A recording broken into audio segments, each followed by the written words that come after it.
Russell Raymond was once a nobleman who was a student at a magic academy, but because he couldn't control his mana, he was immediately expelled as a hopeless failure. His father died in a war with the Empire, and with no other choice, Russell wandered the world working as a mercenary. The only thing he had left from his past life was a ring with a dragon's eye. One day, when luck had completely turned its back on him and he had no money left, he had to agree to clean dust in a museum. There he found an ancient dragon skeleton and its heart. As soon as he approached it, his ring vibrated and awakened the ancient dragon, who gave him his power and transported him back in time to when Russell was still studying at the academy. In an instant, he is regressed back in time.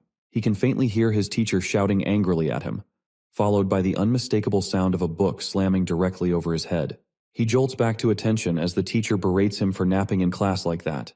Of course, Russell has no clue what the hell is going on or why Professor Hubert is suddenly haunting him. After all, as far as he remembers, Hubert already passed away.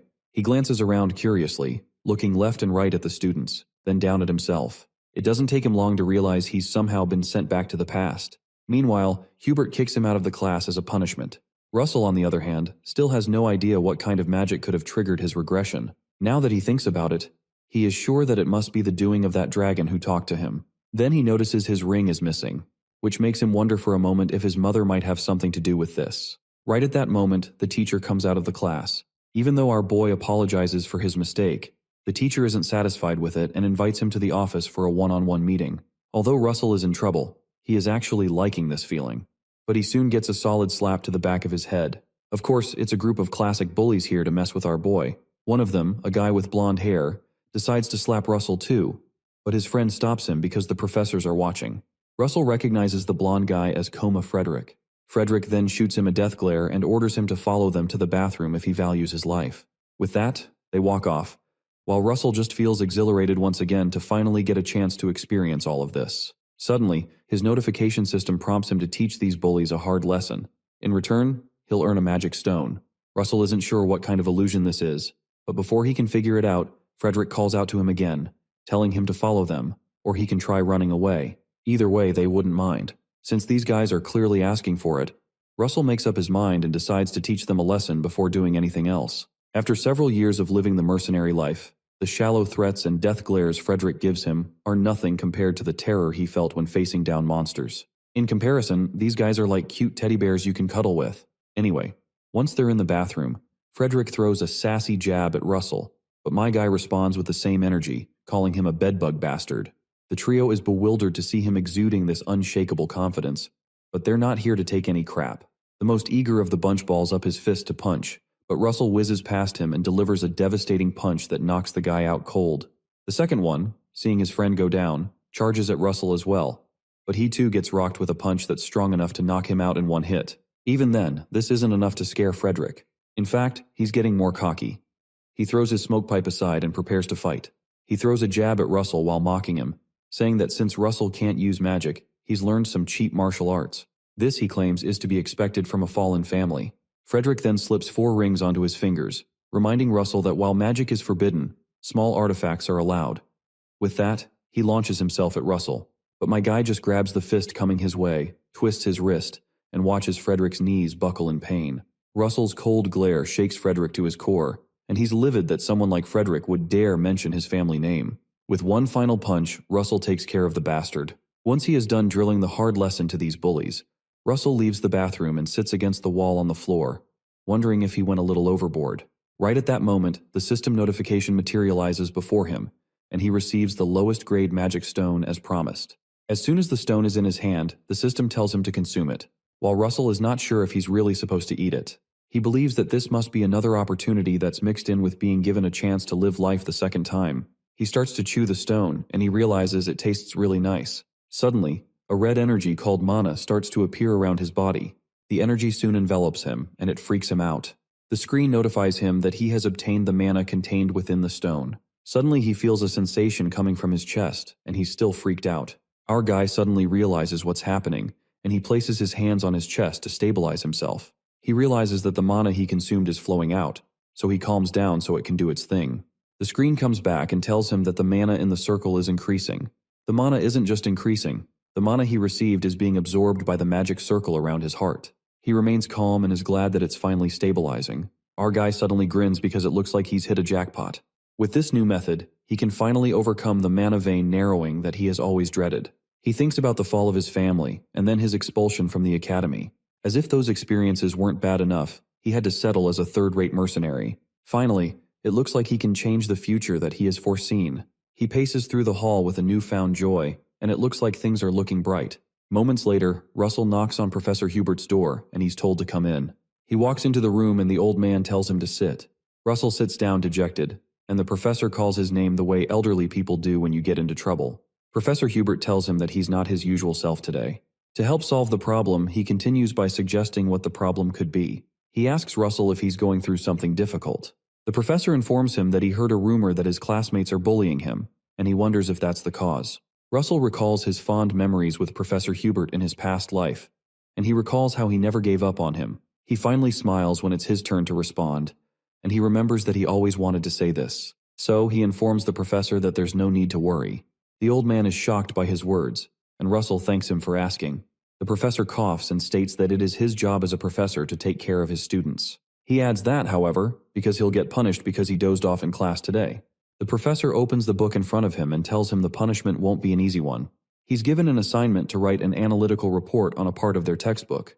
Apparently, it's a section that even those in the upper years struggle with. While he speaks, the screen pops up again and announces to him that his new mission is to complete Professor Hubert's assignment. The system informs him that he can get additional rewards depending on the level of completion and Professor Hubert's level of satisfaction. The reward is another lowest grade mana stone plus some mysterious thing. Russell's eyes widen when he realizes that even completing assignments are missions. The professor notices his eyes widening, so he asks him if the assignment is too difficult. Russell tells him it's not, so he thanks the professor. Later, Russell completes the assignment after a few hours. He thinks to himself that the assignment isn't as difficult as it was made to look. In his previous life, he used to study the theoretical part of magic really hard because he was hopeless at using mana practically. But there is something else to pay attention to in this new life. There's something else that's just as important as studying. That thing is called mana vein training. Russell remembers one of his jobs as a mercenary where he's escaping from a monster. He explains that the mana vein is the path that circulates mana. Mana is absorbed through breathing. Mana is also circulated through the mana veins and is collected at the heart. In the flashback, the monster closes in on our hero. The monster smashes one of its large claws on the ground, and Russell quickly jumps out of the way. While he's running, he turns back and notices that the monster is coming to attack him again. He explains that the reversal of mana flow out of the body is called magic. In the flashback, he does some circle magic and releases some fire out of his hands. It's a great deal of fire, and the fire envelopes the monster. The thing is that the stronger your mana veins, the more mana you can collect and the faster you can release it. After the fire clears out, the monster is obviously unscathed. It seems that he couldn't release a fire that's strong enough to hurt it. He realizes he's cooked, so he tries to generate a shield to block the monster's next attack. Before he can complete the chant to cast the spell, he feels a sudden impact. The monster quickly gives him a sucker punch with its tail. The monster finally moves forward to finish him off. Still in the flashback, Russell explains that his sickness made fighting monsters an absolute nightmare. He remains in the rock, slightly unconscious. Suddenly, he regains his consciousness. He's quickly met by another hit by the monster that launches him deeper into the hollow stone. He wonders if the skies sympathized with his unlucky fate, or if it could just have been luck. The thing is, that fall launched him into an underground site. When he gets up, he groans and tries to find his way out. Inside this site, he finds 2 grimoires containing strange secrets. Our guy walks towards the books and goes to pick them up. The first book is called Overvein, and the other is called Wizard Body. Back in the present, Russell goes on a jog to continue his mana vein training. He explains that the book named Overvein trains the physical body and broadens one's mana vein. The other book called Wizard Body teaches you trainings that help substitute your muscle tissue for a part of the mana vein. In other words, the stronger your body gets, the more firm your mana vein gets. Russell recalls that the change he experienced doing this as an adult wasn't so much. But since he's in his growing stages now, he'll be able to see greater results. Our guy trains vehemently, determined to overcome mana vein narrowing this time. Shortly after, the sun starts to set while he's still training. Our hero goes to rest near a tree, and he confesses that he can't go on anymore. He gives himself a pat on the back that this much training should be enough for his training regime for one day. Suddenly, the screen appears again and notifies him that the mission to practice the ancient skill called Overvein requires him to run 5 kilometers, but he's only done 0.05 out of 5. The reward of going 5 kilometers is that the speed improvement resulting from practicing the skill will increase. Russell winces after reading the notification. To give him an incentive, The system notifies him that while practicing Overvain, he can repeat this mission once a day. The system also adds that based on how he improves, the distance that's required each time will increase. Lastly, after he reaches a certain level of Overvain, the mission will no longer appear. Russell becomes alarmed and asks the system what the rush is. The notification sounds like a threat, so he decides to train. He reasons that he barely managed to obtain such an opportunity, so he can't just sit still and let it pass him by. Shortly after, our guy pushes further and goes 1.4 km out of 5. He goes further and does 2.7 km out of 5. At this point, his legs begin to shake. It gets to a point that he has to take a break because it feels like he's broken his knee. He checks the screen and notices he's gone 3.6 kilometers, so he comforts himself that he's almost done. He decides to give it one last push. With all his remaining strength, our boy runs like a madman to meet the target. Late at night, he finally sees the notification that he has completed the mission and there are rewards for it. He lies on the ground and he feels like he'll die if he takes another step. The great achievement makes him smile, and he wonders how he's going to walk back to the dorm. The next morning, Professor Hubert goes through Russell's report, and he can't believe his eyes based on how in-depth it is. He looks up at Russell and asks him if he's sure he was the one who prepared the report. Our guy gives a sly smile and affirms that he did it himself. The professor notices his confidence. Professor Hubert finally speaks and tells him he's very satisfied with his report. Suddenly the screen pops up again and notifies him he has completed the mission, and he'll now receive a reward. His rewards are another lowest grade mana stone and an additional gem of the same size. He also receives increased understanding of the art of summoning beasts. Because of this increased understanding, he'll get an increase in power, a decrease in mana consumption, and reduced casting time. Russell realizes that the higher his level of understanding becomes, the stronger he becomes. He quickly decides to leverage on that. The professor commends his work and tells him he can take his leave now. Before he leaves, Russell decides to ask the professor a favor. Moments after Russell has asked the favor, the professor asks him why he would want to use the faculty library. The man mentions that the student library should have enough books to suit all of his needs. Our boy informs the professor that he's read all the books in the student library. That sounds hard to believe, so the professor asks if he's really read all of them, to which Russell replies affirmatively. His teacher says that's shocking to hear. However, he says that even if he's being truthful, it's an entirely different matter to allow him to use the faculty library. The professor tells him that he'll put him through tests to ensure if he's qualified for that. Russell lights up and agrees that that is totally understandable. Shortly after, several mission windows pop up, all requesting that our guy complete each assignment that the professor gave him to get the rewards. While he's out running, he thinks about how many assignments the professor gave him and reasons that he's quite a picky man. Considering that the better one can understand theory, the stronger their magic, our boy decides that it will be worth it. He determines to get access to the advanced level knowledge in the faculty at all costs. Eventually, he considers that he'll also get a mana stone from each mission, so it's like killing two birds with one stone. While he's enjoying his drink of water, someone walks up to him and calls his full name. The boy's name is Anton Frederick, and he seems to be related to Koma. Anton mentions that Koma, his friend, had to suffer because of him. Russell sharply retorts by asking what's wrong with that, and he asks if Anton is here for revenge. Anton laughs and says there's no point in coming here to take revenge against him, and his friends laugh with him. He tells Russell to stop deluding himself. He jokes that no one would take revenge on a worthless piece of shut like him. Anton tells him that he'd rather trample him than take revenge here. The bully walks past him and intentionally collides with him, reminding him that they'll meet in class.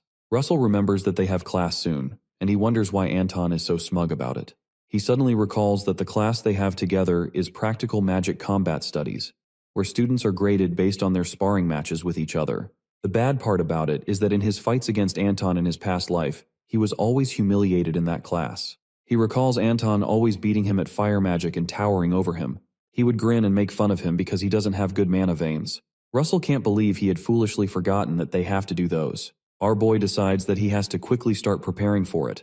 Better late than never. Suddenly, the screen notifies him that he has a new mission to achieve the second circle by increasing the level of understanding of the attributes that he currently possesses. That day, Russell spends all this time doing each and every assignment the professor gave him, and he works into the night. The next morning, he brings a pile of papers to the professor's office to submit the assignments. The system shows several notifications for each assignment and tells him that he has completed his mission and will now receive his reward. That evening, Russell returns to the dorm after a day well spent and decides to check out his rewards. He looks at about 10 mana stones that the system gave him, and he contemplates what to do with them. A growing uncertainty rises within him as he picks them up. He wonders if his body's mana load will be able to handle several mana stones at once without causing adverse effects. Eventually, he seems to accept his fate and proceeds to take the stones. He tells himself that he'd have to trust the training he's been going through for so long. A few seconds later, our boy tosses all 10 stones in his mouth and chews them up. For a short while, nothing happens. Moments later, the mana from the stones is released, and his body is suddenly enveloped by the mana. It becomes more pronounced, and the entire room is consumed by a bright light. He suddenly begins to feel like his body is burning. To absorb the mana towards his heart, he quickly makes a path into his mana veins. Russell starts to create a path to mold the flow of the mana. He continues to direct the flow of the mana to channel it to his heart. It's clear that he's in some pain, but he decides to bear it. Furthermore, he starts to twirl the mana flow around to draw a new circle around his heart like the first one he has so he can achieve a second circle. If he fails at doing this properly, his heart won't be able to make it. Our boy carefully draws the second circle but hesitates before he reaches the end, afraid that he'll mess something up. He decides that there's no going back, so he decides to finish it up. His veins begin to absorb the generated mana once he concentrates and completes the circle. Our boy refuses to give up, no matter the consequence. There's no way he can achieve his dream of being a world-class mage without doing this, so he promises himself to achieve a second circle. Suddenly, a bright beam of light bursts out through his window, and it looks like he's exploding. Moments later, Russell wakes up on the ground, and he realizes that he was able to do it successfully. He realizes that he's finally achieved the second circle. Finally, the mana flows into his body while he lays on the ground. Suddenly, the system notifies him that he has completed the mission and will now receive rewards. Apparently, his understanding of the elemental attributes has risen greatly, so the power of each elemental magic has also risen greatly. The next morning, the professor reads through all of the reports that Russell submitted to him. He exclaims in amazement and confesses that he can't believe that he was able to complete all those tasks in a short period. The professor tells him that there's one last question before he can grant him access. It's a question that is more fundamental compared to the previous ones. The professor asks which of the structures is the most important among the 4 structures that magic is comprised of. The question shocks Russell, who just stands there in silence. Professor Hubert notices his silence and starts to regret asking a student a question that he himself has recently just figured out. To avoid overwhelming him, the professor quickly gets up and proposes to ask a different question. Russell, who was silent all along, starts to answer the question anyway. The professor is taken aback by Russell's confidence. Shocked that he has an answer, Professor Hubert stops talking and listens to him. Russell finally answers that the most important structure in magic is the mental image of the one performing magic. The professor hesitates for a moment and considers the answer he gave. Professor Hubert finally asks him why he thinks that is so. Russell thinks deeply about the question before he speaks. He says that magic is manifesting something into the real world using mana. The world categorizes this process into 4 different levels. The first level is known as assimilation, where you learn the principles that guide natural phenomena. The second step is creating a mental image, where you visualize what you've learned in your mind. The third step is called construction, where you construct formulas in order to manifest the visual image. The final part is manifestation, where the magic comes to exist in the real world through the formula. Russell adds that understanding construction and manifestation can be learned through enough effort and studying. However, mental image is not something that can be reached through effort. Breaking out of one's limits and reaching freedom of imagination through courage is what decides the level of mental images. Our boy holds out his hands and generates a flame to explain his point. He explains that he can choose to pretend that this flame is an arrow and visualize that in his mind. If he does that, the flame will become the second circle magic fire arrow. True to his words, the flame in his hands morphs itself into the form of an arrow. Next, he says that he can also choose to imagine something else.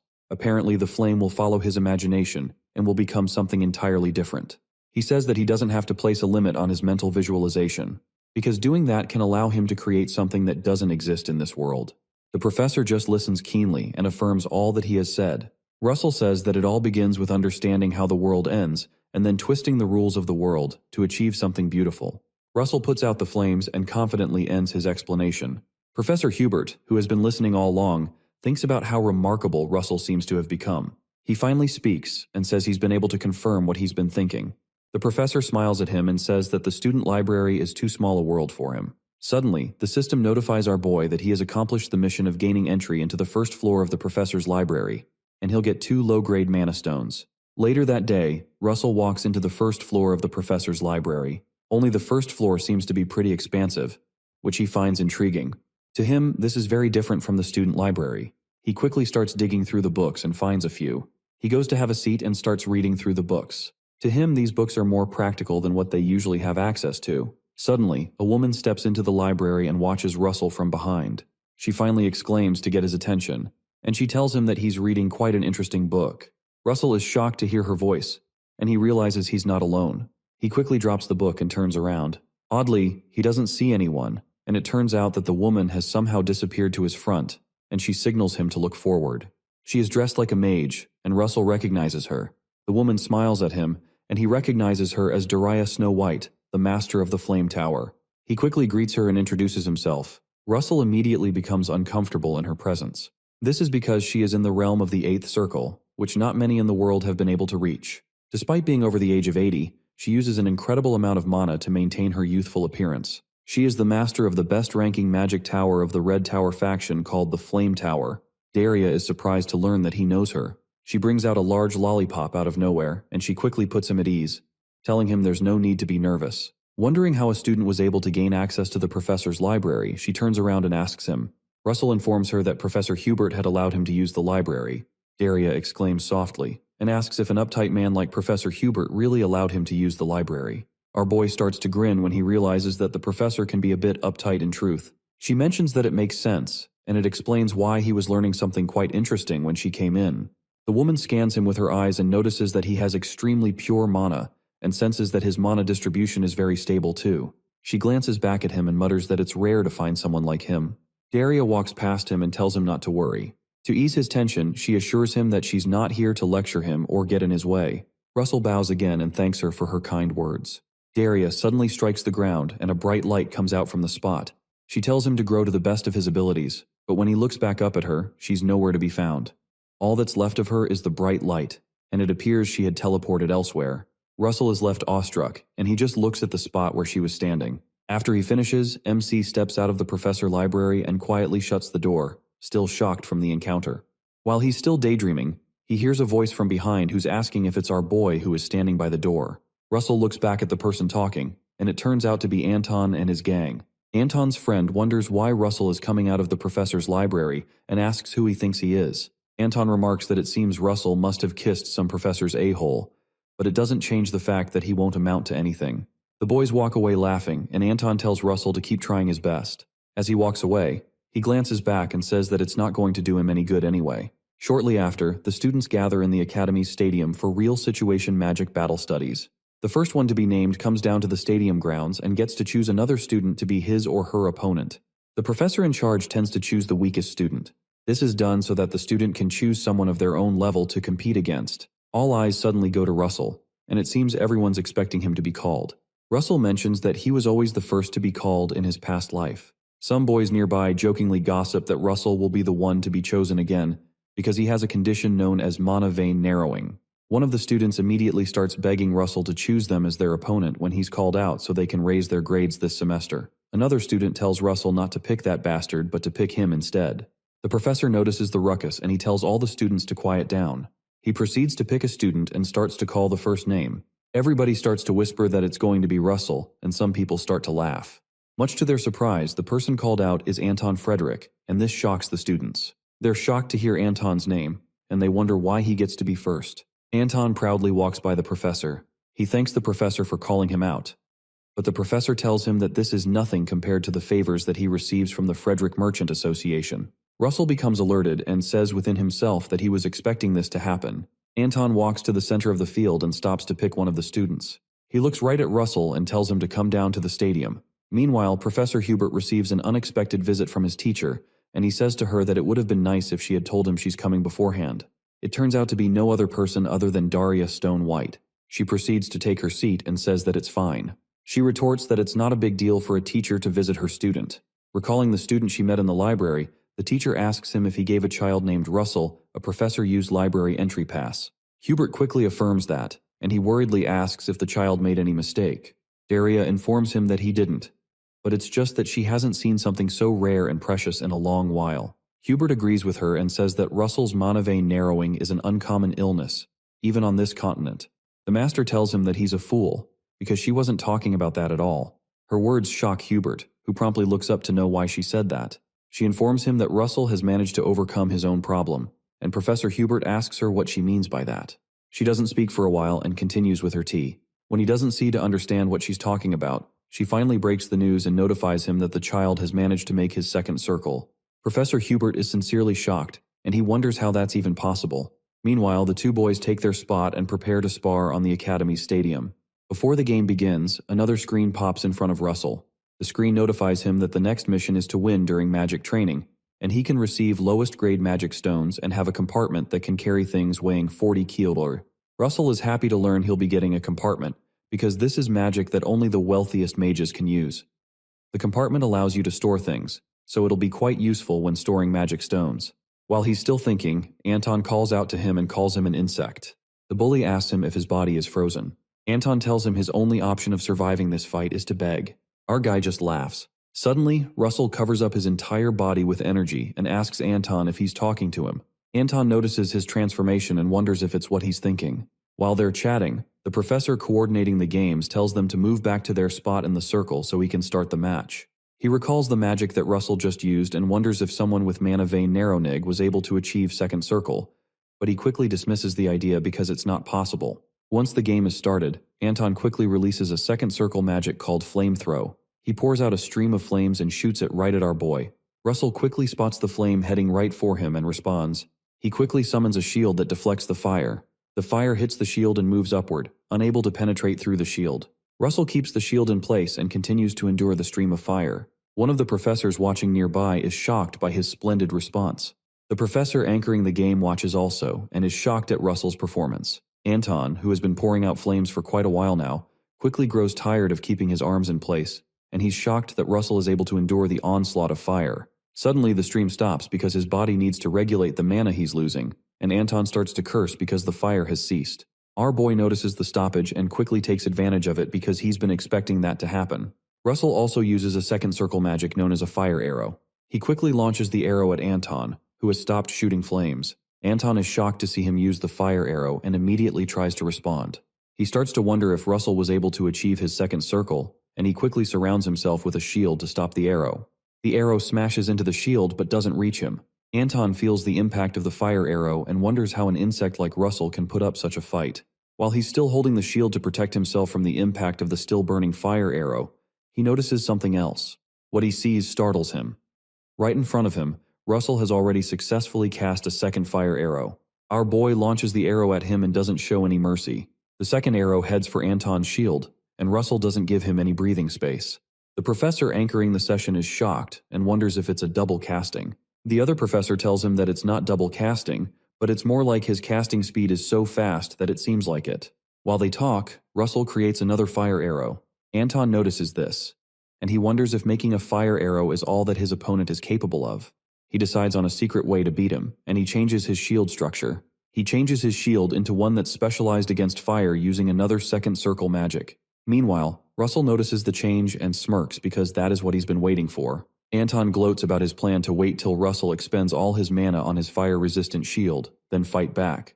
Unlike what he expected, Russell cancels the casting of the fire arrow and starts to cast another spell. The fire in his hand disappears, and some strong wind starts to appear. Anton is shocked by the sudden transformation, and he exclaims because it seems his plan has been foiled. Russell uses a second circle magic called a wind arrow and launches it right at his opponent's shield. Anton is struck by the arrow and falls backwards. He's shocked that the insect was able to identify the type of shield he was using and modify his casting. The new professor who is watching the fight opens his mouth wide and wonders if this is the same Russell he knows. Meanwhile, the professor who rigged the selection to pick Anton can't believe his eyes and continues to sweat profusely. Anton groans from the pain of the impact and loses control of his shield. The impact pushes him far back, and he's almost out of the circle. Anger rises in his eyes, and he can't believe that such a little runt is beating him. Before he can make his next move, Russell closes in on him and starts to cast another spell. This time our boy casts a lightning spell. A lightning beam comes out of his hand and hits Anton right in the chest, knocking him further back. His eyes roll back and turn white as he groans from the excruciating pain of the strike. He tries to generate fire to counter the attack, but he's too weak. Russell doesn't give him a breathing chance and rushes him again with another attack. He attacks the bully with another lightning strike. The professor who rigged for Anton starts to protest that he doesn't recognize the type of magic that Russell is using and says the match needs to be immediately stopped.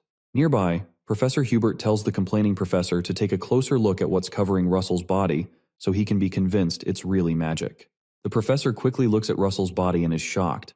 He sees a bright aura around Russell and stammeringly remarks that he's using mana like a knight's aura.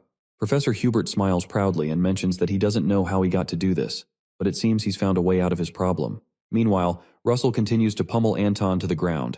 He soon stops after Anton creates a comfortable hole in the ground.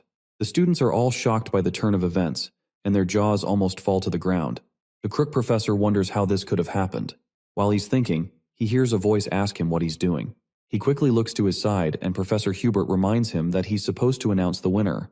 The crook professor stutters and quickly announces the winner. He loudly declares Russell Raymond as the winner. Due to the odd turn of events, the professor slowly walks towards him.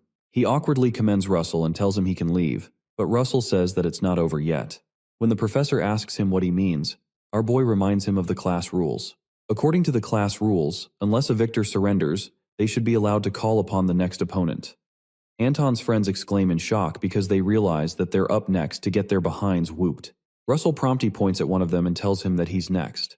The system suddenly brings up another notification that informs him his new mission is to win the next magic duel, with rewards of 2 lowest grade mana stones and additional rewards for consecutive wins. Russell looks at the boy and he tells him to come to the fighting circle. After the game, Professor Hubert mutters to himself that our boy won 14 duels in a row. Considering the game, he reasons that Russell has great insight. He seems proud that he was able to recognize how much potential Russell had a long time ago. However, the professor starts to wonder how he was able to grow so quickly. He recalls all his moves on the field. Meanwhile, Russell receives a notification that he's completed his mission, and a compartment has been unlocked as a reward. The system notifies him that all his rewards will automatically be put in the compartment from now on. He also gets a series of mana stones as rewards for each fight he won. There seems to also be an unknown thing in the compartment, which the system gave him as a reward. Russell glances over at the notification about the unknown thing and wonders what it could be. He summons the compartment to find out. Our boy reaches into it and checks around. When he brings it out, it turns out to be some sort of map where X marks the spot. A notification pops up again with a new mission where he has to go to the location on the map and complete the mission assigned there. The system notifies him that some lights will guide his way when he approaches the location. The reward for the mission is something unknown, as well as 5 intermediate-grade mana stones. The system issues a warning that it's best to try this mission after he has reached the 3rd circle. Russell is shocked when he reads that he'd have to get to the 3rd circle. He thinks about the 3rd circle, and he remembers that he's tried multiple times in his past life, but has never managed to get to that level. Another issue is that he doesn't know where this mystery place is, and he can't seem to be able to tell from the map. He quickly goes to the professor's library and hopes to find something that will hint at where the place is. He drops a series of books on the table and hopes to find a clue in one of them. The first one he finds is called Endymion Kingdom's Outer Territories, and he eagerly flips through it. There's no luck with that one, so he checks the next one. He doesn't find it, so he checks the next one. That one too doesn't have any information, so he checks another one but doesn't find it. After checking dozens of books, he groans in frustration upon realizing that none of the places in these books match the location he's looking for. He curses in frustration as he leaves the library and realizes that he's wasted too much time. He decides it would be better if he just focuses on reaching the 3rd circle first. When he goes through the hallway, several of the students cower in fear after watching his display in the stadium. Russell thinks to himself that he's managed to escape resentment and bullying. The only issue is that he's still a loner. While he's thinking, he hears someone call out to him from behind. He looks back, and it turns out to be Professor Hubert, who warmly asks him if he can come see him in his office. Russell cheerfully accepts to come see him. When they get to the office, Professor Hubert remarks that it's almost summer break. He pours them both some tea and asks Russell if he has any plans for the break. Russell tells him that he doesn't have any plans yet. Upon hearing that, Professor Hubert asks him if he would like to work with him on a research project, and this shocks him. The professor mentions that depending on how he performs, he can even get to have his name right after his as the author. Russell picks up the research paper and looks at the image on it, and he recognizes the place. The professor asks him what he's thinking about when he notices the surprise on his face. Russell promptly apologizes and tells Professor Hubert that he actually has plans for the summer. The professor looks at him puzzled, wondering why he had just said he didn't have any plans. Russell hands him the book and tells him he plans to go to the place drawn in front of it. He also hands him the map that he got. Professor Hubert looks at the place on his map and recognizes the place as Maldiva. A while later, when summer break arrives, Russell begins his journey to Maldiva. He sits in the back of a coach as he enjoys the view from the window. Later, Russell summons the compartment again. He picks a mana stone from the compartment and tosses it in his mouth. He tells himself that this will fill up his stomach for the journey ahead. He says to himself that he'll reach the third circle before he reaches Maldiva. Meanwhile, the professor thinks about the strangeness of Russell's trip. The reason it seems strange is because someone else is also going to Maldiva. He believes Daria, his teacher, must be in Maldiva right now, and it may be a good thing that Russell is headed there. Meanwhile, by the Endymion Maldiva Sea, Daria gets a suntan by the beach and enjoys her vacation. She says within herself that the place may be her hometown, but it's always beautiful in her eyes. She enjoys a drink and wonders how long it has been since her last break. She realizes she's been busy protecting the Empire, making magic research presentations, and even developing her students. The master recalls a time when she was addressing her student. She mentions the numbers 9, 6, and 3 to them. She creates some fire in her hands and explains that these 3 numbers hold special meaning to mages. The kids are astounded by the depth of her skill, and they listen to her closely. Daria teaches them that the 3 numbers signify the end as a person who is already walking the path of 9th circle magic. It signifies the completion of a 6th circle for the mage that's yet to get there, and the suffering they'll go through to become a grand mage. The 3rd circle signifies a different thing. It signifies the start of a person being alone as a mage.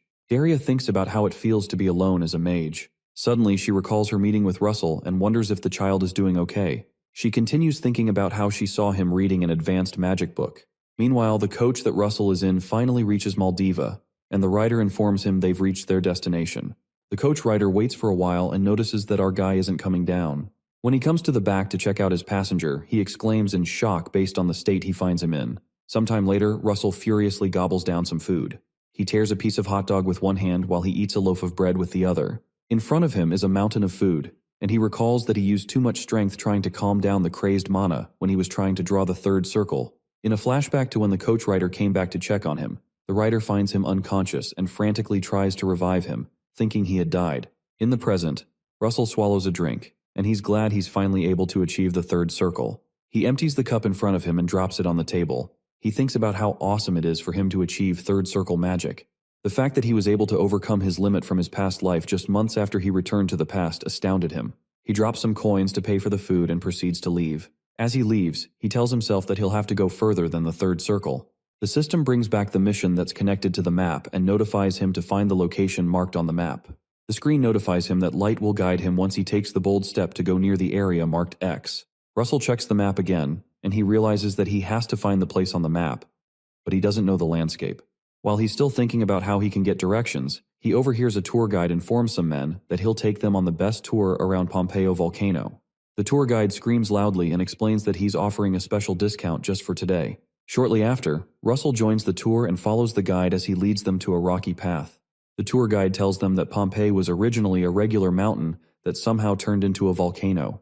The mountain suddenly turned into a volcano because a special creature started living in it. Their guide instantly mentions that there's only one creature with that description in the entire world. The creature is none other than the Red Dragon. Russell decides it may be a good idea if he starts to move alone from that point. Our boy crouches behind the other tourists and proceeds to leap off the cliff they're standing on. While the guide is still telling the other guys about the location, Russell jumps off the cliff. Our boy jumps on the nearby river and begins to walk on water. He says within himself that there may be a connection between this place and the reason he was sent back in time, his growth, his missions, and the rewards he's been receiving. As he follows the map up to a waterfall, he reasons that it could be that all that was to lead him to something. Our boy believes that everything he's gone through recently may have something to do with the dragon that once lived here. While he looks at the map, portions of light come out of it and float in front of him. The light mixes up and turns into something circular that looks like an eye. Suddenly, the streak of light moves away from the map and starts to head somewhere. He suddenly recalls that this must be the light that he was told would guide him. The light moves over the river and makes its way through the waterfall. Russell smiles slyly and realizes that his mission is behind the waterfall.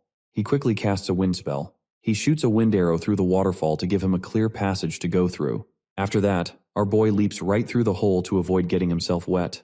Once he gets inside, he lands on a rock and finds out there is a lava cave right behind the waterfall. He remembers that the system warned him to wait till he achieved the third circle to come here. But he notices that he can't see any monsters or beasts here and wonders why the warning was issued. Our boy continues to make his way through the cave, cautious of every step. He runs into some pillars, which points to the fact that someone or some people had lived there a while back. He places his hands on one of the pillars, and he wonders how long it's been built. While he's checking it out, something catches his attention from the corner of his eye. He finally finds the light he was following stop in front of a strange door. Russell walks towards the door to investigate what's behind it.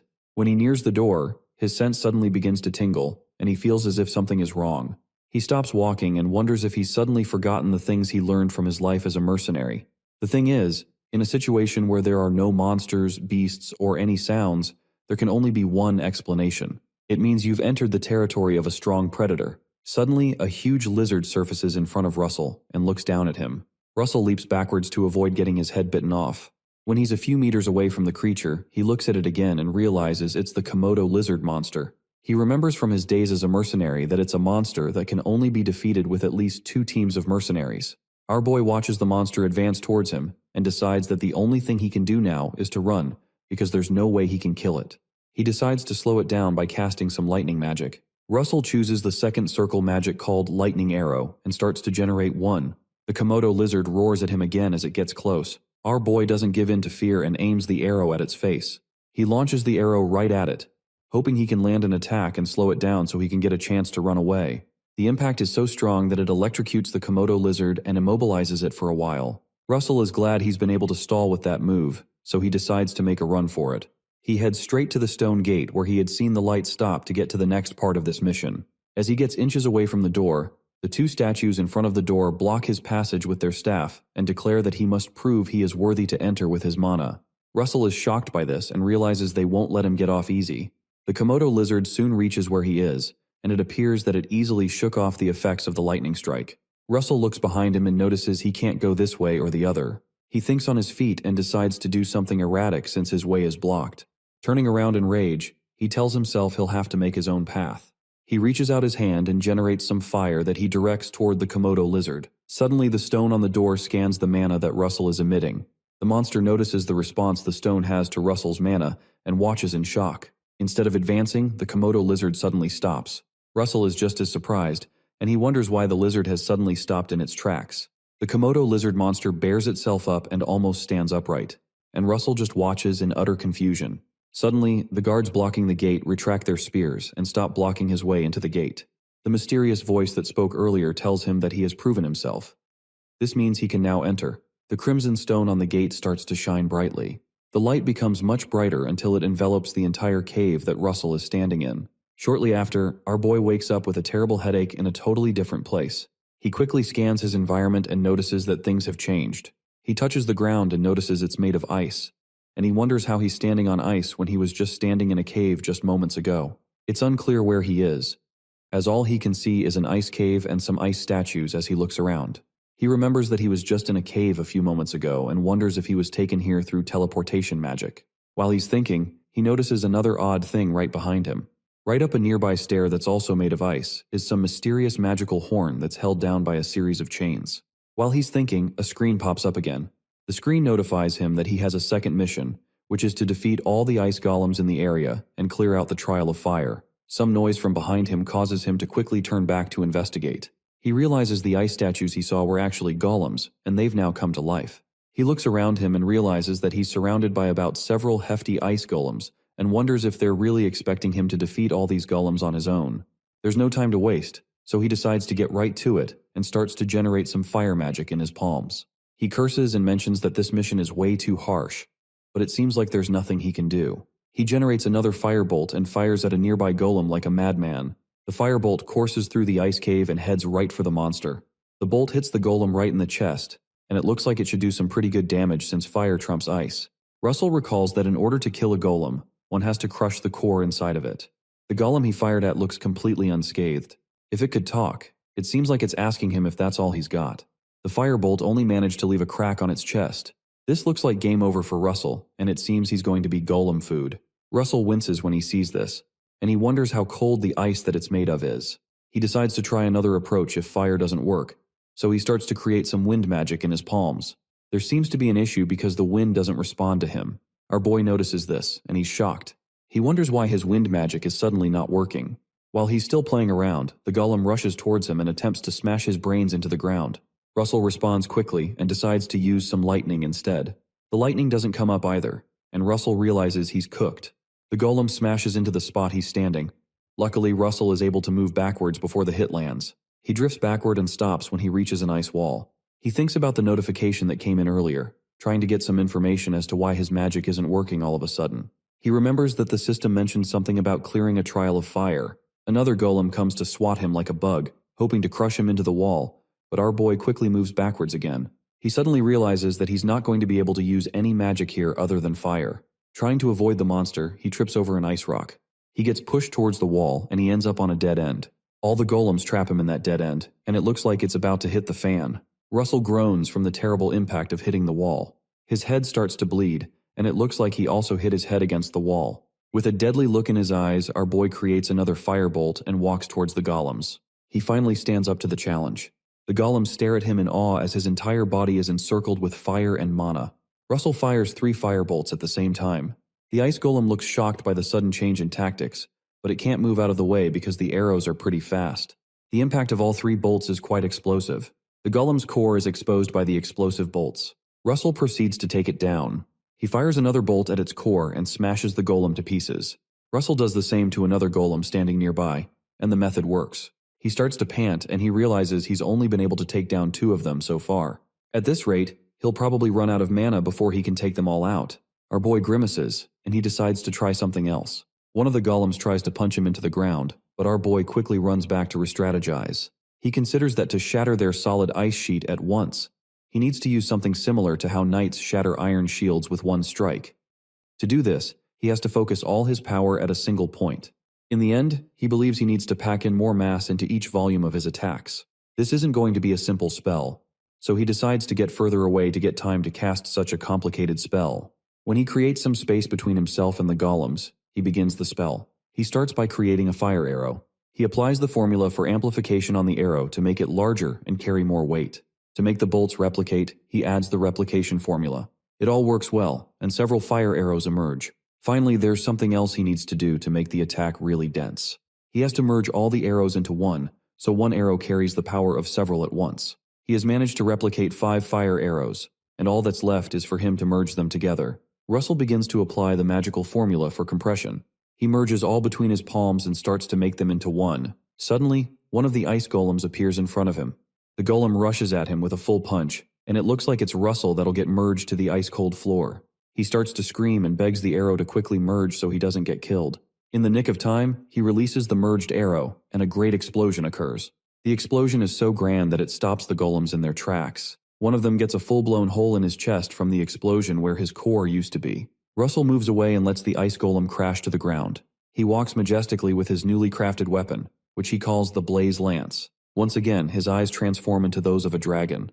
The system gives him a notification that his understanding of fire elements has transcended beyond limits. Russell agrees with the notification and says he can feel it. He reasons that the power he's feeling is close to something from the 5th circle. He holds onto the spear and notices just maintaining the spear is a huge energy drain. To avoid wasting energy, he makes the first move. The golems rush towards him to let him know that they're not intimidated by his flashy new weapon.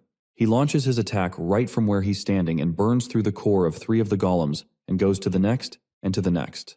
Russell counts that there's just 4 of them left, so he quickly proceeds to finish what he started. He breaks the core of one of them easily. He slices through the second one with his weapon, destroying the core also. Now there's just 2 of them left.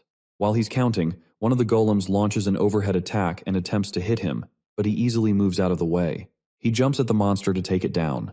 He slices it in half for its insolence. After that one goes down, our boy starts to pant because he's running out of mana, but he can't rest till they're all down. The last golem decides to go long range, and it throws huge ice rocks at him. Luckily, Russell blocks the rocks, but some of them hit him, and he realizes he would instantly have been killed if he hadn't blocked it with his spear. At this point, he's left with 1 breath of mana, and his spear starts to dematerialize. Russell gets back up and maintains the spear. He tells himself that there's one last thing he can do if that's the case. He decides to throw the spear at the monster. This is the last blow, so it's critical. It'd be terrible if he missed. Russell finally throws the arrow when the monster gets close enough and hopes it reaches it. Finally, the arrow breaks through its ice shield and gets to its core. Russell just stands there after his throw and watches the arrow pierce through the monster. Our boy keeps watching, and he looks through the large gape in the monster's chest. When he realizes that he's taken them all out, he collapses to the ground. The system suddenly shows up again and notifies him that he has completed the mission and will receive the reward of 2 low-grade mana stones and 3 lowest-grade mana stones. He will also receive the unknown object. The unknown object is something called the Forgotten King's Horn. It turns out that the mysterious-looking object that Russell saw in chains is the Forgotten King's horn. The horn becomes enveloped with fire. The screen pops up again and shows that this is the Forgotten King's horn, and it has fire essence. The horn starts to release a great deal of light that fills up the entire ice cave. The light fills up the cave, but Russell isn't aware of it because he's passed out from exhaustion. The system displays that he'll need to enter the thoughts of the Forgotten King in order to receive his reward. Shortly after, Russell wakes up in an odd place. In this dimension, he's tied up by some chains, and he tries to recognize the place. The screen pops up in front of him and tells him he's obtained the unknown object called the Forgotten King's horn with fire essence. It also shows him that he has to enter the thought of the Forgotten King in order to receive his reward. When he looks around at his chains, he wonders what sort of reward this is because he feels like he's being tortured. Suddenly, the voice of the Forgotten King comes up.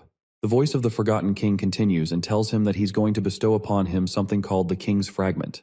The horn appears where he is, covered with fire.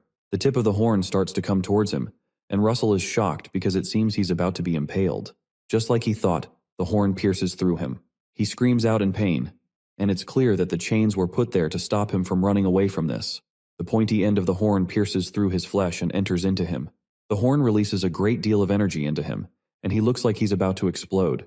He continues to scream at the top of his lungs due to the pain. The voice continues and tells him to use the power to do something, but Russell can't hear him anymore because of what he's going through. His body starts to burn up, and he seems to be overloaded with mana. Behind him, a large dragon that seems to be the Forgotten King appears. Moments later, Russell appears on the shore after the water carries him there. He suddenly wakes up and groans because everywhere seems to hurt. He wonders what's going on and tries to figure out where he is. It seems to him that he's still in Maldiva, because the style of building seems to point to that. He looks confused for a while, and it seems his memory starts to fail him. The system notifies him that he has consumed the Forgotten King's horn and has reached a limit. He's also told that the mana that was over his limit has been stored. The system also tells him that his intermediate understanding of flame attributes has reached its limit and has become an advanced understanding of flame attributes. Russell closes his palm and tries to activate his mana to confirm what he's been told. His body suddenly releases a great deal of mana, uncomparable to what he's experienced before, which shocks him. Seeing how close he is to the fourth circle, he looks around him and wonders if this mana is really coming from him. Our boy remembers the treatment he got when he was in chains, but he smiles because the rewards are pretty worth it. He suddenly hears the voice of someone from behind him telling him it's nice to see him here. Behind him is the grand Miss Daria Snow White in regular clothing, whom he's shocked to see in Maldiva. She takes him to one of the bars by the beaches and mentions that she had sensed a sudden burst of mana. She says she came to check it out, and that was how she found him. Russell thanks her as he receives the drink she gives him. He smiles and says he didn't expect to see her in this place. Meanwhile, the master scans him with her eyes and realizes he's almost reached the fourth circle in such a short time. She also notices that his mana has become more pure in that time.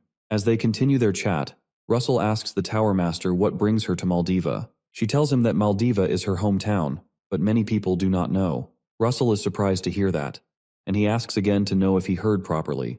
Miss Daria replies with an affirmation and says, that's the reason she comes here every summer. Because she's curious, she also decides to ask him what brings him to Maldiva. Russell hesitates before he answers, and he decides that it may be too early to tell her the truth. He finally finds a good enough excuse and he says that he came to see more of the world. The Tower Master smiles at him and affirms his statement, but she wonders whether to check the child's abilities. She decides to go ahead, so she asks him if he minds helping her out for a bit, and Russell seems confused by her question. Miss Daria flicks her finger, and suddenly some magic happens. Some fire surrounds Russell's body and clothes him with a black cape. He recognizes the symbol on the cape as the Flame Tower's symbol and wonders why she gave it to him.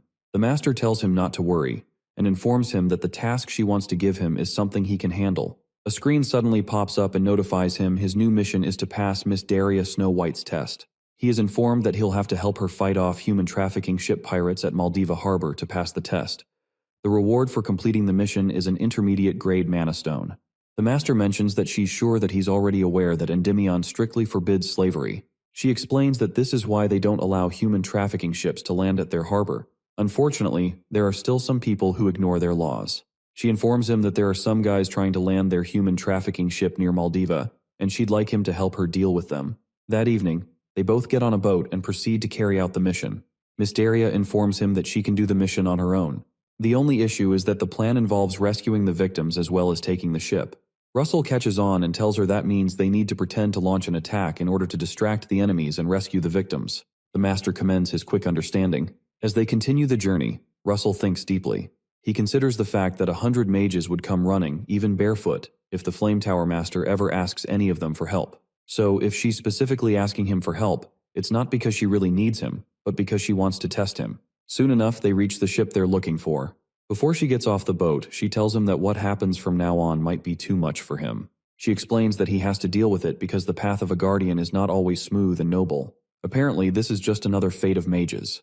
After she's done talking, she steps on the edge of the boat to go to the ship. She levitates to the side of the ship and tells him that she'll attract their attention and make it look like an attack, which will give him enough time to save the people they kidnapped. Russell just watches as the Flame Tower Master flies to the top of the ship, and he seems pretty tense. Miss Daria flies upwards until she gets to a comfortable height above the ship. When she gets to a suitable height, she stops there and says this height should do it. She suddenly begins to activate her mana. The entire place fills up with a bright, blinding light, and she screams out to Russell to go help the people. When the pirates see the bright light, they become afraid that they're being attacked.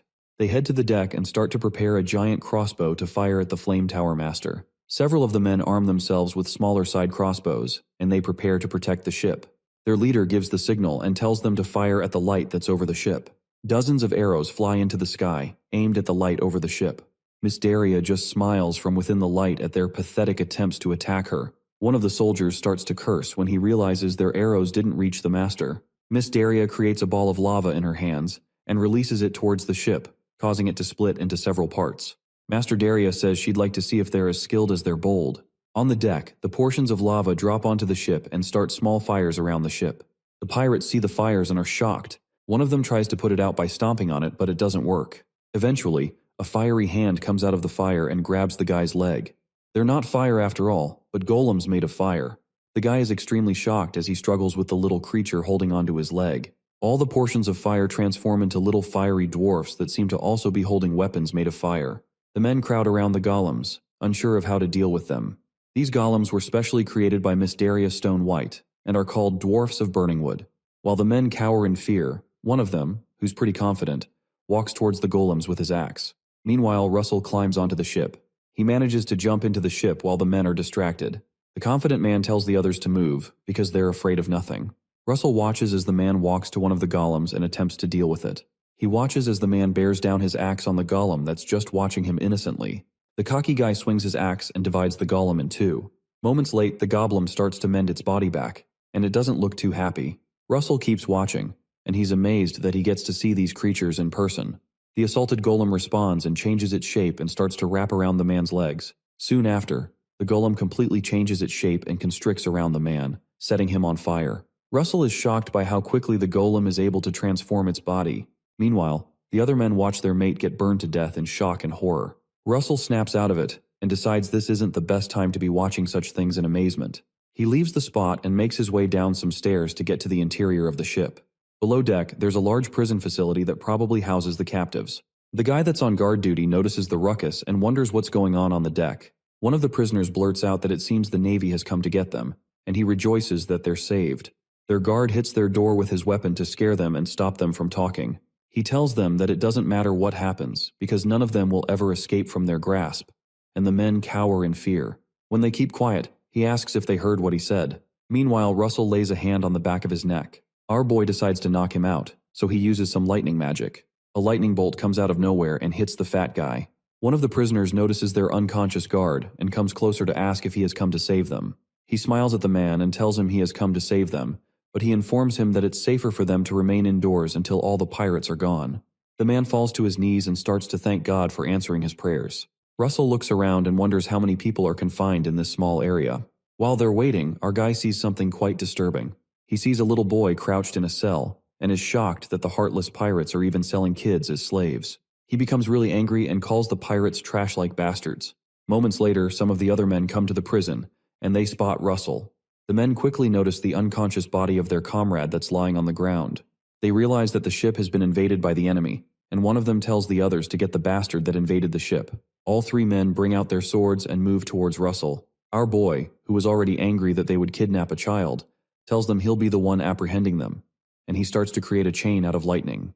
He uses a second circle magic called chain lightning and throws the chain towards them. The chain bounces from one person to the next and electrocutes all three men on the spot. They're all electrocuted and become unconscious. One of them threatens that something bad will happen if their captain comes. But Russell doesn't let him finish his statement, and he electrocutes him with more lightning. Our boy continues by checking the other room in the prison facility. He runs into a dark cell and asks what the deal with the cell is. One of the people inside the cell asks him if he's a mage from the flame tower. Russell quickly creates a ball of light in his hands so he can see better into the dark cell. What he sees shocks him because he notices the cell contains several elves. The male elf asks him if he's a mage from the flame tower one more time. Russell realizes he must be asking him that because of the symbol on his cape. He informs the elf that he's not a member of the flame tower yet, but he's met with a rude response as the elf says that whatever he says is fine. The elf stands in front of the gate looking unimpressed and tells him to open the door already. Russell thinks to himself that he's obviously going to open the door, but he wonders why this guy is annoying, even though elves are known to have huge egos. He takes a good look at the guy and wonders if he should just leave them there. Suddenly, another voice comes from within the cell and tells the first guy to stop. The female elf among them reminds the first guy to mind his manners. The other male elves are startled by her voice, and they call her Ilo. She tries to stand up, so they help her get up. Ilo informs the others that Russell isn't an ordinary human. She walks towards the gate and tells them that he possesses mana that's as pure as the light from a sunset. Apparently, Russell is giving out a scent of spirits, so she smiles at him and tells him. The other elves are shocked by the statement that the mage isn't human. The mouthy one asks Ilo what she meant by that. Russell is equally shocked by her statement and wonders what she means by the scent of a spirit. The elves are left puzzled, and they wonder how a human can give off the scent of a spirit. Even Russell starts to sniff himself, and he tries to pick up the scent of the spirit that Ilo had mentioned. While he's trying to sniff himself, the mouthy elf calls out to him. The elf requests that Russell save them from there, and he even bows to him. All the elves in the prison follow suit, and the mouthy one begins to beg him. Russell becomes slightly uncomfortable as he watches them. He notices that all the elves, who are usually known for their big egos, were easily changed by one sentence from the female elf. He looks at her and wonders if she's a high elf. Later on, he starts to apply some heat to the lock and tries to break it. While he's on it, Ilo refers to him as a guardian and asks him if he has defeated the pirates and bosses. Russell wonders what she means by bosses. Meanwhile, in the other room in the prison facility, a man in a knight's armor walks in and finds the guards on the ground. In the hidden room, Ilo tells Russell that the bosses are more powerful adversaries. She says they're more powerful than her warriors, who are very skilled with magic. Meanwhile, the knight notices the trail of bodies and notices the door of the other compartment is open. A sly grin crosses his face as he thinks about all the things he's going to do to the intruder. Meanwhile, on the deck, the pirates keep trying to fight off the fire golems. Their captain watches them fighting while he tries to stabilize the ship. The captain finally stabilizes the boat and proceeds to bring out his sword. Suddenly, he rushes to the lower deck and decides to join in on the fun. He quickly cuts the heads off the fire golems, and it doesn't look like they can recover from this one. When they're gone, he asks the men if they were all struggling because of such a light attack. Meanwhile, the captain has a glow about him, which signifies that he's a knight. The men begin to rejoice when the captain joins them, and they loudly tell Daria that she's done for. Miss Daria watches them in amusement, surprised that they were able to take care of her fire creatures. She decides to come down from the height and join them on the ship to investigate what's really going on. Seconds later, the master lands on the ship's deck. All eyes turn towards her, as the pirates are shocked to see her come to them. The captain smirks when he sees her and comments that she has the guts to close the distance between them. Daria cheerfully looks at him and says that it looks like he's the captain. The captain proudly affirms his position as the captain and tells her that he's called Don Click. Daria scans his body and his sword and notices that he's using something called an aura. The only explanation for that is that he must have been a knight before, so she asks him what he's doing here in a pirate ship. Don laughs for a while, and he asks her if the honor of a knight feeds you meals and pays the taxes. He laughs profusely and confesses that the Click brothers are earning so much more from the slave trade. When Don gets tired of the chit-chat, he wields up his sword and proceeds to tear the mage a new one. He covers the distance between them in the blink of an eye and tries to cut her. Unfortunately, he's unable to land his attack before the Flame Tower Master flies backwards and dodges his attack. Meanwhile, below deck, a large cut appears on the wall of the inner prison compartment. While Ilo tries to explain to him that the bosses are dangerous, he quickly turns back to check out what had hit the wooden walls. The cut turns into a loud explosion that causes the wall to cave in. Russell moves backward from the smoke, but he tries to see what's behind it. He quickly blocks himself with a shield to avoid being hit. The second Click brother jokingly points out that Russell was able to block his attack. The knight proceeds to get his sword and comes close to him. As he gets closer, he notices that Russell must be a mage. Meanwhile, Russell notices he's using an aura, which is only exclusive to knights. The system gives him a new mission and informs him that he's faced with a difficult fight. The mission is to win his first battle against a swordsman. Elo feels tense due to the presence of the knight, and she warns Russell to be careful. She informs him that the second Click brother is the vice captain of this ship, which means he's pretty dangerous. The vice captain just brings out his odd-looking sword with a large grin on his face. He tells Russell that he may be a mage, but he's still a kid. As the knight moves forward, he asks Russell why he had only knocked the men out. He remarks that he should have killed them when he had the chance to. The vice captain tells Russell that he'll show him how it's done. Russell also activates his own aura using his mana. Our boy thinks to himself that flame magic does a lot of damage in the surrounding area because it's made of wood, so he decides to use lightning magic, especially because the man is wearing iron armor. He uses a lightning bolt and fires several bolts of lightning at the vice captain. The vice captain quickly spots his attack and moves his sword to block it. Before the lightning bolts reach him, the vice captain breaks the wooden floor in front of him and throws up some of the fragments into the air to stop the incoming lightning bolts. He commends Russell's quick thinking because he had realized his sword and suit should be conductive. Suddenly, instead of blocking the streaks of lightning flying around, the vice captain charges into it and tells Russell that there's something that he's missing. Russell notices the lightning flying around isn't affecting his armor and continues to fire lightning bolts. As our boy fires the new set of bolts, the vice captain continues to charge towards him, and he tells him that his attacks won't work on him. As the lightning bolts inch towards the vice captain, he just smiles and blocks them with his iron sword. The bolts hit the sword and dissipates instead of shocking the knight. Russell, who is still in the shield, stares in horror and wonders how the man's sword is not conducting electricity. The vice captain gets close to him and swings the sword towards his shield. The vice captain lands a strong hit on the shield, but it doesn't seem to shatter it. Suddenly the knight stops hitting and simply removes his sword slowly from the spot he hit. As he removes his sword, Russell notices something astounding.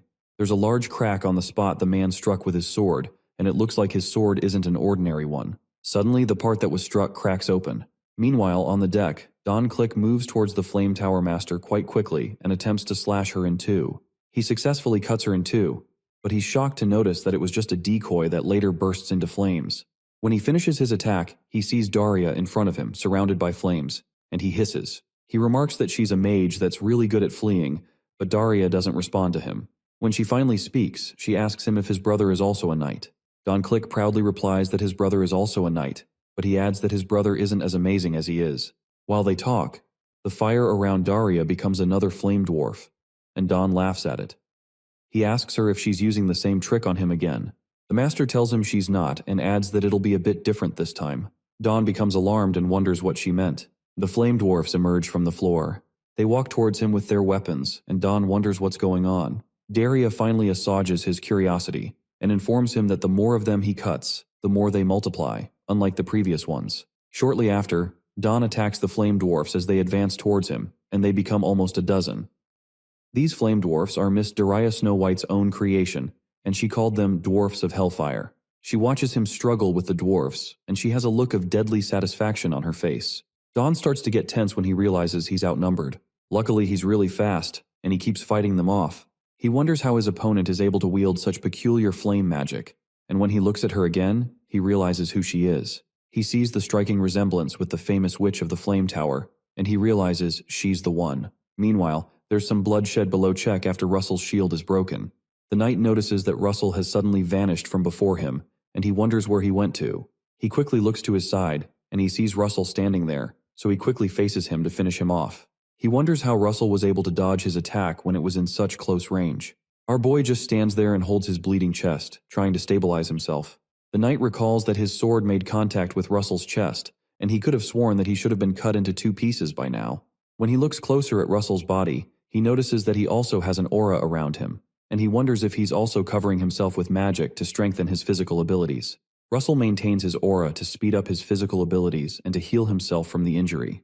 The vice captain thinks to himself that it doesn't matter since his opponent is basically like a rat caught in a trap. Ilo, who has been watching the fight, sympathizes with Russell. Russell keeps panting, and he tries to stabilize himself from losing much more blood than he has. He says within himself that he knows a thing about knights. He remembers that he has met a knight one time in his previous life. This knight that he met was quite ruthless and had slaughtered an innocent mercenary group because one of them simply bumped into his shoulder. One of his last victims was Russell, who was badly wounded, but suddenly another mercenary came to his rescue.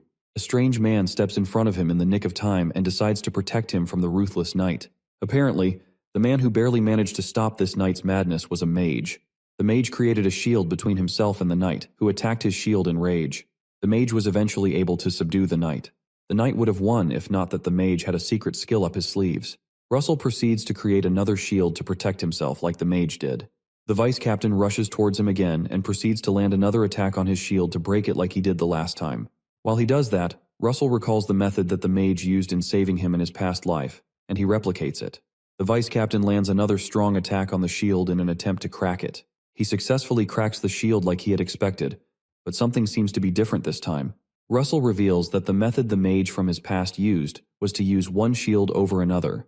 That is the method he decided to replicate, and the vice captain's attack has only cracked the first shield he's using. The vice captain stands back, expecting the shield to crash, but he is surprised to see that Russell is unaffected.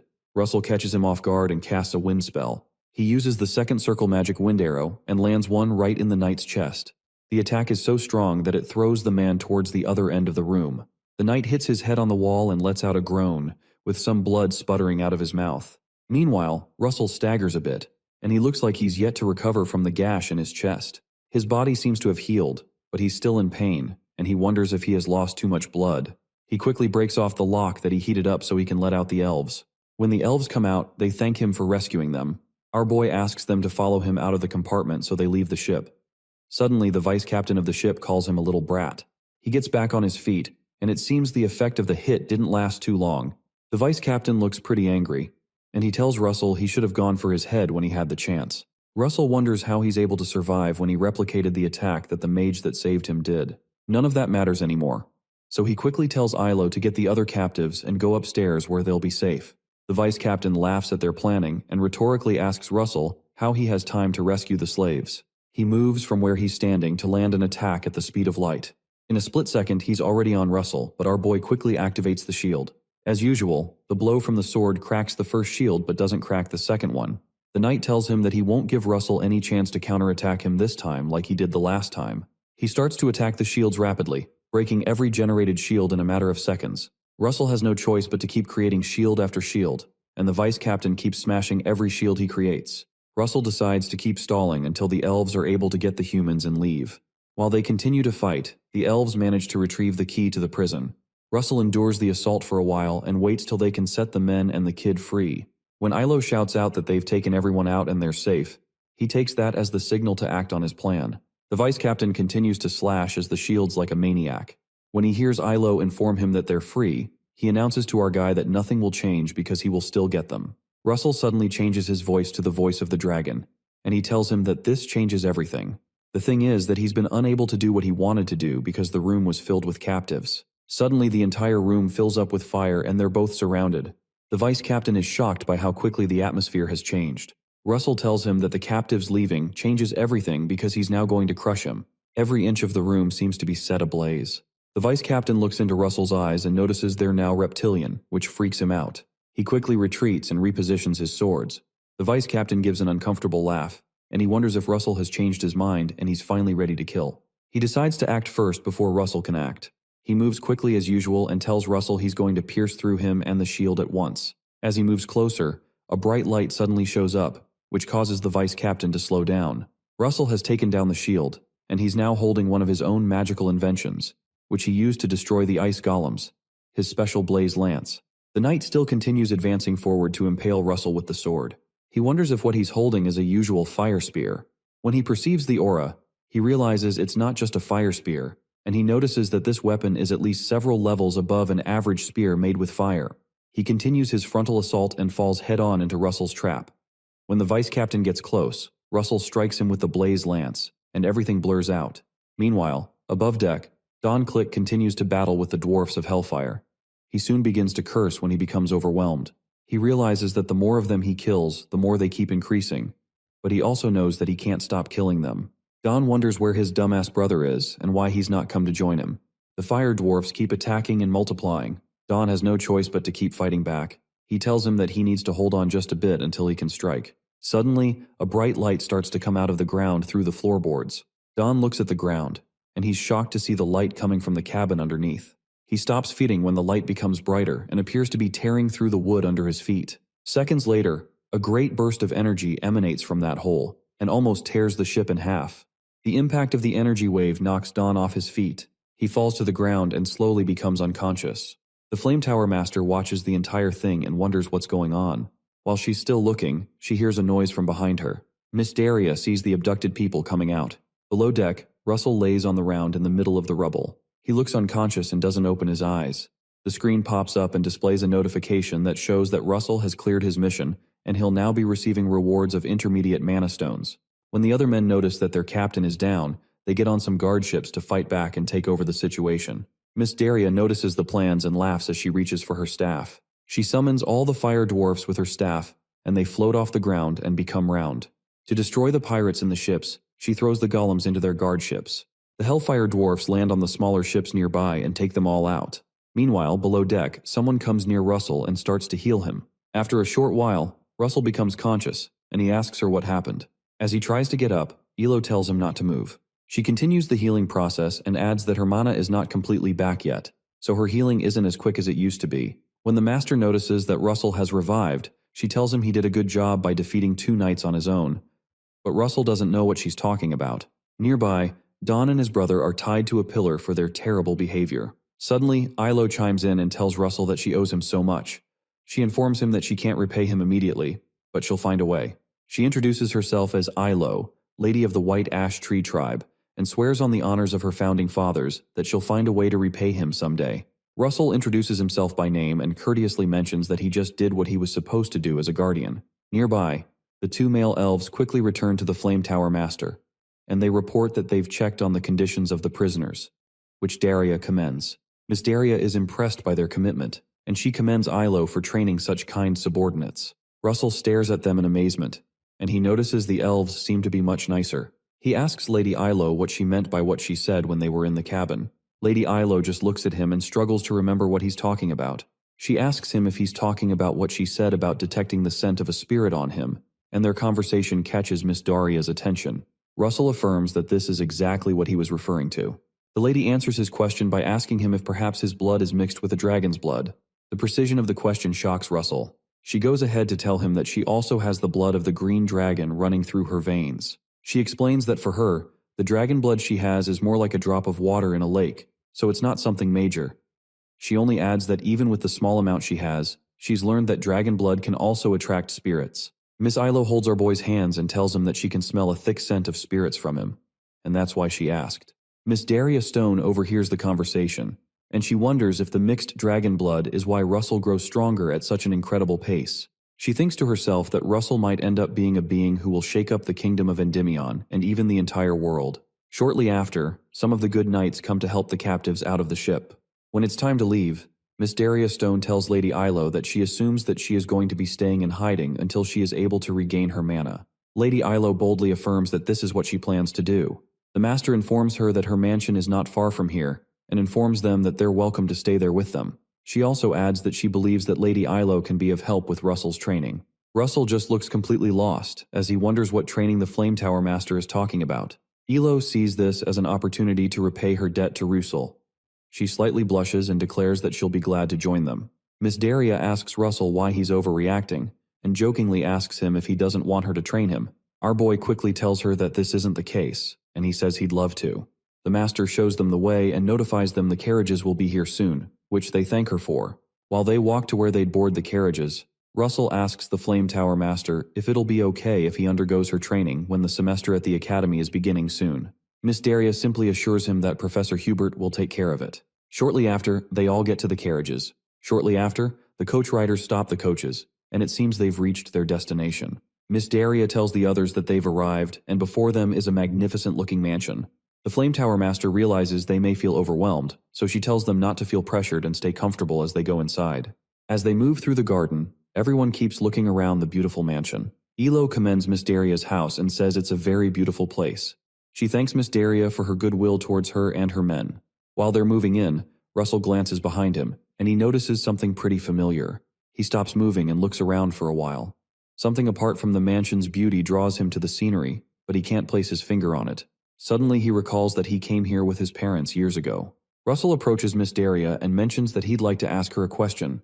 She stops and turns to listen to his question, so he asks to confirm if the villa wasn't originally hers. Miss Daria becomes uncomfortable and tells him that people will think she stole it if they hear him, so Russell embarrassingly apologizes. She affirms his suspicions and informs him that he's right, because she acquired the villa from some merchant association years ago. Russell realizes that this villa is one of the places that his family owned before his father was killed, and his family fell apart. Russell recalls that after his family's downfall, he heard that the villa was sold at a low price.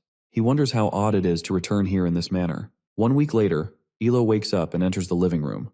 The Flame Tower Master scans her aura and mentions that she's relieved to see that Elo has regained much of her mana. Elo tells her that it's all thanks to her kindness and help. Miss Daria asks about the matter they had previously discussed regarding helping with Russell's training. Elo cheerfully replies that she's ready as ready can be. Suddenly, Ilo stops talking and asks where Russell is. Miss Daria laughs and informs her that she sent Russell to do something. Meanwhile, Russell falls off a cliff and screams at the top of his voice. Luckily for him, there's a stream of water beneath, so he falls into the water.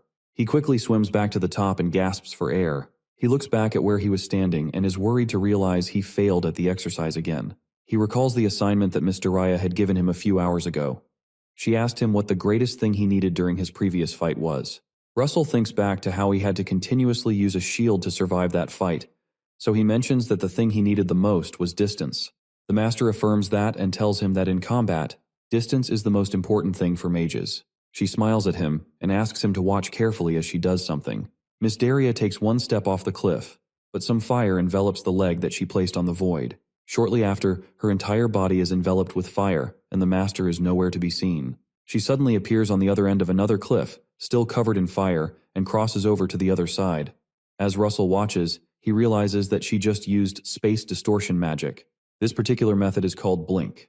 After she crosses the void between the cliffs, Miss Daria tells him that from this point on out, he'd have to try to cross the cliff with blink. She informs him that he's going to need it in the future. Suddenly, the screen pops up and tells him his new mission is to learn blink. It reveals that the rewards are intermediate grade mana stones. Russell finally makes his way out of the water and crawls to the shore. As he climbs back up to reach the tip of the cliff, he thinks about the method called blink, and he reasons that the ability to use this method isn't based on whether you're on a lower or higher circle.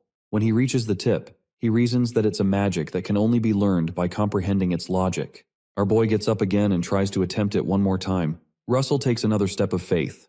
He falls to the ground again and exclaims as he falls towards the water. Hours later, Russell manages to climb back up on the rock, and he wonders if this blink thing is really just practice or is a ploy to get him to work on his stamina. After he reaches the top, he decides to focus harder this time. Suddenly, as Russell takes another step, a field of fire appears under his leg. As he prepares to take the new step, his second leg is also enveloped by fire. As he proceeds off the cliff, he hears a startling noise from behind him telling him to act now. He falls once more, then he looks behind him and realizes that the person who interrupted him is Daria. Daria watches him fall and gives an uncomfortable smile, while our boy screams as he falls to the ground. That night, Miss Daria takes Russell and Ilo to a private place in a rocky area before a fireplace. She tells Russell that starting today, he'll learn about contracts with spirits. The Flame Tower Master informs Russell that Ilo will help him with that. Ilo gets up from her seat and says she's glad to be able to help out. Our boy also thanks Ilo. When they begin, Ilo asks Russell to close his eyes slowly. She asks him to imagine something related to fire. Suddenly, Russell's entire body is soon engulfed with the fire as he thinks about fire. She informs him that she'll enter into his imagination to guide him, and she does just that. In the world of imagination, Ilo appears in Russell's mind and holds his hand to lead him across the right path. Ilo starts to explain that there's something that most people don't know. She says that the door to spirits is there for everyone. It doesn't matter if you're a human, an elf, or any entity. This doesn't matter because all entities are born of nature after all. In his mind, she starts to see visions of death and great war. Suddenly, more flames are released from Russell's body. The fire is so great that even the Flame Tower Master looks surprised. Meanwhile, Ilo, who is still checking out his mind, wonders what the torrent inside his heart is. She keeps trying to recognize it, and she sees a very disturbing image of a man getting killed. And it's too much for her to take. She peers deeper into his mind to the gate to the spirit world. Before the gate, there's a great torrent of water that separates them from the gate. She wonders what the great torrent could be. Meanwhile, Russell stands behind her, and he's weeping profusely. She keeps scanning his emotions and realizes that he's filled with hatred. When she scans deeper, she realizes it might not be hatred, but something else. In the real world, Russell frowns at the painful impact of reliving terrible memories from his past. On the spot, The mana coming from Ilo and Russell continues to increase until the light becomes blinding. The blinding nature of the mana alerts Miss Daria. She notices that the light is so bright that it looks like they're about to explode, so she decides to stop them from going further. As their manas keep increasing to an alarming rate, Miss Daria casts a spell to protect the two of them. A few hours later, Russell wakes up and finds the Flame Tower Master by his side. He sees the Flame Tower Master by his side, and he's shocked to see her standing there. He wakes up with a headache, and he asks her what happened to him. He explains to her that it felt like his mana suddenly exploded. While he speaks, Lady Ilo steps into the room.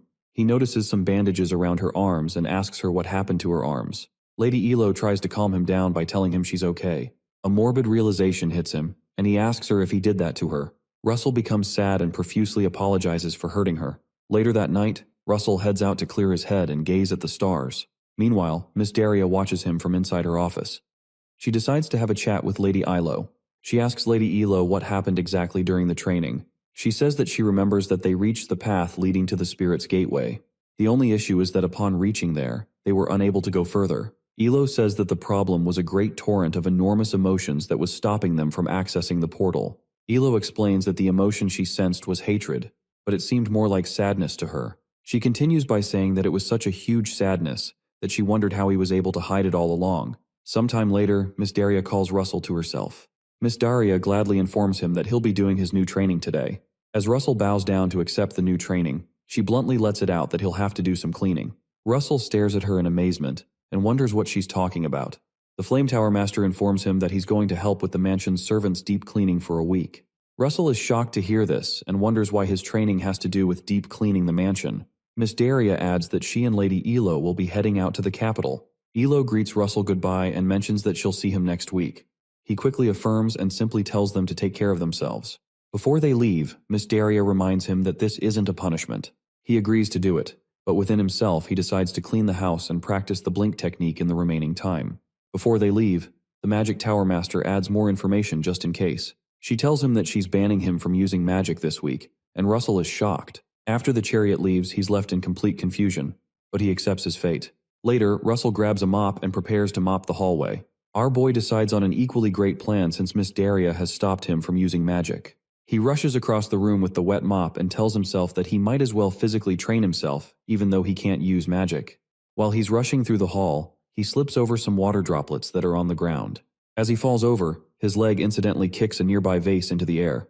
When he lands on his backside, the vase that he knocked over also shatters close to him. Suddenly, the headmaid appears behind him and asks him why he was cleaning at full speed. She adds that the vase he destroyed was one that Miss Daria really cherished. He recalls how, before she left, Miss Daria had told him that all he needs is to follow the headmaid's orders. In the present time, the headmaid towers over Russell and waits for him to clean up the mess he made. Russell quickly gets up and tries to pack up the shards of the broken vase with his hands and apologizes for making the mess. The headmaid puts up some gloves, and she informs him that she's aware that he can't use magic for a week. She hands him a napkin and tells him to please follow her directives in cleaning the house from now on. Later, Russell is tasked with dusting the vase, and the headmaid suddenly shows up behind him and tells him to hold up the vase from the bottom so it doesn't fall. While he's mopping the floor, she shows up again and asks if he's considered cleaning behind the door.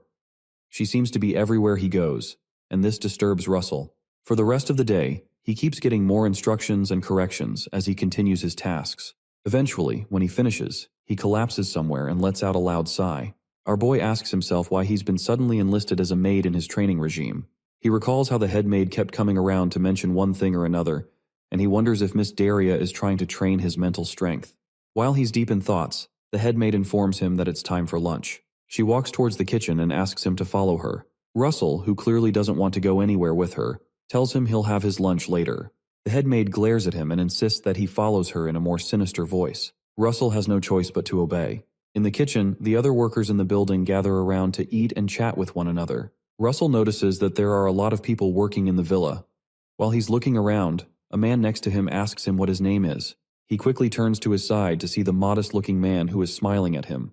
He tells him that his name is Russell Raymond. The man looks surprised when he hears that his name is Raymond, as it seems he recognizes that name. Russell starts to sweat, and he believes that the man must know about him and his family. Contrary to what he thought, the man just says he's a handsome young man and commends his black hair and red eyes. Someone call the cops. Another maid at the table overhears the man and notices Russell's red eyes, which she considers to be cool. Another worker that's standing behind our boy's table mentions that he seems pretty fit and asks him if he can touch his biceps. When he touches Russell, he almost screams out in shock, and it seems he's about to be molested. The guy smacks the back of his head and tells him that he's joking, and everyone laughs at Russell. Russell hesitantly laughs with them, but inside of him he weeps that he'd have to endure this for 1 week. He tells himself that it's most likely training, because there seems to be no other sane explanation for all this. Sometime later, Russell and the other workers go cut wood and carry them to the villa. He reasons to himself that he would have been able to finish this quickly if he could use his wizard aura, but he can't. They carry the wood past a small bridge and go back and forth. After they're done transporting and cutting the wood, the workers all sit down by the lake to celebrate a job well done. They all toast to a job well done. Russell doesn't hesitate and begins to chug the beer like an expert, which alarms the worker sitting near him. The guy smacks Russell in the back, and the shock causes him to spill out the beer in his mouth. Our boy asks the man why he suddenly hit him. The guy tells him that he's still a student and he'll lose his muscles if he drinks. Russell recalls that he's in a young person's body, and he had confused the present time with his wine-bibbing days as a mercenary. One of the elderly workers mentions that it's okay. The man pours some more beer for Russell and tells him he's supposed to learn how to drink from an adult. As the man sits down, he says that it would be a sin not to drink considering the beautiful scenery in front of them. All the people at the table look in front of them, and they see the beautiful sight of the rays of sunlight. While they watch, someone nearby says there's another sin that they would be committing. They all quickly turn back to know who's talking and why the person said that. It turns out to be the head maid who tells them that it would be a sin if they continued drinking without having snacks. She brings a basket of snacks and shares it among the workers.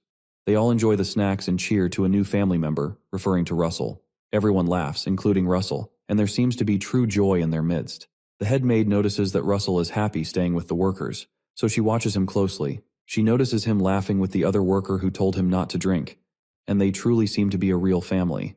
Over the next few days, the head maid supervises Russell as he cleans the roof. At night, they also gather to eat again, and everyone chats and laughs as usual. On the last day before Miss Daraya returns, Russell sits down at the fountain and realizes that tomorrow would mark 1 week since Miss Daraya and Lady Ilo had left. He feels slightly dissatisfied and wonders why. Suddenly, the head maid interrupts his thinking and points out that he likes staying by the fountain. He's shocked to see her, so he quickly gets up to greet her. She adjusts her glasses and asks him how many times he plans to greet her in one day, and Russell laughs at her statement and says he did it without thinking. She asks him if there's a reason he always comes to this spot, and he hesitates before he answers her question. Finally, he tells her that he can remember certain people when he comes here. The head maid mentions that she heard mages can teleport, and asks why he doesn't just go meet these people he's thinking about. He mentions that teleportation magic is difficult, but even if he could do it now, the people he's thinking about are at a place where he can't meet them. She sarcastically tells him that she thought mages wouldn't have any worries, and Russell jokes that her comment is absurd. As she walks away, she reminds him that tomorrow is his last cleaning day, and asks him to do his best till the end. Russell quickly affirms her instructions and tells her that he will. Before she leaves, she mentions that she doesn't know magic that well, but she thinks he's a good person. This time she doesn't call him Mr. Russell as usual, but just calls him by his name. Russell is touched by her statement and just stares at her in silence. She finally jokes that even if he doesn't become a good mage, she wants to use him as a good servant. Our boy playfully replies that he'll think about it. The next morning, Russell goes outside to welcome Miss Daraya and Lady Ilo.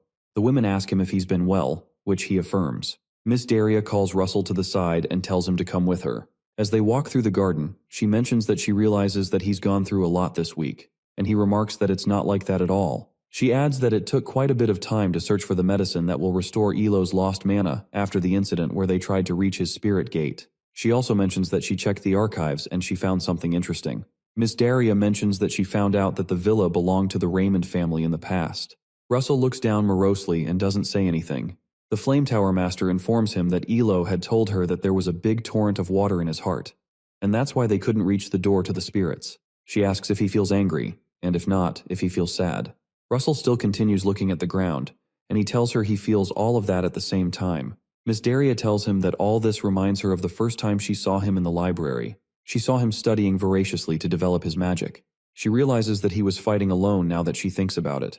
She mentions that after giving it much thought, she believes he is a lonely patriarch who is trying to rebuild his family.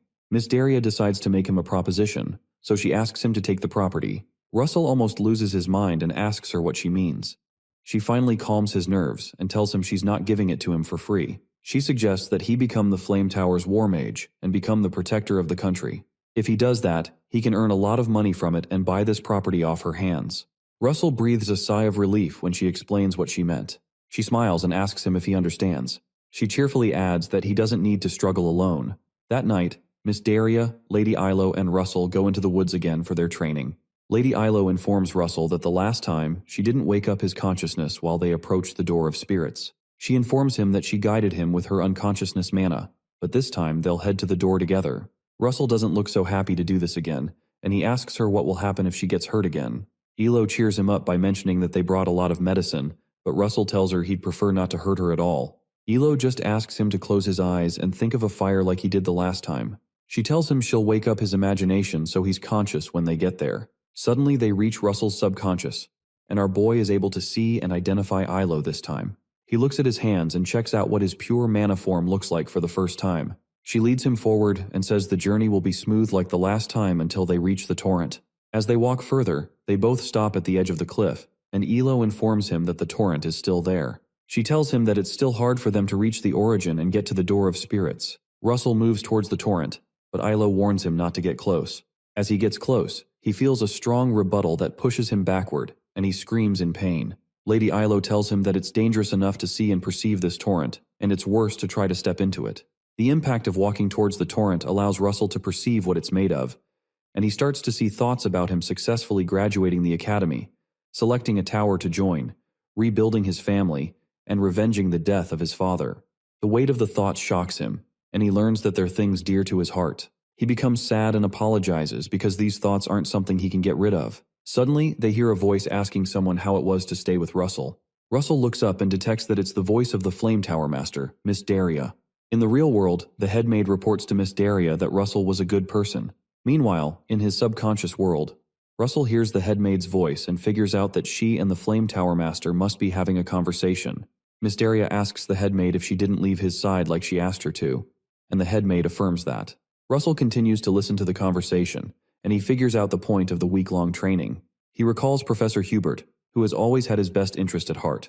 He recalls his celebration with the workers, where they had cheered for a new family member, referring to him. Another experience that touched him was the head maid's last words to him when she told him that he's a good person. Lastly, he recalls Miss Daria, who told him not to struggle alone since he has people with him. Russell pieces together the whole thing and realizes there's a lesson to be learned from it, which makes tears roll down his eyes. There seems to be only one thing he can do, even though he realizes that he can't get rid of the torrent. He gets up from his dejected state and says he can jump over the torrent. Russell recalls the training that Miss Daria gave him by the cliff. As he moves towards the edge of the cliff, Lady Ilo tries to stop him because it's dangerous for him to go closer. The pain from the torrent's impact continues to grow, but he continues to walk towards it and tells himself that it's okay. He tells himself that it's okay if he falls because he's not alone. As he takes his first step off the cliff, some fire appears under his foot. Ilo watches in horror from behind and hopes that he survives it. Russell suddenly activates the blink method, and he disappears from the spot and leaves a trail of fire. After Russell uses the blink method, Lady Ilo doesn't see him again, so she looks at the other side to know if he has successfully crossed the cliff. Luckily, Russell appears on the other side in a pool of fire. Lady Ilo tells him that he has really done it, and Russell looks back at her and just smiles, unable to hear her. Behind him, the torrent continues to rage. The lesson here is never to face your fears or deep problems, but to just jump over them. Suddenly, a notification screen appears and notifies him that he has cleared the mission and has received an intermediate-grade mana stone as a reward. Russell stands in front of the door, happy that he's been able to cross over, but it seems he doesn't know what to do next. Out of nowhere, he hears Ilo's voice in his mind, and she tells him to go to the door of the light in front of him. Her voice surprises him, and he wonders how he's able to hear her. Lady Ilo informs him that they can still communicate with each other because their manas are still connected. Another screen pops up and shows Russell that his new mission is to contract with a spirit. He's told to summon a spirit according to the Ilo's explanation and form a contract with the spirit. Lady Ilo asks him to put his hand into the door, and he does that. After he puts his hands in, he asks her what happens now because he doesn't feel anything. She tells him that it's now up to the spirits to decide. She adds that no one knows what will happen, so Russell continues to hold out his hand into the door and wait for something to happen. Ilo says that no one knows what kind of spirit will come. It's also possible that he might not get chosen, so Lady Ilo reminds him to hold out his hand and just wait. Meanwhile, in the real world, Miss Daria watches Russell while he's in the trance.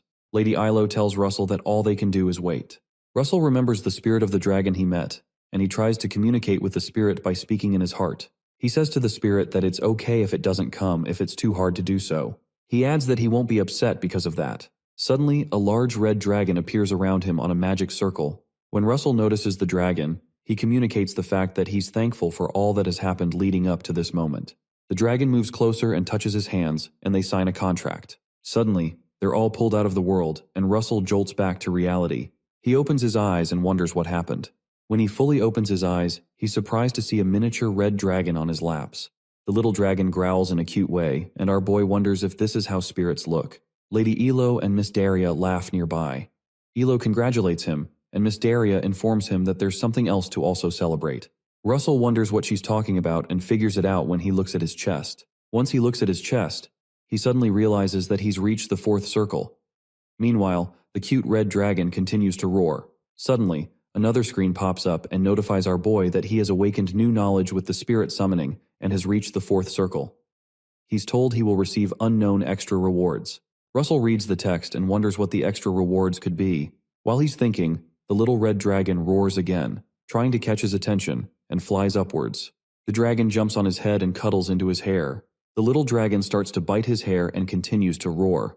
Elo comes to play with the dragon, and she mentions that she doesn't think it's a normal spirit. She asks him if he'll give him a fitting name. She tells him that naming him would complete the contract. Miss Daria affirms her words and tells Russell to give him a good name. Russell stares at the little dragon and tries to figure out a name. He mentions that it's red. Because it's red, he suggests to name him Bacon, and the ladies open their mouths in shock. Russell realizes his dark humor and laughs.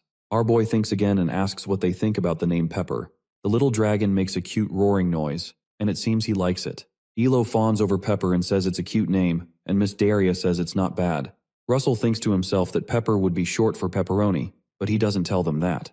Miss Daria suggests that they go celebrate, and they can start the real special training tomorrow. Russell continues to play with Pepper, and he says he's looking forward to the training. He continues to play with Pepper, who continues to test his vocal cords with an adorable growl, and Russell tells Pepper it's nice to meet him. A month later, we return back to the academy. In front of the gate, all the professors line up to receive some important guests on the day where the towers finally choose students. One of the professors says he wonders how many graduates will be chosen this year. Another teacher close by mentions that it's basically already decided. While they talk, an announcement is made that the kingdom's White Tower's judge has arrived. The judge arrives with one of the students, and the teacher that was talking mentions that each tower had picked out individuals to train all semester. Shortly after, the kingdom's Yellow Tower's judge arrives with the candidate they had been training all semester. Moments later, the kingdom's Spear Tower's judge arrives with a female student they've been training. The professors continue to gossip, and one other professor mentions that they need to do something more for these special students that have been shortlisted, and they all agree. When they notice Hubert frowning at them, they quickly change their discussion and say they need to do something special for everyone in the school, and not a few. Hubert glares at them, and he asks how they can call these children their students if they only prefer a few talented students. While they talk, another announcement is made that the kingdom's Flame Tower's judge has arrived. The students standing nearby are scared because the Flame Tower is one of the most prominent towers in the kingdom. Unlike what they all expected, a different person named Vermilion Olsen steps out of the Flame Tower's coach. Professor Hubert looks at Vermilion and wonders why he's here. Vermilion looks pretty tough, and he looks around to look for Russell. When he doesn't find him, he mentions that it seems that he's not here yet. Professor Hubert becomes worried that it would seem that Miss Daria doesn't plan to choose Russell because she sent Vermilion as the judge. Meanwhile, someone teleports across the sky using fire magic. It turns out to be Russell, who is rushing to get to the ceremony early. Vermilion notices the strange presence and looks upwards to know who it is. Russell eventually lands nearby and lets out a sigh of relief. He realizes he was almost late but is glad that he made it in the nick of time. Russell's gaze meets with Vermilion, and he's shocked to see him here. Vermilion just stares at him absently, as if he doesn't know him. Vermilion turns around and walks towards the academy and goes past the line of teachers. He smirks in an evil manner and tells himself that it's going to be fun to enjoy breaking Russell. In a flashback to when Russell decided to leave Maldiva for the academy, he thanks Miss Daria, Lady Ilo, and the head maid for all they've done for him. He wishes Lady Ilo safe travels as she heads back to her hometown, and she thanks him for his goodwill. Before he leaves a message for the head maid. He informs her that he'll return as the owner of the property, and he asks her to manage the place well for him in the meantime. The head maid just laughs and says she hopes it ends up as he expects. He thanks them for all they did for him in the short time they spent together. Miss Daria tells him she has one request for him on his way back. She hands him a sealed envelope and tells him to deliver the letter to Hubert for her. Russell receives the letter and promises to deliver the letter as she requested. She thanks him, but he notices she doesn't look too well. He wonders what the content of the letter is and why she seems down. In the present time, Russell and the professor sit down in his office. Russell gives him the letter, and Professor Hubert mentions that it's a relief that he's arrived at the right time. The professor reads the letter and tells him that the only issue is that it would be hard for him to help out during this selection. He covers up the content of the letter and explains that something that he has to do quickly came up. Russell smiles and says that it's fine. Before he leaves, Professor Hubert gives him a piece of advice that could prove useful. He informs Russell not to take Brother Olson lightly because he can be a force to be reckoned with. The professor tells him that he cannot afford to try his best. He must be the best. He adds that he's sure that Russell can do it and pats his shoulder. Russell smiles at him and tells him not to worry. Suddenly, the screen notifies our boy that his new mission is the tower selection. His mission is to show an overwhelming difference in levels and receive the acknowledgement of the 10 selection judges. Shortly after, the first round of the selection begins. All the students sit in front of a professor to write a preliminary written exam. Russell considers that the written exam isn't hard. He recalls that he flunked this exam in his previous life, so it isn't so much of a challenge to him now. He considers the fact that there is something else to be worried about. The major thing to be worried about is the letter that Professor Hubert received. From his previous life, he recalls that after the professor received the letter, his trips became more frequent. So frequent that he won't be able to teach his academy classes. Shortly after that, Professor Hubert would pass away the year he gets his sabbatical. After he finishes the exam, he steps outside. He thinks to himself that he doesn't know what exactly happened to Professor Hubert in his past life. He believes his death occurred due to a really dangerous task. He mentions that Professor Hubert must have passed from a really dangerous task that is left to a high-ranking mage in the Flame Tower. After the results are collated, Russell Raymond is announced as the student with the top score in the written exam. Some of the students are shocked he got the top score. Others think it's incredible. Some say he studied well, and others feel jealous. Meanwhile, Russell's mind is not even focused on the selection process. He thinks about the death of the professors that's about to begin, and he wonders if he's able to stop it. Shortly after, the second stage of the selection process is announced, and the students are told that the interview test will begin shortly. The students all sit down somewhere, and they're told to only come in when their name is called. After some students are interviewed, Russell is called. He steps into the interview hall and sees his professors sitting by his left and the 10 judges right in front of him. He tells himself that the evidence that he can change things is right before his eyes. Russell considers that he doesn't recall seeing Brother Olson come to the selection process as a judge in his previous life. The fact that he's here means he has changed the past, and that means he can join the Flame Tower and stop the deaths of the professors. To do that, Russell realizes that he needs to be acknowledged by the judges. Meanwhile, Vermilion Olson stares at him with contempt in his eyes. The professors announce the rule and tell him that the judges will ask him a question, and he has to respond shortly and verbally. The White Tower judge decides that they start right way, so she reads out her first question about a formula created by the mage Orugan Gong 3 years ago. A series of questions are thrown at our boy, and he answers them well and articulately.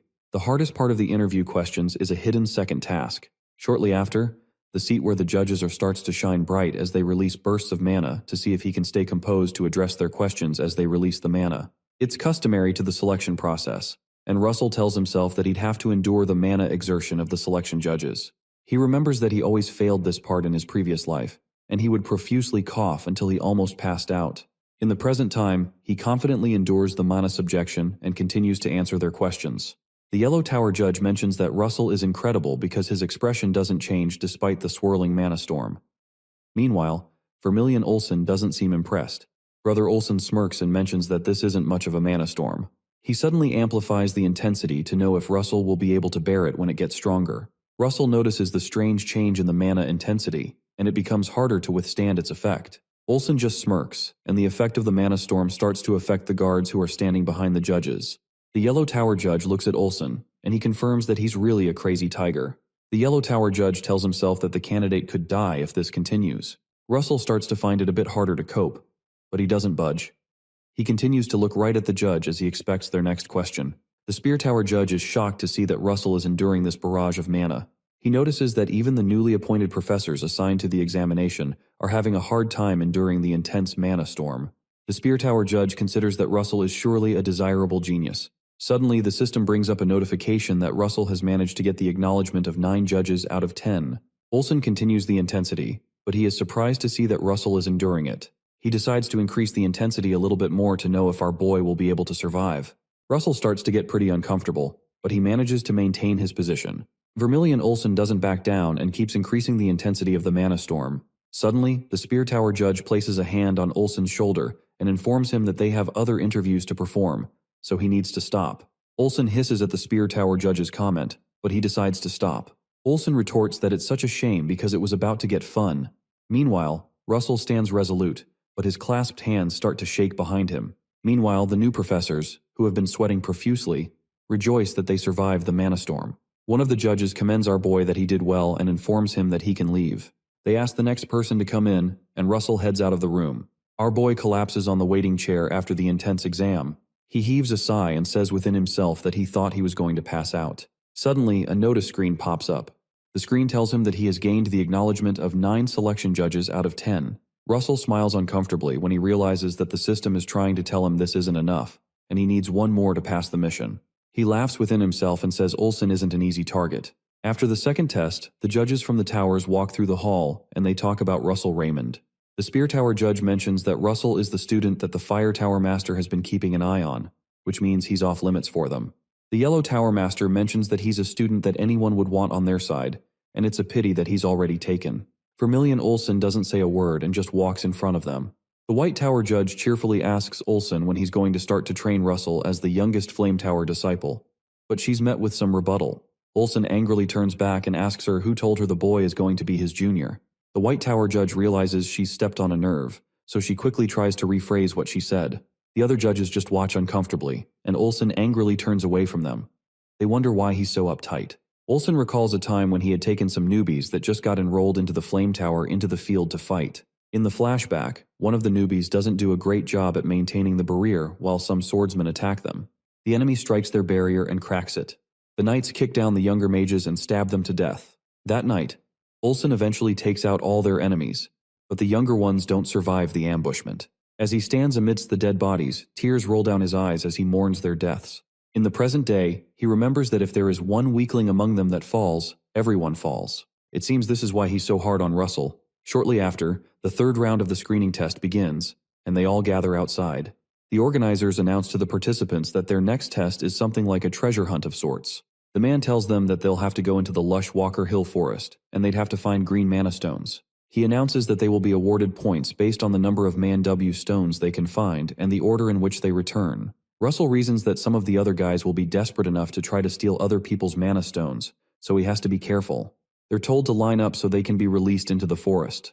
While they're forming a line, a notification screen appears before Russell again and tells him that the last part of the mission is winning Olsen's approval. He looks at the screen blankly, and he wonders if senior disciple Olsen will even acknowledge him at all. He considers how he's been treating him since the screening began, and he wonders if Olsen will still approve him if he clears the third round.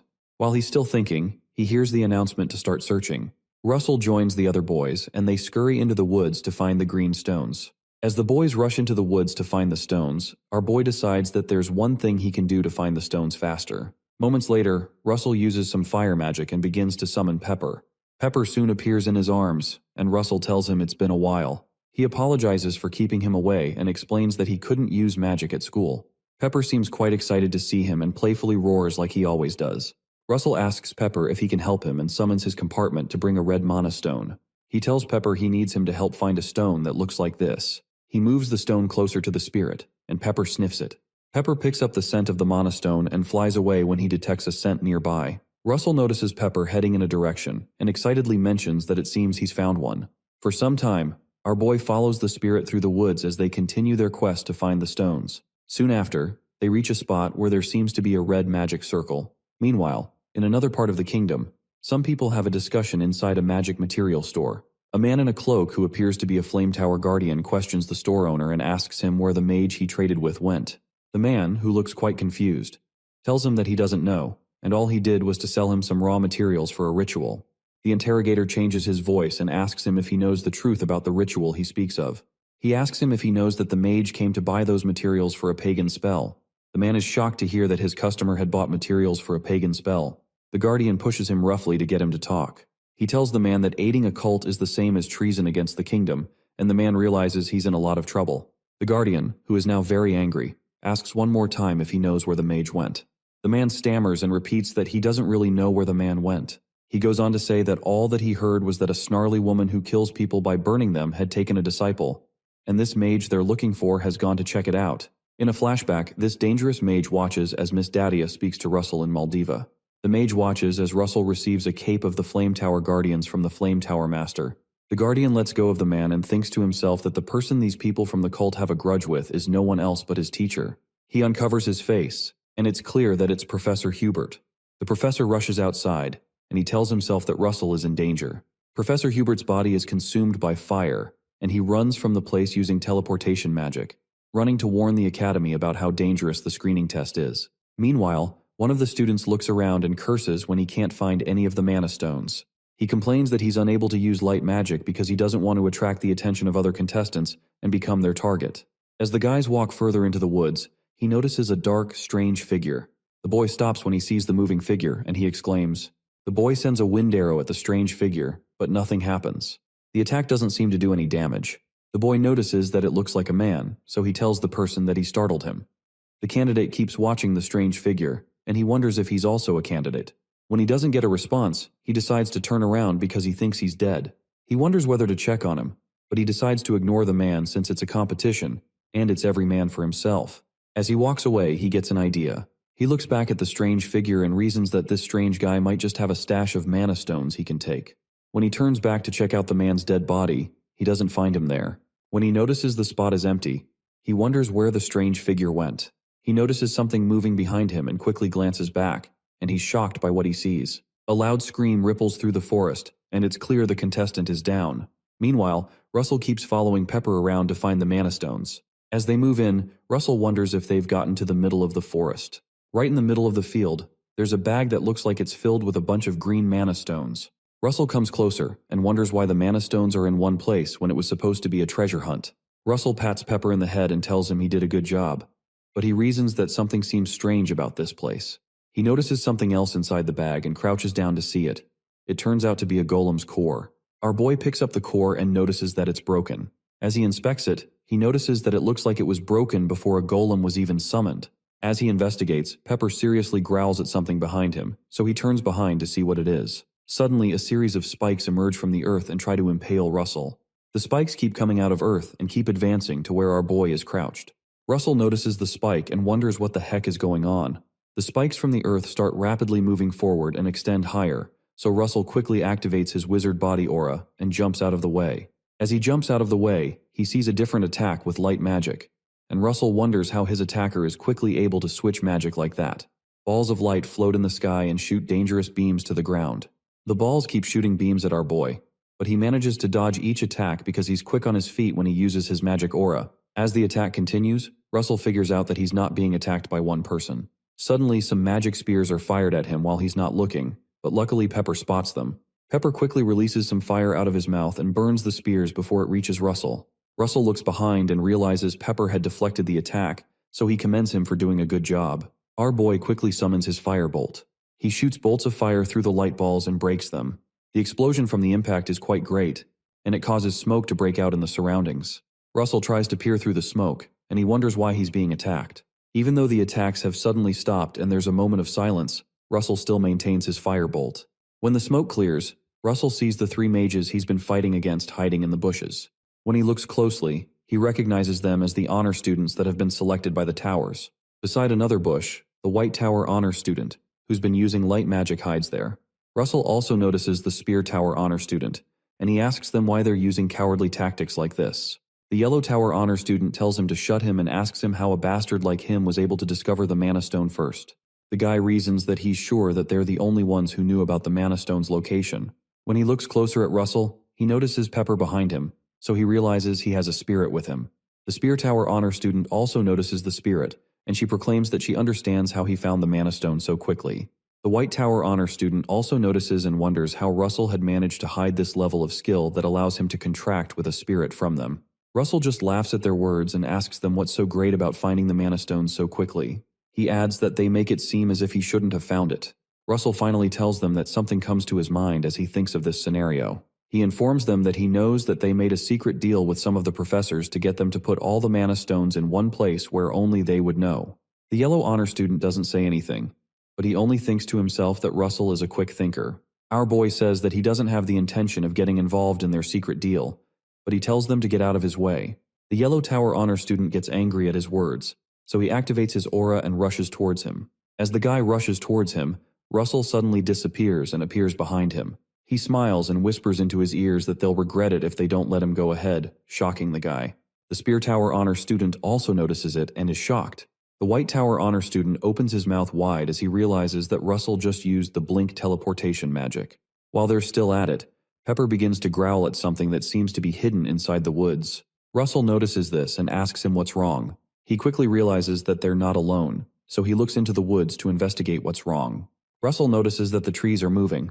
He turns toward the Yellow Tower student and asks him if the professors who are helping them told them that they would also destroy the golem core that he found in the bag. The Yellow Tower honor student tells him that they didn't. The other students walk forward, and they mention that they also thought it was strange that a broken golem core was in the bag.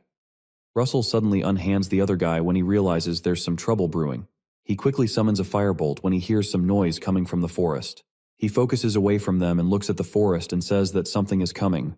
The birds in the forest also begin to fly away in response to whatever is disturbing the peace. Inside the woods, some ferocious and dark-looking monsters with green eyes rush towards the boys. When Russell spots them, he exclaims, and mentions that they're the undead. The Spear Tower honor students ask how the undead got into the testing area, and the rest of them look scared. The Yellow Tower honor student suddenly freezes due to fear, and he tells himself that he needs to run away. As he turns to the side to make a run for it, he finds out that there is nowhere to go. He stops in his tracks, and a look of despair develops across his face. The undead form a large circle around them, and there's nowhere to run. Suddenly, Russell creates a large firewall around them while Pepper goes to fight off some of the beasts. The Yellow Tower honor student sees the firewall and realizes that Russell is using fourth circle magic, which none of them have attained. Russell looks at them and tells each of them to pick a direction to face and fight the monsters that manage to break through the walls. The students just stare at him speechless, crippled by fear. Our boy shouts at them and tells them to answer him because they're running out of time. They all stammer and give an answer, as they realize that they're the ones who were ambushed when they thought they were the ones setting an ambush for him. The Yellow Tower honor student says to himself that it's hard to think that they were picking a fight with someone like him. If they had gone ahead, something really bad would have happened.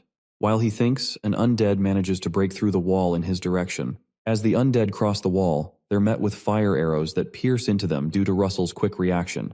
Russell tells them that the firewall is only a temporary measure, and they need to find the sorcerer who summoned the undead beasts.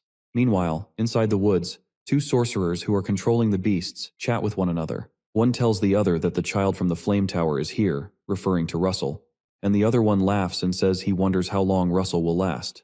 In the middle of the forest, some of the undead keep breaking through the firewall. One hefty-looking zombie guy breaks in again.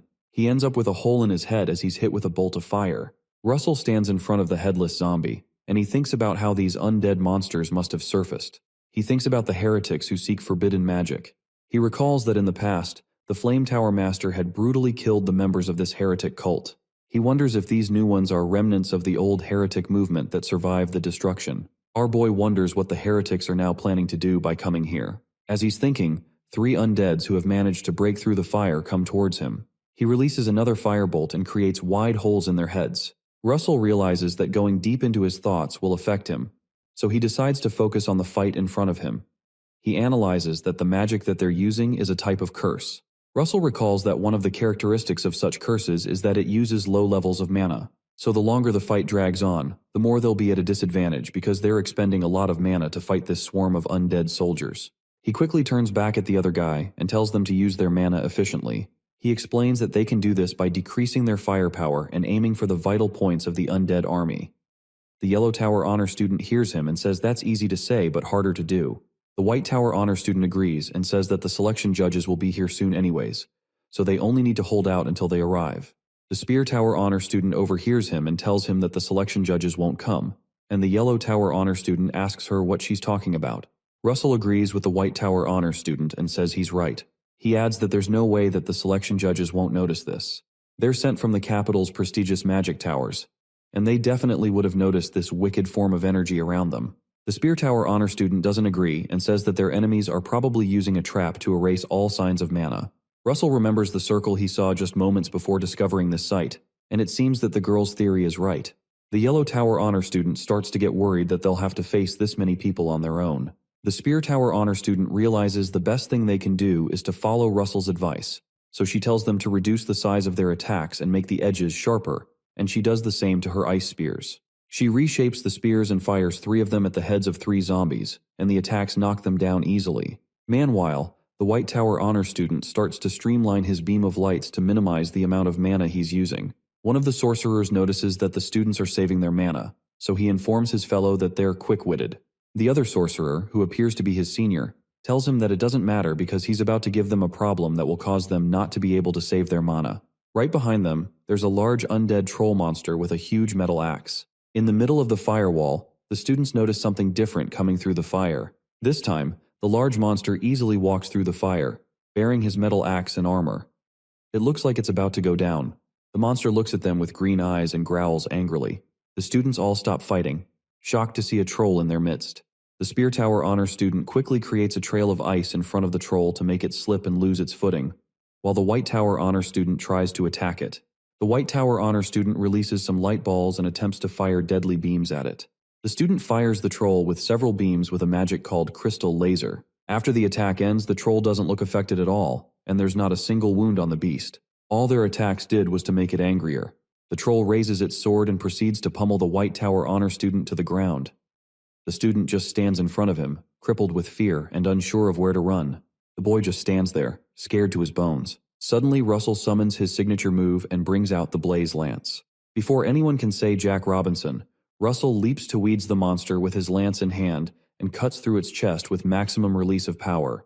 The lance cuts through the troll's chest and burns through its body. Russell lands back on the ground and watches to see how much damage was done.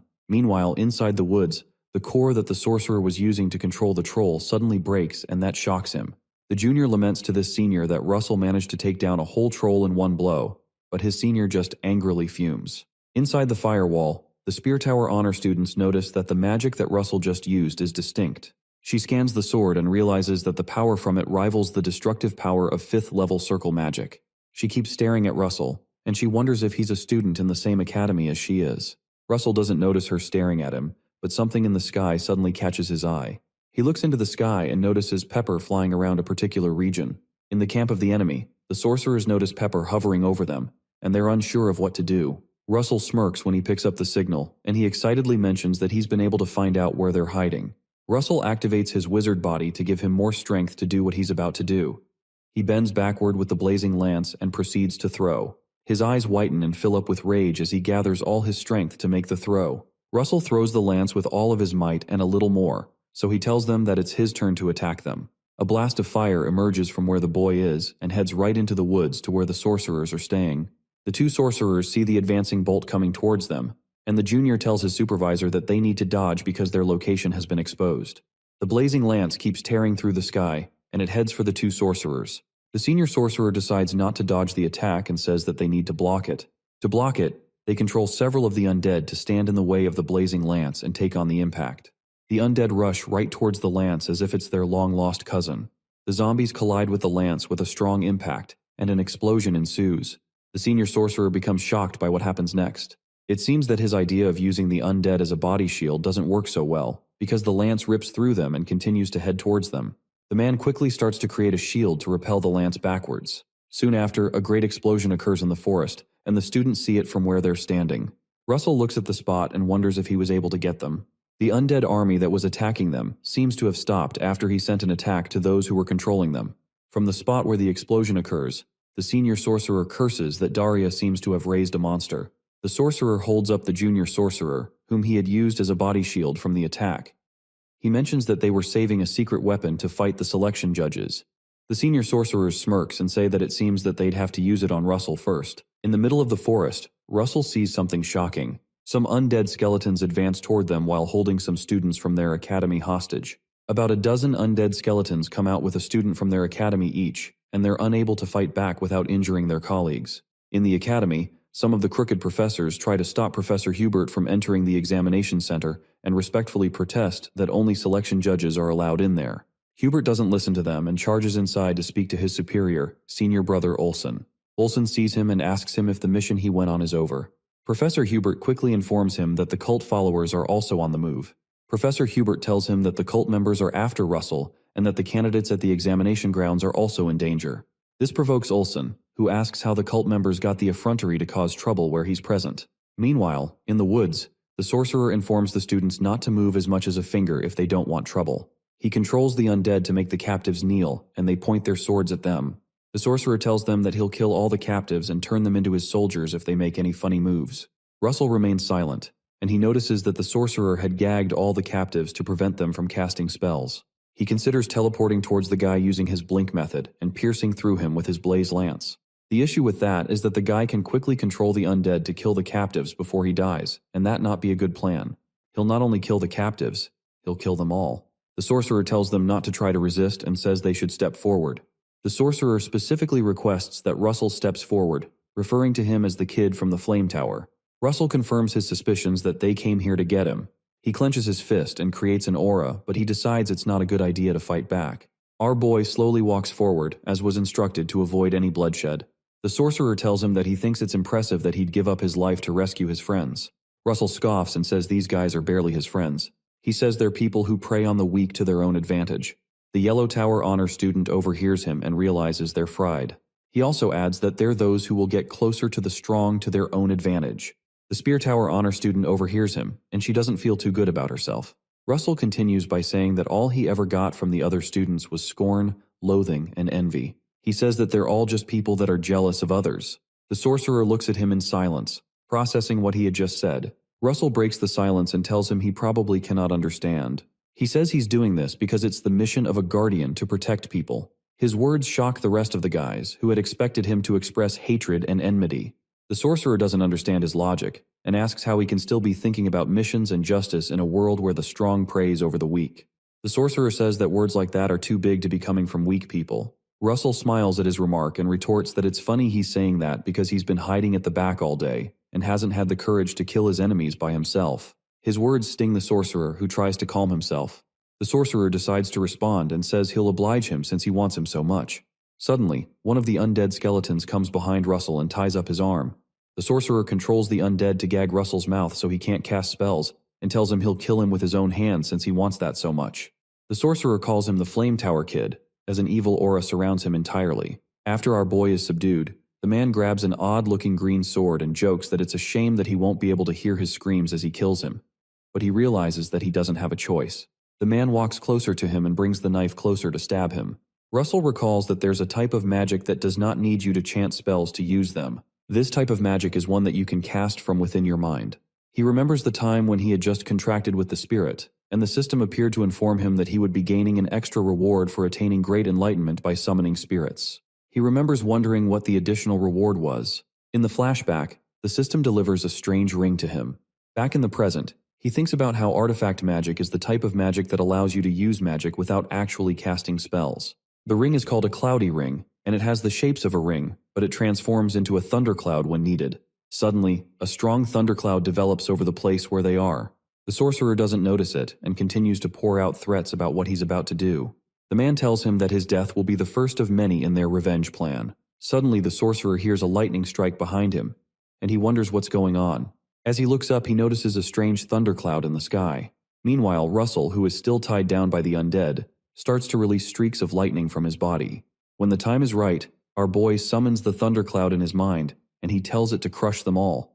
The magnitude of the lightning strike is so large that even the honor students have to cover their faces to avoid getting blinded by the enormous light released.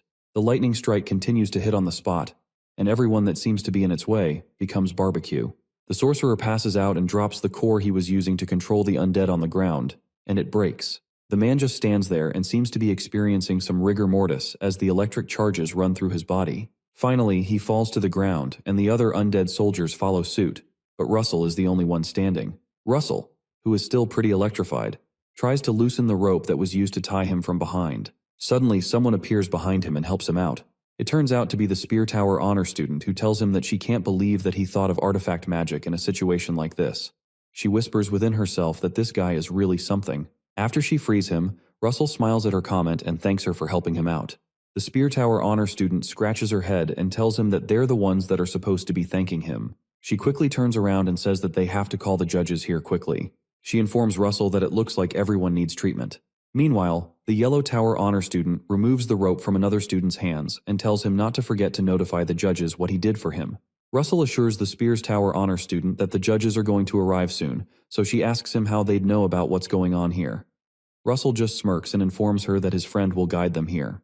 Nearby, Pepper finds the trap that the sorcerers had used to block the mana and burns it with his breath.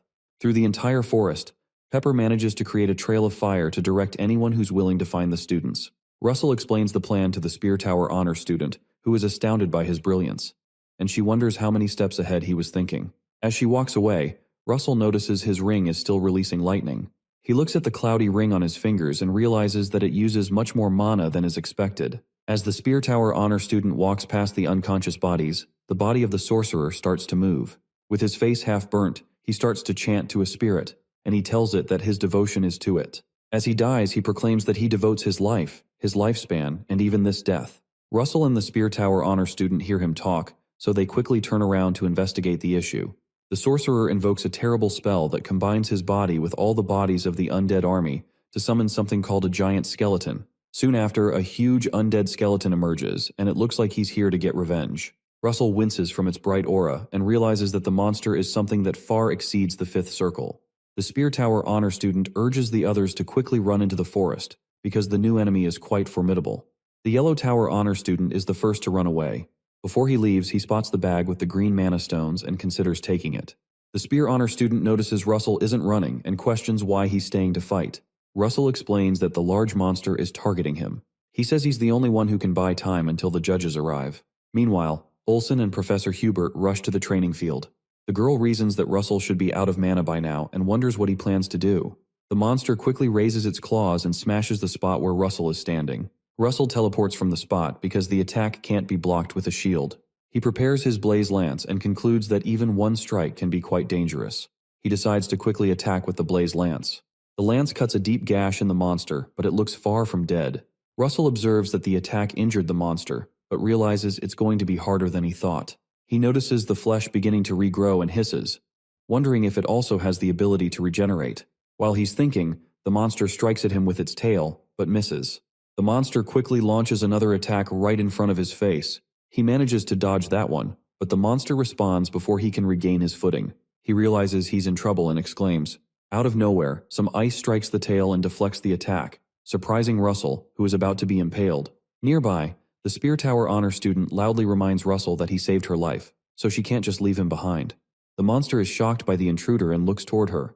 Meanwhile, the other students scurry away to safety. She reminds him of what he said, that this is the mission of a guardian.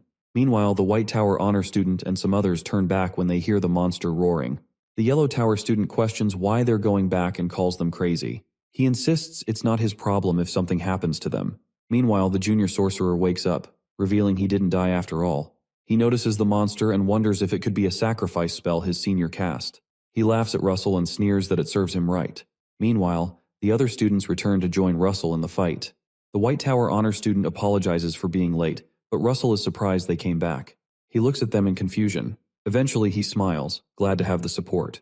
He summons his blaze lance and eagerly tells them he won't stop them since they want to fight together. However, he instructs them to follow his lead if they want to survive and win this fight. Meanwhile, the Spear Tower honor student continues battling the monster. Russell announces to the others that he'll create a crack with his blaze lance, so they need to put their all into it.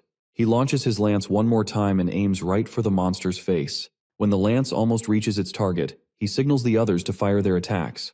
The combined assault results in a great explosion. Half of the monster's face is blown off, but it's still standing.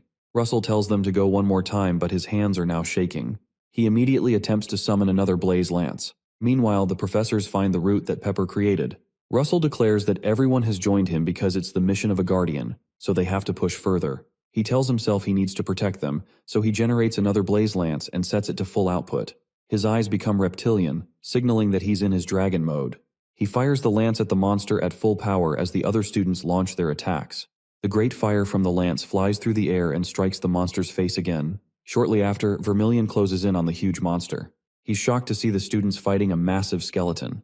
He wonders what these weaklings are trying to accomplish together, and remarks that they should have just run away. Vermilion Olsen believes that being fragile is a weakness. To him, if one person falls, everyone else falls along with them. Meanwhile, he observes Russell generating his blaze lance at full output and directing it at the monster. As he waits to see what will happen, he notices the lance tearing through the monster. At that moment, Vermilion realizes that if one of these weak ones rises up, all of them rise up. He watches as their combined effort triggers a large explosion that takes the monster's head clean off. Suddenly, the head of the senior sorcerer is exposed, making it clear that he's the one controlling it. He cries out that it's not over yet, and the monster begins to heal again. Vermilion quickly takes charge and launches himself at the monster. He uses a magic spell called Overheat, channeling a great deal of energy into his hand. The sorcerer is stunned as he spots Vermilion charging toward him. Vermilion calls him a wicked being and commands him to disappear. The attack is so intense that it almost blinds the students. The monster is completely vaporized by the attack. Russell smiles at Vermilion and remarks that he should have come faster if he was going to intervene. He suddenly collapses from mana exhaustion. Professor Hubert catches him and commends his good work. Vermilion smiles at him and seems impressed. The screen shows that he's gained the approval of the last judge and has been awarded an intermediate stone. Sometime later, Russell wakes up somewhere else. He gets up and finds Professor Hubert by his side. He immediately inquires if the other candidates are safe. The professor assures him that they are, thanks to him. Russell says that's a relief, and the professor agrees, adding that they might all be dead if it weren't for him. Russell chuckles and says he had some help. The professor promptly asks if he's curious about the test result. Russell suddenly remembers they had a test and urges him to reveal it. The professor explains that the judges had many concerns, especially because of the attack caused by the heretics. Due to the attack, the third test became irrelevant, as teamwork proved more important than competition. Meanwhile, the Yellow Tower student ran back with all the mana stones and didn't stay to fight. The professor reveals that, with this in mind, the judges reached a conclusion. They decided that in this selection test, the person who deserved the highest score was Russell. Russell is shocked to hear the news that he got the highest score. He thanks the professor, glad that he can finally graduate from the academy. The professor informs him that an investigation has begun into the heretics to uncover the mastermind behind the attack. He assures Russell that they'll soon get to the root of it. Russell informs Professor Hubert that there was one more heretic on the field. The professor is surprised to hear this because they had only found one. Apparently, the injured sorcerer escaped amidst the chaos. As he escapes, he swears to make Russell pay for this humiliation. Vermilion, who has been standing nearby, comments that it seems they lost the other sorcerer. Senior Vermilion steps in and asks to speak with Russell for a while. Professor Hubert protests, saying Russell needs rest. Russell notices the tension and reassures him that it's okay. Later, Vermilion and Russell head outside. Vermilion remarks that Russell must have felt dragged down while fighting the heretics. He says this because he assumes Russell had to fight alongside weak people. He explains that he still believes being fragile is a weakness, and that perspective hasn't changed. Russell agrees but asserts that the weak exist so the strong can grow stronger and protect them. Because of this, the weak will always strive to improve, inspired by the strong who protect them. Thus, no one is left behind, and everyone takes a step forward. Vermilion listens silently. He suddenly smiles and remarks that it wasn't a bad response. He tosses a white sack to Russell and urges him to open it. Russell is shocked and wonders what's inside. He unwraps it to find a cloth he immediately recognizes as a Flame Tower robe. Vermilion smirks and warns him not to get ahead of himself just yet. He explains that if Russell wants to join the Flame Tower, there's still one more test. Russell is confused since the selection test has ended.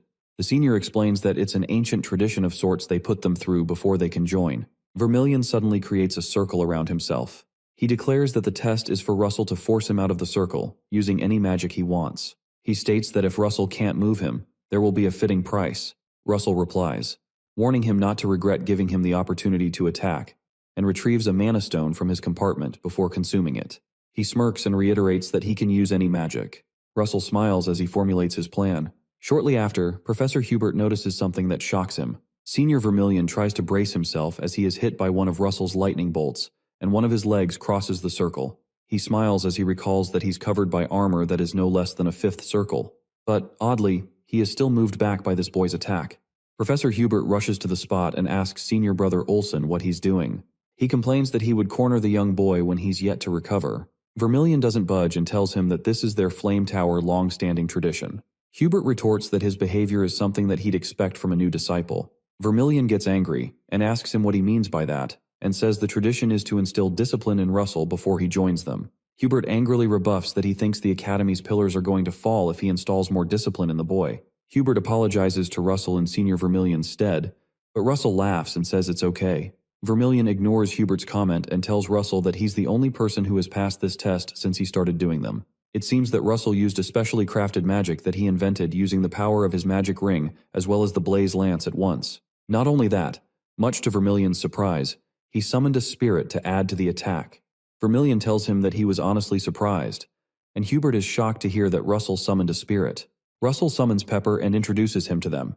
The two men look at the spirit and they think it's cute. Sometime later, at the Academy's graduation, Russell reads his valedictorian speech. He wishes the other students well as they continue the journey of life. Everyone claps for him after he ends his speech. Sometime later, Professor Hubert commends his speech, and Russell thanks him.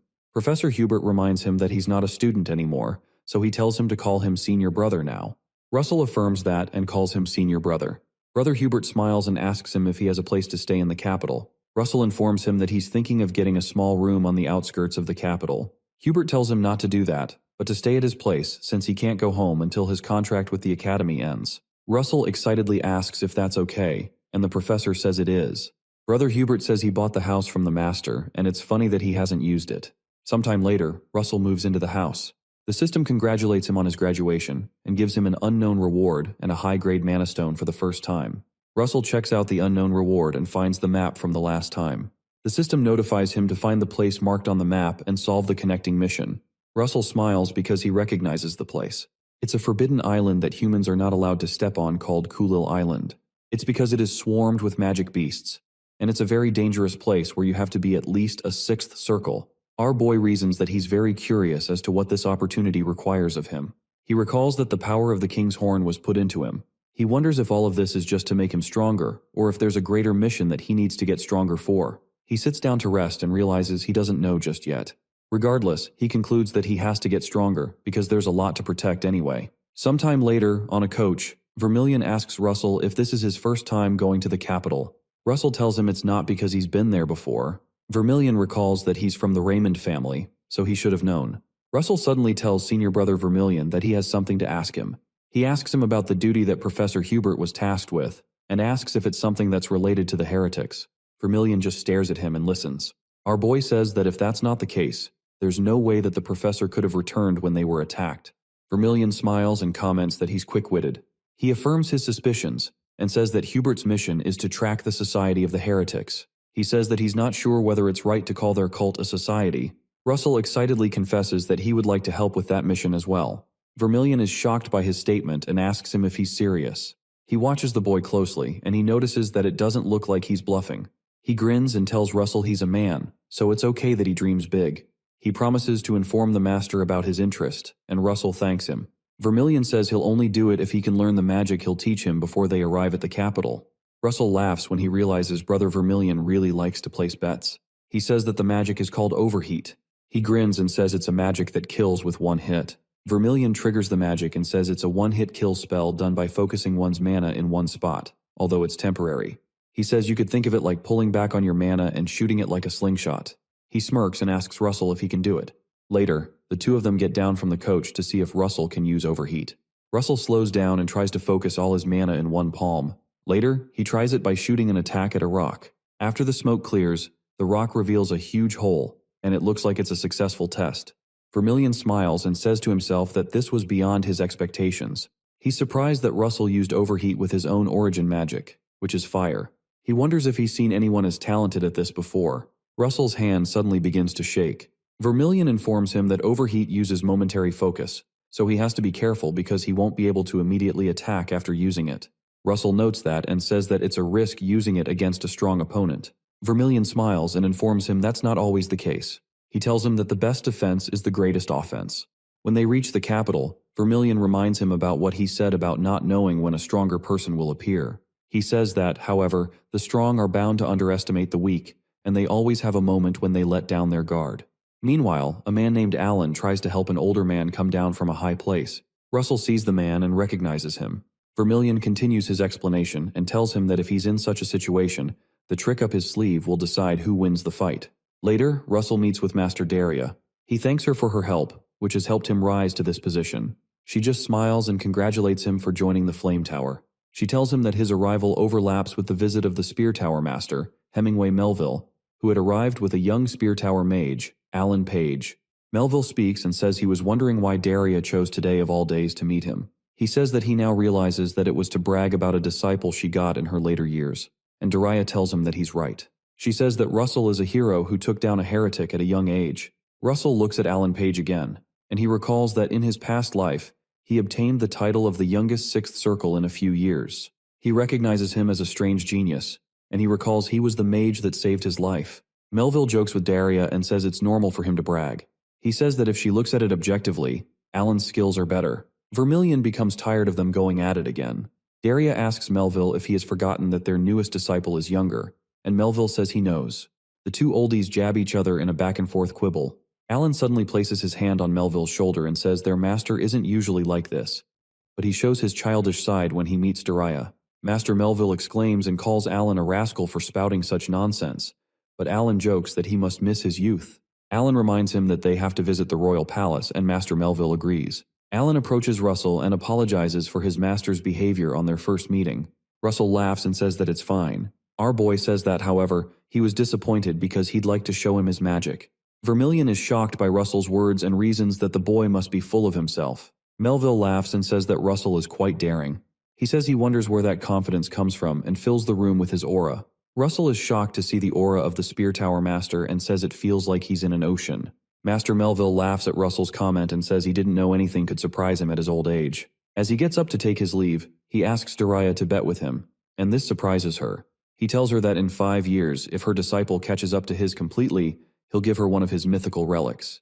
Daria looks satisfied and exclaims. Russell hears him and recalls that mythical relics are artifacts from the Age of Myths. They're relics that existed in the forgotten Age of Myths. According to what he's heard, even the weakest relics hold mana bordering the 7th circle. Daria says he should change it to 3 years, and Melville is shocked. She proposes that if her disciple doesn't catch up to his in 3 years, then she'll give up her own mythical relic. Master Melville laughs and reminds her she can't take it back now. She just smiles and informs him to prepare his artifact ahead of time. Melville finally leaves and notifies Alan to follow him. Alan bows respectfully and informs the Flame Master that they'll be taking their leave as Melville continues laughing. When they step out, Alan asks his master if it's okay for him to put a mythical relic on the line for a bet. Melville informs him that it is not, which shocks Alan. The master turns back toward him and tells him to do his best, to give it his all. Alan cringes and says he feels like the older one in this relationship. Meanwhile, Vermilion tells Russell that he doesn't seem to be able to stay still on his first day. He asks him if Alan is his friend, so Russell apologizes. Our boy wonders if he really did something wrong. Later, Miss Daria speaks with Russell and informs him that Olsen told her that he'd like to help with tracking down the cult members. He confirms that he would like to. Master Daria mentions that he spoke just in time because she just received reports from their spies. She informs him that they discovered traces of the cult member who attacked the academy. He was seen somewhere in Sudra, a neutral city, and he's trying to run away all alone. Russell recalls that Sudra is a so-called paradise for criminals, which must be the reason he chose this place to run to. Master Daria mentions that tracking the offender down will be easier for him since he's confronted him before. She says the only issue is that the offender will probably be prepared to defend himself again. She asks him if he's still going to take the risk. Russell surprises her by saying that he will fulfill his duty as a guardian of the kingdom. The master seems pleased by his reply and informs him he'll depart the next morning. She tells him that she'll prepare a teleportation portal for him and reminds him not to forget his supplies. Our boy is glad she gave him permission, and he figures that he's taken the first step to stop Professor Hubert's death.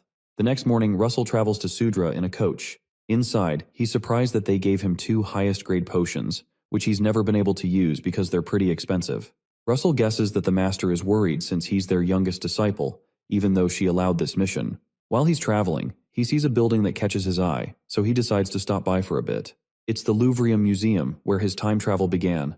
He rushes to the room where he saw the dragon heart. He says to himself that all this time he's been wondering why such a miracle happened to him. His conclusion is that it was for him to grow more and protect even more people. Suddenly, a screen pops up with a mission to get the heart of the dragon folk with an unknown reward. Another notification shows him another mission called Dragonication, where he draws on the power of a dragon at his will, with rewards of 3 intermediate stones. Russell realizes that securing the heart of the dragon folk means he has to make a great contribution to warrant the granting of a commodity belonging to the royal family, which is pretty difficult, but not impossible. He checks the other mission and wonders what on earth Dragonication is. The system decides to explain it to him when it realizes he doesn't understand it. To explain it, the system triggers a strange burst of mana, and Russell's eyes become like those of a dragon. Russell recalls that he's felt this sensation before when he experienced a boost of magic at moments of crisis. He notices his reptilian eyes in the mirror and wonders if he's the one in the mirror. Later that day, he reasons that this power must have manifested during the fire trial, and it must be the reason he was able to survive it. He wishes he was able to control the sensation at will. He also considers the fact that he might be able to increase its potency by adding the overheat technique to dragonication. If he manages to do that, it may be an extreme death blow that could come close to being a sixth circle. The only issue is that he doesn't know how to master it, since the power only manifests on its own when in danger. Pepper overhears him complain that he doesn't have time to train because of the mission, and realizes it won't even be possible to summon dragonication with the usual training. Pepper gets an idea and tries to drag him away. He keeps sulking, and he tells himself no matter how much he focuses, he can't feel the same sense of crisis at will. Pepper notices he doesn't budge and gets angry. Suddenly, Russell notices a stream of fire over his face. He quickly gets up and notices Pepper growling in dragon language. Russell laughs and asks him if he can help him out. Pepper smiles and growls affirmatively. Later, Russell sits attentively as Pepper sits on his head. He tries to cross over into the mana world, just like Lady Ilo taught him. He soon appears there in his mind and remembers he was here with Ilo.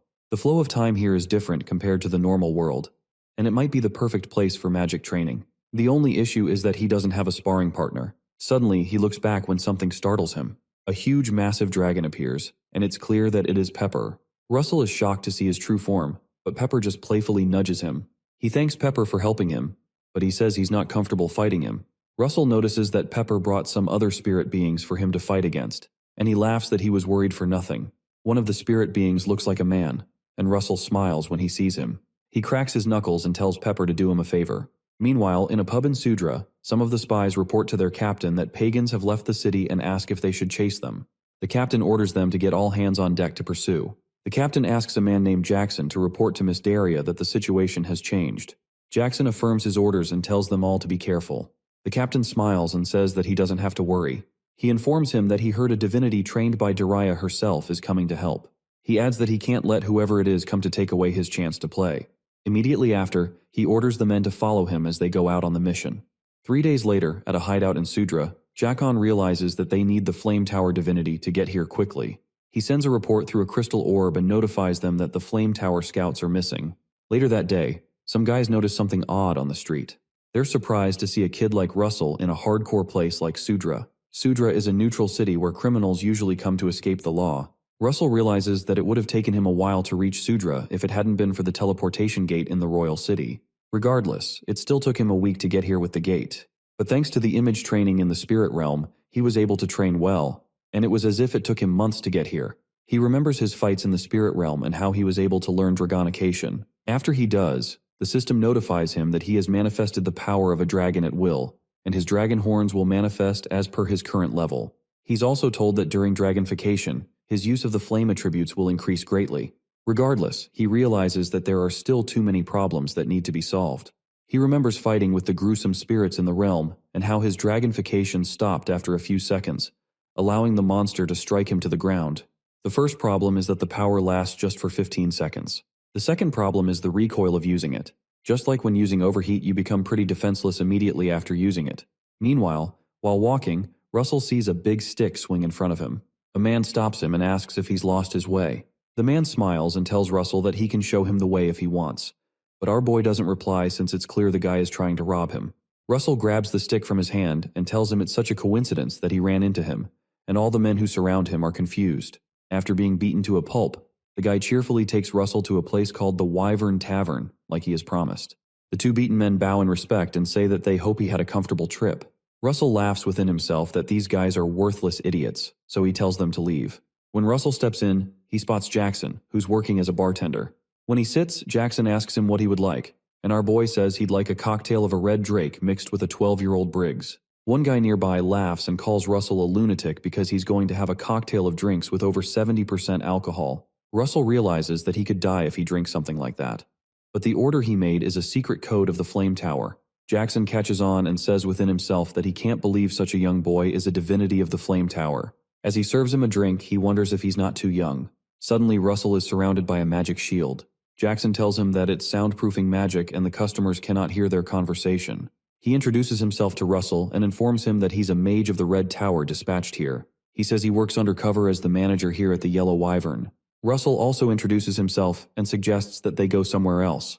When they step outside, Russell asks him about the scouts that went missing 3 days ago. Jackson affirms that this is true, and the last they heard of them was that the scouts were headed towards the desert ruins, tailing the sorcerer that attacked the boys. Russell asks if they fell into a trap, but Jackson says they aren't the type of men to act in a rush and fall for some trap. Russell asks him if he has the map for the path to the desert ruins, and Jackson wonders what he needs one for. Our boy says he needs to rescue them, but Jackson tells him that place isn't one where he can go alone.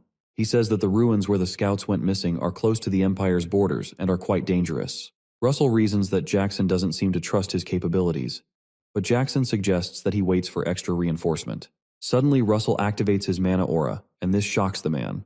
Jackson recalls that he heard he reached 4th circle recently, but the energy he's giving off is at least 5th level magic. The worst part is how easily he's controlling it. Jackson coughs from the impact of the mana aura and confesses that it seems he was a bit hasty. He says he'll tell him the way to the ruins. Russell smiles when he realizes his approach worked. Meanwhile, somewhere else in Sudra, the sorcerer reports to some people higher up in the heretic sect and tells them that they left behind traces as per their order. The 2 concealed sorcerers commend his good work and say they can already smell the blood of those who would come to investigate. The next morning, Russell heads to the desert ruins. As he guzzles a bottle of water, he wishes he had known about the heat earlier so he could improve his ice magic. He pours some of the water on his head because the place is pretty hot. Eventually, he arrives at a building in the middle of the desert ruins where the men were last seen. Our boy notices that there are a lot of entrances into the building. He reasons that if his mission was only to find the cultists, he would have just nuked the ruins and forced them out. But since they might have the scouts captured in there, it's not an option, and he'd have to go inside. Russell reasons that they probably have traps inside the building. He decides to go in through a different route if that's the case. In a bid to enter through the most unexpected way to surprise them, he leaps onto the top of the building. He drops in through the roof and cushions his landing with some wind magic. After he lands, he's glad to notice there aren't booby traps coming for him. When he looks in front of him, he sees a large drawing of a man fighting alongside a dragon. The man that's standing next to the dragon seems to be a black-haired warrior. He looks to the end of the drawing to see the opponent, but realizes that part of the image has been torn out. While he's looking, he hears someone say it's a surprise to see him. He turns around and spots the sorcerer from before. The sorcerer comments that he can't believe it's the guy from the academy that's chasing him. With him, there is an army of enemies on both sides. The sorcerer says he's glad he walked in here on his own, so he won't have to go through the trouble of finding him again. The army is made of undead soldiers as usual. The man says that he'd grant Russell death as a show of his gratitude. Russell laughs and asks him if he hasn't been running a bit too far for a guy who talks so big. The sorcerer becomes angry and his eyes burn bright. He orders that he dies, and the undead army launches forward at Russell. The sorcerer considers that these are the corpses of elite soldiers who died on the battlefield. This means they'll be much stronger than the ones Russell fought before. He grins and tells himself that this will be the boy's grave. Russell suddenly responds, and he creates a firewall around him like the last time. The sorcerer is shocked and asks if he's using the same magic again. Russell just laughs and says it's not the same one, but it's going to be different this time. Our boy recalls that draconification isn't the only thing he practiced during his time in the spirit realm. He relies on his training and starts to expand the magic firewall. After that, he decides to add a vector formula to make it mobile, and it becomes a fire wave. The undead army remains around, unable to cross the firewall. Suddenly, the wall burns fiercer and grows. The fire reaches outside and envelopes the undead monsters. The fire burns them up and even covers up the entire room. The sorcerer watches in shock as the fire wave burns up his army, and he feels it shouldn't have been so easy. After the fire settles, Russell walks towards him and says that he can see him. The sorcerer is shocked that Russell can see him because he was using an invisibility cloak. He's shocked that Russell was able to use detection magic amidst those flames. He curses when he realizes he's in trouble and it's too late to run away. Russell runs towards him with a maniac grin on his face and announces that it's too late to run away. The impact of the attack is so strong that a massive explosion rips through the entire ruin. The man doesn't die. He collapses and starts to cough profusely. Blood starts to come out of his mouth, and he wonders if this is all he can do to put up a fight. Russell walks towards him and tells him to surrender now and save them both the trouble. The man says that he can't do that, and Russell wonders what he's talking about. The man staggers to his feet and says that his soul doesn't belong to him, and as if that wasn't enough, he sold his family too. The man screams out that he's given out everything that belongs to him. Suddenly, 2 people appear over the ruin and jump down through the hole while Russell isn't looking. The female, named Beth, uses a magic called Demonic Claw, and the man uses one called Nightmare Tail. They seem to be the people the sorcerer was reporting to. Russell quickly turns back and notices the monsters heading for him. They both land an attack on the spot where they're standing, and some dust and smoke cover the entire area. The smoke clears, and Beth laughs at the sorcerer, telling him he's looking good. The man says he understands that he's just the bait, but he finds it pathetic that such a young kid would rough him up this much. Beth scorns him by saying the look of a drying rat looks perfect on him. The already weak sorcerer informs them that Russell is the guy they're looking for. He tells them that he's the target, the disciple of the Flame Tower Master. The two cultists are shocked to hear that and become angry when they hear Daria's name. Meanwhile, Russell protects himself from the impact using a shield. He opens the shield and tells the attackers that filthy people like them better keep his master's name out of their mouths. Suddenly, another screen pops up and gives him a mission to capture at least one of the three cultists, or kill them all. The cultists turn towards him, and the male one tells him he would have been much better off with a quick death. Beth agrees, as she laughs like a maniac. She calls Daria a B-word and says there's no way her disciple would die so easily. The woman announces that she'll kill him, make a marionette out of his body, and then make it dance in front of the flame tower. The male cultist orders the sorcerer, whom he calls Xavier, to quickly block the entrance, and he brings out his nightmare tales. Beth covers up the entrance with the bones of the dead soldiers. She activates her demonic claws and says this is getting fun. Russell notices these guys are using a full frontal attack and not calling on the dead while hiding in the shadows like the other sorcerers. He figures that they're nothing like the other opponents he's faced till now. Beth yells and asks if he's not going to come at them, because they will if he won't. Russell informs them he'd like to ask them one question. He asks what they did to the scouts who came before him. The male cultist asks him which scouts he's talking about. Beth becomes impatient and tells him to stop pulling petty tricks to stall for time. She launches the demon claw stingers at him and begins the fight. Russell jumps out of the way and wonders how these guys don't know about the scouts. Before he can land, the guy targets him with his whips using Nightmare Tail. The whips move pretty fast, but Russell manages to dodge them. He wonders if they don't really know or are pretending. He decides he'd have to find out for himself. Beth becomes angry that he's dodging and calls him the son of a bee. Suddenly, Russell cuts to the chase and generates his blaze lance. He easily deflects the demon claw using the lance, which shocks Xavier. The sorcerer behind them screams out that the spear he's holding is the same one that crushed the giant skeleton. Beth laughs loudly and says this is getting interesting. She raises her hands up and summons two large hands using her demon claw technique. The two hands clasp around each other, and Beth tries to merge them together to create a greater impact. She generates a spear of her own, called the Demon Claw Spear, and grins widely. She laughs and tells Russell to guess which one is sharper. Russell doesn't say anything, but he just stares at her. When Beth lunges forward to attack, the man tells her not to act on her own. But she doesn't listen. She rushes towards Russell and says it's too humiliating to be scared of a kid like him. Meanwhile, Russell prepares to attack her. As she lunges at him with her spear, he meets her with his blaze lance. Both weapons touch one another, and the Demon Claw Spear shatters. Beth sees this, and her eyes widen with surprise. She looks beside her and sees that her arm is missing. Beth screams at the top of her voice when she realizes that her arm has been cut off. Suddenly, the man stretches out his whip and cuts off Beth's head, much to Russell's shock. He calls her a moron and says it's her fault since he had told her not to act alone. He faces Russell and calls him the disciple of the Flame Tower. He says he's his enemy, but he acknowledges his skill. Suddenly, his eyes begin to shine, and he creates a web around him with whips, releasing a mana breeze. Russell just watches him in confusion and waits for him to make his move. The man says that from this moment onwards, he'll tear him to pieces with all his might. Our boy notices the whirlwind of whips and jumps back to avoid being hit. The man tells Russell that it doesn't matter how amazing he is because he can't block attacks coming at him from all sides. A huge fire suddenly erupts from where Russell is standing. The guy notices something weird that catches his attention. Russell appears in front of him with a smirk on his face, and the guy is shocked when he realizes Russell used Blink. Russell channels all his energy into one hand to use Overheat. He lands the attack on the guy's stomach, moving quickly with his wizard body. The guy groans from the impact of the unexpected hit. Xavier witnesses the whole thing and is surprised. He notices Russell towering over the male cultist and wonders what is going on. When he realizes that he's a dead man now, he collapses when he sees they're losing again. He tells himself he won't end in a simple death, cursing the cultist for bragging earlier as if they were some big deal. Next to Beth, he sees a red object on the ground. He recognizes it as an artifact and gets an idea. Meanwhile, the male cultist shivers after getting his behind whooped. The battered guy tells Russell to stop playing around and kill him, but Russell orders him to shut up.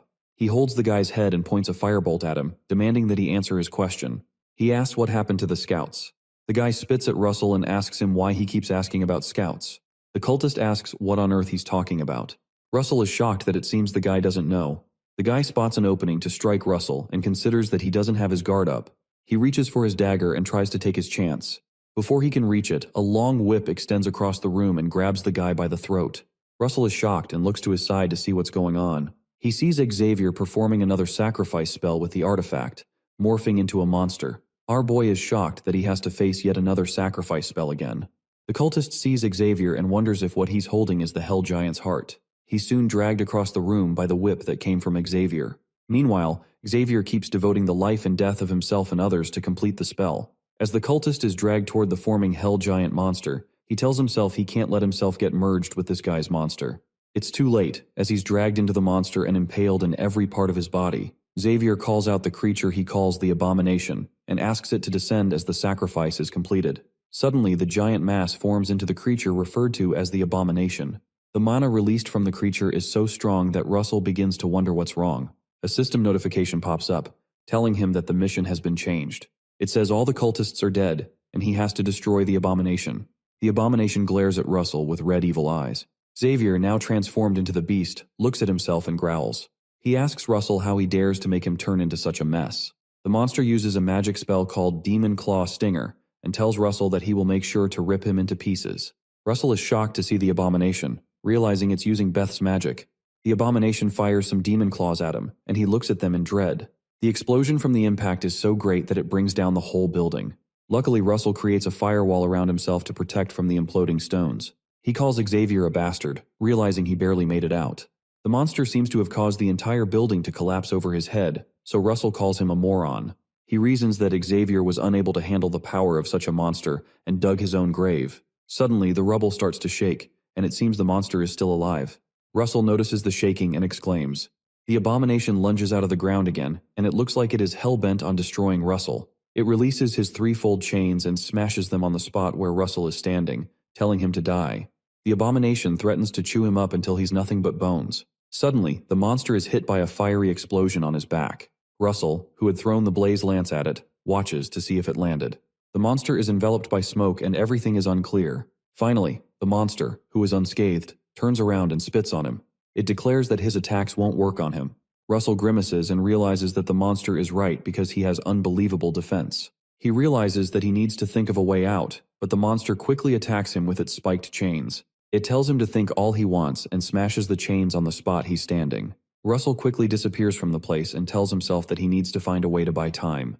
The monster mocks him and insists that he run away in despair in the face of his overwhelming power. Russell scoffs and says, as if he'll ever run from such a dimwit. He says to himself that this is just the beginning and quickly summons Pepper. When Pepper appears, he asks him if he can give him a hand, and Pepper excitedly agrees, as usual. Our boy creates some fire in his hand and decides to get started. He quickly erects a firewall between him and the monster. After he does that, he turns it into a fire wave and directs it at the Abomination. The giant wave hits the monster, but it manages to block it, even though it inflicts some damage on it. The Abomination calls Russell a fool and asks him if he really thinks such a magic spell could inflict damage on him. When the monster looks up, he doesn't see anyone in front of him and wonders where Russell went. Russell, who had hidden himself, smiles and tells Pepper to act now. While the Abomination is still looking around, Pepper rushes towards him. The dragon fires a stream of fire at the unsuspecting monster. Pepper quickly runs circles around the monster and pours fire on it as it tries to catch him. Meanwhile, Russell flies above to land his final attack. Our boy is glad that he's been able to keep the monster's attention off him because he'll now be able to land his attack.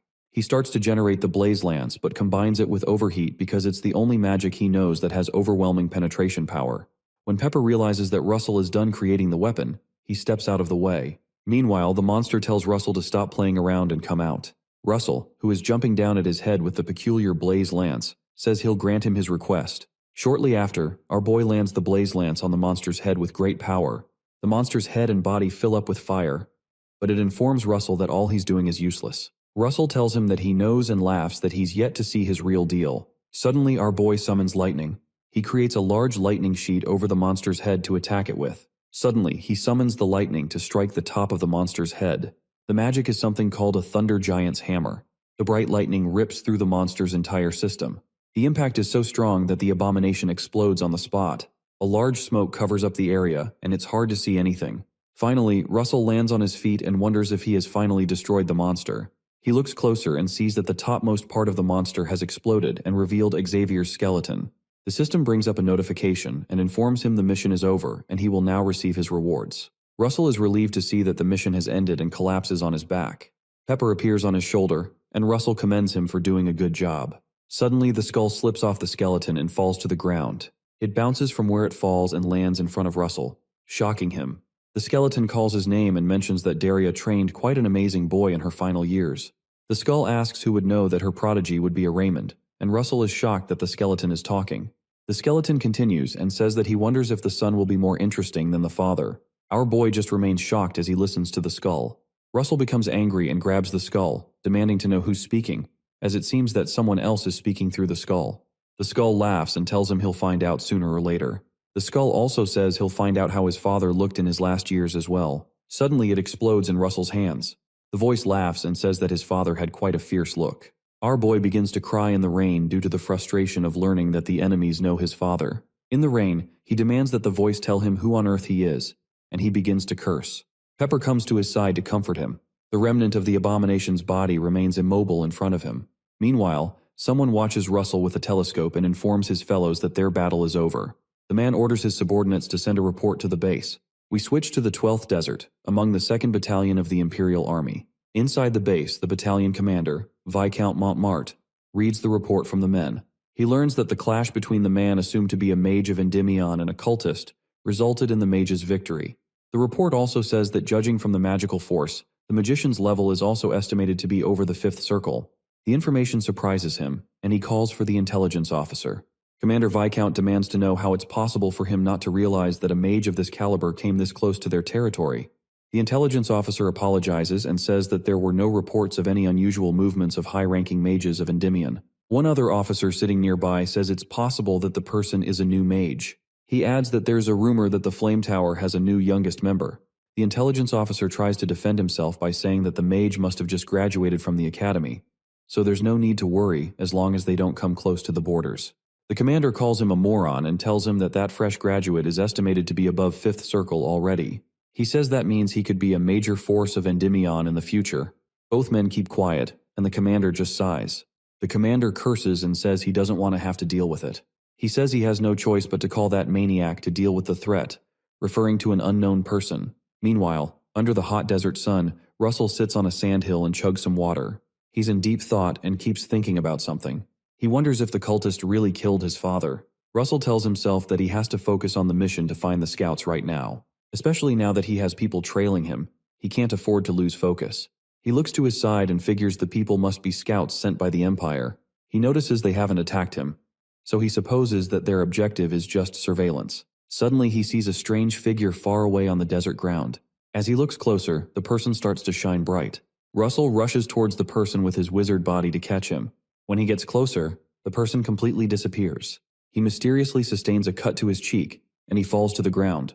Russell gets up and wonders if all he has seen is a magical aura.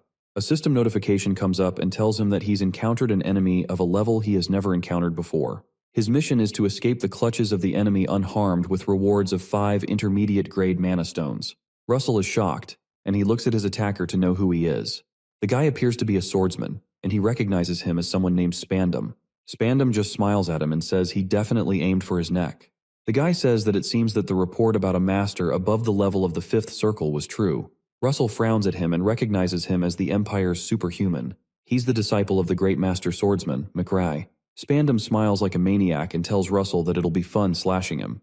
Russell says that in the end, the best way to describe Spandam is Spandam the homicidal maniac. The swordsman is surprised that Russell knows his name.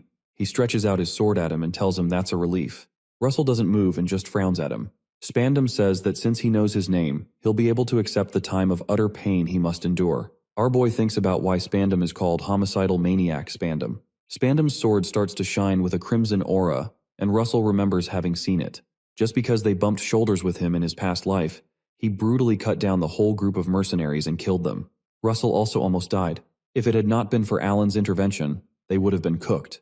In the flashback, Alan jumps into the scene just as Spandam is about to kill Russell. Spandam isn't scared and just smiles like the maniac that he is. The knight and mage clash in a fierce battle. Even at that time, Alan Page, who had crossed the wall of a mage, was barely able to subdue him and was injured.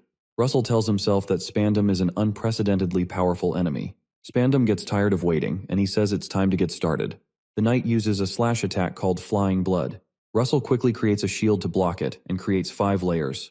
The attack lands on the shield and smashes through it entirely. Russell is shocked that one attack is able to break through 5 layers of shield. He has no choice but to jump backward to avoid the line of attack. The Flying Blood lands on the spot he was standing and creates an explosion in the sand. Our boy wonders how Spandam's attack has this much power, even after breaking through 5 layers of shield. He wonders how Alan Page was able to deal with someone like him.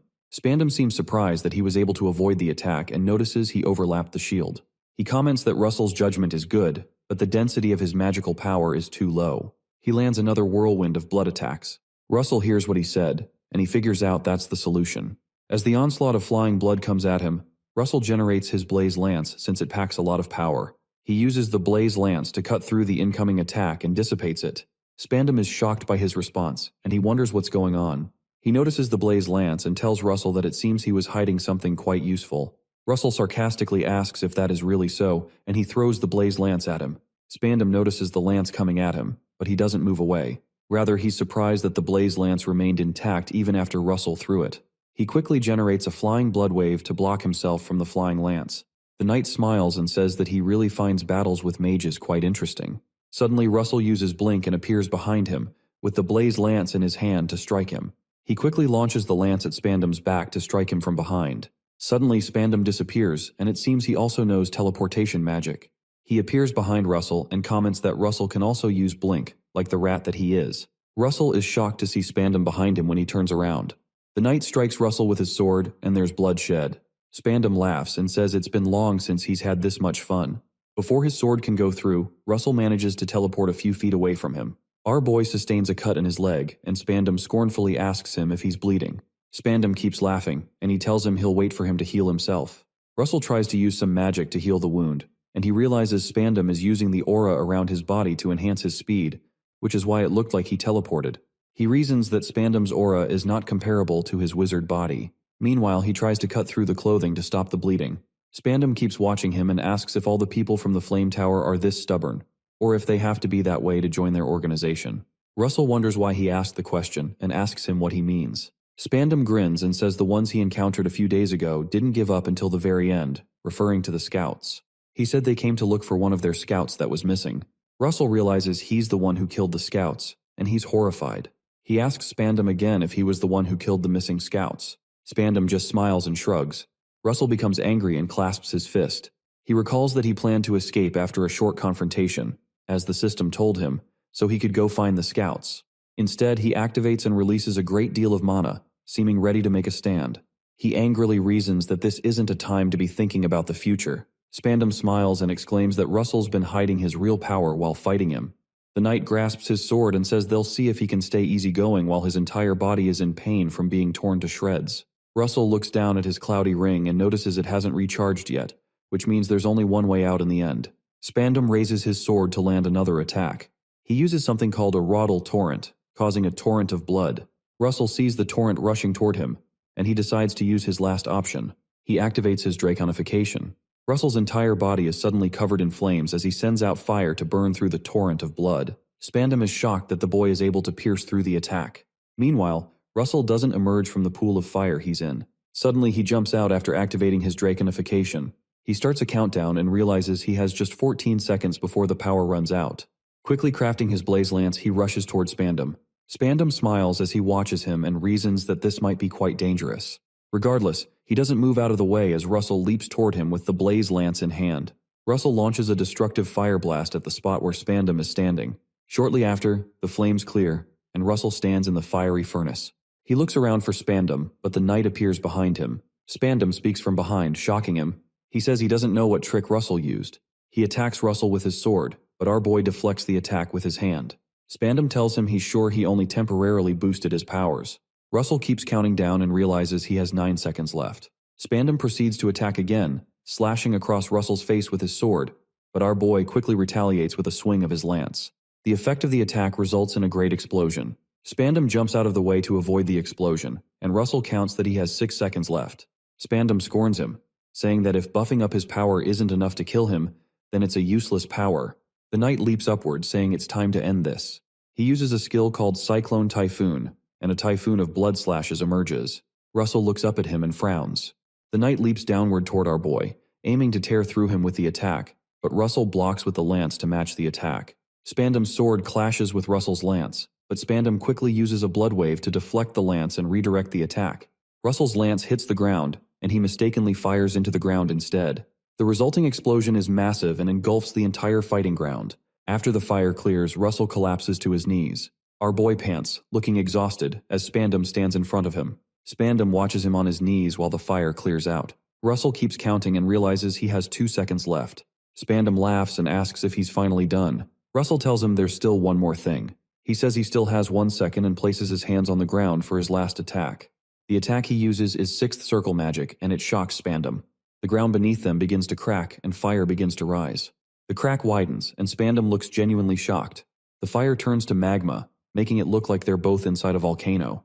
Russell transforms the entire area into a volcanic zone using a skill called Meltdown. In a flashback to when Russell was studying in the professor's library, he remembers reading about the Meltdown method. He recalls that he was able to understand the principle behind it, but because it needed 6th circle magic, he couldn't use it. The skill works by starting from small fire embers and then covering the whole area with magma. In the present, Pepper comes to Russell's rescue and carries him out of the magma. In the sky, Russell thanks Pepper for his help. Meanwhile, Pepper struggles to keep him up because of the difference in weight. From the top of a rock, Russell looks down to see what had become of Spandam. Suddenly, someone appears behind him. Russell quickly turns around to see who it is. It turns out to be Spandam, who coughs profusely and looks badly injured with one arm cut off. Russell goes close to him and targets his head with a firebolt. He asks Spandam if he has any last words, but Spandam doesn't respond and keeps shivering. Spandam finally smiles and asks him if he finds their situation funny. Spandam talks about the Guardians and says they drive them to war in the name of protecting their country, but they don't let them know how to get out of it. He mentions that you have to kill over and over again. He adds that the path of a Guardian is indeed a bloody road. Spandam tells Russell that he welcomes him to it. Russell hesitates and Spandam just keeps waiting for him. Seconds later, Russell executes Spandam on the spot. He stands in front of the corpse and just thinks quietly. The system soon brings up a notification that he has completed the mission and exceeded the requirements, so he is awarded 8 intermediate-grade mana stones. Meanwhile, in the tavern, another scout comes to give intel to Jackson and tells him that word has gotten around that Spandam, a knight of the Empire, is acting in secret in the desert. The man tells Jackson that the disappearance of the scouts might be connected to him as well. Jackson is shocked, and he reasons that if this is true, then the divinity of the Flame Tower is in danger as well. He reasons that no matter how skilled he is, he won't be able to stand against Spandam. While they're talking, Russell walks into the tavern. He walks to the counter and drops a broken sword on the table. Jackson is shocked and recognizes the sword as Spandam's sword. Jackson just stares at him and doesn't know what to say. Russell smiles at him and tells him he'd just like a glass of water. Jackson quickly gets him the water and says he can ask for whatever he wants. That night, Jackson goes to the orb and files his report. He sends his report about the Flame Tower scouts, and he also informs them that Russell Raymond killed the pagans and Spandam. Shortly after that, word got around. It even reached Camelot, the capital of Endymion. Everyone hears about Russell Raymond, the last heir to the fallen house of Raymond. They hear the rumor that he defeated Abomination, the magical beast of the pagans, and that he even beat Spandam, a knight of the Empire, despite being a newcomer in the Flame Tower. The rumor was hard to believe, and it was met with mixed feelings. Shortly after, Russell returned to the tower through the portal. When he appears, the Master looks excited to see him, but Brother Olson and Hubert seem intrigued. Some, like Master Daria, feel relief. She rubs his hair and thanks him for coming back alive. Some became competitive. Master Melville reads the report, and he laughs that it seems this is going to be a tough bet. Alan also reads it, and he comments that it seems this junior is way more awesome than he thought. Some felt hate and rage. In another part of the world, some people inform Spandam's master, McRae Hughes, that he is dead. McRae cleans his sword, and he asks the men if that's all the information they have for him. McRae is the swordmaster of the Empire, and the rage is evident in his eyes. The men cower before him and tell him that's all the information they have. Russell reasons that even though everyone felt different emotions, they all had one thing in common. Meanwhile, McRae declares that it's going to be an eye for an eye, a disciple for a disciple. He smashes his sword on the ground in deep anger. A dark force comes out of the ground where he strikes and travels forward. The force travels from where he is into the forest and destroys the whole place. The one thing everyone that heard the message had in common is that they all had a strong impression of Russell Raymond. McRae remembers Daria Stone White, and he says that he'll get payback for this at all costs. Later, Russell gives Master Daria a report of his mission. She asks him if what he's saying is that the pagans were involved in his father's death. Russell reaffirms what he said. She informs him that a lot of records were lost during the war, and it's hard to find out the true situation. She says it will be harder to identify the culprit. Russell tells her that he's aware of that. To comfort him, the master holds his hands and tells him that one thing is sure. She says that if they keep chasing the pagans, they'll be able to reach the truth, and she asks him if he thinks so. The master assures him that she, along with the flame tower, will always be here to help him, and Russell heartily thanks her. Shortly after, the coach rider announces to them that they've arrived at their destination. Master Daria tells him that she hopes he can put his doubts and anxiety aside so that he can expand the horizon of his knowledge for today. They get down and step into a large building. Inside the building, there's a gathering of the Magic Tower Council. The Magic Tower Council is a magic society that brings together the masters of more than 20 magic towers that exist within Endymion. Russell says that 2 months ago, thanks to him defeating Spandam, he was granted access to attend this council as an aide of the master, despite being a rookie within the tower. When they step in, one of the masters recognizes Russell as the divinity they've heard about, and another man says that it's an honor to meet him. Russell laughs and thanks them for their kindness. While they're greeting, someone else who approaches them nearby tells Master Daria it's been a while, referring to her as senior. Daria turns around to see who it is. She recognizes the man as the Yellow Tower Master, and she repeats that it's indeed been a long time. When he nears them, Miss Daria introduces the Yellow Tower Master as Niccolo Machiavelli. She informs Russell that he's the organizer of today's Magic Tower Council. Russell quickly bows and greets the master. The man laughs and tells him that he doesn't have to be so formal. He remarks that he took down the disciple of that damned rascal. Russell looks up and wonders what rascal they're talking about. Miss Daria informs him that he's talking about McRae Hughes, the Empire's swordmaster. She informs him that the man he took down was his disciple. Niccolo points at the slash across his eye and says it was refreshing to hear the news. Russell notices the cut across his eye and realizes that it must have been McRae's doing. Master Daria interjects and asks him to stop bringing up old wounds and to go get ready for the presentation. She reminds him that he had said he had an important agenda today. Moments later, Master Melville and Alan Page approach them. Master Melville greets the Flame Tower Master and the Yellow Tower Master. Russell looks to his side and spots the Spear Tower Master. Miss Daria smiles and tells Melville that he seems to be jealous that her disciple is being praised. Melville laughs and asks her if she thinks he's as petty as she is. Niccolo senses the tension building, so he quickly excuses himself to go prepare for his presentation. Niccolo quickly escapes because he knows they're at it again. Master Melville mentions that since they're on the topic, he hopes she hasn't forgotten their bet on the relic from the era of the gods, but Miss Daria retorts that she can't forget. Master Melville starts to boast and says his dear Alan has already done something. Before he can finish his sentence, Alan places his hands on his master's shoulders and reminds him they need to get to their seats. Alan starts to drag him away, and Master Melville calls him a brat and tells him that he was still talking. He screams at Alan to let go of him. Russell begins to laugh at the display by the master and his disciple. Shortly after, the presentation begins, and Master Niccolo announces that they start this session of the Magic Tower Council. He announces that the main agenda for this meeting is about the ruins being excavated at Mount Calvain. He says that the ruins appear to date from the end of the mythological era, and evidence of them having been looted is yet to be found. This means there's still a good chance a relic is intact, so he grins widely. Russell thinks about the idea of a relic from the mythological era, and Master Daria comments that they just may unearth an artifact that will rock the times. Niccolo announces to the masters that this is why they need their help to secure the site.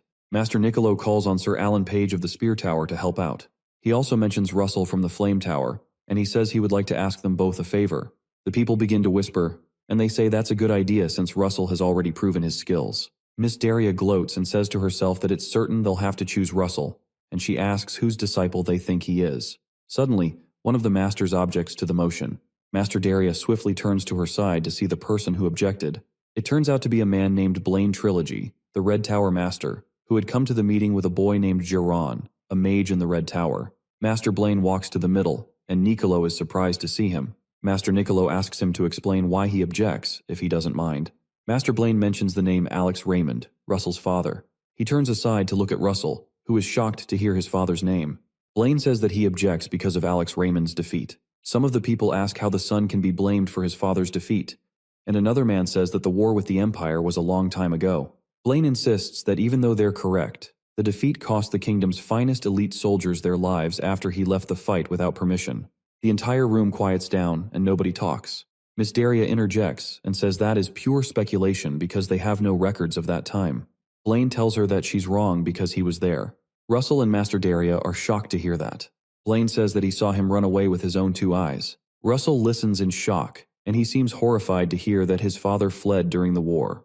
Russell recalls that it's no secret his father died during the war, but he wonders why this man is spouting such nonsense.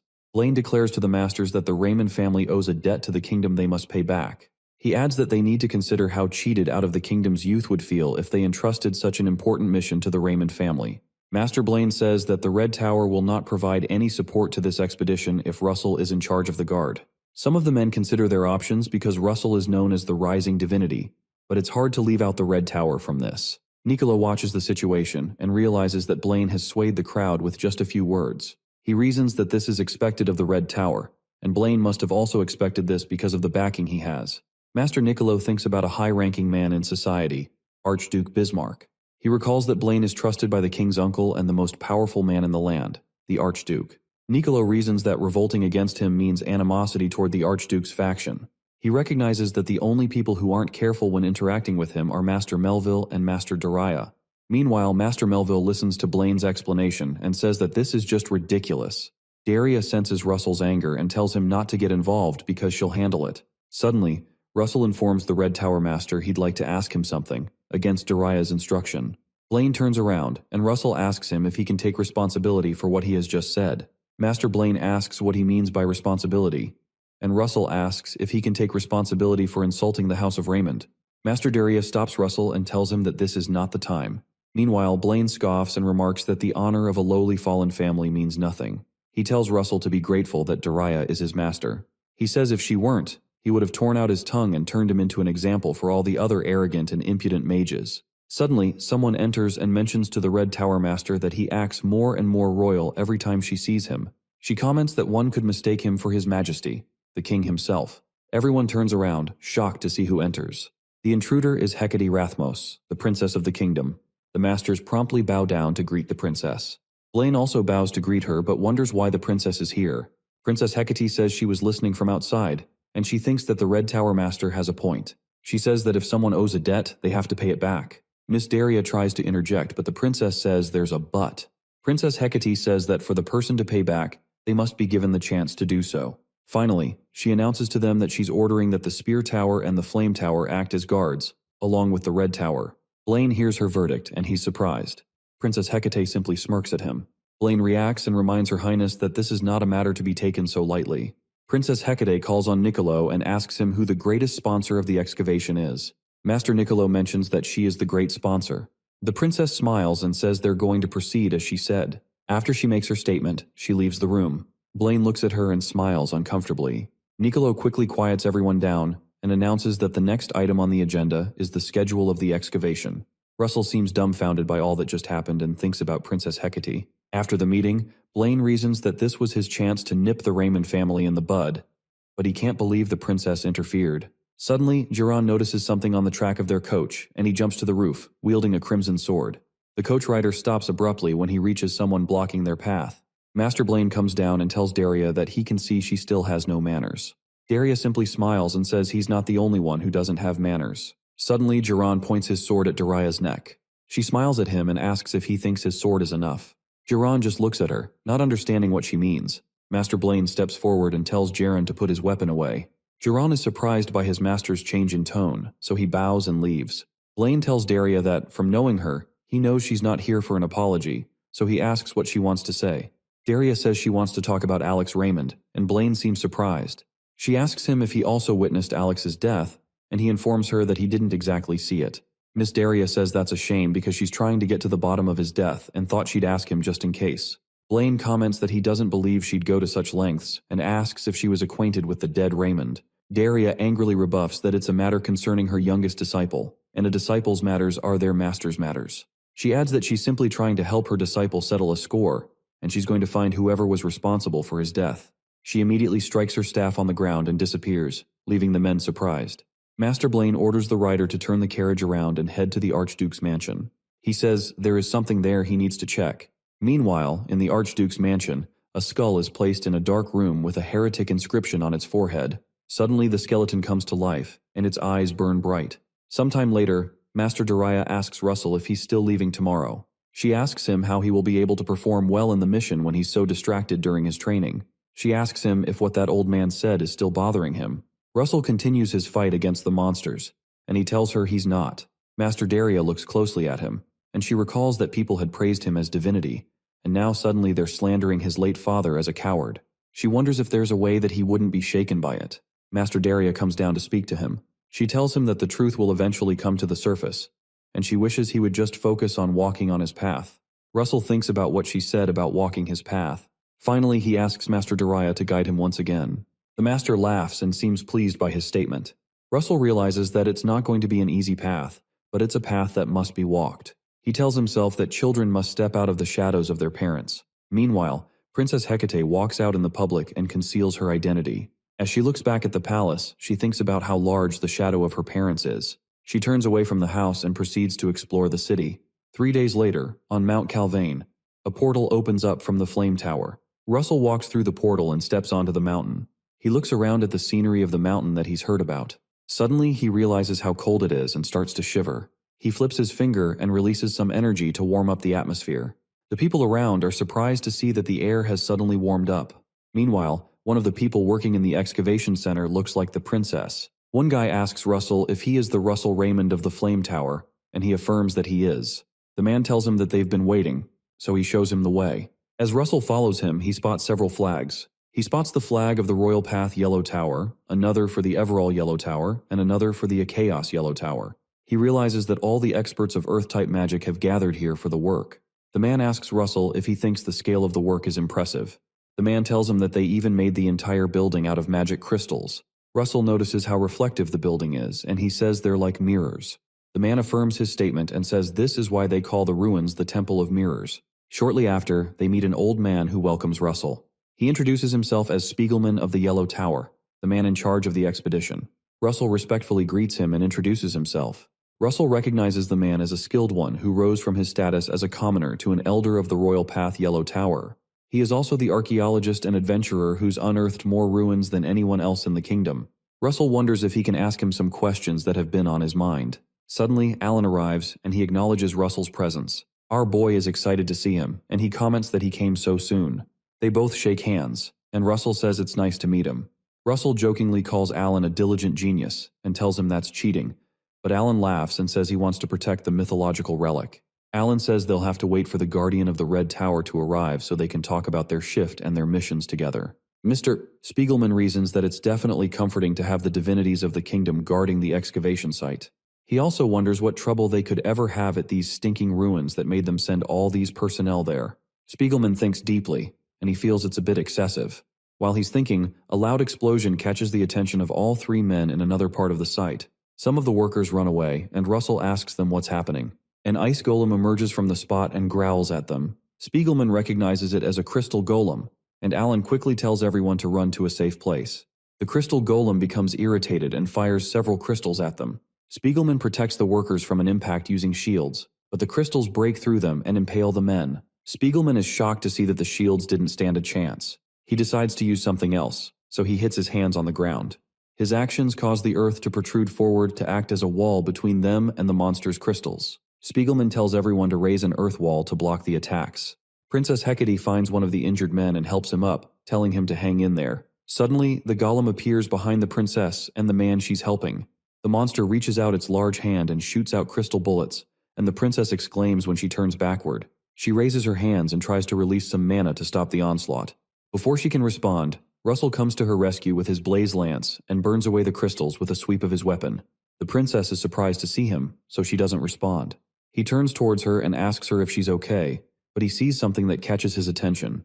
He sees her purple hair, and he remembers that he's seen that somewhere. He realizes she's the princess and calls her by her position, but Hecate seems dissatisfied that her identity has been revealed. The monster growls at them and stops their little funfair, drawing Russell's attention once more. Meanwhile, Alan Page uses an original magical construct of his called the Glacier Bow. He fires an arrow at the monster's back, but the attack doesn't seem to do much except make it angrier. Alan reasons that he tried to destroy its entire torso, but it seems quite hard. Suddenly, the monster is attacked by a great force that shatters through it. The strength of the explosion causes Alan and Russell to protect themselves. Jaren appears and uses one of his original magical constructs called the Bloody Flame Sword. The impact of the attack smashes the monster to pieces, surprising everyone around. After the monster is destroyed, Jiran mentions that he doesn't think he's late. He introduces himself as Jiran of the Red Tower. Russell doesn't say anything but just stares at him. Jiran also just stares at him, wondering why he's staring at him. 3 days earlier, Jiran and his master, Blaine, went to a secret room in the Archduke's house. Blaine asks the mysterious skull about Alex Raymond. Blaine informs the skull that Daria has started investigating his death, and he asks the skull if it has any idea about that. The skull thinks for a while and says he can't think of any other reason other than the fact that Blaine ordered his death. Blaine just keeps quiet and looks into the distance. The skull asks him what's wrong and asks if he's worried that he'll get caught. Blaine says that's not possible, but he's just disappointed. He speaks to the person speaking through the skull and reminds him that if he had properly gotten rid of Russell Raymond during the tower's screening, Daria wouldn't have even had the chance to have any doubts. The skull tells him that that happened because he got the wrong intel that Russell Raymond was just a kid. Blaine becomes angry and demands to know if he's blaming him. Someone walks into the room, and he asks Blaine if he called him here just to watch the two of them fighting. It turns out to be the Archduke, Bismarck Rathmos. Blaine promptly bows to the Archduke, who asks him if it's true that his little niece interfered in the meeting, and he comments that time flies quickly. Blaine affirms that the princess interfered and said that they originally planned to keep the guards to a minimum. The Archduke tells him to get to the point and asks how he plans to take the ruins. Blaine informs him that Jiran, his disciple, will join the guards. He says Jiran will create a branch in the protective barrier set up by the Yellow Tower. After he does that, the henchmen of this ill-mannered pagan will ambush the expedition team. By pagan, he's referring to who's talking behind the skull. The Archduke thinks about what he said and reminds them that, as they all know, in order for their plan to succeed, they must subdue the masters that protect the current king. He says that to cut off the support of those masters, they need the article from the ruins. The Archduke brings out an object and asks them if they don't think they could use a little insurance on this matter. Meanwhile, Princess Hecate drags Russell somewhere private and he tries to stop her. He begs her to let go of him, but she doesn't listen. The princess turns to him and tells him to be quiet. She informs him that her coming here is top secret, and it must also remain that way in the future. She asks him to simply ignore her and go on his own way, even though it may be hard to understand. Russell comments that she must be very fond of these ruins. He says that if he were the one, he'd be very disappointed not to have seen them for himself too, since they're ruins from the mythological era. He smiles at her and informs her she has nothing to worry about. The princess tells him that His Majesty, the king, and his ministers are going crazy trying to keep her still, but he doesn't seem to be so worried about her. Russell replies that he caught a sneak peek of her aura right before he came to save her. He excitedly says she has such monstrous power that even most knights can't handle, so he thinks there's no need to worry. The princess is shocked to hear him call her power monstrous, so she releases some mana to her hand and taps his head. Russell just stands there with a bump on his head. The princess tells him she'll get going and encourages that they do their best. As she leaves, she reasons that he's got a decent character, but he's still a complete kid. Meanwhile, Russell remembers that he should have asked her for the dragon heart that the system told him to secure in exchange for turning a blind eye. He wonders how he forgot and says he's an idiot. Meanwhile, Elder Spiegelman leads the other Earth magicians to break down a barrier to an entrance into the ruins. Russell soon appears and apologizes to Alan for being late. He notices the men struggling to break the barrier and asks why magic spells aren't working at all. Alan informs him that it's something called spatial disruption, which is one of the most powerful protective barriers in the world. Regardless of how hard the men try, the barrier doesn't break. The men groan as they realize their efforts aren't working. Mr. Spiegelman angrily curses and wonders why there is a spatial disruption now of all times when they've finally found the gate to the ruins. Meanwhile, Jaren just stands back and doesn't say anything. Jiran reasons that he needs to send a report to the Archduke. Later on, Elder Spiegelman is shocked to hear that there is a way to breach the barrier. Alan informs him that with the relic from the era of gods in the Spear Tower's possession, they can penetrate through the barrier and pass through. Mr. Spiegelman says that he doubts they'll give up something so precious so easily, and Alan says he plans to go personally to ask for it. Mr. Spiegelman grabs his hand in appreciation. He tells him that if he can sort out this issue this time, he promises to repay him for the favor as a representative of the Yellow Tower. Alan just smiles and says he'll try to get back as soon as he can.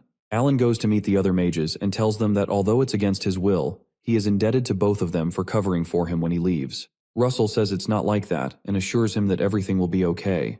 Jaren doesn't say anything but reasons that with Alan's page gone, that leaves only one war mage here, and that's Russell.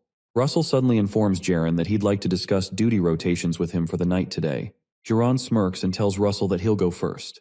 He turns back and informs the others that he's tired, so he'll be going first. Russell reasons that he's got such a creepy smile. Later that night, some Yellow Tower magicians sit by one end of the shield to guard the site. While they're warming themselves by a fire, they spot some intruders who are henchmen of the pagans outside the shield. The men order them to stop where they are because this place is under the Yellow Tower's jurisdiction. They are suddenly pierced through by crimson shots and scream in pain. In front of them, Jiran, who is an inside agent, uses his magic to finish them off. He goes to the shield and creates an opening to let the henchmen in. As they enter, he informs them that there's been a change of plans. He informs them that a spatial disruption appeared in the area where the ruins are being guarded. He says that to bring the artifact that can break it down, Alan Page is headed for the Spear Tower. The masked guy amidst the henchmen takes a whiff of the smell of burning corpses and says it's lovingly nasty. Jiran continues by saying that to blackmail Alan, they simply need to take Spiegelman as a hostage. The masked guy asks him about the guy who's called the divinity of the Flame Tower and says kidnapping is lame. Jiran tells them to kill him. He reminds them that he won't tolerate mistakes like the last time. One really big guy in the knight's armor amidst the henchmen walks up to him and says, "That's a lot of nagging coming from an onlooker," referring to Jiran. Jiran becomes angry, and it looks like they're about to fight. The masked guy stops the big guy and tells them that they're on the same side and they can't be doing this. The masked guy adds that Jiran is Sir Blaine's cherished illegitimate child, so he can't get hurt. Jiran hears what he says and gets angry. He brings out his sword and stabs the guy, but the masked guy creates a portal in front of him to deflect the attack. Jiran angrily asks him what he said, and the masked guy says he was just making a joke. He tells Jiran to calm down and open up his heart a bit. Meanwhile, the other henchmen create a magic circle to cast a pagan spell. Soon after, some gruesome monsters come out of the circle after the spell is cast. The masked guy walks away and informs Jiran that although there's no way it'll happen, he should forget about using the object that the Archduke gave him if things go wrong. Jiran just looks at him and stays quiet.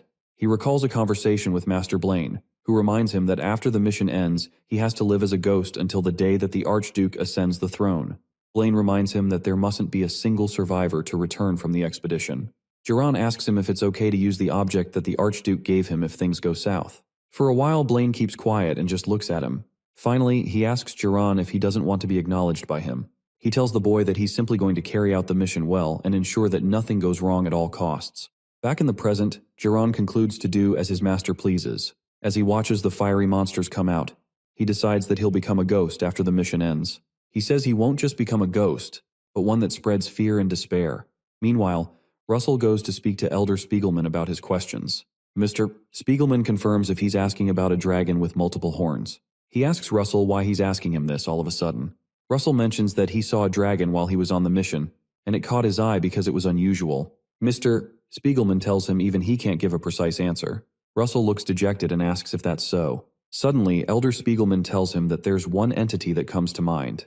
He informs Russell about something called the Divine Dragon King. Russell wonders what the Divine Dragon King is and wonders if there's such a thing in existence. Elder Spiegelman says that, however, due to the lack of historical records, very little is known about its achievements. He says that it's said to have raised those worthy to face some great evil. Russell remembers the image he saw of the black-haired warrior. Suddenly, Pepper appears over his head, startling Russell. Elder Spiegelman sees Pepper and is surprised to see that Russell can summon spirits too. Pepper completely ignores them and just moves toward the door. He stands in front of the tent door and growls at something they can't see. Suddenly, something starts to push against the tent covering. It turns out to be the fiery beasts that the henchmen summoned. Russell and Elder Spiegelman are shocked to see the monster. The monster appears to have several boils on its body, and the boils release a great deal of explosion in the tent. Meanwhile, the Yellow Tower magicians outside scream out that they're being ambushed. The big knight advances towards them, and the magicians see him. They decide to join hands to subdue the enemy together. Oddly, the knight doesn't move an inch as they direct earth magic attacks at him. After they finish their attack, he scoffs and calls their skills pathetic. The magicians are shocked that he's still fine after they hit him with their attacks, and they look horrified. The big guy decides to return the favor by hitting them with his large hammer. He hits his hammer on the ground and shatters the ground under him. The hammer releases dark purple light that crawls along the earth and consumes the men, who scream in terror. Meanwhile, the masked guy also comes across a couple of Yellow Tower earth magicians. He simply stands with his hands behind his back as they try to attack him. The men join hands and fire earth arrows at him. The masked guy just sighs and says their magic is annoying, so he creates some magic portals. The portals absorb the earth arrows fired at him, and another portal appears behind the men. Suddenly, they notice the portal behind them, but it's too late because their arrows pass through the portal and hit them from the back. They scream in pain as they're killed by their own attacks. The masked guy walks past their corpses and into the camp. He stops for a moment and wonders where Old Man Spiegelman could be. Meanwhile, Russell protects himself and Elder Spiegelman from the impact of the explosion using a shield. Elder Spiegelman angrily asks who these insane people could be, who would dare to attack the excavation site of Endymion. Russell removes the shield, and he recognizes the monster as an undead. Russell informs Elder Spiegelman that those who use the dead as weapons can only be one thing. Elder Spiegelman asks if they're cultists, and Russell just apologizes and says him that he has to go protect someone important. As he leaves, he tells the Elder to meet up with him at the front of the ruins, which surprises Spiegelman. Elder Spiegelman watches Russell leave in confusion and wonders if the person is more important than him. Meanwhile, Princess Hecate fights against a monster that's closing in on her. She slashes at him with a magical axe and wonders where these things suddenly came from. The monster falls to the ground after she cuts its head clean off. The princess informs the other workers that everyone is safe and asks them to follow her. They rush to go meet her, but they meet someone on the track that makes them stop. Princess Hecate also spots the stranger and becomes alert. Right in front of them is the big knight that had killed several of them earlier. The princess leaps toward the knight and considers knocking him down with one strike. She jumps over him and hits him on the head using the mana-drenched weapon. As she lands on the ground, she expects him to fall down and die. The knight just looks at her, and the princess is shocked that he was able to survive that. The monster looks at her and asks her who she is, but she doesn't respond. She wishes she had a proper sword to fight because that would be helpful. The princess reasons that she can't lose her momentum here for the sake of the people in danger. She tells herself that she is Hecate Rathmos, the princess of the kingdom of Endymion, and she will protect her people. She suddenly releases a burst of mana and proceeds to face the monster. The big guy prepares to fight and says it looks like this fight is going to be interesting. Russell suddenly appears and tells the big guy that he'll make it more enjoyable. He appears in a flame of fire and hits the guy with a blaze lance attack in his chest. The attack throws the knight backward and sends him tumbling into a rock. Russell looks back at the princess and asks her if she's alright. He mistakenly calls her princess and then calls her supply member to keep her cover. The princess glares at him for making the mistake, and Russell cringes. From the smoke, the big guy says that this seems to be the famous warrior that uses the Spear of Flames. He gets back up and recognizes Russell as the Holy One of the Flame Tower. Russell turns back towards the big guy and tells the princess that he'll take care of this. He asks her to take the people to the ruins entrance because they have planned to regroup there with the Elder. Meanwhile, Elder Spiegelman gathers some of the workers and tries to get them to safety. Princess Hecate asks Russell if he's sure he can handle this alone. He turns back and reminds her that she said she would give him a chance to repay his debt. The princess smiles upon hearing that, so she gathers the people and informs him she'll leave it to him. The big guy announces to Russell that it would have been more fun if the two of them had fought him together, and Russell tells him not to worry because he's not fighting alone. The guy just stares at him and wonders what he's talking about. Suddenly, Pepper rushes at him with a blast of fire in his mouth. The resulting explosion is huge and it startles the big warrior. Russell uses the distraction to craft a weapon that combines overheat with his blaze lance and adds the explosive formula to it. The man emerges out of the fire and reminds Russell that his tricks won't work on him. He raises his dark purple hammer and attempts to respond with his own attack. Before he can act, Russell asks if he thinks this is just a trick, and he strikes the guy's hammer with his blaze lance. Another fiery explosion occurs, shocking the big warrior. An onslaught of fire covers the entire place. Meanwhile, some other workers try to escape to the ruins to meet Elder Spiegelman. On their way, they run into someone and have to stop. It turns out to be Jaren, who just stands there and stares at them. The men ask him if he's injured. They ask where he's been and inform him that enemies are attacking the site. Suddenly, all three men are decapitated with one swing of Jaron's sword. He cuts them all and watches their corpses fall to the ground. Immediately after, he looks near him and sees Elder Spiegelman gathering with the workers in front of the ruins. Jaron is shocked and wonders what their plan is. When he looks closer, he sees someone familiar among them and recognizes the person as Princess Hecate. Nearby, a great fiery explosion occurs. Jaron quickly turns around to see what's happening, and he sees the big warrior still standing after being hit with the explosion. Suddenly, the warrior sees something that shocks him. On the ground, pieces of his armor fall, and he's shocked that the cursed, refined black iron got shattered. After pieces of the armor fall and reveal part of the man's face, Russell comments that they finally get to see his proud face.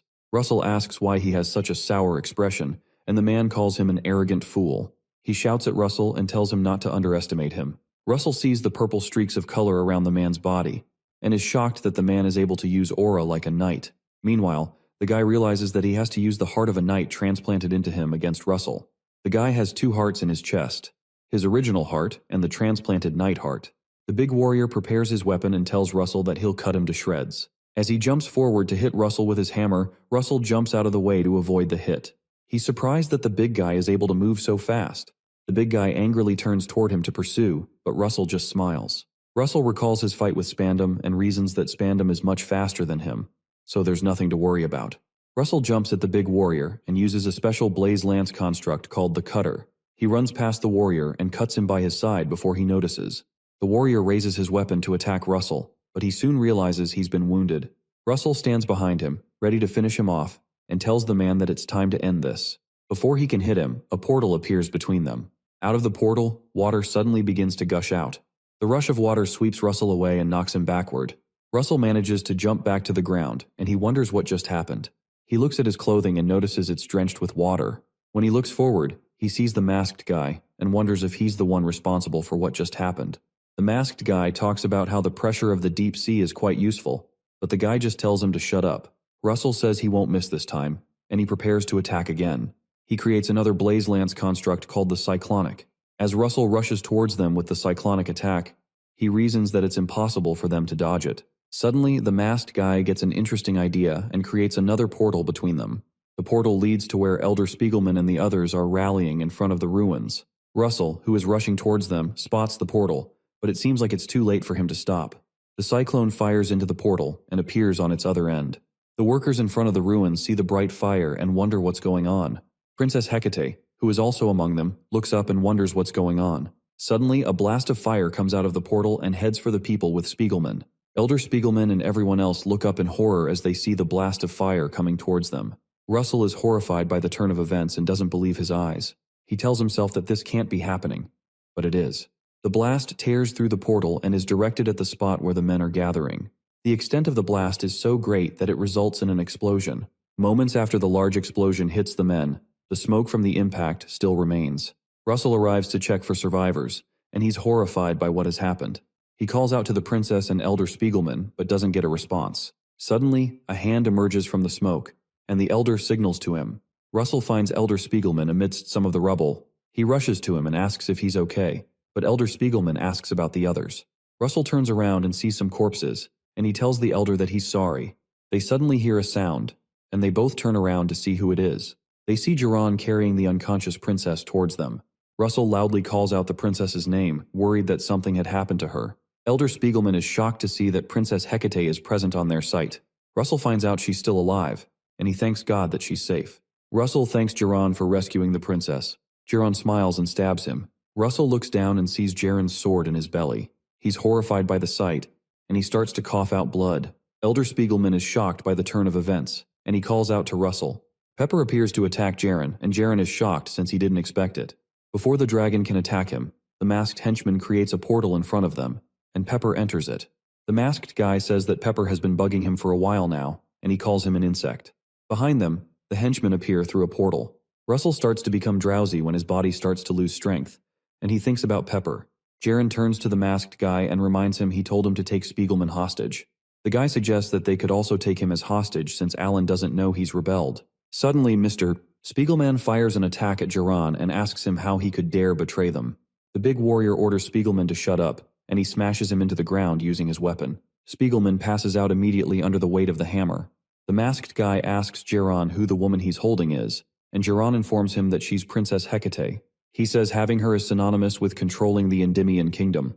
Jiran tells the guy that his foolish actions almost made the mission fail, and the guy retorts that it's all good as long as the princess isn't dead. While they're talking, Russell declares to them that he can't let that happen. They turn towards him, and he tells them that they're not going to get away. Meanwhile, he staggers to his feet and tries to stop the bleeding. The big guy informs the others that they'll take care of Russell, so he walks toward him with his hammer. Russell uses his cloudy ring and summons a mist to cover the area.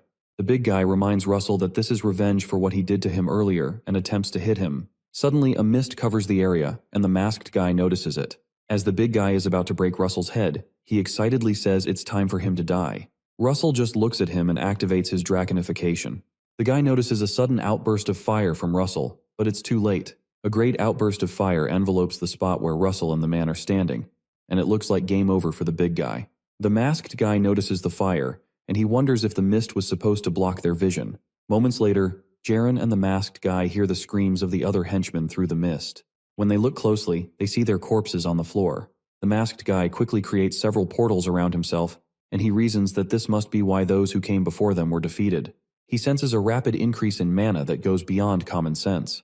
Through the mist, he sees a bright pair of eyes and wonders what on earth is going on. Suddenly, Russell appears under him and impales him with the blaze lance. The masked guy looks into Russell's dragon-like eyes, and he tells him that he's basically a monster as he begins to cough out blood. Russell ignores him and just discards his injured body to face his next opponent. Jaren drops the princess to join in the fight because he can't afford to leave any survivors, so the mission doesn't fail. He uses double casting and casts 2 bloody flame swords. With the swords in hand, he asks Russell to come at him. Russell spots him, but he realizes that his draconification timer is about to run out. He wields his blaze lance again and prepares for a fight. Jiran leaps toward him with a double attack, and Russell tells himself that he'll have to bet everything on one attack. Suddenly he fires a huge blast at Jaren, and a huge explosion occurs. Jiran falls to his knees. Russell continues to cough out blood due to the damage to his organs. Jiran looks at his chest and sees a large hole where his heart used to be. He soon collapses and dies. Russell hears a sound nearby and turns around. He sees the masked guy still standing, and he looks healed of his injuries. The guy asks Russell that he hopes he didn't think that it was only the big guy who has 2 hearts and calls him a simpleton. The masked guy points to Jiran and says that they're the same. Russell stares in horror as he sees a sudden outburst of green light where Jaren fell. The masked guy mentions that Jiran is the possessor of power rivaling a dragon. Much to Russell's shock, Jiran transforms into a monster. The masked guy tells him that the monster is called Chimera's Heart. This must be from the object that the Archduke gave him. Jaren lands back on the ground, and Russell is shocked by the sight. He notices that the scale of his mana is so great that it's almost immeasurable. Jiran reaches out and uses his power to apprehend the masked guy. He chokes him and lifts him off the ground. Jaren asks him if he was hiding his powers on purpose just so that he'd use his heart. The guy laughs and says he knows he wanted to use it. The masked guy reminds him that he gets to jump a few circles thanks to the heart. He also reminds Jaren that he didn't pressure him into losing to Russell, so he can't be blamed. Jaren drops the guy to the ground.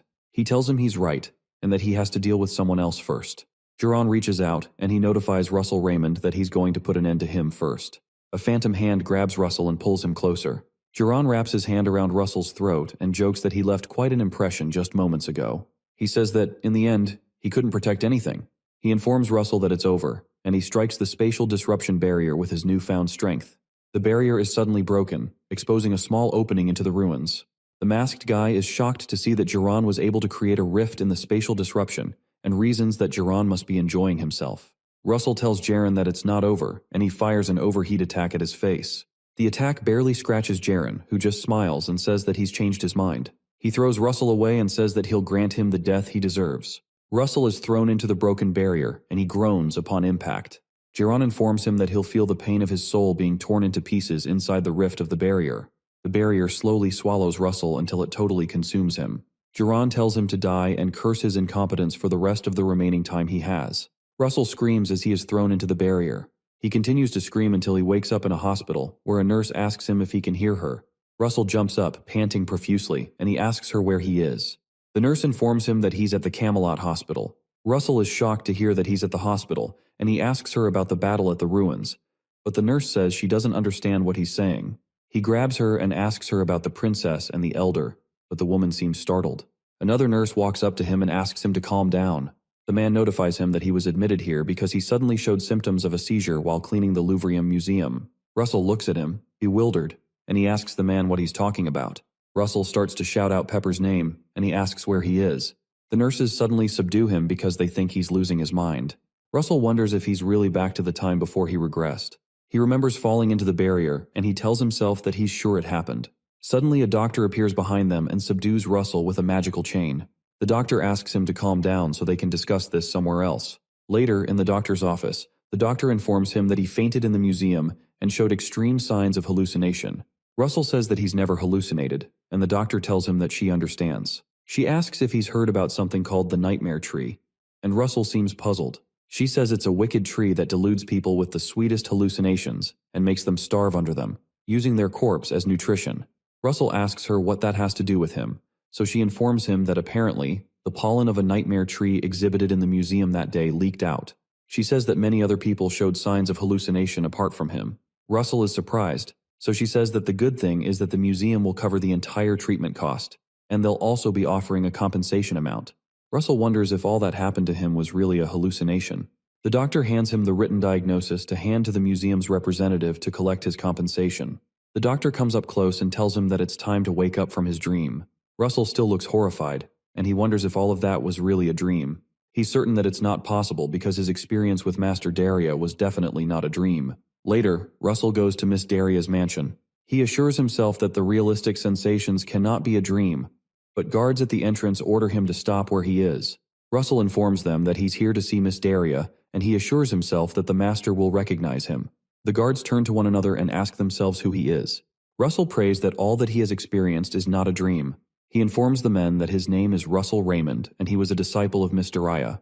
The guards are surprised to hear that, and one of them says he's never heard that name before. One of the guards says he's clearly a lunatic and orders the other guy to get him out of here. Russell gets angry, and he tries to run inside. He begs them to let him in for a while so he can see her just this once. One of the guards gets angry and pushes him to the ground. Suddenly a carriage carrying Miss Daria stops by, and Russell sees Miss Daria.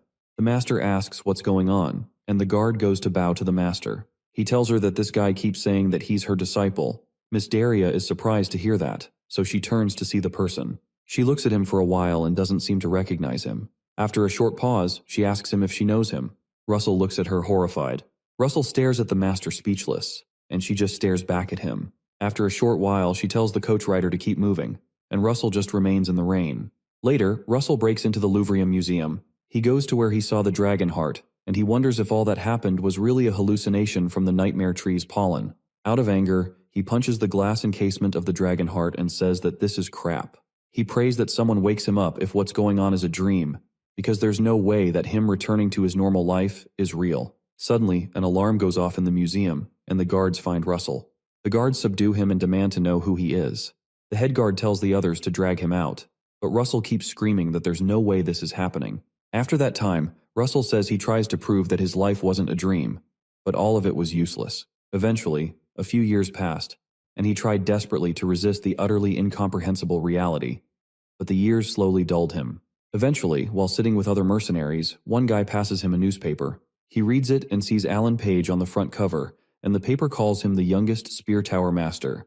As he reads it, Russell reasons that there's no way someone like him could have been given a golden chance by a dragon god in the first place. Meanwhile, at the Walker Hill Academy, Russell does some menial cleaning job, and he reasons that he didn't expect to end up in this place. He recalls that he emptied his mind. He abandoned his ambition. And in the end, he abandoned himself. Russell thinks about it and says this life isn't half bad either. He reasons that it might, in fact, be the right job for the person he currently is. While he's cleaning, he hears some noise nearby and goes to investigate. He sees some bullies asking a kid named Spiegel what makes him think he can act the way he does, and reminding him to know his place. They tell him not to think they're on the same level. Russell continues cleaning, and he says that this has nothing to do with him, so he chooses to ignore them. The kid tells the bullies that no matter what they say, he's going to become a mage. The leader of the bullies scoffs, asking how someone who has mana vein narrowing can be so chatty. Russell overhears them and is shocked. The bully reminds the boy about the crimes his family committed, and he says that he's going to leave a mark on him that he'll never forget. As the bully is about to hurt Spiegel, Spiegel closes his eyes, and he hears a loud noise. When he finally opens his eyes, he sees the bullies passed out on the ground. Nearby, Russell continues cleaning the environment, and he asks why the spot he's cleaning is so dirty. Spiegel figures out that he was the one who helped him. Later on, Russell sits down on a bench to have his lunch. He notices Spiegel sitting next to him, and he asks him why he's following him around. Spiegel smiles at him and claims that he's just reading a book and the bench is a good place for him to focus. Russell notices something nearby, and the bullies, who were spying on them, hide in a corner. Our guy decides to speak with the little boy, and he asks him about his mana vein narrowing. He informs the kid that he knows someone like him who used to attend this academy, and Spiegel asks him what happened to him. Russell tells him that the boy was expelled because he couldn't overcome his limits, like trash that's determined to be worthless. He says that for a mage, mana vein narrowing is no different from a death notice.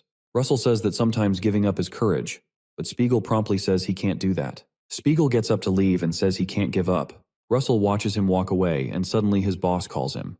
Russell goes to meet the chief, and the man asks to be careful with the boy he's hanging out with.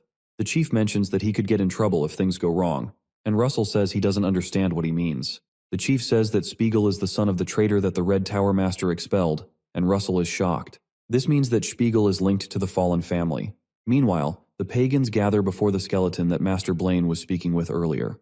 The skull announces that the world of the Guardians is coming to an end. It orders them to walk to the Walker Hill Academy and announce their return. Sometime later, Spiegel goes to a river to practice crystal magic. The amount of mana he releases is quite small, so he tries to release a little bit more. Instead of releasing more mana, the crystal breaks, and he strains his hand.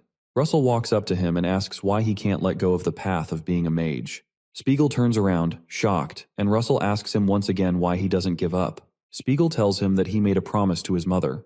Russell looks at him closely and doesn't say anything. Suddenly, they're ambushed by the bullies from the school. Spiegel's bullies carry some weapons and are glad to have found them. They say they were careless the last time but won't be careless today. Russell activates his aura and tells Spiegel to look carefully. He says this is the only way he can become a mage. Spiegel is shocked to see his aura and they get ready to fight. Russell directs his energy to his hands and hits them with a destructive attack. Sometime later, in the winter, Russell takes Spiegel out to train an overload and wizard body, just as he learned from the scrolls. Russell tells him to run fast because his life directly depends on the distance from his enemy. This type of magic substitutes mana veins with a trained muscular body. Unlike an adult with a completely developed body, its effect will be maximized if a child in their growth years uses it. Later, Russell trains Spiegel in some martial arts, and he reasons that the speed of his progress is miserable. Russell asks him if this is all he's got when he made his mother a promise, and Spiegel tries to breathe properly. Spiegel gets back up and begs to train one more time. Later, in spring, Spiegel competes in the Academy's practical magic combat studies against his bully. The boy fires an ice arrow at his opponent and subdues him. The professor announces that Spiegel is the winner, and the audience is excited. One boy is shocked that a boy with mana vein narrowing won, and another person says the gap in skill was amazing. The bully curses them all and tells them to wait for his comeback. Spiegel looks happy and glances back at Russell. He reasons that, thanks to his new uncle, he's become a second circle. Russell looks at him from the shadows and smiles at his performance. Suddenly, someone calls out Russell's name, and he turns around to see the person. The man says it's been a long time and calls him an insect. Russell looks closer and realizes it's his own high school bully, Coma Frederick. Later, Russell is badly beaten up by Coma's guards, and he struggles to breathe. The chief cleaner reminds him that he told him not to get mixed up with Spiegel. Coma informs Russell that because of him, his son was humiliated so many times. Russell smiles when he realizes the bully that Spiegel beat is Coma's son. He mentions that it's no wonder the boy did the same crap that he did. Coma crouches and notifies him that it seems he's not aware of the situation he's in. He informs him he can use his connections to get him thrown out of the academy, along with the kid he adores so much. Russell glares at him and suddenly begins to laugh, much to Coma's surprise. Our guy asks if he really thinks he adores the kid. He tells Coma he just provoked him because it was fun messing with him, and Coma doesn't know what to say. Later, Russell goes to pack his things. He recalls Coma ordering him to get out of the academy right now to prevent trouble. As he leaves, he thinks about Spiegel. Later that night, as Russell approaches the gate, Spiegel ambushes him and asks where he's going. Russell replies that he's leaving this place, but Spiegel asks him why. Our guy tightens his hand around his briefcase and proceeds to rush outside. Spiegel finds a way to get in front of him and tells him to stop right where he is. Spiegel sees Russell's face, and he's shocked. He asks him what happened to his face, and Russell asks him what he expected from someone like him. He asks Spiegel if he really thought he was his teacher. Russell walks past him and forces his way through. He tells Spiegel not to be delusional and walks away. The boy begins to cry. Meanwhile, Coma watches the entire thing from his coach parked nearby. He says this is the reason he loves money and power, because you can make anything go away with it. He decides to leave the academy, but his chariot suddenly stops. Coma sees some of the pagans in front of his chariot, and he asks how they dare block the way of the House of Frederick. The pagans release a huge green explosion that spreads through the area. Russell notices the explosion and turns back. When he returns to the academy, he sees it ablaze. He opens his mouth in surprise, wondering what has become of the academy. Meanwhile, the pagan leading the attack pronounces that this attack will announce the revival of their cult into the world. He orders the others to spread out and cause horror and despair everywhere. He orders them to create a sea of blood as they fight with the students. Meanwhile, another cultist who uses demonic claw power fights with some other students. Meanwhile, Spiegel fires an ice arrow at one of the pagans and pins the person to a wall. The man using the demonic claw spots him and starts to cackle. He faces him to fight, and she laughs that one small fly is still alive. Eventually, Russell arrives, but he hides near a wall to watch the fight. He sees the carnage, and he spots Spiegel on his knees after the man has dealt with him. The man casts another demonic claw to finish him, and he mentions that he's amusing. Russell keeps watching and wonders why Spiegel isn't running away. The man asks Spiegel if he's scared of death, and he tells her that he bought enough time for others to run away, so he's satisfied. Russell says to himself that he can feel the man's tremendous magical power. The man is so powerful that the professors couldn't handle him. He remembers that he was only able to fight such a person after he had become a guardian. He thinks about his life now and about how powerless he is, so he wonders what he can do. Russell turns around and says that he has to run away because there's no reason to sacrifice himself.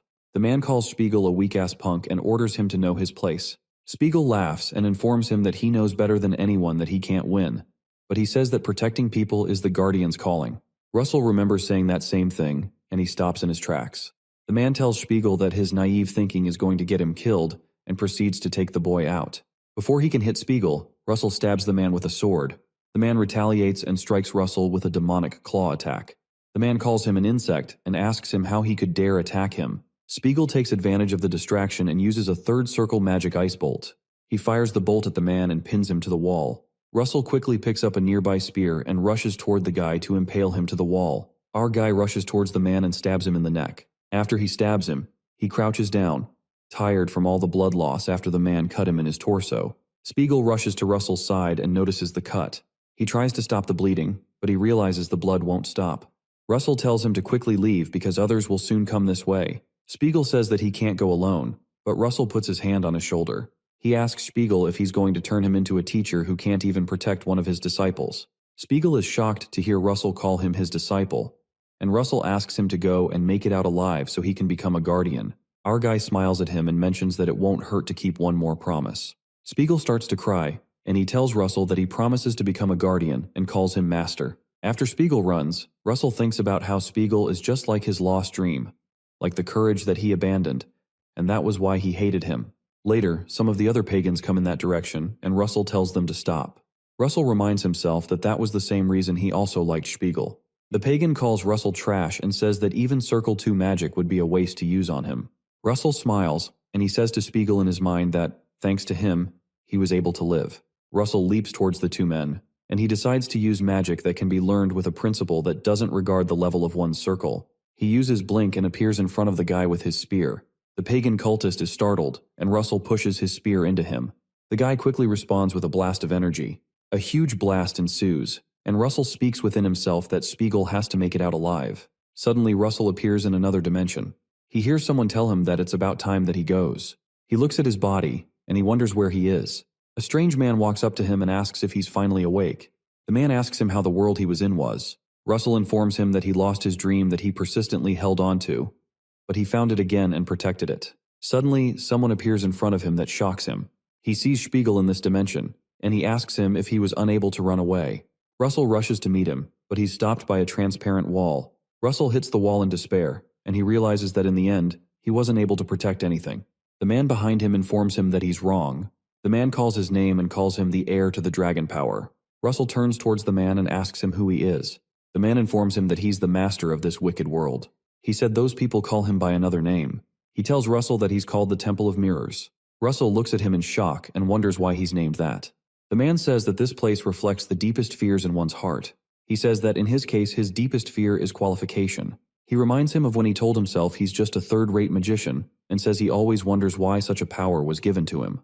There was also the time when Blaine said he saw his father run from the war zone, and he says Russell always wonders if he deserves to wield power. He says that, to that question, he found his answer when he told himself that he got stronger to become a guardian and protect more people. Russell collapses to his knees, asking if this long period was a test. The being replies that it indeed was, and that he has surpassed his own answer by showing that even without power, he can be a guardian by choosing to protect a boy. Russell returns to his young self and sees a vision of Spiegel telling him that he won't forget the promise. The Temple of Mirrors informs him that the boy in front of him is not an illusion, but the purest courage he's protected and must continue to protect. The being calls him Successor and declares that he will fulfill his long-standing oath. The man removes his mask and says there will be a new light. When he removes his mask, he transforms into Spiegel and informs Russell that it's time to move forward. Suddenly, another screen pops up and notifies Russell that he's absorbing dragon blood to reconstruct his body. He's told that he has obtained the first golden mask. Meanwhile, Jiran tells Alan that his performance is quite impressive. He asks Alan what his name was again, and Alan, who has been badly injured, apologizes to the princess for being unable to save her.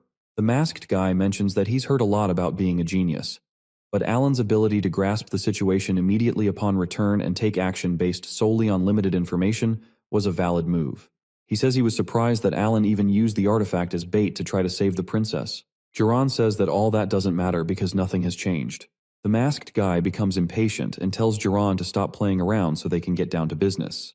Jiran flies toward the barrier with the artifact that Alan brought to break it down.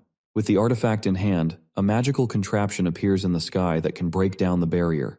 Mr. Spiegelman recognizes the artifact as the artifact of the divines. The princess wonders if the artifact can be blocked. Jiran concludes that once he finds the item, he won't hand it over to any of these scoundrels, referring to the Archduke or the pagans. He says that he'll show the world that he's superior to them.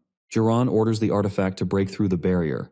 The contraption fires a shot at the barrier, but the impact is suddenly stopped when a hand comes out of the rift. The weight of the power that comes out of the rift shatters the contraption. Jiran watches in confusion as the contraption is broken. The other onlookers are also shocked that the artifact of the divines was easily blocked. Alan also notices that the contraption was blocked, and he sees someone there. Suddenly, Russell comes out of the barrier with the blaze lance in his hand. The masked guy and Jiran spot the mask on him, and wonder if the mask could be the thing they're looking for. Russell flies towards the masked guy and tries to attack him. The guy quickly creates a portal to block the attack. Russell tries to cut him with the weapon, but it is stopped by the portal. Suddenly, something unusual happens that shocks the masked guy. Russell manages to cut through the portal and trashes the man. After he's done with him, Russell jumps away, and even Jaren is shocked that someone can cut through a portal. Russell goes to untie Mr. Spiegelman and the princess and tries to communicate with them. When he unties them, Mr. Spiegelman asks him what he said since they couldn't hear him over the mask.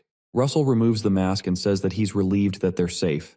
Mr. Spiegelman and the princess are both shocked to see that it's Russell, and they ask him how he made it. Alan smiles and concludes that it seems the bet his master made won't be an easy one. The princess reaches out to Russell and tells him she's glad that he returned alive. Russell grabs her hand and stops her when he sees Jiran advancing toward them. He suggests that they can talk about the details later because he has to handle this. Jiran comes closer and calls Russell an inferior one, saying he is becoming an annoyance. He informs Russell that just because he returned doesn't mean anything changes. He says that he'll kill him and take the artifact for himself. Moments later, a great explosion occurs in the air as Russell flies up and takes the fight to Jaren. Jiran insists that the mask belongs to him. Russell asks if Blaine schemed all this, but Jaren tells him to shut up. Russell flies into the sky and teleports behind him. He asks him to stop right now and admit that he is Blaine's shadow. Russell hits him with the blaze lance, knocking him hundreds of feet to the ground. The impact is so strong that Jiran keeps flying from one spot to another. Russell flies down to join him.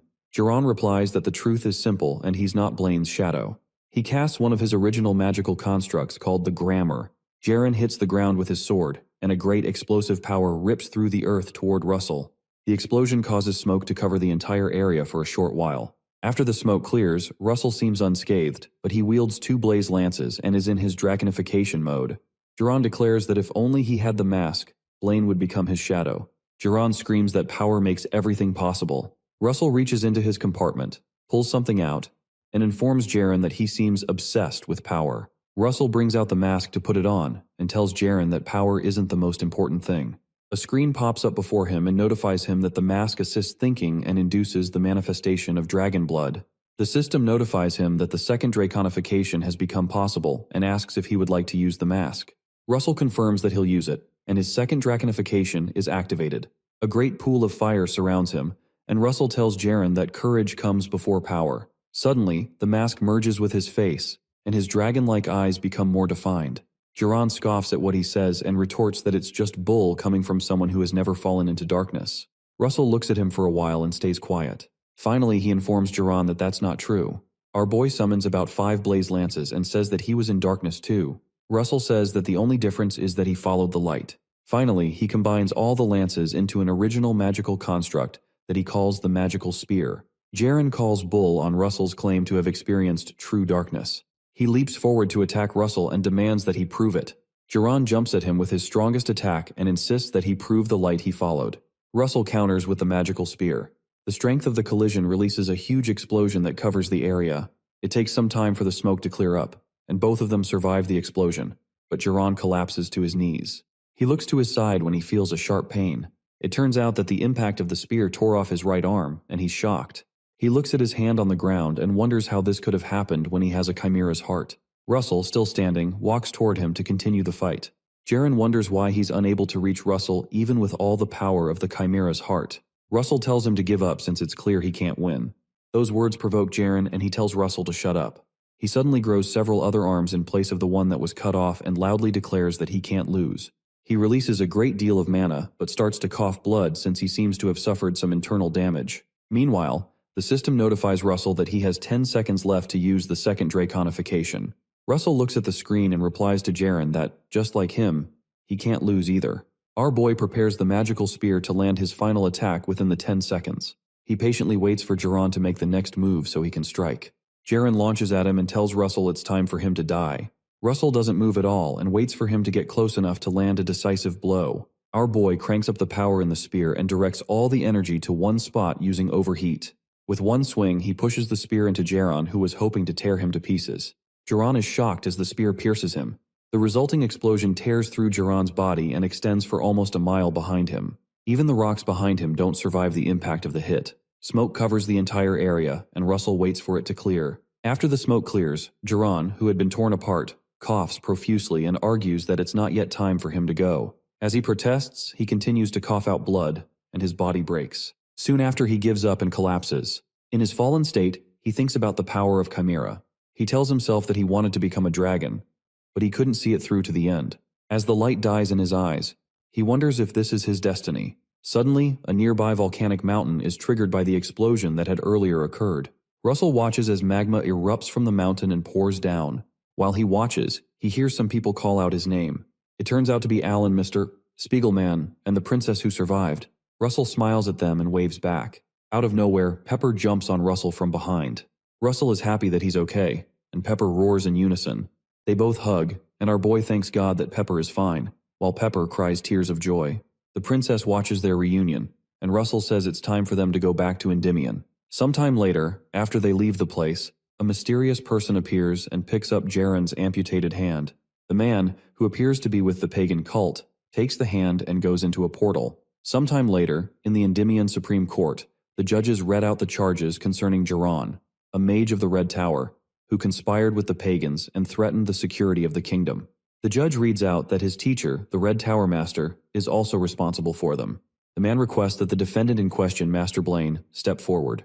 The judge asks him if he has any objections to the things read out. Blaine says he doesn't, and claims that he didn't notice Jaren's behavior due to his negligence. Blaine says that the sins of a disciple are for the master to bear, and as the Tower Master, he must rightfully bear that responsibility. While he's talking, the Archduke, Bismarck, rises and signals to the judge. Bismarck stands up and asks the judge if he can say something. Bismarck glares at all the Tower Masters who are sitting nearby to threaten them. He finally tells the judge that he isn't wrong, but it's also true that the Red Tower Master has made significant contributions for the sake of the nation. The Archduke suggests that they conclude this with about 6 months of probation. The judge nods in acceptance. Meanwhile, Blaine grins widely. Master Daria, who is also seated, reasons within herself that they're all in on it, but she doesn't speak. She looks upwards at the king, who is watching the trial from above. She thinks to herself that the Archduke will constantly keep challenging the royal family's authority, and she wonders what on earth His Majesty is planning. Meanwhile, in the palace, Russell gets a change of clothing, and Mr. Spiegel commends his new look, while Alan stands nearby. The princess walks in to meet them and says she didn't know they were here. The three men bow and greet the princess. Princess Hecate asks them to rise and says that she should be the one to greet them. She bows to them and sincerely thanks them for saving her life. She particularly thanks Russell, and he's surprised. As she walks out, she winks at him and says she'll see him again. As she jams the door to the room, Russell looks like he's about to explode, and the other men try to call him back to reality. He quickly comes back to himself and reminds himself that he has to focus. He reasons that this is an opportunity to imprint the Raymond family in the minds of the people. After the trial, all three men go to meet the king in his court in front of everyone. His Majesty informs them that their gathering today is meant to honor the knights for their contributions. He says that they will discuss each individual's contribution after recognizing their collective achievement. The king announces that Spiegelman resisted the pagans, threatening the safety of the kingdom. He orders that he'll be awarded 200 gold coins and 2 pills of a mana-enhancing drug, which Spiegelman gladly affirms. The king tells Alan, the second son of Count Page, that he has valiantly defended against the wicked pagans who were aiming for the relics, and he'll be granted the Medal of Dawn, Morgenrot, and the title of Baron, to which Alan agrees. Lastly, the king turns to Russell and asks him to lift up his head. The king says that in the past, his father deserted the battlefield, posing a significant threat to the kingdom's safety. He says it was only natural for the ministers to doubt the loyalty of the Raymond family. Russell is stung by those words, and anger rises in his heart. His Majesty tells him to prove it here today, and Russell asks him what he means. The king informs him that the Flame Tower Master told him that he has advanced to the 5th circle. Meanwhile, Master Daria watches the proceedings and says within herself that the deeper the darkness, the brighter the light. His Majesty tells Russell that with such achievements, nobody will doubt his words, and Blaine is shocked by the sudden turn of events. He realizes that the king plans to make Russell a hero in front of everyone and weaken the Archduke's faction. Russell gets up and projects his circle in front of everyone. Blaine reasons that it's a first circle magic spell that reveals one's attribute. But for these people who know nothing about magic, there's no better spectacle. The people watch in surprise, and Master Melville notices Russell's projection of all 5 circles. Master Melville comments that it's truly explosive growth, and even Alan seems impressed. As the onlookers watch, even Master Niccolo is impressed. When Russell finishes his presentation, he kneels down again, and the king says that he thought his father was a withered flower, but no one would have thought he was hiding such a beautiful seed. Russell replies to His Majesty that his praises are too generous. The king announces to everyone around that regarding the special case of the Raymond family, he elevates his title to Count. He says additionally, along with a third-class military merit deal, he announces that he hereby grants Russell the right to levy taxes on 10,000 households in the neighboring city, and Russell affirms his commands. After the king finishes his statements, he places a hand on Russell's shoulder and warmly asks him to rise. When Russell rises, the king thanks him for saving his daughter. He says that he's not speaking as a king but as a father. His Majesty mentions that he wishes to repay him and asks if there's anything he desires. Russell thinks about it and tells the king what he wants. Later on, while at his house, Russell recalls that he was worried about how he'd get what he asked for, but things seem to have worked out great. He looks at the dragon heart he asked for and considers how withered it looks. Although it looks ugly, it will show its true form when infused with magic power. He hopes he can handle it and starts to release mana into the heart. Suddenly something shocking happens and Russell shouts. The heart suddenly explodes into bits and releases a bright blue light. Along with the blue light come streaks of lightning. Suddenly, the bits of the dragon heart transform into a horn that's surrounded by lightning. Russell is shocked to see this, and suddenly a screen appears. The screen informs him that the dragon heart has revealed itself, and he has obtained the Forgotten King's horn, which has lightning essence. After Russell reads the message, he realizes that the horn will have to infuse its power into him like the last one. He closes his eyes to brace for impact, but the horn just releases its essence into him without piercing him. Russell recalls his last experience and says that this one is much more bearable. He lets out a sigh and his entire body begins to radiate with lightning. He considers the powerful thunderbolt energy around him and is surprised that a third of the 5th circle is already filled, even without fully absorbing it. Another screen shows up and notifies him that he has absorbed the Forgotten King's horn with lightning essence to his limit. He's told that the mana exceeding the absorbable limit will reside within him as dormant power. The screen also notifies him that his intermediate lightning attribute understanding has reached its limit and has evolved into advanced lightning attribute understanding. Suddenly, Pepper appears out of nowhere with a roar. This time, he looks much bigger, and Russell is shocked by his new appearance. He wonders why he changed and asks Pepper if he was affected by the power of lightning, to which Pepper nods. Suddenly, Pepper turns around and jumps out. He jumps out of the window and flies into the night sky. Russell rushes to the window and calls out to him. Pepper soon returns to the window, and Russell wonders if he wants him to climb on his back. Suddenly, Pepper grabs Russell by his shoulders and flies outside. Russell is scared out of his mind and tells Pepper to wait. He suddenly stops shouting when he notices how high up they've flown. He realizes that Pepper didn't just grow in size, but his flying ability has greatly improved. Russell tells Pepper that him growing bigger means he'll be easier to spot, but Pepper signals to him not to worry. Suddenly, he lets go of Russell and transforms into a flame. The flame becomes wings that join themselves to Russell, allowing him to fly. Our boy comments that he now has swift wings made from spirit flames. He asks Pepper if he should call these spirit wings, to which Pepper excitedly roars. Russell considers the fact that he's gotten the Kinghorn's lightning essence, intermediate 5th circle mana, and now spirit wings. He says that he feels like he can face any opponent without fear with this power. Meanwhile, Brother Hubert goes to the Master when he hears she has a mission for him. Master Daria informs him that the mission is to escort Count Kimberly, the special envoy of the Kiel Kingdom. She says that although the Kiel Kingdom's national force is weak, they maintain their position as a neutral nation because of their abundant mana stone production. She adds that apparently Marquis Jorio Comanche of the pro-Empire faction tried to bring the Empire in there. The Master says that rather than falling under the control of the Empires, Count Kimberly must have thought it was better to join hands with them. Later, as Hubert heads out, he thinks about the Keel Kingdom and reasons that this mission won't be an easy one. Before he steps out, Russell calls out to him.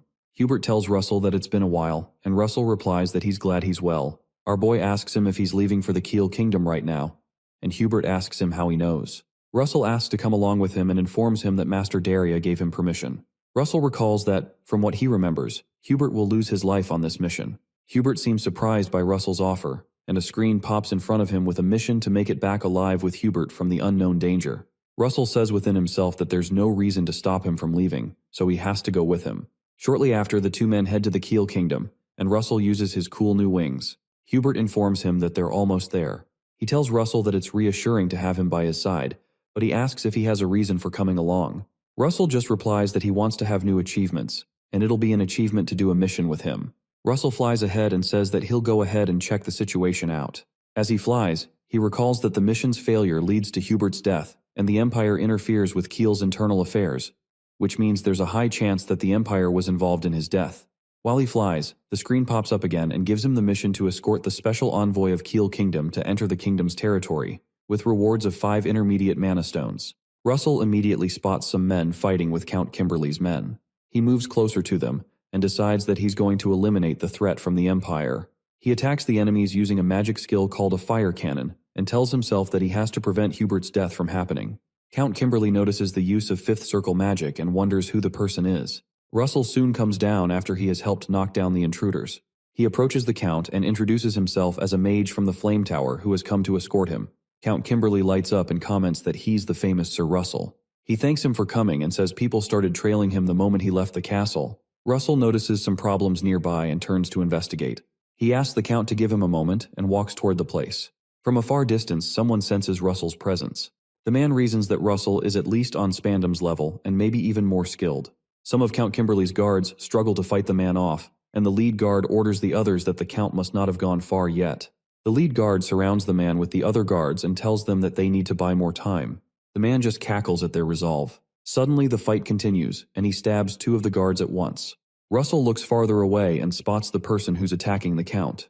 A huge explosion suddenly erupts from the place where the fight is happening. The explosion breaks down several surrounding trees, and the mystery man stands amidst the trees. Russell realizes this man is the one who killed Hubert in his past life, and he recognizes him as McRae Hughes, the swordmaster of the Empire and the late Spandam's master. Shortly after, Hubert arrives on the scene and meets Russell with the Count. He tells them that he's glad to see they're safe and introduces himself to Count Kimberly.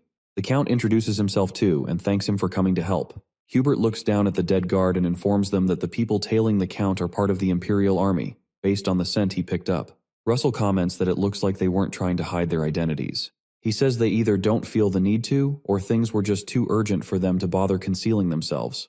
The Count is shocked by his words, and Russell turns to him to confirm. Suddenly, the princess of the Keel Kingdom steps out of the carriage. She removes her cloak and informs Russell that he's as extraordinary as the rumors say because he was able to quickly uncover the situation. She formally introduces herself as Princess Camilla of the Keel Kingdom. As they extract them from the place, the Count explains that Marquis Comanche is trying to consolidate power by having his son marry the princess. Count Kimberly explains that with the backing of the Empire, Comanche's ruthlessness might be incomparable. Kimberly suddenly asks if there's a reason they're rushing so much since they've shaken off the pursuers, and Hubert tells him that they chased them as soon as they left the fortress, and he's sure that there's another group behind. Russell, who is carrying the princess, reasons that they've created some distance and he doesn't see any signs of them being chased. Regardless, he keeps getting an ominous feeling and wonders why. Suddenly he senses something and tells everyone to get down. They all bend down just in time to avoid a mighty attack that sweeps past their heads. The attack is so strong that it cuts down the trees in front of them. The attack on the trees causes them to catch fire, and a blaze starts. Hubert tells their friends from the Keel Kingdom to run and assures him they'll handle things. While they run, Hughes shows up and the 2 mages stand in the gap.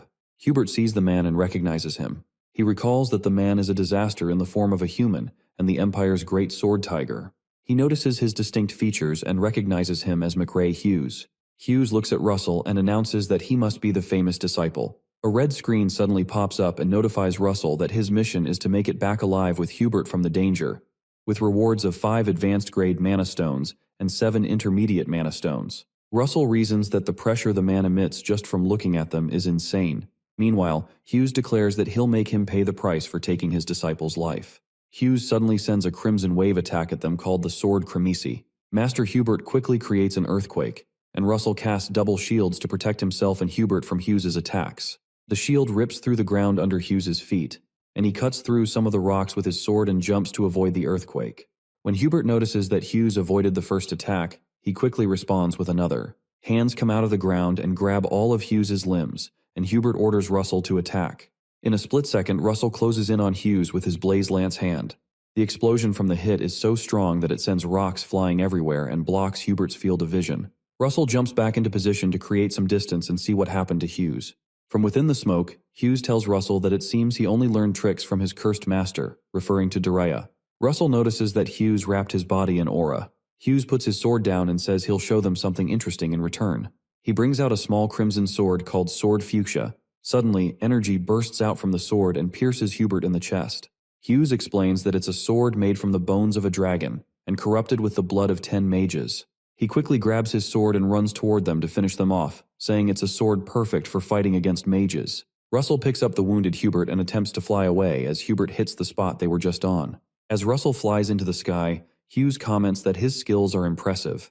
Russell looks around and spots some stones that look like firebomb stones. Hughes throws another attack of several crimson waves at him and tells him to dodge this if he can. The waves fly into the air towards Russell in all directions, and Russell manages to dodge them. Meanwhile, Russell tells himself that the firebomb stones should be enough to confuse Hughes. Russell drops Hubert by a tree and lands back on the ground. Hughes asks him if he's trying to buy time for his friend, who had earlier escaped because he can't beat him. Russell doesn't say anything and speaks with Hubert. Russell asks Hubert to run and join the princess and the count when he gives the signal because he plans to buy some time. Hubert asks him if he's asking him to leave him there and run. Russell begs him to trust him and promises to go back with him. Hughes becomes impatient and asks them if they're done talking. Suddenly, Russell generates some lightning in his palms. With his new lightning essence, he fires a chain of lightning at Hughes. He gives Hubert the signal, and Hubert teleports away and runs into the woods. Russell tells himself that the firebomb stones will give Hubert enough time to escape. He reminds himself that he can't take Hughes lightly, so he adds a thunderstorm from his cloudy ring into the attack. Russell also activates the second stage of his draconification and says that he'll give it his all. Finally, he drafts several blaze lances and magical spears at once to land one powerful attack. With all that power, Russell lands an explosive attack on Hughes, whom he had earlier electrocuted. Hubert, who has managed to find the Count and Princess, notices the explosion from where he is. The attack is so strong that it creates a crater-sized hole in the place. Russell retreats and guesses that his attack worked. Before he can finish his statement, Hughes says that he's really done it now and tells him not to think he'll die a peaceful death. Russell is shocked that he withstood that, and Hughes moves forward to land an attack. Hughes suddenly begins to struggle with his sword and curses, wondering what's wrong with the sword. A voice emerges out of nowhere and asks Hughes how he would dare try to harm the Dragon Lord with the bones of a dragon. Russell recognizes the voice as the one he heard in front of the dragon heart. The voice calls Hughes a ridiculous human, and the face of a huge dragon appears behind Russell. Russell wonders if it's the Dragon King speaking on his behalf. The Dragon King addresses Hughes for insolently trying to use dragon bones to harm the Dragon Lord, referring to Russell. Soon after, the Dragon King informs Russell that he's going to transfer him his power for a moment, and pleads with him to eliminate this vermin who insulted the name of the dragons. He also informs Russell to find the dragons, because their existence will allow him to reach him, and he will become the master and hope of the dragons that remain in this world. Suddenly, the power of the Dragon King courses through Russell's body, even though he doesn't understand what's going on, but he's certain that this power may help him defeat Hughes. Shortly after, Hughes is seen screaming after one of his hands is amputated by our boy. Russell comes in for the kill using Overheat and the Blaze Lance, but Hughes suddenly grows a phantom hand and grabs the Blaze Lance. He mentions that Russell seems to have underestimated him, and had thought that losing one of his hands would make any difference. When he references how the MC has arrogant eyes just like his father, Russell is surprised to know he knows his father. Apparently, Hughes didn't just know his father, but had wanted to gouge out his arrogant eyes until someone beat him to it. Russell looks really confused, so Hughes asks him why he only thinks it was the Empire that killed his father. He suddenly appears behind him to strike, but Russell quickly spots him and tries to slash him, but he dodges it. Hughes responds with his own quick attack, and Russell quickly jumps back to avoid being hit. As he lands on his feet, he feels a sharp pain and realizes that Hughes had pierced him by the side before he was able to move back, and Hughes makes fun of him for not being able to dodge a simple attack. The knight blasts Russell again using his phantom hand, and our boy gets out of the way. While he's still dodging, Hughes comes in to slash him because his movements are predictable. Luckily, Russell quickly creates a shield right before Hughes lands a terrible attack. Even with the shield, the impact of the attack is so strong, and Hughes taunts him for having pathetic talent, even calling him a clumsy little piece of crap. While Russell is still affected by the impact of the attack, Hughes taunts that he can't reach a higher level without sacrificing something, and it's too early for a kid like him. As he moves in for the kill and strikes the spot that Russell is lying down in, our boy quickly uses his wings to fly away from the attack. As he flies away, he has no choice but to admit that his opponent is a superhuman and is out of the norm. While he's still flying away, Hughes chases after him, so Russell responds by summoning a wind wave. The wave covers up Hughes, but he still manages to tear through it, which surprises Russell and makes him wonder if it's impossible for him to win. Regardless, he chooses not to give up. He makes another move by changing the direction of gravity, which forces Hughes to stand on a spot and try to keep himself from floating off. To show Hughes how a mage fights, Russell uses another magic skill and triggers an explosion that covers up the spot Hughes is standing upon. He soon collapses on the ground due to the impact of the explosion and watches to see what will happen. He's shocked to see a burnt-up Hughes emerging out of the explosion and coming towards him. Hughes dashes towards him and strikes him with his new phantom hand, since he's basically lost both limbs now.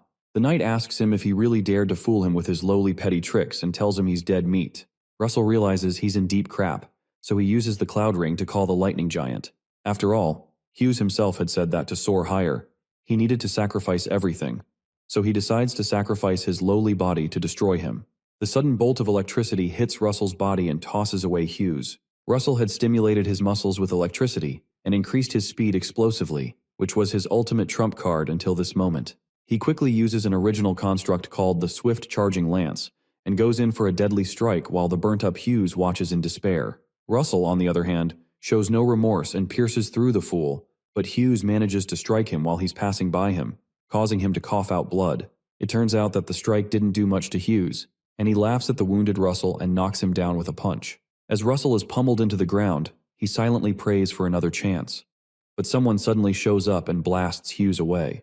The blast is so strong that it burns away a few of his limbs, and the man asks him how it feels to crawl on the floor like a bug.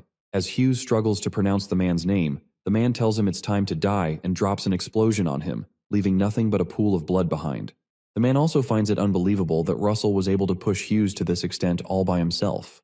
While the man realizes that Russell's desperate struggle just changed the fate of Endymion and Keel, Hubert and the others go to help him up. Now nobody can doubt his abilities, and it's truly the birth of a hero. 10 days after that incident, Russell is yet to fully recover, despite the fact that he used overload and his wizard body. It's clear that the wall to becoming superhuman is quite formidable. If Sir Nicolo hadn't arrived in time, he surely would have died. He had thought he'd gotten stronger, but it looks like he still has a long way to go. However, he can't seem to forget how the Dragon King told him to find the dragons, because their existence will connect him to him, and it doesn't make any sense to him either. Dragons are known to be extinct, though, so this brings up the question of whether there are any living dragons left. Sometime later, while he chats with Hubert, he tells him about how Hughes had speculated that it's not the Empire that was responsible for his father's death. Hubert suspects that he might have simply said that to provoke him, but it would be wise to be careful regardless while they secretly investigate it through the Flame Tower. After they end that discussion, Hubert informs him that the Master was very worried, and he's glad to see that he's okay. Before he leaves, he hands Russell an invitation to the royal banquet. Sometime later, at the banquet, Russell realizes he's not so used to formal suits and suspects that it may be because he always wears robes.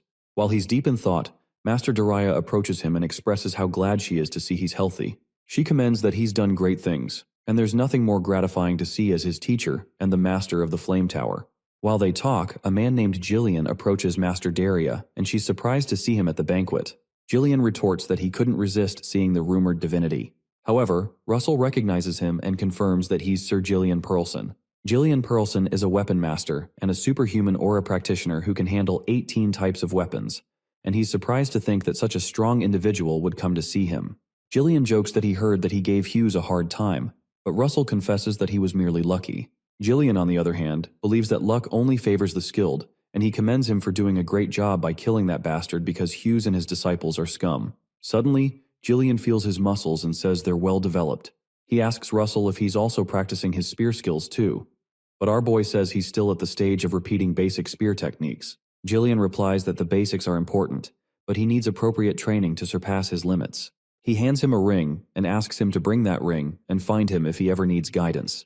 His hospitality shocks Russell, and he asks why he's showing him such grace. But Jillian corrects that it's not grace, but he's giving extra fertilizer to a promising tree. The gesture touches Russell deeply, and he promises to reach out to him. Shortly after, an announcement is made that the ruler of Endymion, His Majesty the King, has entered the hall. Everyone bows down to the king, who is accompanied by Princess Hecate. As they walk past the guests, Hecate spots Russell and smiles at him, making our tough guy blush like a fifth grader. When the king ascends the stage, Brother Hubert and Russell come to kneel in front of him, and the king acknowledges the great contributions Russell has made to the alliance with Kiel and their recent victory. The king grants Hubert 500 gold coins, 100 fine horses, and the right to collect taxes from 1,000 households in the southern part of the kingdom, and he grants Russell 3,000 gold coins, and designates 3 cities in the west of the kingdom as the Raymond County, and places them under his authority, which shocks Russell. He's soon given a document that contains the names and locations of the 3 cities included in the county, and Russell receives it with honor, happy to finally own his own land, which brings him a step closer to restoring his family. After giving out the rewards, they resume the banquet to celebrate the great victory. While they're all having a good time, Princess Hecate's attendant notices she's not pleased, and Hecate points to Russell, who is being thronged by a group of women. The princess's attendant notices the thronging and proposes that the princess ask him for a dance, but Hecate says she'll wait for now. She says it's popularly said that one mustn't be aggressive when it comes to younger men, and quietly waiting is the virtue of an older woman, but her attendant wonders where she learned that from. Suddenly, Russell apologizes to the flock of ladies around him and walks towards the princess, then asks to dance with her. When he does, Hecate turns to her attendant and reminds her that she was right after all. While they dance, Princess Hecate brings up the fact that he seems to have a question to ask her, so he mentions how she had said that she would watch over him some time ago, and asks why she said that. She replies that it's because he's exceptionally capable for his age and several other reasons, but the major reason is because his face is quite to her liking. Her words startle Russell, and he asks her what she means, but she grabs his waist to continue dancing, stating that a woman doesn't say such things to a man she has no interest in, especially because she's not that kind of person. She informs him that she's not asking for an answer right away, but she hopes that his answer will be positive. Later that night, Russell goes outside to think. He had known about her personality, but he didn't expect her to say those words directly to his face. Hecate Rathmos is the king's only descendant and the person closest to the throne. Accepting her feelings would be the right choice to make for the sake of his family, but he's not sure about his own feelings yet. While he's thinking, he's suddenly approached by Sir Alan, who apologizes for interrupting him but informs him that he's come to propose that they end their wager. When he gets back to the tower, it turns out that Master Melville had sent in a letter to Master Dariah, proposing to end the wager, after Russell agreed with Alan to end the wager. He had expected Alan to get in touch, but this was much sooner than he expected.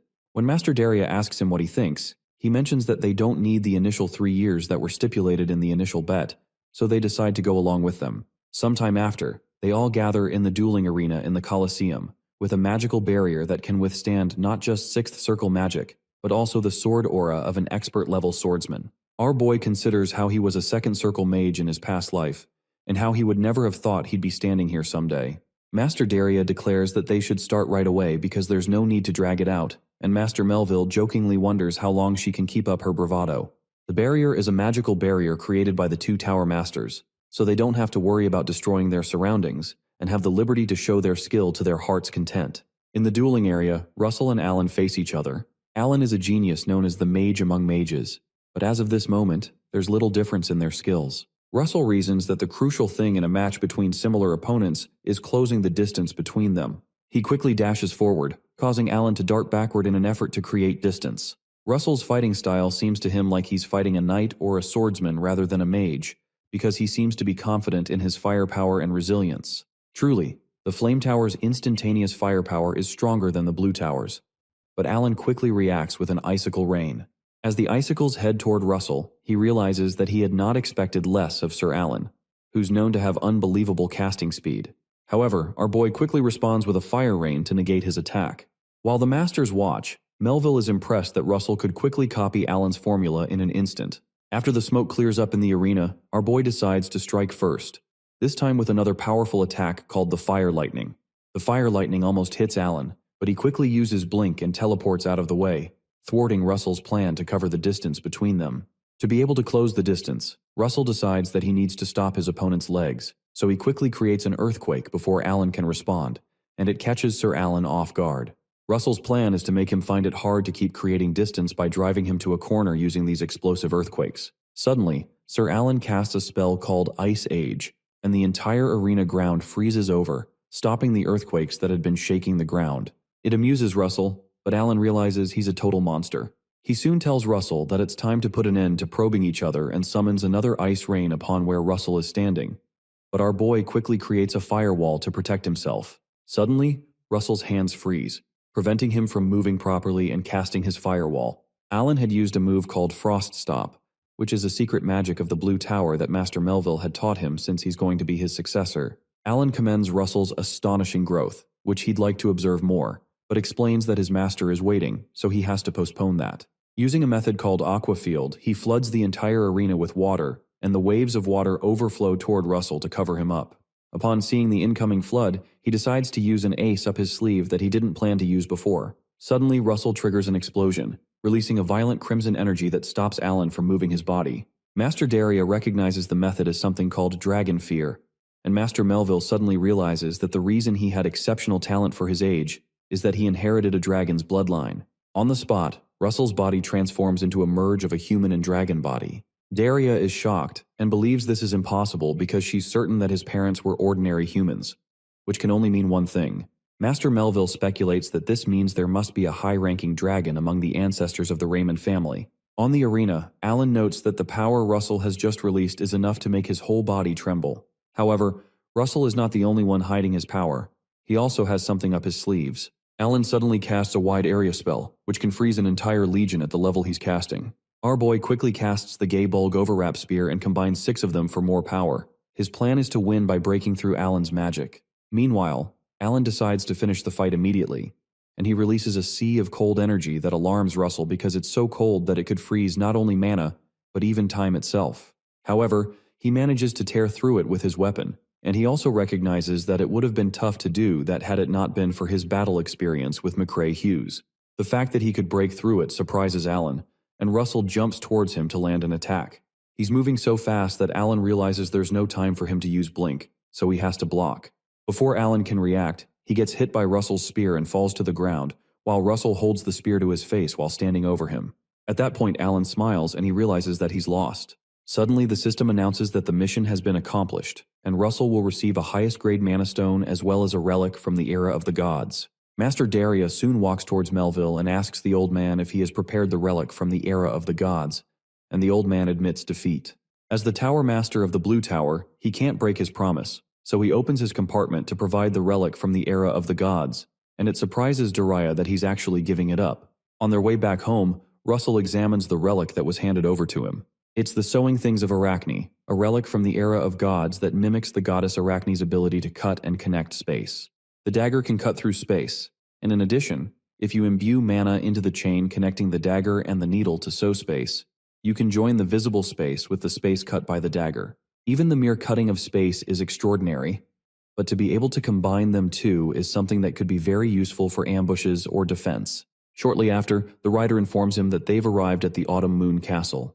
When he enters, he soon meets Sir Gillian, whom he thanks for inviting him over. Apparently, the news of him beating Sir Alan has spread to the Weapon Master's ears, but Russell claims that he was just lucky. Russell soon learns that the place they're standing in is Gillian's office, and he was unsure of that because it's filled with weapons and looks like a training room. Gillian confesses that it wasn't like this in the beginning, but the weapons continued to pile up over time as he continued to train. Since Russell had told him he uses a spear, Gillian hands him one of the spears and proposes to know his level accurately so he can guide him properly.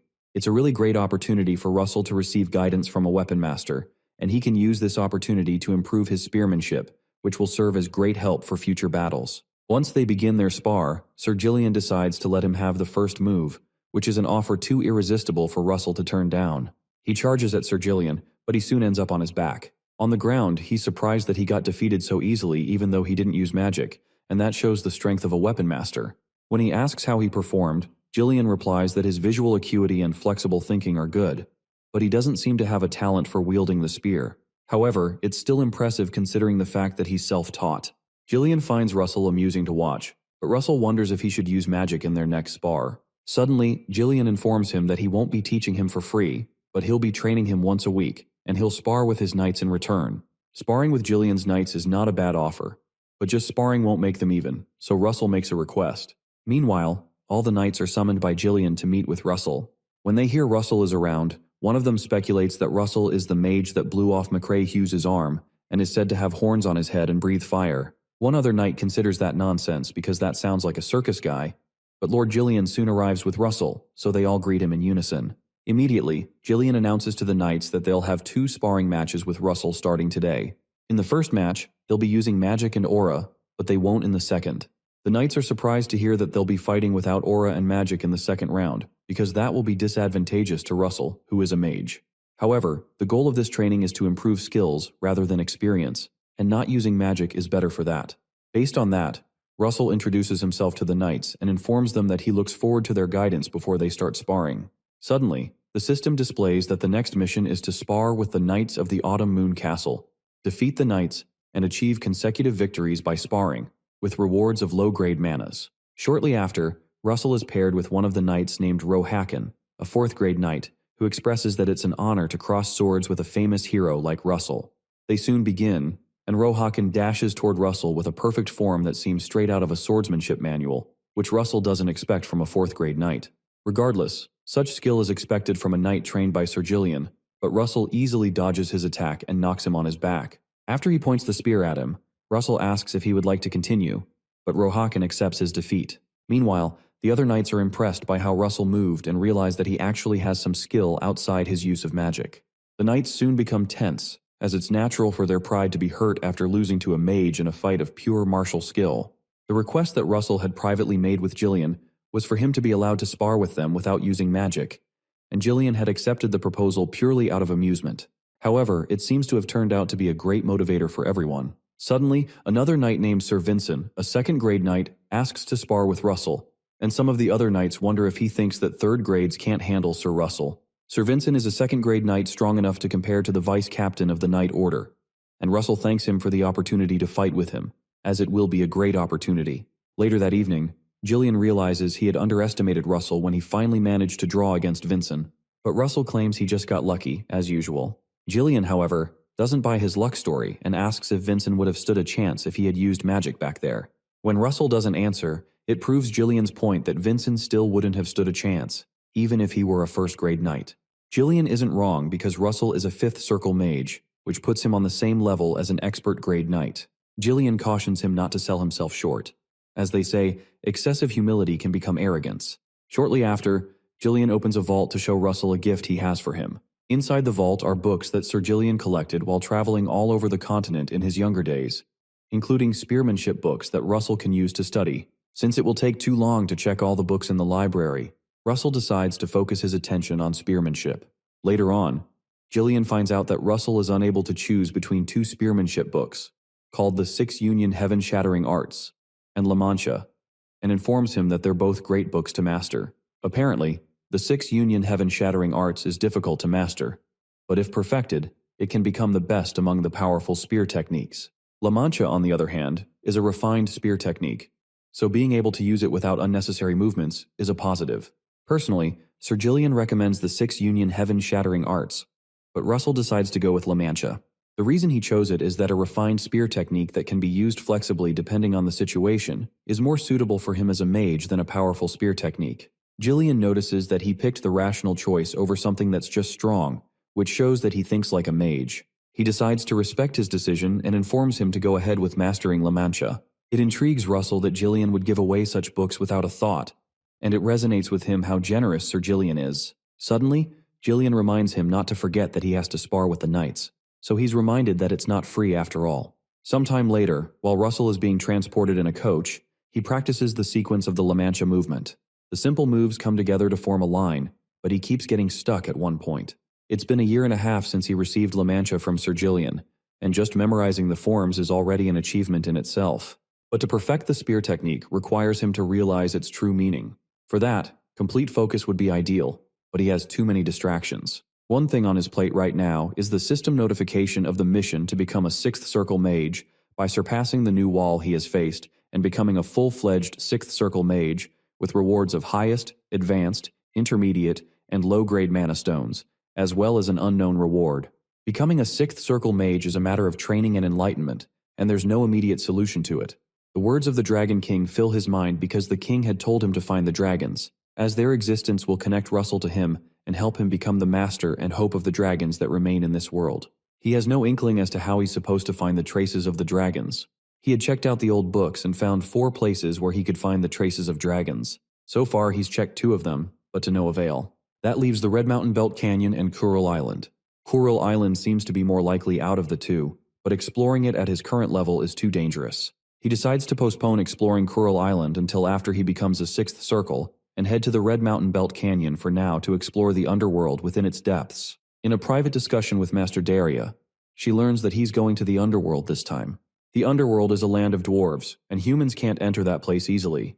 Russell agrees, so the master tells him to visit the White Magic Tower Master if he must go because she's half-blood of the fairy race and must know something that can help him. Later that night, Russell heads over to the White Tower. Apparently dwarves are a part of the fairy race, so Master Daria had a point. As he approaches the tower, he's suddenly ambushed by someone that Master Daria had forgotten to inform him would be there. Brother Olsen. Olsen wraps his hands around his neck and mentions that it's been a while. Apparently Olsen had applied to the overseas research trip in the underworld too. He had thought it'd be lonely since it's not a popular research location, but it seems he won't be bored with Russell around. When Russell asks him if he's met the White Tower Master before, Olsen admits to having met her and describes her as someone who is like a cute yet eccentric girl. Shortly after, they're led into the tower, and Russell is intrigued by the cuteness of the room. When they step into the main hall, they are welcomed by a young woman hugging a teddy bear. Olsen quickly bows, but Russell stares incredulously, while the White Tower Master recognizes both of them. Her name is Amelia Merwin, and she's the White Tower Master. The White Tower Master is one who can control wind and spirits. Possibly because she's also half human and half elf, she also gives off pure mana, which can only be felt from elves. Brother Olsen is amazed that she remembers their names and concludes that it's because of Russell's fame, but Master Amelia comments that it's because of the peculiar mana that Russell possesses. She floats towards him and sniffs him, detecting that he's made a contract with a spirit. Russell gladly affirms that, especially because nobody else has noticed that before. The master asks him if he can summon the spirit he's in contract with because he can't go to the underworld using normal means.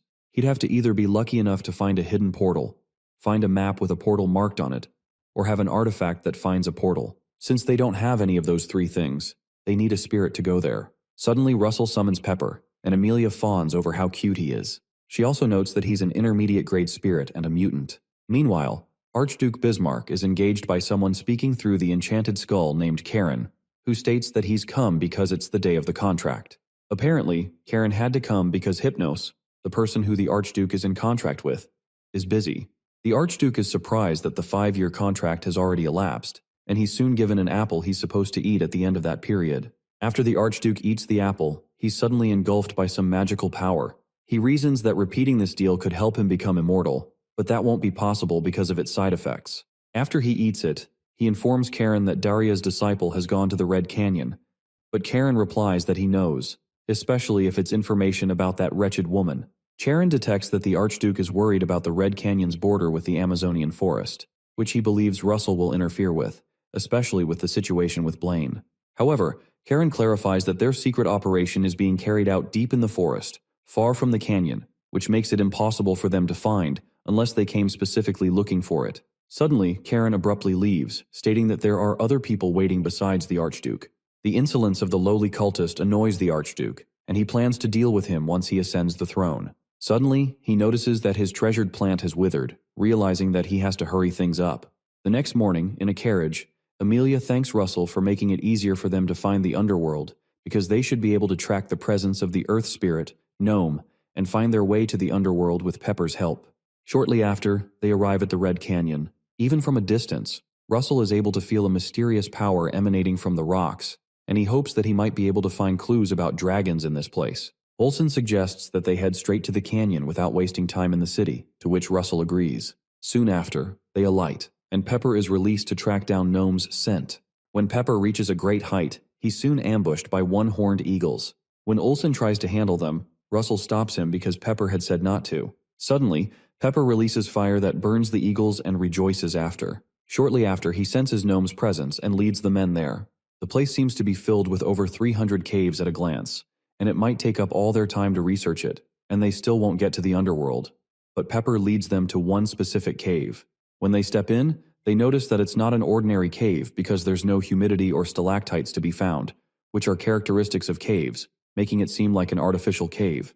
It's almost as if an artificial cave was made to hide the entrance, which could also mean there are traps there, but they decide to go in anyway to see what the dwarves have set up.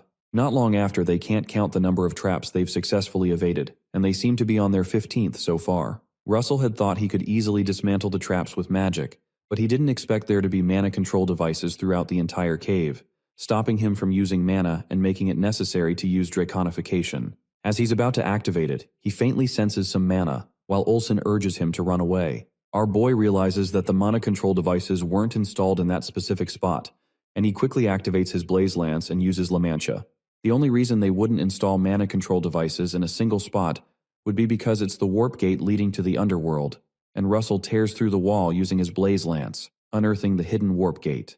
No matter how advanced the dwarves' technology is, crossing space isn't possible without mana, and that's why there are no mana control devices where the warp gate is. His find impresses Olsen, and they both walk through the gate. After walking in, they reach the underworld, which Russell had expected would be small since it's an underground city, but it looks as big as Endymion's royal capital. When they go down some stairs, they're soon approached by some dwarves who mention that it's been a long time since humans have come here because it's not easy to find the warp gate. One of them asks if they got their hands on a tribe's map, or if they're spirit contractors, but they decide to consider them as their guests regardless.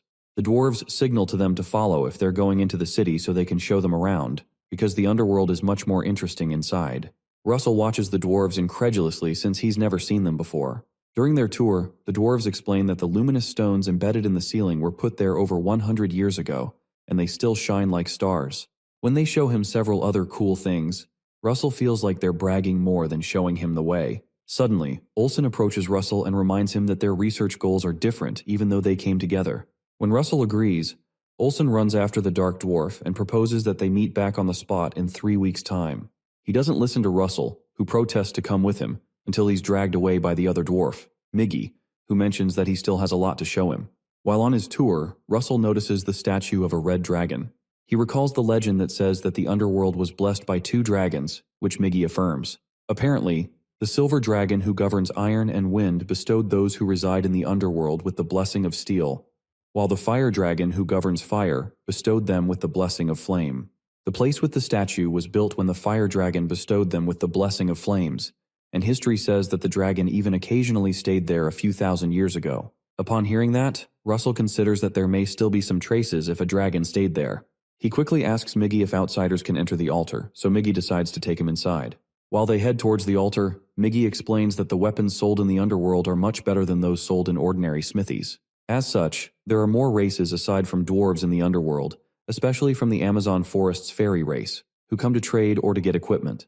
While they're walking, Russell is surprised to be approached by Lady Ilo, who is glad to meet him again. Soon after, an elder of the White Ash Tree tribe, Ilo's tribe, introduces himself as Scan, acknowledging Russell as the one who helped Ilo, so they exchange pleasantries. Scan was curious as to what person helped Ilo, and he senses an aura that's like a living volcano coming from Russell, and is surprised that a human can possess such pure mana. Russell soon learns that Ilo had come to the underworld to buy weapons. It's odd to hear that a peace-loving elf would buy weapons, so Russell asks her if something happened to her tribe. True to his suspicions, it turns out that the monsters in the Amazon forest have become barbaric. Ilo laments that this wouldn't have happened if her blood had awakened, but Scan comforts her that it's not her fault. Back in the past, Ilo had informed Russell that she had the blood of the green dragon, and that makes him wonder if the White Ash Tree tribe has any records or legends related to dragons. However, she confirms that she knows nothing about that apart from inheriting a dragon's blood, but she promises to check for any records from her tribe if she can find any while he's staying in the underworld. Shortly after, they reach the fire dragon's altar, but Russell doesn't see anything special. He considers going to the silver dragon's altar, but soon finds out that the silver dragon's altar is the same as the fire dragon's altar in location and form. While he considers if there's really nothing to be seen here, Miggy steps out to wait for him while he checks it out. Suddenly, Russell places a hand on the statue, and a green light appears, eventually lighting up the silver statue's eyes. Suddenly, the silver dragon states that he's been waiting for a very long time, and is glad that he's finally come before the end of his remaining lifespan. As the green light shines brighter, the dragon tells him to follow the path and come to him so he can show him their master, the genesis of all dragons. Suddenly, a green compass with an arrow appears over his hands, and the voice of the dragon asks him to go in haste. Our boy quickly dashes in that direction, especially because the voice speaking to him sounds like a voice on the brink of death. While he's running, he notices the arrow is getting shorter, which means he's getting closer to the dragon that led him. Shortly after, he flies into the sky and spots the place the compass is leading him to. As he approaches the place, the house seems to be too small to house a dragon, and it seems to be some sort of cover to hide the passage. When he enters, he notices a gate inside, which confirms his suspicions. Upon approaching the gate, a voice welcomes him as the future master of all dragons. Suddenly, the large gate swings open, unveiling the actual silver dragon, Silvator, who greets him. Silvator explains that he would like to talk to him as much as possible, but doesn't have much time left. Russell wonders what he means by that, and Silvator explains that his body and spirit have aged, and it is almost time for his eternal rest. While Russell wonders if Silvator is able to face death so calmly because their race lives for 10,000 years, Silvator proceeds to return the power bestowed upon him to Russell and gives him a silver horn. The power is being transferred from the previous master, Silvator, to the new master. When Russell receives the horn, the system notifies him that he has inherited a new power from the silver dragon with the divine dragon king's horn, wind essence. He had first gotten fire and lightning, and now it's a horn with the power of wind. Oddly, this time it's tagged the divine dragon king's horn and not the forgotten king's horn. When Silvator asks why the young master is delaying the succession of power, Russell explains that he's doing so because the power of the horn so far has increased his understanding of the respective elements of his mana, which means it would be more efficient for him to become a 6th circle mage first and then use the power. It intrigues Silvator that he's able to stay calm in the sight of such power, and he chuckles that Russell is a master worthy of waiting 10,000 years for. After Silvator prays that all his wishes come true, he suddenly begins to fade away but states that his mission does not end here, even though his body and spirit will disappear. Apparently, Silvator will leave his power to the child who carries his bloodline. Meanwhile, somewhere else in the underworld, Lady Elo is suddenly struck by a great surge of power that the late Silvator left behind. In the cave, Russell walks out dejected because he had many questions to ask, and he had just lost his first ever lead when it was right in front of his eyes. As he heads out, he suddenly runs into Ilo, who unveils her head to show 2 horns and a bright light.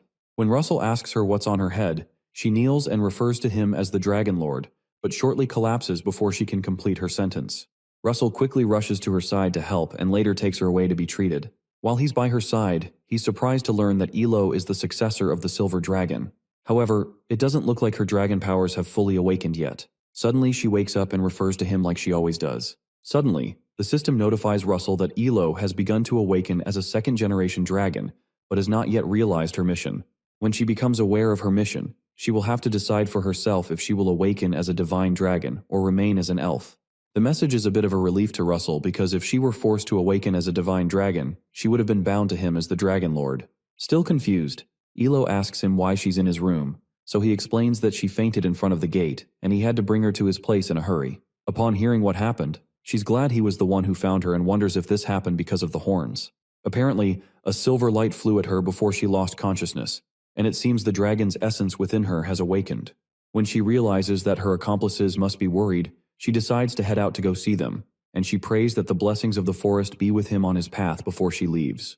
The next day, it turns out that Russell has more time on his hands than he had expected, as he thought it would take 20 days to find the dragon's traces. He decides to use the opportunity to go see Miggy and his friend at their forge. Once he reaches their forge, he shows them an object from his compartment for them to appraise.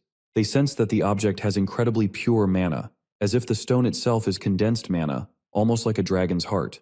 However, the mana's purity is too high for it to be the heart of a dragon from the lower dragon race, and too small for the heart of a higher species. So, they ask him to leave it with them for a while so they can properly check it out, to which Russell agrees.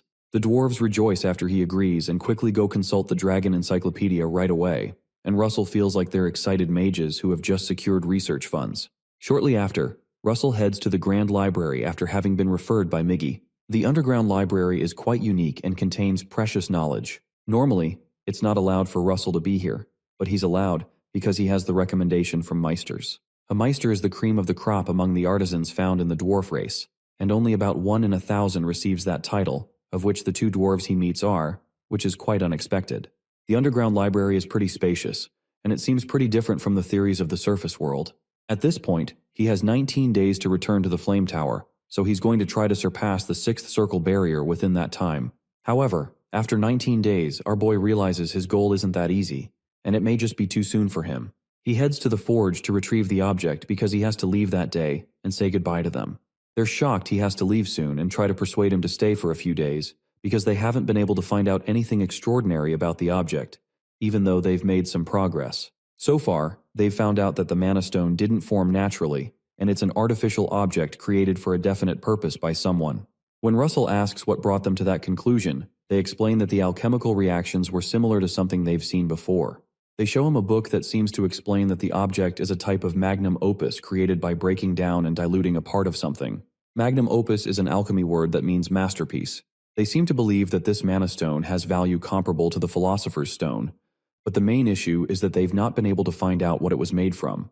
However, Russell thanks them since the information is more than enough and thanks them for helping him know how amazing the underworld truly is. They both ask him to come anytime he can. As he leaves, he figures that the material for the mana stone is likely a draconic heart, which would be quite shocking. When he reaches the place Olsen had asked to meet, he doesn't see him, but he soon shows up looking shiny because he had applied something to his body. Apparently this oil is the secret behind the dwarf's muscle strength, and Olsen plans to modify it for humans when they get back, which was his initial research purpose. When he notices that Russell looks troubled, Olsen asks if his research is not going well, but Russell confesses that he actually got what he came here for.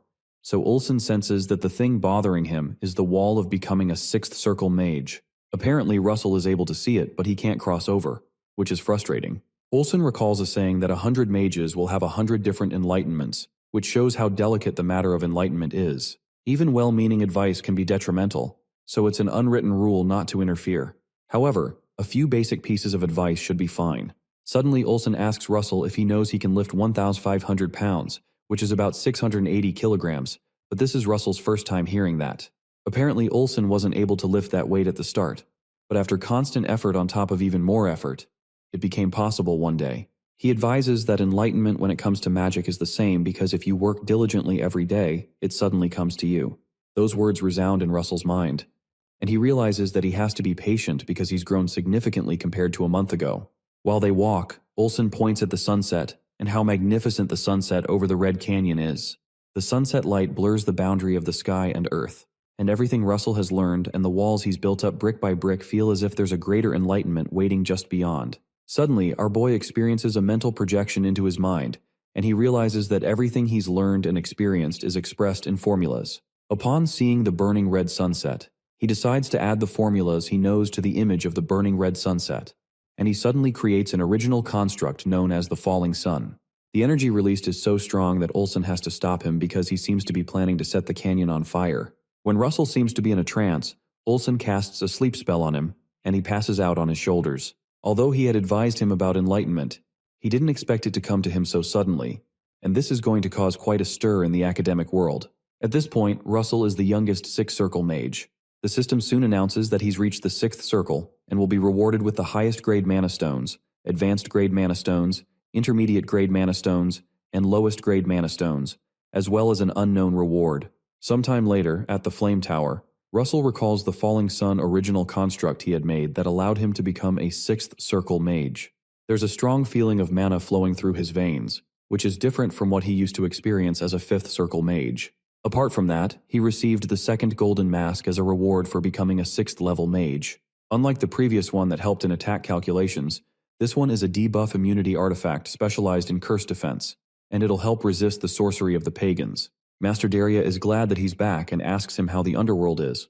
Before she can finish her statement, she recognizes that he's already surpassed the wall, so he admits that the external research was helpful. It's only been a year since he's fully mastered 5th circle magic, and it seems that Master Daria underestimated the kid's talent because she thought it'd take him at least a few more years. Regardless, she's so proud of him and tells him that it's expected of her disciple, and he pledges to continue to strive forward.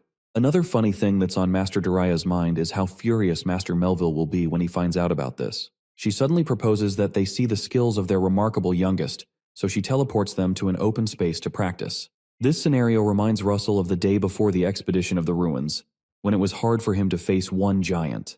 Meanwhile, Master Daria figures that the challenge against those giants must be much easier for him now, so she decides to raise the difficulty to match his level using one of her original constructs, known as the firewood dwarves. The entire place is soon covered by several hundred of the fire golems, but the master reminds him that it's too early to be shocked. Before he can react to that, she curses another original transformation of hers, so she summons a giant firewood king in their midst. At this point, Russell wonders if she's going too far, but he realizes she just wants to get straight to the point. In that case, he decides he has to respond in kind by using his Falling Sun construct, a grand warfare spell that excites Master Daria. He also excitedly bears down the power to show his master his enlightenment and incinerates all the golems using the Falling Sun's power. After he destroys everything, he realizes the destructive power is too strong, and he would have swept allies away in a real battle, which means he's got to be careful. Master Daria soon approaches him, suddenly realizing that the reason he advanced too quickly was because he's been able to tap into mental projection. She asks him what mental image he had in mind to project power, and he tells her it was a burning sunset. That intrigues her because a mental projection is a once-in-a-lifetime opportunity for a mage, but what Russell showed her is an unfinished spell that still needs improvement, and the thought of him being able to complete it excites her. Watching the growth of a disciple she took on in her late years is quite entertaining to her. Sometime later, while Russell is alone in his house, he recalls how the master had told him that she'd officially request a circle achievement registration with the association because he excelled in casting speed, power, and rarity as an original mage. The master acknowledging him means a lot, so the next task on his list is to absorb the mana in the wind essence horn that Silvator gave to him, and the mana stones he got as rewards. There's so much that it would take quite some time for him to absorb them all, so he begins by stabbing himself with the horn. After absorbing from morning till night, the system notifies him that he's absorbed the Divine Dragon King's horn with wind essence to the limit, and mana exceeding the absorbable limit will be absorbed by his latent power. The latent power will be available at the moment of awakening and grant him great power, and his advanced wind attribute understanding has greatly improved. Although his understanding has improved, his rank is still the same. Furthermore, his body feels a bit lighter, and it may be because it's the wind attribute. Suddenly, he makes a punch and releases a great amount of power, even though he lightly swung his fist. If he strengthened his body with Overload Wizard Body, along with this, he might just be able to face second-grade knights without magic now. While he's thinking, he's soon told that he has a visitor request, and he tensely wonders if it's the princess. As he has suspected, he goes out to meet the princess, who asks him about his journey to the underworld. She explains that she was so curious about his adventure that she rushed here despite knowing that it's rude. However, Russell cheerfully asks her to ask him whatever she wants about the things he saw in the underworld, but she says she has to ask about something else first. As Russell grows tense by the question he knows is coming, the system notifies him that his new mission is to respond to the princess's heart because Princess Hecate Rathmos has been waiting a long time for his answer, and it's his turn to give her a response. Some of the rewards for this mission include an intermediate-grade mana stone and a pair of Eros and Psyche's rings. The question she asks him is if he thought of her while he was gone, and Russell is pushed to a corner when he realizes this is a mission. After she asks the question, Russell becomes red and replies that her joke is too much. His reaction puts her at ease because she thinks teasing him is fun since he's always so stiff. She finally states that it seems her efforts haven't been in vain after all. Regardless, she explains that she isn't asking for an answer right now, but she only hopes that he'll consider it. By efforts, she's referring to the fact that she's been approaching Russell constantly since the last ball, but he kept pushing her away with the excuse of being busy with revenge, which makes him feel like a coward now. When she notices that the time has passed, she mentions that time seems to disappear rather than pass when she's with him, but it's a shame that she won't be able to get the answer she was expecting today. Before she can finish her statement, Russell goes on his knees, brings out the rings, and confesses that he is stiff as she had said, and because of that, the only thing he can say is that he looks forward to his future with her. Shocked, Hecate gets up and jokes that he doesn't know the slightest bit about mood. However, she acknowledges that it's strange that his words, even devoid of style or mood, sound so sweet to her. She accepts his ring and confesses that she looks forward to the future with him too. She reminds him to be prepared because she'll tease him for a lifetime as punishment for daring to make her wait. Shortly after that, the day of the princess's engagement party comes, and there's a lot of ruckus in the city as preparations for wine, food, and entertainment are made. A delegation from Kiel arrives, and Crown Prince Saron of the Golden Sand Dunes considers the festivities unnecessary pomp. But the great shaman Kasa of the Golden Sand Dunes, who accompanies him, explains that this level of grandeur is needed to showcase a young man who has become a sixth circle mage at the very young age of 20. Regardless, Saron believes it's just a ploy to increase allies against the Empire, especially because of the number of countries they invited. Saren expresses that he's tired of this boring talk and hopes they just get on with the ceremony because he wants to see what this Russell guy looks like. Meanwhile, Russell is shocked that he has to wear 4 tuxedos for the banquet, and even formal attire, and asks Sir Alan if engagements are always so complicated. Alan, however, corrects that it's not a simple engagement because numerous envoys from surrounding countries that are not allies are attending, and His Majesty probably doesn't want to just end the engagement as just a joyous festival, but also wants to achieve some political aim. It may not just be about solidifying royal power, it might also be a stage to showcase Endymion's power. Russell tensely realizes that the best card Endymion has to show off is him, so his role will be crucial. Alan assures him he'll do well and makes him start to study etiquette. Sometime later, after the tables are set, the announcement of Hecate Rathmos is made as the first heir to the throne of the Endymion royal family. After she appears, the announcement of the groom, Count Russell Raymond, is also made, and our boy steps out elegantly. While he steps out, one of the guests doubts that this young man is really on par with the Tower Master because he doesn't seem that impressive, so Prince Saren asks him to just check instead of grumbling from the back. When the man irritably asks how he can check, Saren snaps his fingers and a series of magical snakes rush towards Russell, which makes Hecate scream. Russell, on the other hand, assures her not to worry, especially because he was wondering what to do. But it seems the stage has been set perfectly.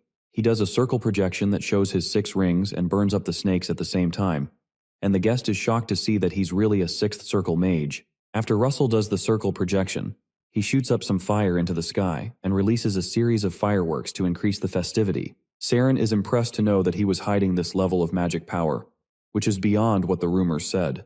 Meanwhile, somewhere in the woods, one of the pagans speaks with Archduke Bismarck through the skull and learns of the engagement of the disciple of their sworn enemy, Daria, with a member of the royal family of Endymion. The Archduke acknowledges that an individual basically on par with the Tower Masters has become a member of the royal family. While the pagan cultist is speaking to the Archduke, he is ambushed by a monster in the forest. But he soon subjects it under control and assures Bismarck that it was only a rat that dared to bare its teeth when the monster's roar is heard. Regardless, the pagan sarcastically congratulates the Archduke for adding such a skilled person to his royal family. But Bismarck corrects that he's never seen any of them as his family, but as dirty usurpers who took his place. When Bismarck asks about the excavation going on in the forest, the pagan confesses that it looks like it'll take a few more years, and then they can't guarantee how many keystones will be intact. The Archduke confirms if their performance is guaranteed, and the pagan affirms that they are the Tartanos keystones, used to seal the giants who once vied for supremacy over this continent. And even a few is enough to restrain even an 8th circle mage. The problem is that the seal of Tartanos, which they just messed with a little, has caused the monsters of the forest to start going berserk. However, that's good news to the Archduke, who believes that the rampaging creatures can draw attention and weaken Endymion's forces, who can proceed with the plan faster. It's amusing to the pagan that the Archduke can be happy at the death of his own country's citizens, which makes him a tyrant. The only reason they were able to achieve this is because they erased and damaged the records of the era of gods, including the stories about the otherworldly savior and the giants. The black-haired hero from another world joined forces with the dragons to seal the giants as one of his great feats. But it's a story that must never be passed down to future generations, so it doesn't ruin their plans. Oddly, the pagan realizes that Daria's disciple also has black hair and an abnormally fast growth rate, which could mean that he had inherited the bloodline of the otherworldly savior. Even if that's the case, he reasons that it happened thousands of years ago, and he wouldn't have been able to fully inherit the savior's lineage. Regardless, he plans to raise the level of the threats to him just to be safe. After the ceremony, Count Russell is ambushed by several people who try to talk to him at once. They're nobles from the countryside, local territory lords, and even from other countries, which means he'll be stuck here for a while.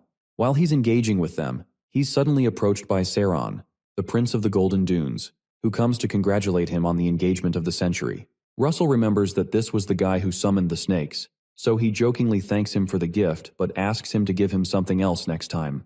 Russell asks him if he was satisfied with his reactions, and it impresses Saren that Russell didn't get annoyed by being tested, so he proposes an alliance with him. The Golden Sand Dunes is one of the richest countries on the continent. If they become allies, they'll be of great help in the war with the Empire. However, Saren clarifies that instead of an alliance between their countries, he would like to form an alliance with Russell specifically. Eventually, both men shake hands, looking forward to their alliance. 3 days later, our boy is finally relieved that the ceremony is over. While he's alone, the princess comes to see him and sympathizes with the fact that he's tired since he's not used to such events. She brought with her some business documents that had piled up because of her engagement ceremony, but she finished quickly because she wanted to come see her fiancé. Her words make Russell turn red again, and he accuses her of teasing him once more. He notices a letter among the documents, which Hecate says is his. Upon opening it, he realizes it's a request letter for research she made on his behalf, so he won't have to walk on eggshells when he wants to go out by himself. She asks if it was unnecessary, but Russell hugs her from behind and thanks her for thinking of him. It amuses her that he's so happy about something she ought to do, and she suddenly says she's tired. Finally, she turns to him seductively and proposes they turn off the lights, and Russell agrees. They soon go to bed and passionately make love. Sometime later, at the City-State Alliance in a place called Nasal, an officer who handles freelance mages explains to a man that they don't have what he's looking for, only third circle mages. The man protests that only a fourth circle mage can repel a pirate ship, and one mage suddenly enters upon hearing the request. When the man asks who he is, he presents his ID token. His name is Ridman Lewis. He's 38 years old and a freelance fourth circle mage. He soon introduces himself formally and states that he's looking for job requests that'll be going to Kulil Island. But he's in fact Russell, using some cloaking magic to change his identity. Soon after, they go on the journey, and things seem peaceful so far. Russell hopes that nothing problematic happens before they reach Kulil Island. Meanwhile, another fourth circle mage named Carl Naiman grabs one of his friends, Aiden Owl, who is a third circle mage, and urges him to drink with them.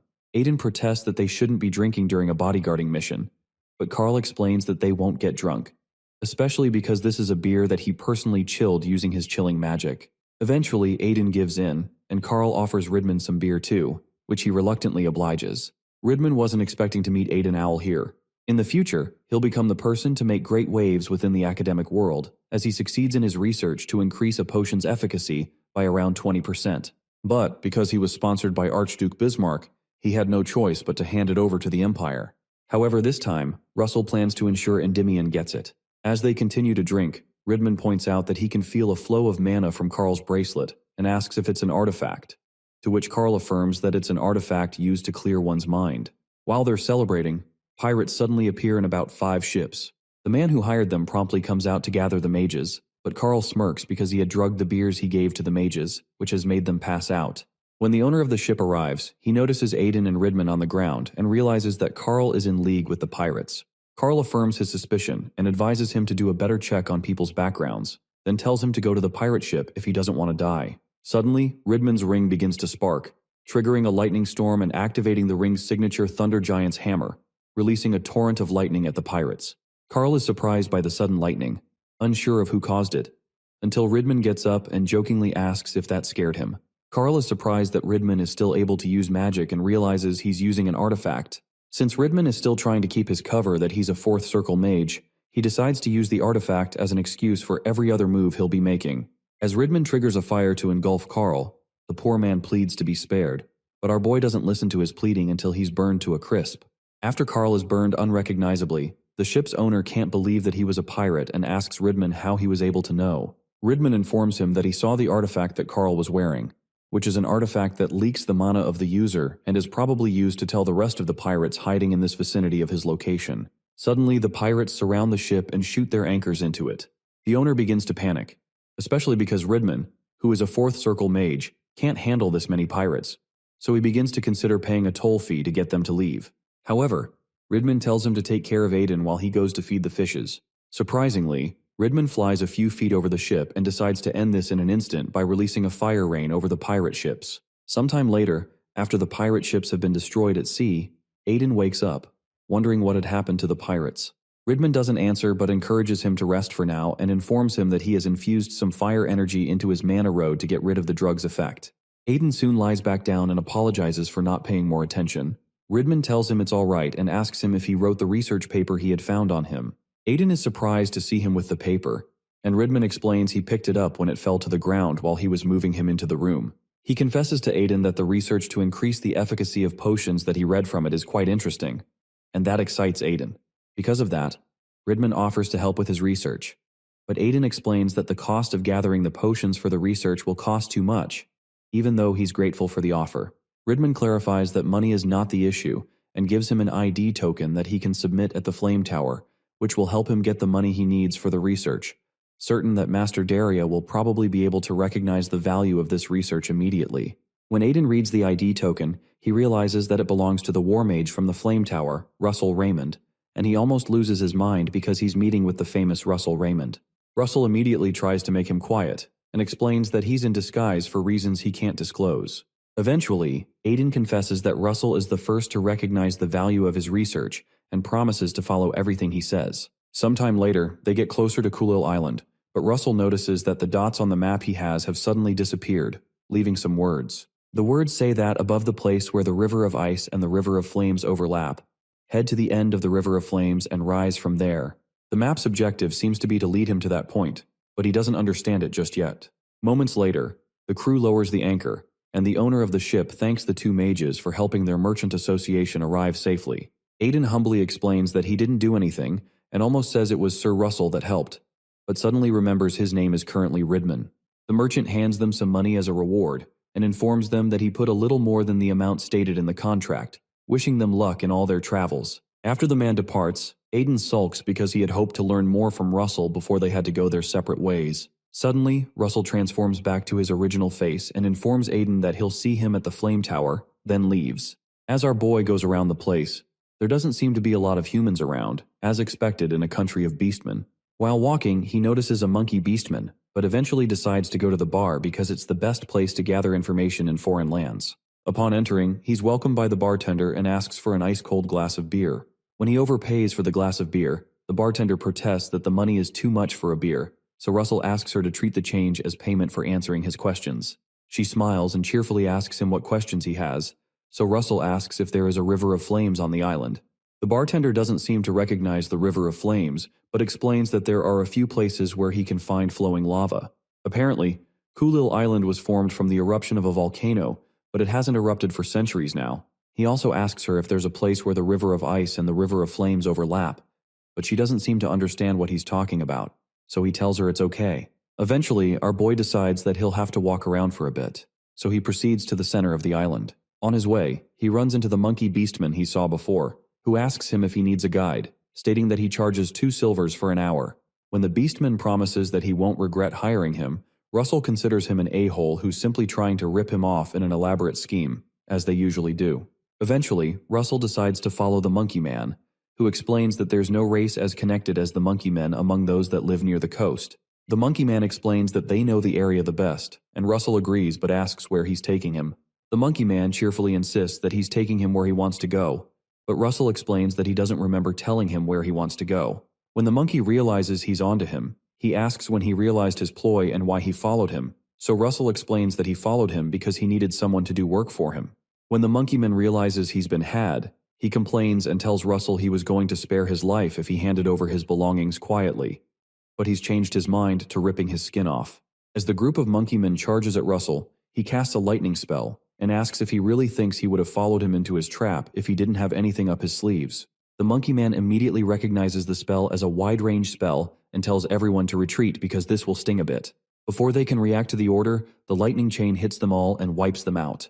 Russell spares the one that brought him there and tells him he has some questions that he'll have to answer nicely while holding the lightning spell in front of his eyes. Russell asks him about a place where the River of Ice and the River of Flames overlap, but the monkey apologizes because he's never heard of a place like that.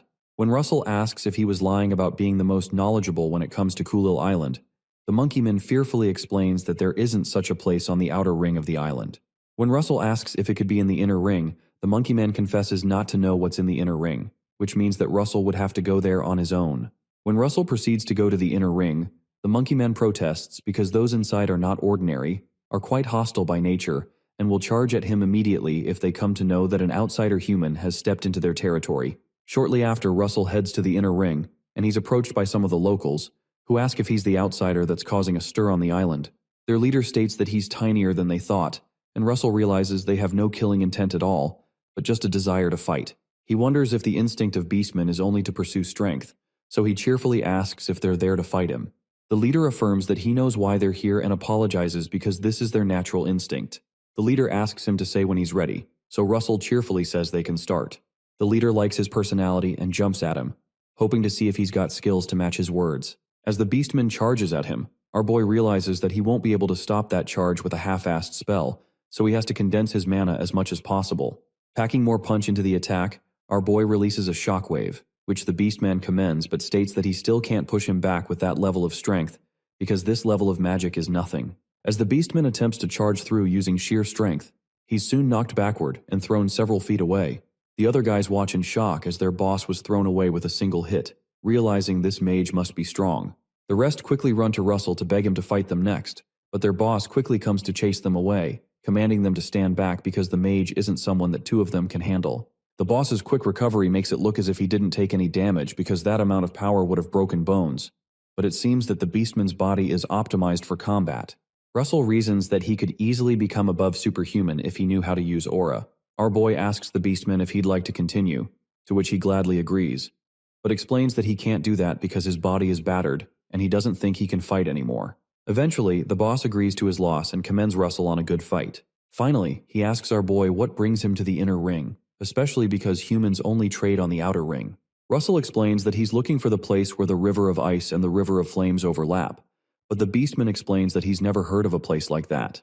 The Beastman suggests that he heads into the Divine Region because he might be able to find some clues there. The Divine Region is the Holy Land where a god resides, and the Beastman explains that he's never been there before, but he suspects that's the only place the thing he mentioned could be in. Russell recalls that there were records of the first Beast King, Fenrir, being a mixed dragon, and he has no choice but to investigate this since he got the clue from the altar in the underworld. Days later, Russell defeats another Beastman in the inner circle, and it seems to be his 17th fight just that day.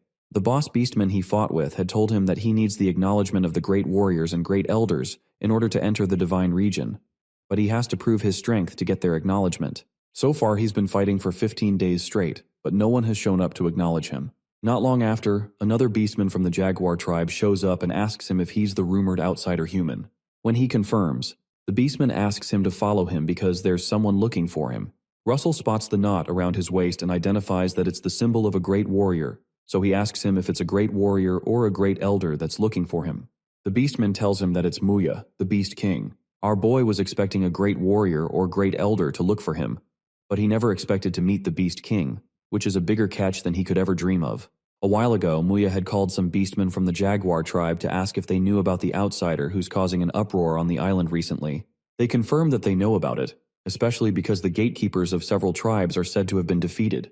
The Beast King seems surprised that people who are almost at the level of a great warrior were defeated, and asks the Beastmen to help bring the person who did it. They promise to bring the person to kneel before the king, but Muya asks that they just bring him in quietly, as the king's guest. In the present, while the Beastmen from the Jaguar tribe are relaying the information to Russell, who is eager to depart immediately, one of the Beastmen stares at Russell in contempt because he looks weaker than the rumors say. The Beastman guesses that those who lost to him simply let their guards down and can't believe the king is treating someone like him as a guest. One other Beastman notices his mate's hostility and warns him not to let his fighting instincts get ahead of him because they're on a mission. Upon hearing that, the Jaguar Beastman agrees that he's not stupid enough to mess with the king's guest, and irritably walks up to Russell to inform him that they need to go faster because they're kinda busy. When Russell agrees, the guy leaps into the sky and asks him to try to keep up. As the Beastman begins to fly towards where the Beast King is, he secretly intends to show Russell the difference in their standards compared to human scum. But our boy soon appears behind him, commending how fast he's going. The Beastman is shocked to see that our boy was able to catch up to him at his fastest speed, but he's even more shocked when Russell asks him not to hold back because of him since he can go faster than this.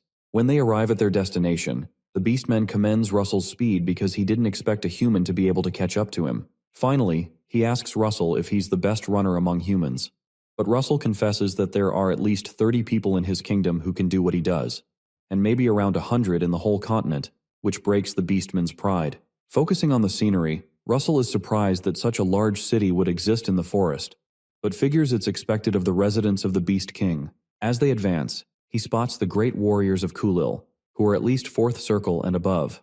There's such an incredibly dense fighting spirit that our boy feels like he's walking into a swamp, and this confirms his idea of only coming here after he became a 6th circle mage.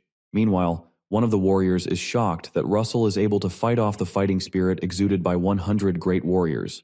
But the Beast King soon appears and asks the warriors why they are creating trouble when the king had told them not to. Muya soon ascends the throne and tells Russell that it's nice to see him, calling him a human kid and introducing herself. Our boy notices the strength of the Beast King and guesses that she's probably on par with Master Daria. However, he wasn't expecting her to be female. She soon asks him why he's staring, and Russell greets respectfully, introducing himself as a warlock of the Flame Tower and pleading for understanding regarding his ignorance of beastman etiquette. After she hears that, Muya looks away and says there's no need to be so formal, but it's clear that she totally liked that. She soon asks the human what brings him from such a faraway continent to Kulil, so Russell explains that he's looking for where the River of Ice and the River of Flames overlap. When the warriors hear that, they consider it unthinkable that a mere outsider who's not even a warrior wants to go into the divine regions. The king quickly shuts them up, and Russell asks if no outsider has ever gone into the divine regions, or if there's a rule that makes it impossible for outsiders to go in. Muya notices how Russell knows how to see situations for what they really are, along with his fighting capabilities that are at least on par with great warriors and great discernment, which can help stimulate the growth of the beastmen, which had been stagnating. She asks him to keep talking, and Russell asks again if those who are acknowledged as warriors can enter the divine region.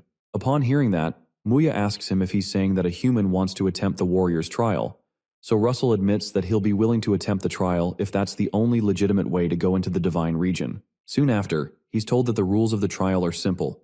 Stay alive in a canyon for 10 days. He won't be provided any food, so he'll have to procure whatever's required for his survival and fight 5 great warriors a day while winning all the fights. Russell realizes that this exercise is to test one's mental capacity, survival ability, and skills. Also, there's a strange dark energy flowing from the canyon, so he realizes that he needs to be careful to keep his mind focused. Soon after, Muya states that it's time to enter the canyon, so they begin the warrior's trial once he takes a leap.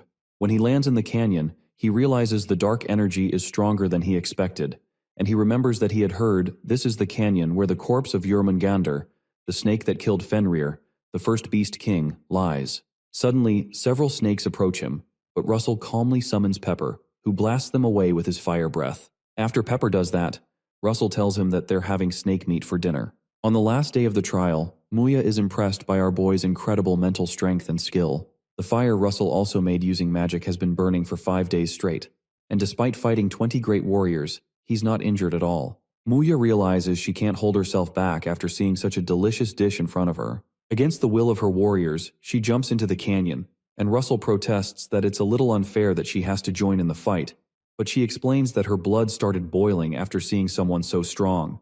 Technically, she's also a warrior of the Beastmen, so she proposes that he'll pass the warrior's trial if he can withstand 5 of her attacks, since she's not shameless. Russell likes the idea that he doesn't have any more today if he endures 5 of her attacks, but the Beast King is definitely way harder to fight than the great warriors. Since that's what she wants, he decides to oblige, but he quickly activates his draconification. The warriors are surprised by the sudden burst of energy and wonder if Russell wasn't human. Meanwhile, the Beast King is intrigued by the display of his full strength because she'll be able to enjoy the moment, even though it won't last long. Her comments make Russell tense as she charges towards him. She excitedly swings her weapon to pierce through him, but our boy quickly protects himself with a shield. As expected of a super being among super beings, his hands soon become full just trying to deflect her attacks. Eventually, he decides to stop her movement with ice energy to buy some time, so he blasts her with some ice energy, but she just holds on and excitedly laughs. Although Muya finds it interesting, she digs into the ground and pulls out a rock to block his attack. When the ice blast stops, she confesses that she found his attack interesting and decides to count it as 2 exchanges where he withstood her attack. Our boy realizes that he just has to do this 3 more times, but Muya leaps towards him with her bare hands and punches him, but he manages to block with his spear. He quickly calls Pepper, who hits her with a fire blast. Regardless, Muya charges through the fire and kicks Russell several feet into a rock. Russell quickly gets back up and uses his lightning ring to summon the lightning hammer. When Muya sees it, she deflects the hammer with a fist, knocking it backward. Eventually, she grabs the hammer and uses it as a weapon to smash Russell into the ground. He quickly casts another spell like the Falling Sun, which forces her to stop in her tracks, since she was charging towards him. Hidden inside the Falling Sun attack is the Gay Bolg spear that's supposed to finish her off if the first attack doesn't affect her, and Russell rains down both attacks. After the smoke clears up, our boy breathes heavily, so the Beast King decides to let him go since it doesn't look like he can carry on anymore, even though she'd like to play more. She confesses that it was really fun fighting with him and gives him a passing grade as he passes out. Sometime later, Russell, who has been covered all over with bandages, violently wakes up with Pepper by his side. The Beast King, who has been standing by his side, informs him that Pepper stuck by his side the whole time, but he becomes alarmed when he notices her undressing.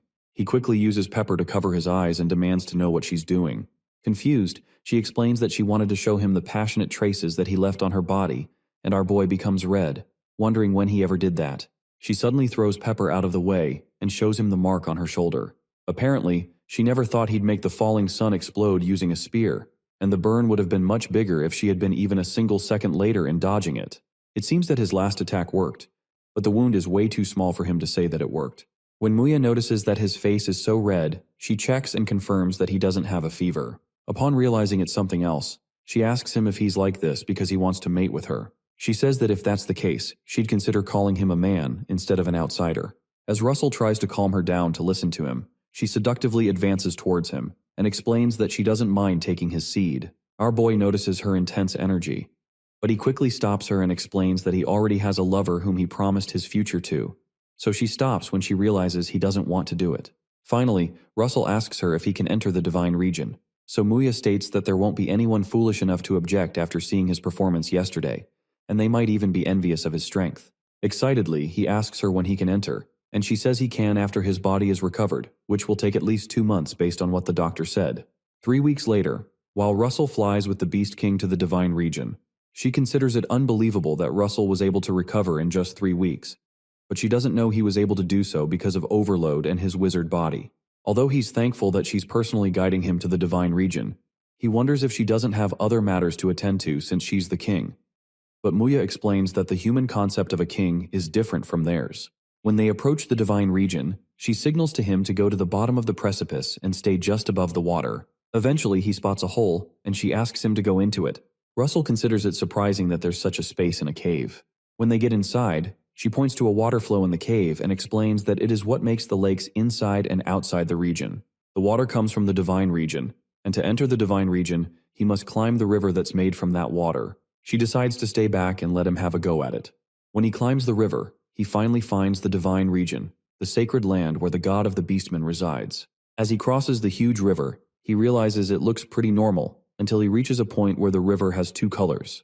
The mission given to him was to climb to the end of the river of flames, so he keeps heading toward the end.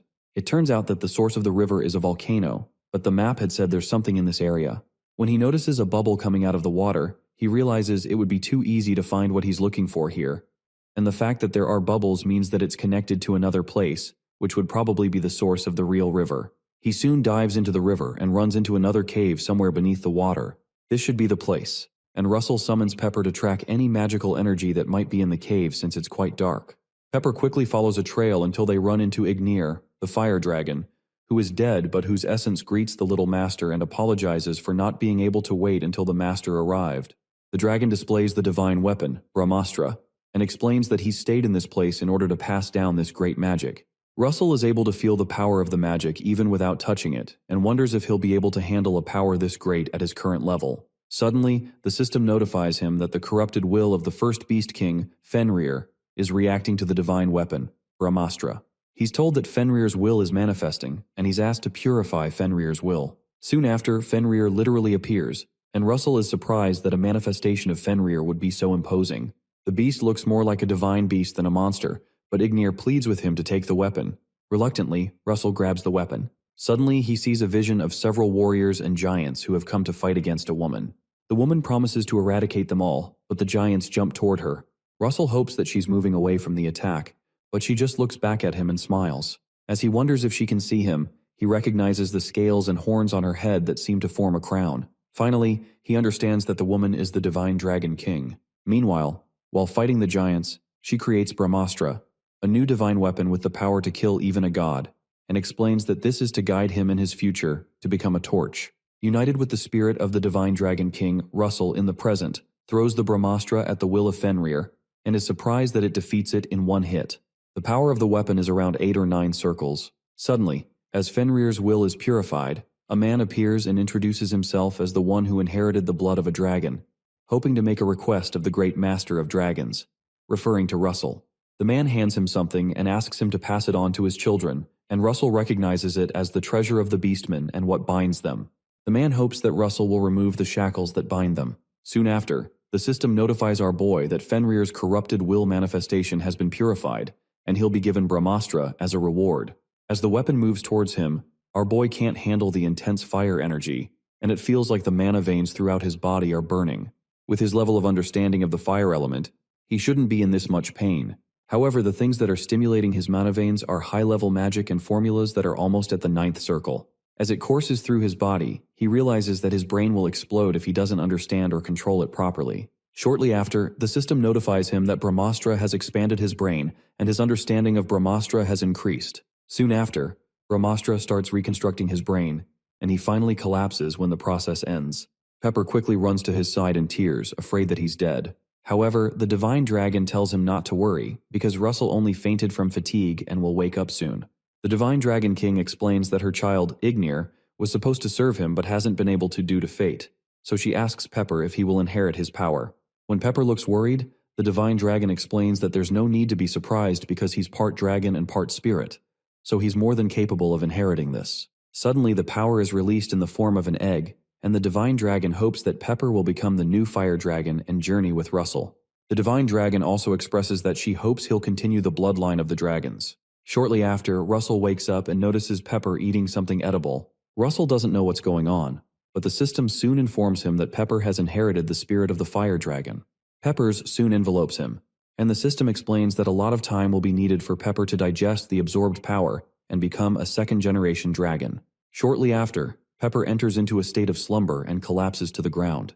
Russell quickly carries him out, worried that he hadn't played with Pepper more often before he had fallen into this state of slumber, unsure of what will become of her. When he gets outside, he meets Muya, who suspects that he's found something incredible from his expression. He hands her the object that Fenrir gave him, and in shock, she asks him to tell her every detail about how and where he got that. Shortly after, Muya explains that what he's holding is called the Moon Crystal, and asks him if he knows why the Beastmen are stuck on Kulil Island. Russell guesses that it's because they need to stay together to protect themselves since they're small, but Muya calls bull since even the long-eared archers, referring to the elves, and the earth stumps, referring to the dwarves, are on the continent, and they're stronger than they are. Apparently they're staying on this island so they could find the item he's holding that belonged to the first Beast King, Fenrir. Russell wonders if that's what the dragon meant by shackles, so he asks Muya why they're so obsessed with finding this item, and Muya refers him to a term called beastification. Apparently, it's an ability that increases one's fighting abilities by bringing out the beast engraved into one's blood. On nights when the full moon rises, they can use moon beastification, which is 3 times stronger than beastification, but this moon crystal allows them to use it without a full moon. After their discussion, Russell asks her for a favor to spar with him once a day before he leaves. Shortly after, they have their spar, and Russell is thrown into a rock somewhere. Muya jokingly asks him why his breathing is already getting rugged when she's just getting started. She tells him to get it together because he won't be able to satisfy the one with whom he shares a promised future if he's this weak, so he quickly gets up for his next move. He casts an original construct, proclaiming that he's still full of energy and firing 5 gay bulg spears at her in a move called the Magic Spear of Death. Muya loves his energy as she blocks the 5 spears that soon explode massively. After the smoke clears, Russell realizes that Muya is a total monster, and wonders if it's impossible to fight against her without using draconification. Soon after, Muya approaches him and asks if he's already done, suggesting that he transforms like he did before. However, Russell explains that he's training to practice his basics, which would be pointless if he used draconification, but Muya doesn't care since it isn't any fun for her. Suddenly, she tells the human male, referring to Russell, that she would like to request that he become their bridge to the world, since she's going to leave the island with the Beastmen within the next few years, as they've found the crystal moon. Russell doesn't understand exactly what she's asking him to do, because he doesn't have the authority to give them a part of the Endymion territory, but she angrily clarifies that she only wants a small piece of the land that would be sufficient for them to live in. Upon realizing something, Russell excitedly asks the Beast King if she plans to join Endymion, which she affirms, even stating that she's willing to bow to his king and proposing to help them during territorial conflicts and wars too. It's intriguing that she'd say that, and Russell is stoked to hear the news. Sometime later, inside the Endymion palace, the king and some prominent people gather to discuss allowing the migration of the Beastmen from Kulil Island. The finance minister protests that there are more than 200,000 of them, and they won't be able to find a place that could feed and shelter that many people. However, the military minister protests that even half of their number joining them in wars means many more soldiers, which they can't ignore. There are conflicting opinions about this, so the king tells them that's enough. The king clarifies that this is a vain discussion since they don't have enough information, so he proposes that Russell, the future husband of the princess, speak up, as he's met them and spent time with them. Finally, Russell narrates that the beastmen were mostly aggressive, and their culture isn't so different from Endymions. As much as it would require creating space for them, he believes that allowing them will allow the growth of a strong army, which will help them benefit from this deal. Finally, Jillian asks how powerful Muya is. Russell explains that, based on his standards from sparring with her, he'd say she's someone 3 levels above McCrae Hughes. When Princess Hecate hears that the Beast King is female, she becomes tense. Emilia, the White Tower Master, soon steps up and asks Russell if she didn't just seem strong because he's weak. Jillian quickly asks the White Tower Master kid to calm down, and Emilia calls him a fool that's obsessed with a kid, asking him why he thinks he's calling a kid.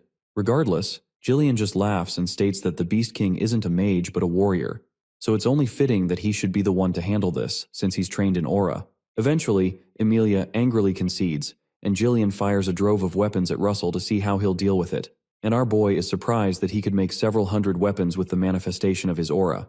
It's clear they'll be full of holes if he tries to block them, so he decides to deflect them instead, and it shocks Jillian that he's able to deflect his aura.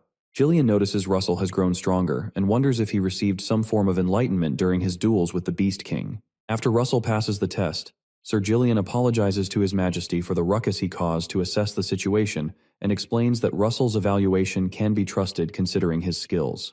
Based on that, His Majesty states that all that's left now is to figure out the Beast King's true intentions to know whether she's serious or up to something.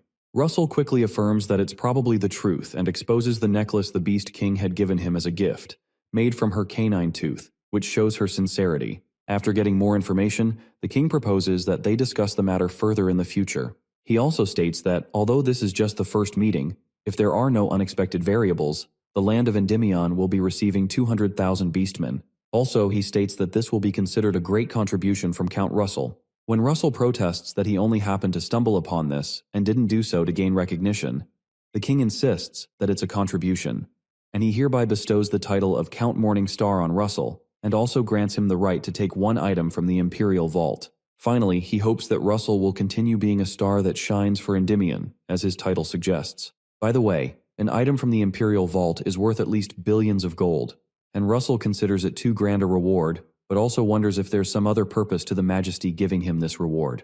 While he's deep in thought, Master Daria asks him to come to the reception room after the meeting is over because the Majesty has something urgent to discuss with the two of them. Sometime later, Russell shows Hecate a jade hairpin that he heard women use to fix their hair in place when they tie it up. Hecate affirms that she's also heard about the hairpin, but asks him why he bought it, and our boy confesses that he thought it would look nice on her. She also confesses that hearing those words makes her feel happier than the gift, so he helps her put it on. While he's doing it, Hecate reminds him that he mentioned that the Beast King is female and asks what kind of relationship he has with her. Our boy stutters and drops the hairpin, then explains that he simply dueled with her, as he explained before. Hecate picks up the hairpin and says, "That's strange because that doesn't explain why she gave him a necklace made from her canine tooth." Russell becomes afraid as Hecate corners him with the hairpin and he realizes he's screwed. Sometime later, when Russell manages to get free, he realizes he wasn't expecting Hecate to get jealous. Her reaction makes him feel slightly wronged but happy at the same time, and he was only lucky that the king came at the nick of time. The king had shared shocking information about how he's been looking at the reports about the Raymond household for a while, and has discovered that the report claiming the territory of the Raymond household was returned to the national treasury was falsified. It's more accurate to say that it was taken back, and that's what drove Russell out of his territory. The king apologizes for his negligence and vows to apologize to him and his household, but Russell begs His Majesty to raise his head. Suddenly, our boy recalls how Hughes had tagged him a fool for thinking it was the Empire that killed his father. If the report document submitted to the king was manipulated, then that means someone in Endymion is the culprit behind his father's death. Hecate places her hand on his in a bid to comfort him, and that makes Russell feel better, even though he acknowledges that it can't make up for what he's gone through. The king hands him a permit to enter the Museum Louvrium's 6th floor basement. Russell soon heads there and plans to visit the Imperial Vault after. He soon reaches the Museum Louvrium's 5th floor basement, which people think is the deepest floor but has a hidden floor below. The 6th floor basement stores the Magic Tower Master's view on magic as well as information on their originalities, and only those who have the king's direct permit can enter it. After opening the permit given to him, teleportation magic is activated that sends him into the 6th floor basement, which has thousands of books in it. Apparently, he can only stay here for 48 hours, so it'll be impossible to read everything within that time. Also, it's a space where magic can't be used, so he can't use image magic and will have to stick with the best titles to read. Soon after, he finds a book called The Roar of the Dragon by an author named Ervin Rudgen, who was the capital's Yellow Tower Master 400 years ago, which intrigues him. He quickly starts reading and learns that Ervan transformed the 5th circle magic earthquake into a 7th circle magic. He did this by gathering mana that's dispersed deep underground, focusing it on the surface, and then releasing it with an impact wave in the shape of a fan. While studying, the system soon informs him that his understanding of advanced earth element magic has slightly increased and has reached the limit. Another screen pops up with a mission to increase his understanding of advanced grade earth magic beyond its limit into mastery grade earth magic, with rewards of advanced grade mana stones and 2 footprints of the earth dragon. He's surprised to see the footprint of the dragon as a reward, because he was lost on how to find the traces of other dragons after he encountered the silver and fire dragon. The only problem now is that he doesn't know how to increase his understanding of earth elements to mastery grade, and he decides to just try memorizing the information in the books. After going through several books, it's clear that memorizing isn't helping, and he suddenly remembers that he was told that he could bring 1 book out of this place after these 48 hours expire. After considering which to bring with him, he notices a book being held by a nearby statue and wonders why it's not placed on the bookshelves. He soon goes up to check it out and finds out it's a book called The Transcendent Dream, authored by the Founding Mage. The Founding Mage refers to the founding father of the Raymond household, Luther Raymond. Moreover, Transcendent Dream is a magic that symbolizes Luther, and the stone statue is obviously modeled after him. Russell wonders if Luther had prearranged for him to find this, and Master Daria suddenly teleports into the room. She soon starts to nag about how his face looks after not sleeping for 48 hours, especially when she had always told him how important rest is for his body. After she's done talking, she recognizes the book with him. She explains that Transcendent Dream goes beyond the human form and replays magic in its essence. It's magic that goes beyond the boundaries of the world. Based on the stories that were passed down, the Founding Mage transformed into a large tsunami in the middle of the sea with a huge storm going on, and was also said to have become lightning itself in the heavy rain. To have such fresh ideas and to turn them into reality alone makes Transcendent Dream a highly valued magic. Russell is impressed by how highly the master speaks of it, so she informs him that she won't stop him from trying to learn it, but advises him to be careful because Transcendent Dream is 8th circle magic, but it also goes beyond it. If something goes wrong, he could be devoured by it, so Russell takes the caution. Shortly after, they both head to the Imperial Vault on the outskirts. On their way, Master Daria explains that they're going to the first treasure vault first. Apparently, the first treasure vault has accessories, the second treasure vault contains weapons, and the third treasure vault holds all other types of treasures. When they get to the spot, the master tells him to observe as she creates beautiful encrypted magic circles, comprised of tens and hundreds of magic traps, which he wouldn't have been able to unlock if she hadn't come here with him. Soon after, the river divides into 2 and exposes a stairway that leads downward. As they climb down, Daria explains that he can only bring 1 item out of this place, the same as in the museum. While he affirms her instructions, his ring suddenly begins to release lightning. The cloudy ring starts to discharge on its own, differently from when our boy is fighting with someone, and it feels as if it just met a longtime friend that it has missed very much. Miss Daria explains that it seems that the other half of his ring lies in the vault, which would mean it's a 2-part artifact. Artifacts are usually single items that fulfill their own function, but there are artifacts that exist that require another half for it to display its full power, just like his golden mask. Also, most of the mission rewards that he's gotten that are artifacts related to dragons seem to have another half. Suddenly, the ring shines a streak of light to show where the other half could be, and Russell wonders what artifact could make the ring so desperate. When they follow the trail, they find an artifact known as the Jade of Clouds, which has the special ability to control the weather. Apparently, there are less than 10 mages on the continent that can control the weather, because climates are very difficult to control and learn. Master Daria explains that climate control is definitely a big advantage, but carries a great risk of factors like great mana consumption and long casting time. However, because he had felt a similar pull when he held Brahmastra, Russell chooses the Jade of Clouds, even though something might be better to choose in terms of efficiency. Once he picks up the artifact, it suddenly disintegrates and is absorbed by the ring. Soon after, the system informs him that he has obtained a wing fragment of the Cloud Dragon.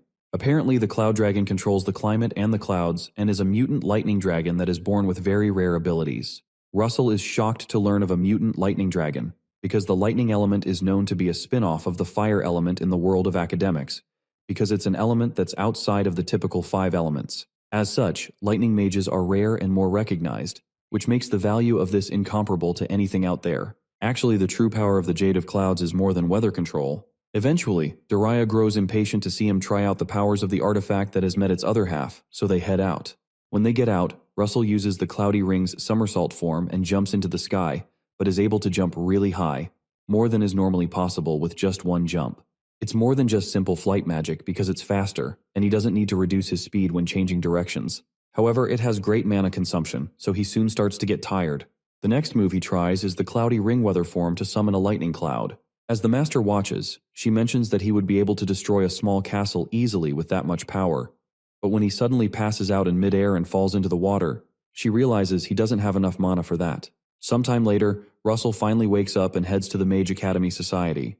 Everywhere hurts, so he decides he'll only use the Cloudy Ring when necessary for the time being. As he prepares to carry on with his mission to increase the limit of his advanced Earth-grade magic into Mastery-grade Earth magic. Since the Yellow Tower is the most well-versed place in Endymion when it comes to Earth magic, he starts by looking for 6th Circle mages and above of the Yellow Tower. Soon after, he finds the perfect person and quickly goes to see him. He soon reaches the office of Elder Spiegelman and apologizes for not coming to visit often, but the Elder replies that it's fine. The Elder detects that he's now a 6th Circle mage, when he was just a 5th Circle mage during their mission in the Temple of Mirrors. Soon after, Russell explains that he wants to get advice about Earth magic that he read about in the 6th floor basement, and Spiegelman is glad to help him with it. Later at night, at his house, the Archduke writes a letter to inform an ally about how they've won a lot of people over, and the weapon manufacturing is also proceeding smoothly. Apparently, they won't need to worry about the military provisions either, and all that's left is to wait for the right time, and the Endymion throne will become his. Shortly after, he gets an unexpected visitor who apologizes for visiting at a late time. From the person's green eyes, the Archduke suspects that it's Karen, and eventually confirms that it's truly him since this is their first time meeting in person. Sharon soon explains that he has come to show the Archduke the sample of the time that he's wanted so much. The Keystone of Magic Sealing. The Keystone of Magic Sealing is a seal that blocked off the gates of Tartarus for a long time. However, the Archduke is not impressed by the size of the stone brought because it won't be able to stop the Masters of Endymion. A purple aura breaks out around the Archduke as he protests that he wasn't promised a mere stone like this. And Karen realizes that the Archduke still has the purple energy of the royal family despite being chased away to the borders. Sharon explains that in the old war that took place between the gods and giants, the Gigantomachy, the gods that emerged victorious after a long drawn-out war sealed hundreds of giants and monsters in Tartarus, and hundreds of stakes were required in order to seal that many giants who possess transcendental strength. If they can excavate even 2 of those stakes, they'll be able to immobilize the masters of the Blue Tower and the Flame Tower. Sharon assures that the quality of excavation is good and fast, so they'll be able to find a real stake soon enough. It soon occurs to the Archduke that Karen had only brought a sample to show their progress, and this is not the final product. He pledges to Charon that he'll certainly help them kill Daria once he obtains the throne, but they'll be the ones who will face his wrath if they don't keep their promise. Charon affirms the terms and leaves, and the Archduke considers that it's a lie that these pagans joined hands with him only to kill Daria. It seems to him that they intend to pull a stunt, but it won't matter, because a dog that has completed its hunt only awaits to be thrown away. Meanwhile, Spiegelman is overwhelmed by the fact that Russell piled up many questions for him again after only 2 days have passed since he replied to 40 of his questions. Each of the questions is insightful, and it shows that Russell is a hard worker and not only a genius. After getting his questions answered, our boy goes back home to sort out the information. He realizes the roar of the Earth Dragon isn't as simple as discharging mana because its basis lies in using the heat of the earth. In an attempt to use it, he keeps it rooted in the earth element, but also doesn't set restrictions on any branches that branch out in the flame, wind, and lightning elements to open up more possibilities. Suddenly, a mental imagery of a huge bright tree forms, surprising Russell, and the system informs him that a part of his understanding of earth magic has increased and is changing into mastery-grade earth magic, based on his efforts. He's soon notified that he's completed the mission, and has received 2 advanced-grade mana stones and the footprints of the Earth Dragon, which looks like a small pipe. The form intrigues Russell, but he doesn't know how to use it, especially since he had been expecting a map like the last time. When it doesn't work as a weapon, our boy notices the distinct pattern on it and quickly pours some ink on it when he realizes it's not a normal stick. There are dots on the paper constellation, which means it's probably a sky chart. Once he figures it out, the system notifies him of his new mission to find the location marked on the sky chart and enter the dwelling of the Earth Dragon. Apparently the light will show him the way when he arrives in its vicinity. The rewards for the mission are the Divine Dragon's King's Horn, Earth Essence, 5 advanced grade mana stones, and 7 low-grade mana stones. Being pleased that he's received a mission, Russell wonders why he wasn't given a normal map instead of this sky chart. But it seems he'll only find out after he arrives at the dwelling of the dragon. The next task is to figure out the location, so he uses the North Star as a reference and identifies the place as the Nadia Desert. Shortly after, Hecate learns from Daria that Russell has requested to conduct overseas research again. When he apologizes that he has to go, she explains that she's not a narrow-minded woman who can't understand what her man will do on the outside, but she's simply concerned about him.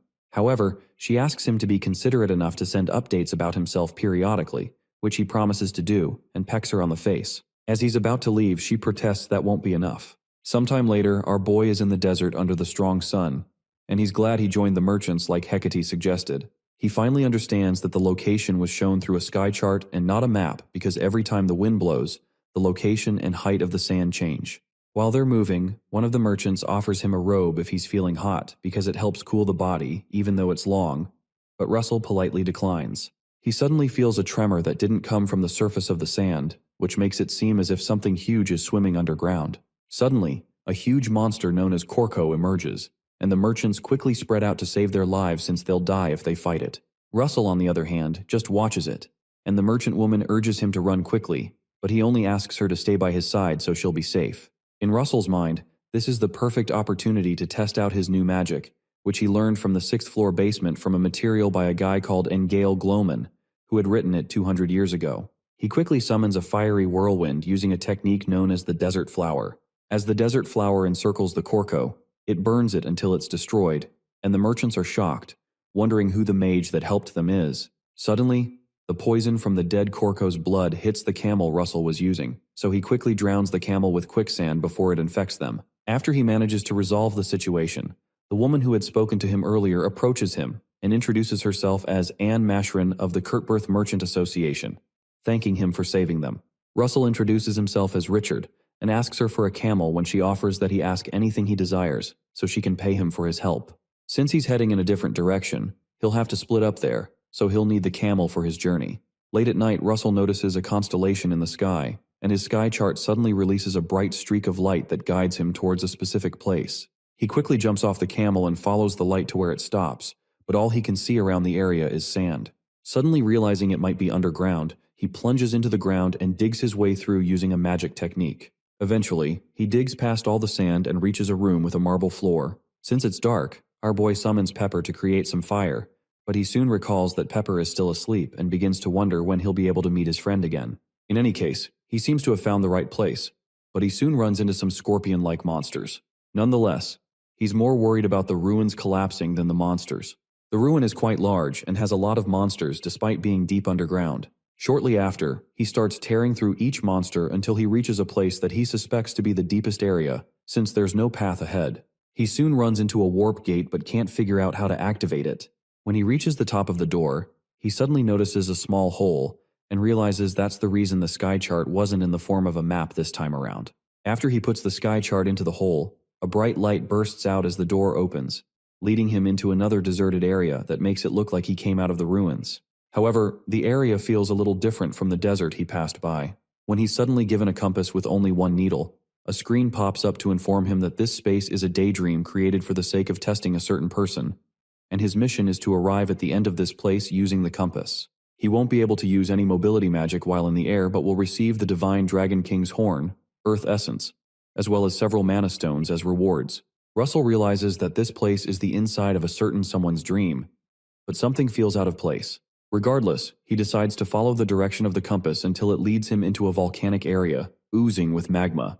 When the arrow doesn't change, Russell decides to break through it regardless, since nothing comes easy. Sometime later, while in the dream, Russell is caught in a sea of fire after just escaping from a sandstorm and a snowstorm. Regardless, he finds it amazing that all of the things he's seeing were made of magic, so he decides to read the mana, understand it, reverse engineer it, and dismantle it.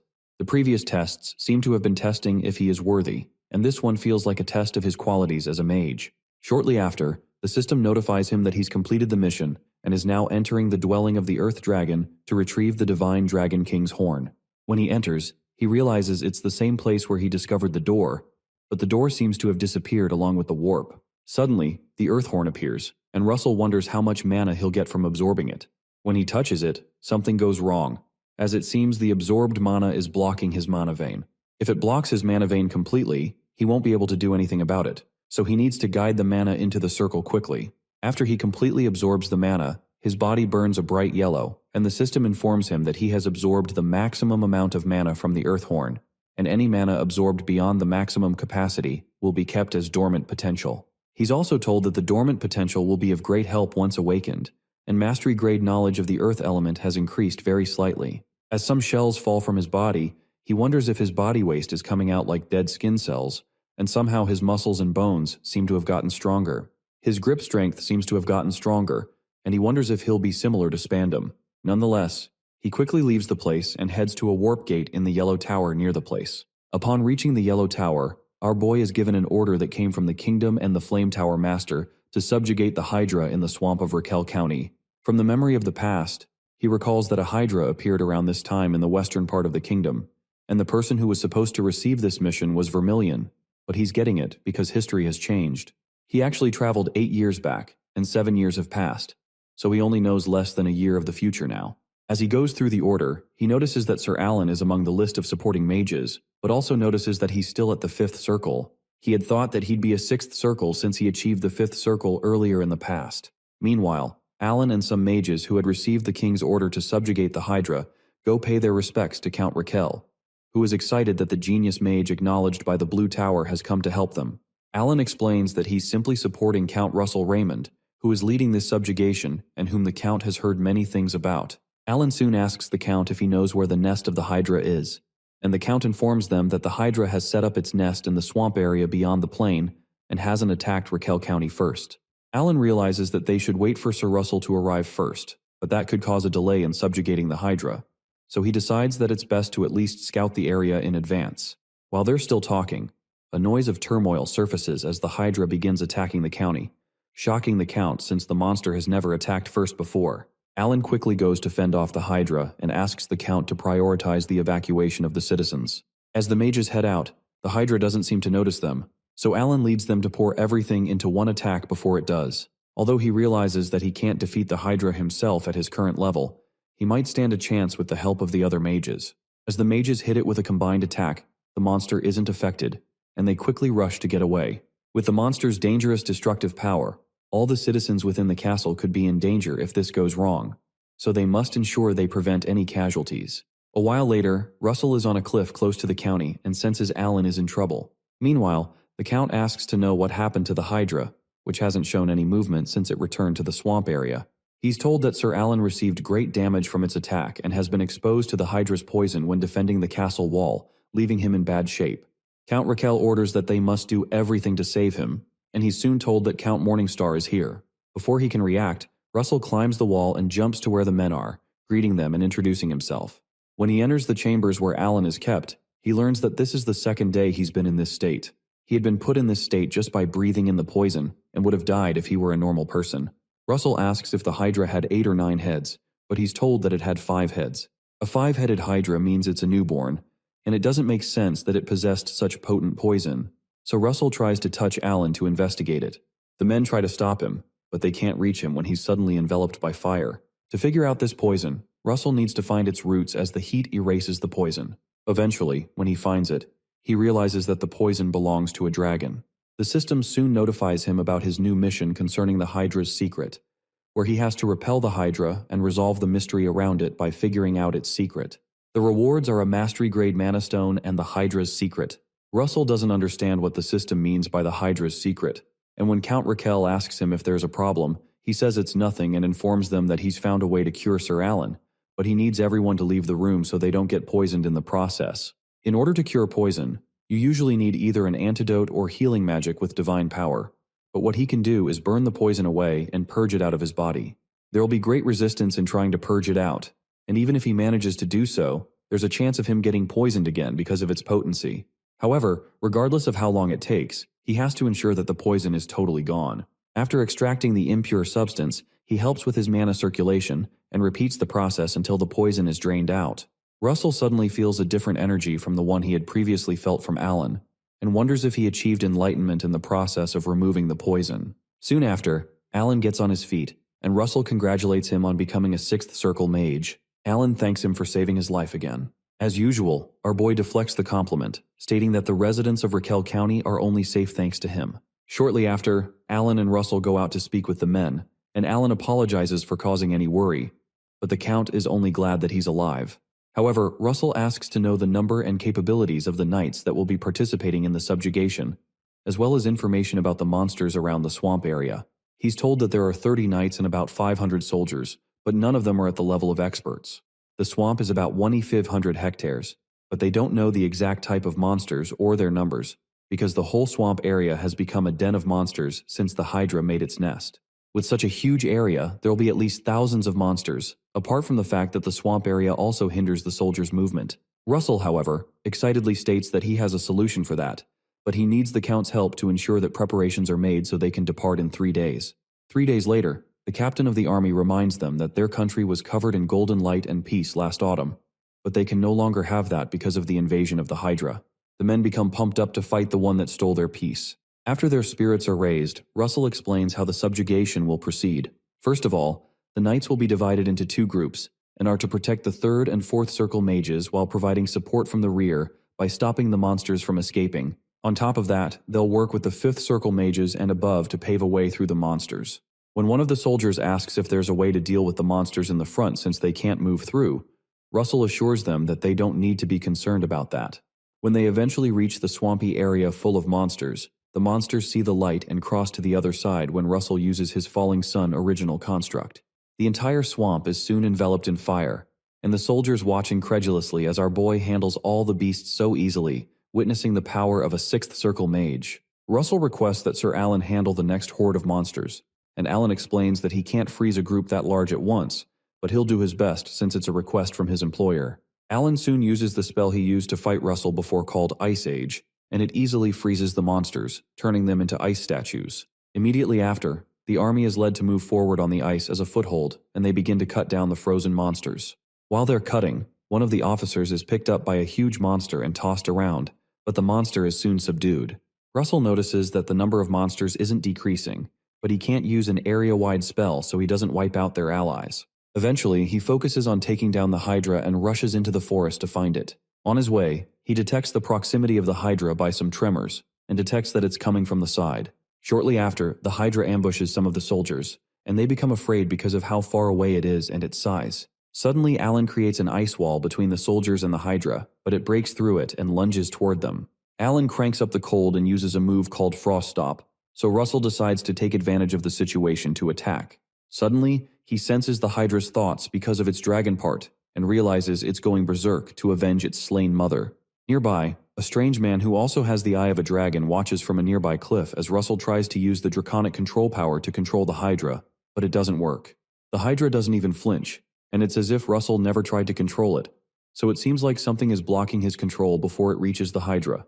Eventually, Russell is left with no choice but to crush it by raining down fire upon it, as well as using the Lightning Ring's strongest 5th Circle spell Thunder Giant's Hammer into a single move called Karavnos. The entire display is amazing to Alan, who realizes that there's still a big difference between Russell's power and his, even though he's a fellow 6th Circle Mage. The attack leaves the Hydra badly wounded, but the strange guy watching them fight refuses to end the fight like this, because the dragon blood he shares with the Hydra is far more than that. Suddenly, a bright purple light envelopes the dragon, and the man orders his servant, the Hydra, to rise. As the bright energy hits the Hydra, Russell realizes they're in danger if he allows the Hydra to regenerate itself, so he fires several Gaybolg spears at it, resulting in an explosion that badly injures the Hydra further. He decides to strike it once more to put an end to this, but is shocked when a certain black mana oozes out of nowhere. The mana looks similar to what the pagans used to use, but is darker. The familiarity of the mana makes him suspect it's a certain person he knows. Right in their presence, the huge ball of mana covers a vast area in front of them. Meanwhile, the heads of the Hydra revive, and now there's no more head, so it's a 6-headed Hydra now. Russell senses its thoughts to deal with and devour the filthy humans that get in his way of avenging his mother. As the Hydra goes in to attack Russell and Alan, they quickly create a magic shield to protect themselves. Russell quickly asks Alan to evacuate the forces to the rear. The Hydra that Vermilion Olsen defeated in the past had 5 heads, So a six-headed hydra means that history has changed due to some sort of interference, which could either be from him or something else. After he blasts it with an attack, it doesn't even leave a scratch on it, and it seems like it was a good idea to have evacuated the soldiers. He decides to use partial draconification and goes in to strike the monster with his spear while it shoots its venom at him, eventually landing a strike across its neck. Shortly after the strike, the neck starts to join back together at an absurd speed, which means that half-assed attacks would only be a waste of time. He'll need to squeeze out every bit of mana and channel it all into one attack, so he uses a move called the Gay Bolg Aura Rap Twain. As he jumps towards the monster, he sustains a cut along his abdomen, so he jumps away to re-strategize. Using the La Mancha method he learned, he uses a move called the Giant Slayer and severely injures the monster. After our boy lands the strike, he senses the monster raining curses on them and claiming to be someone's servant, intending to make them all face their ends on the day his master ascends. Upon hearing that, Russell is certain that someone is behind the appearance of the Hydra. Meanwhile, the strange guy that was controlling the Hydra realizes that the reason he found Russell's power familiar is because he's the Dragon Emperor. After the victory over the Hydra, Raquel County holds a huge celebratory banquet. When Russell notices some women looking in the direction of where he and Sir Alan are, he quickly informs him that he's soon going to be in some trouble. Alan doesn't understand, but when he's soon ambushed by several women who introduce themselves and their families, Alan calls out to Russell, begging him not to leave him. Young mages all have to go through that trouble, but Russell is engaged, so no one would be interested in him. As he recalls that it's been a while since he's contacted his fiancée, he plans to contact her tomorrow. When he senses a strange energy, he looks up and notices the guy who was controlling the Hydra and sees his dragon-like eyes. As the strange man walks out of the door, Russell is intrigued by the sensation he felt from him, so he follows him out and asks him if he's a dragon. The energy he senses from the man is the same one he felt during the fight, and he suspects that this power is what forcefully accelerated the growth of the Hydra. Suddenly the man grows wings and flies off the balcony, declaring that there was a time when he was called that. Russell doesn't even know what he means by that and just stares at him intently. Soon after, the man senses something nearby and proceeds to leave, even though he'd like to continue the conversation, because an intruder has arrived, declaring that they'll meet again soon. After the man flies away, Russell wonders if he was insinuating that he's no longer a dragon since he was once called that. Suddenly, the system notifies him that he's completed his mission to defeat the Hydra and has received 5 supreme magic stones and uncovered the secret and the truth behind the Hydra. That notification makes him confirm that the mystery guy was behind the Hydra, but it doesn't answer why he's doing this. Meanwhile, the strange man appears somewhere else in the country through a portal, and he senses the person he's looking for inside the darkness. When the person ignores him, he grabs him by the neck and pulls him out, making the man cough profusely. He reminds him that he had warned him not to come if he didn't want to die and refers to him as Hypnos, the same Hypnos that had signed a contract with the Archduke. Hypnos, who is now sweating profusely, explains that there isn't much time and asks when he will do what they had agreed upon. But the man finds it absurd that a punk like Hypnos would think he can order him around. This strange man's name is Gillian Register, and he's known as the Fallen Dragon. Hypnos asks him if he's thinking of betraying their partner, but Gillian angrily throws him away, declaring that he's not interested in his schemes, and reminding him that him swearing half of his body to their partner doesn't mean they are his masters. As Hypnos angrily declares that he'll regret this, he quickly escapes, and Gillian wonders if Russell Raymond can really free him from this binding spell. Sometime later, Russell returns to the Guinevere Palace to see the princess, and Hecate is informed that Count Raymond has come to see her. When she orders that they let him in, she happily greets him, and he returns the gesture, but starts to blush when he notices her reading the newspaper with his face on it. She jokes that it's a well-drawn illustration of him, but believes the real thing is better, and her maid playfully agrees. She finally asks him why he had come to see her, so he informs her that he plans to leave the capital for a few days. The news surprises Hecate, who becomes glum because he's always trying to leave, especially when he had just returned recently. Russell quickly clarifies that he's not leaving for a mission, but just wanted to inspect the Raymond County, the 3 towns that the king granted him. When Hecate hears that, she becomes embarrassed and comments that he doesn't need to report it if it's that close. But he suddenly requests that she come along with him. Not long after, they both head to the metropolis of Westall, one of the cities in Raymond's county, and Russell organizes a meeting with the market to learn how they operate. When Hecate learns the meeting will end soon, she proposes that they explore the city alone and intimately. When Russell swings around to hug her, the royal guards standing by for covert protection all swing into action from among the people, thinking she was in some sort of danger, and Russell has to signal that there's no problem. When Hecate asks where they're going, Russell suggests that they head to the Westell Academy if that's fine for her. and she agrees if that's what he wants. Meanwhile, somewhere in the great forest where the pagans are working, a captain of a team of fairies notices that the monsters in the forest have grown more aggressive recently, and it's worse today. A young fairy soon comes to inform him that a thick fog has rolled in, which is something they've not seen before, and they've asked the spirits, but they don't know the reason. The idea of a fog that causes the spirits to be afraid sounds ominous to the captain, so he asks the team to retreat, but they're suddenly attacked by some monsters.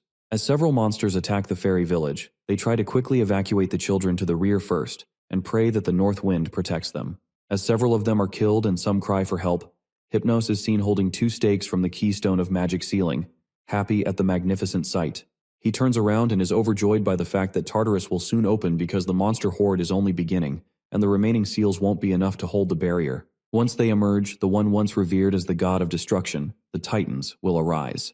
When this happens, the entire kingdom of Endymion will be engulfed in flames, and the thought excites Hypnos.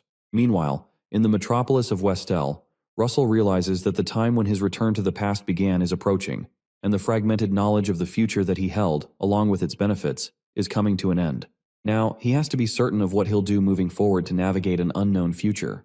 When Hecate asks him what he's so deep in thought about, he's surprised and tells her he was merely reflecting on the path he's walked and wondering if he can do well moving forward. Suddenly, Hecate asks him if he knows why His Majesty granted him this city, but Russell hadn't really considered it. Hecate goes on to explain that money and power are important, but the essence of power lies in people. She informs him that His Majesty wishes for Russell's house to rise again, and she'll be by his side if he's afraid of the future. Touched by her words, the couple exchange a kiss, but they're suddenly interrupted by one of the guards, who hastily brings an urgent message from the royal family. When Russell reads the content of the letter, he's shocked to find out that even Tower Master-level mages and Master-level aura practitioners are to report to the palace immediately, and he wonders if war has broken out. He informs Hecate that something serious has happened and they need to return to the palace, but she asks him to leave her and leave immediately. Russell is uncomfortable with the idea of leaving her behind, but she insists that the kingdom's safety takes priority over a lover's affection, so he finally leaves. As Russell flies away from the place, Hecate speaks within herself that more than the time spent with him, it is mostly the time she spends waiting and worrying about him. But she realizes it can't be helped, and it's the fate of one who loves a hero. Shortly after, Russell reaches the palace, and every master-level practitioner is seated and ready, but our boy doesn't know what on earth is going on. Shortly after, the king enters and quickly skips the formalities to address the present situation. Apparently, the assembly was called due to an unprecedented situation, and the king asks the parties involved to explain themselves. When he orders that they bring them in, an elf named Aslan, first guardian of the Blue Wisteria tribe, greets them, along with a dwarf named Mathers, who is from the underworld. Russell is surprised to see elves and dwarves visiting together, even though they both dwell in the southwest of the kingdom, and he wonders if something has happened there. Shortly after, using projector technology that was recently developed in the underworld, captured images of the invasion of several monsters are projected on the wall for them to see. There seem to be tens of thousands at least, which seems off. Aslan explains that the swarm of monsters suddenly attacked, pushing elves and fairies out of the great forest, and the same was done in the underworld's Red Gorge to push out the dwarves. Russell suddenly raises his hand, and the king allows him to air his opinion. Once he's granted permission, our boy mentions that the number of monsters is abnormally high because all the monsters in the Great Forest wouldn't be this many. Master Melville wonders if the monsters were created somehow, and Daria wonders if they could have opened another dimension. But Amelia notes that the type of monster is also unsettling because these monsters were supposedly extinct long ago. Suddenly, Aslan and Mathers plead for both the Great Forest and the Underworld and Red Gorge, pleading with the masters of Endymion to save their homes. The king asks them to stand up and declares that the situation is that they don't know how this staggering number of monsters emerged, but leaving them unchecked will undoubtedly lead to catastrophic damage. By the name of the king of Endymion, he commands them to aid the Great Forest and the Underworld, and to ensure not a single monster crosses their borders. When everyone affirms the instruction, Russell realizes that the advantage of coming to the past that he had has ended, so he has to trust in everything he's built and move forward. Shortly after, Miss Daria dispatches her disciples but can't leave because she has to guard the kingdom with the Tower of Spears. They reply that it's fine because they'll wipe them all out, and Miss Daria is confident of their skills, but is worried because the battlefield is a place where even a stray arrow can take one's life. Since their youngest, Russell, is going into battle for the first time, she pleads with him to be careful, but he assures her that he'll be fine, especially since he's experienced battle endlessly in his past life. Suddenly, Daria recalls that a particular child will have surely grown as brave as Russell if he were still alive and slightly trembles. When her disciples notice her trembling, she assures them it's nothing and pleads with her beloved disciples to return safely as they head to the warp gate. On the other end of the warp gate, they encounter Niccolo Machiavelli, the commander-in-chief and Golden Tower master, as well as some other people. Apparently, only the Spear Tower and White Tower are left to arrive, and it seems the warp gate's capacity limit is causing a delay. Russell approaches Aslan and asks him if he knows Lady Ilo of the White Ash tribe by any chance, and Aslan realizes that he's the one who saved Lady Ilo and her clan when he recalls that she had described his black hair and red eyes. When Russell realizes that Aslan must know Ilo well, he affirms it and says they're not from the tribe and she's a sentinel. A sentinel is a protector not just of the tribe, but of all elves, and Russell wonders if Ilo had ascended to a sentinel because she awakened the dragon's power. When he asks if she's okay, Aslan informs him she was fighting on the front lines when he left, and he's not sure. This confirms that she was safe at least 5 days ago, and Russell realizes they have to quickly go help. While they're talking, Alan and a woman named Olive, a mage of the White Tower, as well as Amelia, appear through the warp gate. Soon after, Sir Niccolo explains that the Elf Command Center has been confirmed to have relocated from the Great Forest, possibly because they were pushed by the monsters, and Amelia adds that the 5th and 7th Corps will arrive in at least 10 days because it takes time to move such a large force. Their mission is to drive them into the Great Forest before the infantry arrives, and their journey will take 3 days. After Niccolo explains the mission, they all charge towards the command center, determined to destroy the monsters and continue their journey until late at night. While they're still moving, Amelia senses something and orders everyone to stop because she smells blood, and it's getting stronger the more they move. There seems to be a problem since they're still far from the command center, so Niccolo orders them to split up and asks the priests of the Flame Tower to follow him while the rest bypass the rocky mountain. Olsen leads the men from the Flame Tower behind him and they notice something over a mountain on their way. When they climb it, they notice a plethora of monsters attacking some folks from the Feather Tribe, who keep dropping rocks on them, and several other elves, who are trying to defend themselves with arrows. Niccolo becomes annoyed by the sight and hits the ground with his legs, releasing hundreds of broken rocks and firing them at the monsters to kill them. Suddenly the wind changes, and it turns out to be Amelia's work, as she uses the wind to carry away about 100 monsters. Russell watches the power of the 4 great tower masters of the capitals in awe. Meanwhile, Olsen tells the others that they can't just stand still and watch even though the masters beat them to it.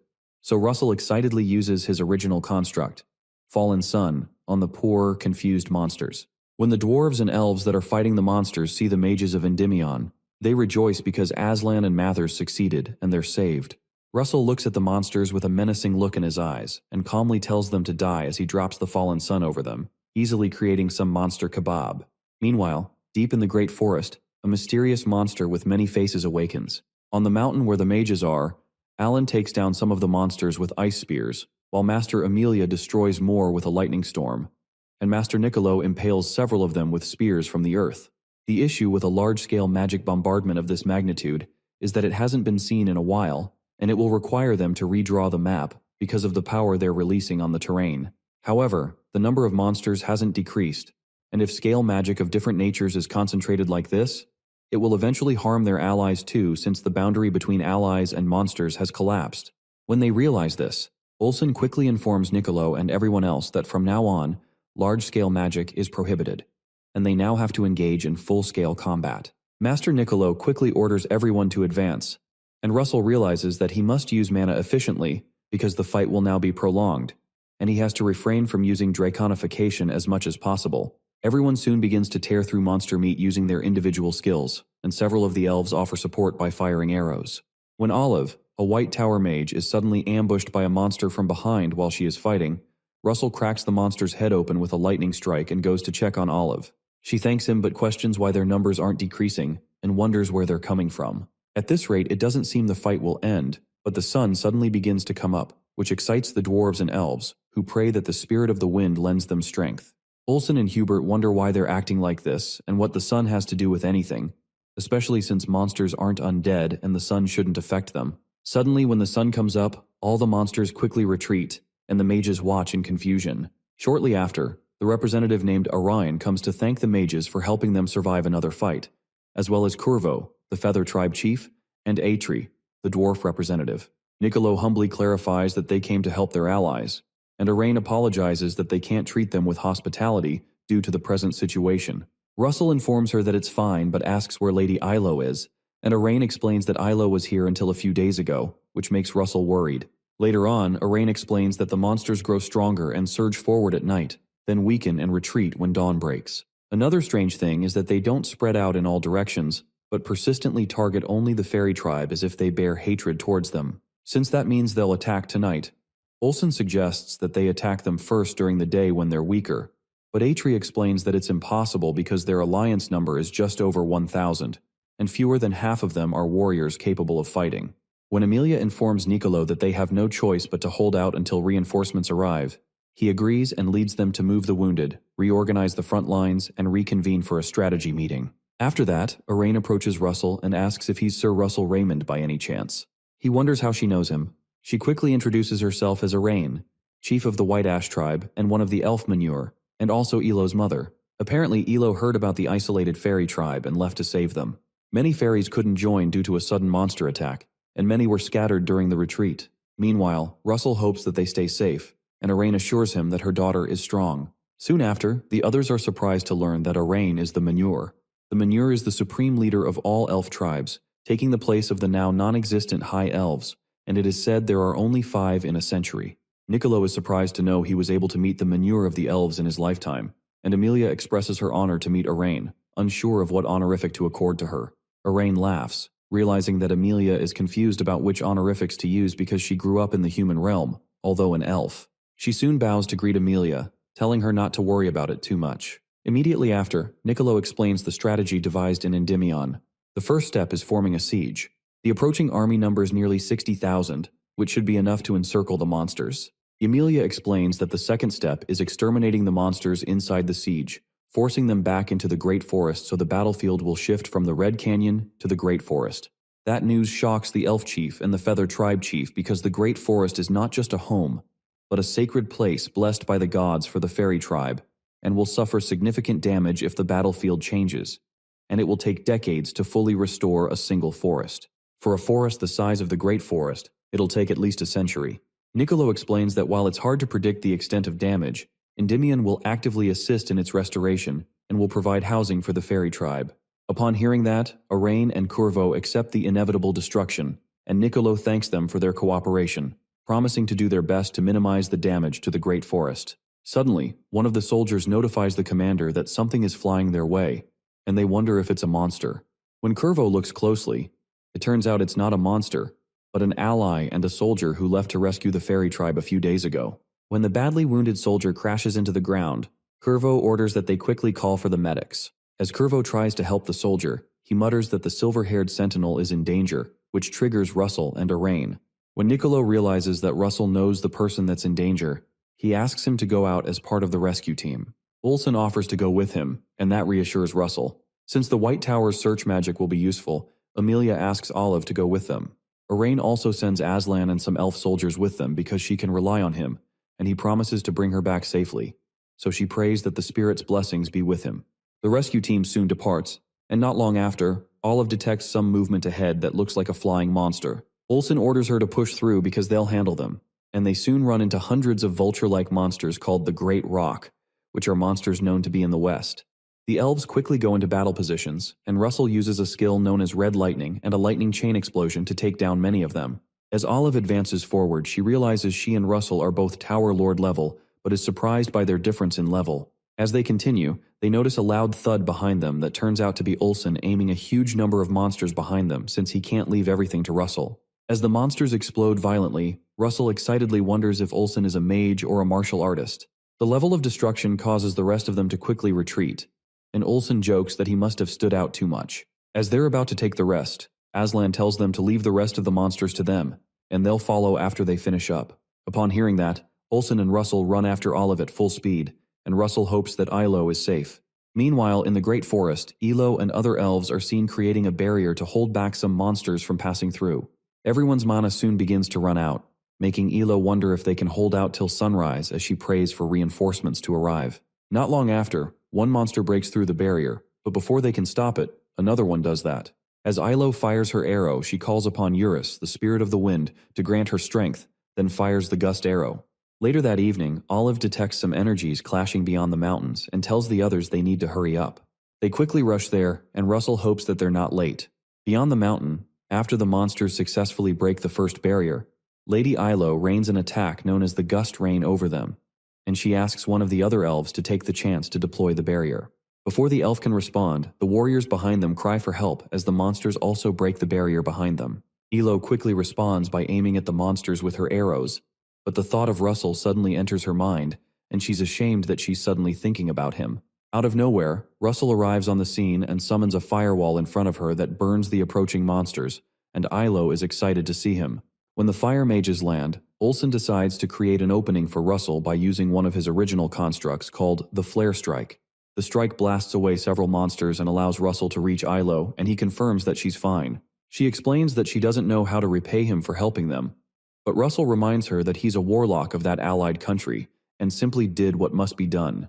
He asks her to release the barrier whenever she's ready so they can destroy the monsters on the other end before more come. When Ilo reminds him that the children and injured won't be able to keep up if they leave now, Russell assures her not to worry and asks Olive to work her magic. Olive quickly casts magic upon the whole fairy tribe that will help them run quickly without feeling tired, and Ilo's body suddenly becomes much lighter. Soon after, the combat reinforcement arrives, and Ilo is glad to see Aslan. Meanwhile, Olsen explains that Olive and the fairy tribe will be in the center, Russell will be on the left, and Ilo will be on the right with Aslan, while he takes the front and cuts down all the monsters.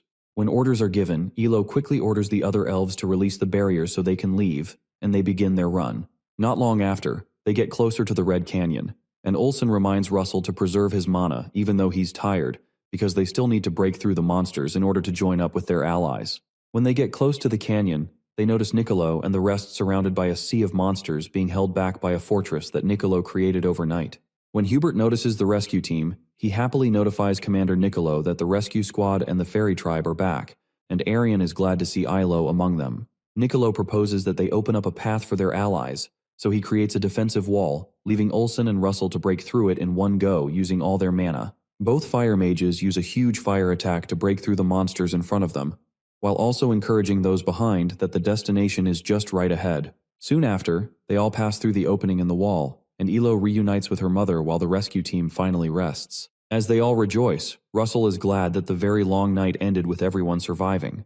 A few hours later, the sun rises and peace returns. A week soon passes since that time, and they're still fighting monsters when the sun sets and killing monsters that are hiding when the sun rises. The situation is much more settled now, and they were able to rescue a large number of the fairy tribe that had been dispersed. There are about 9,000 of them there right now, and there are quite a lot of warriors among them who can put up a fight. A short while later, Endymion's 5th and 7th Corps arrive. The next day, in the Tower War Room, commanders from several legions gather around a large table with a map. Niccolo opens the meeting with thanks, but the 5th and 7th legions assure him they're just doing their duty for the people and country. Niccolo then outlines the mission. Their legions will lead the frontline rescue. To explain the threat, he calls on the one who faced it directly. Russell Raymond steps forward with a confident smile. A low murmur spreads across the room. Everyone knows his name now. As he moved pieces on the map, Russell explained the plan. The 5th Legion would hold the defense line since the monsters were gathering in one area and could surge deeper into Endymion territory at any moment. It was crucial to establish a strong perimeter and rescue the elf tribe trapped in the canyon. Russell was clear that no monster would slip past the 5th Legion. Next, he turned to Dwell and the 7th Legion, who would attack directly, pushing the monsters back into the Great Forest and cutting off their chance to regroup. Dwell nodded, ready to go. Their operation was set to start in 3 days. Everyone reviewed the strategy one last time, and Russell stood tall, proclaiming their mission: reclaim the Great Forest. The 5th and 7th Legions weren't just good. They were the best in the whole continent. Standing by the wall, Russell looked out at the land ahead, feeling confident they could win. But something felt off. A soft voice called out his name, and he turned to see a female elf standing behind him. He shifted slightly, realizing that in all the chaos, he overlooked something significant. She watched him in silence, and he could tell he wasn't the same boy she once knew. He had become stronger and more composed. A small smile appeared on her face. Her mother watched her with quiet amusement, placing a hand on her shoulder, which made the girl flinch. Her mom smiled and encouraged her to go talk to him. Ilo froze, feeling embarrassed. She shook her head, knowing Russell was engaged to someone from Endymion's royal family. She shouldn't have feelings for him, but they were there nonetheless. Her mother gently cupped her cheek. Elo closed her eyes, concentrating. She could feel the connection between Ilo and Russell. Their destinies were tied together. Elo gasped and asked if her mom truly recognized it. Her mother replied softly, explaining that Elo had the same gift, but it would only awaken if she accepted her role as Manhwa, the next leader of the tribe. She looks at her daughter with love. The time for second-guessing is running out. Elo will need to make a choice soon. Russell's fate feels heavy like a chill wind in winter. If she wants to love him, she has to accept that burden. The scene shifts to the battlefield, where a monster's roar echoes across the land. The ground shakes as the enemy shows up. A guy in gold wipes his forehead and sighs, realizing it's starting again. The 5th Legion hangs back while the others charge into the forest. Mobs of beasts rush forward with glowing red eyes, and Russell glances at his teammates, flames flickering in his hands. Swords go up, spells fly through the air, and the battle kicks off with a shout as the formation charges into the dim, red-lit dusk. A female warrior takes a deep breath and pulls back her bowstring, magic swirling at the tip. Nearby, a dwarf charges in with his axe ready, slamming into the monster and breaking through its tough armor. A young mage calls up a giant spear that crashes down, sending a shockwave through the enemy. Nicolo and an elven archer dodge the blast and raise their weapons as another monster charges in, only to be taken down by a blast of wind and ice. A magic blade glints in the fading light, slicing through the creature's armor in one clean stroke. A warrior yells to hold the front as a soldier rushes to close the gap and reinforce the line without a second thought. Meanwhile, Russell stands surrounded by flames in both hands, launching a wave of fire that scorches everything around him. Screams fill the air as winged beasts screech overhead, while elven archers unleash arrows with deadly accuracy until there are none left. 15 days later, they finally reach the edge of the forest, worn out but ready to celebrate. One warrior cheers, and soon others join in, their victory shouts echoing through the trees. Still, something feels off. Olsen steps up and asks Russell if he feels it too, and he nods, sensing the unease. They push into the forest, where it's eerily quiet and nothing stirs. Thick mist hangs between the trees, and the silence feels heavy. Elo turns to her mom, saying she can't hear the forest spirits anymore, and her mom frowns, sensing something is really wrong. They stop and wait for the Feathercloaks, who went ahead with a device to check things out. A shout goes up as the scouts return, and everyone gathers in the tent as the device projects an image of the forest on a screen, showing nothing but still trees. Russell asks to get a better aerial view, and when a scout questions him, he points at the screen, saying the mist has thickened deeper inside. Another warrior echoes him, and a scout chimes in, mentioning he's noticed the same thing. Before long, a new recording pops up, and a scout calls everyone over as a glowing blue sphere starts to emerge from the mist. The room goes quiet in shock until one person finally asks what it is, but there's no answer. Elo's mom realizes the forest isn't quite what it used to be. Russell wonders if this weird vibe he's been sensing has something to do with that sphere. He squints his crimson eyes and says the imbalance they're feeling definitely connects to it. The image shifts, revealing a second sphere in the middle. It's black and pulsing with dark energy, making the room feel cold. A warrior tightens his fists as everyone realizes they've found the source of their problems. Inside the black void lies a twisted beast, its violet veins glowing and pulsing with dark energy. Red cracks scar its face, and when its eyes open, they burn crimson. As it stirs, a wave of killing intent sweeps through the forest. The nightmare begins. The images they recorded show a pretty scary truth. That area could be hiding millions of monsters. One of the warriors turns to Arain with a worried look and asks if she knows anything about it. Arain says it might be linked to the legend about how the Great Forest came to be. She starts explaining that the legend goes back to a time when the world of the gods was coming to an end. It mentions how the gods gathered one last time and blessed the land, which is how the Great Forest was born. Russell is paying close attention, but then Nicolo pipes up, asking if Gaia actually created the forest. If that is true, then its purpose must be more than just nurturing life. It is meant to keep those monster hordes locked away. Suddenly, Russell feels like something's off. If the gods were still around when Gaia made the Great Forest, why didn't they just wipe out the monsters instead of sealing them away? There's definitely something they're missing. Olsen gets it, and Russell figures that maybe what Gaia is trying to keep hidden isn't the monster horde after all. An elf suggests they get an investigation team out there to confirm the theory, and the commander agrees, giving the order. Meanwhile, the whole squad gets together. Deep in the forest, two scouts are pushing ahead. One of them mutters about how there's no life around, while the other thinks it's weird that the forest is still running but feels off. As they move on, Nicolo holds up a hand, suggesting they take a break. Russell checks in with Ilo, and she gives him a nod, letting him know she's good. But then he notices Arain standing still, eyes closed, with this spark of magic as lights swirl around her.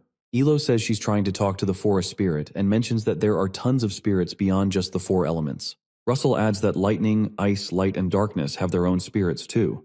Arain then tells them she's going to show them the forest spirit. Suddenly, from a small spot, this energy beams out in swirling waves. Russell is stunned. He has only heard about this in rumors, and the rest of them are stoked to see it. Near Ilo, a tiny creature made of soil and leaves pops up. Its cute, doll-like appearance blows everyone away.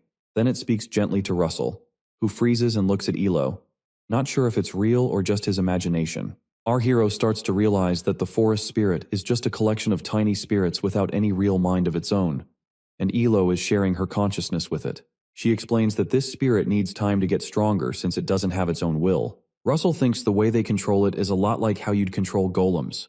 But then the spirit starts to flicker, and Ilo frowns, noticing that even calling one spirit is almost impossible given how messed up the forest is right now.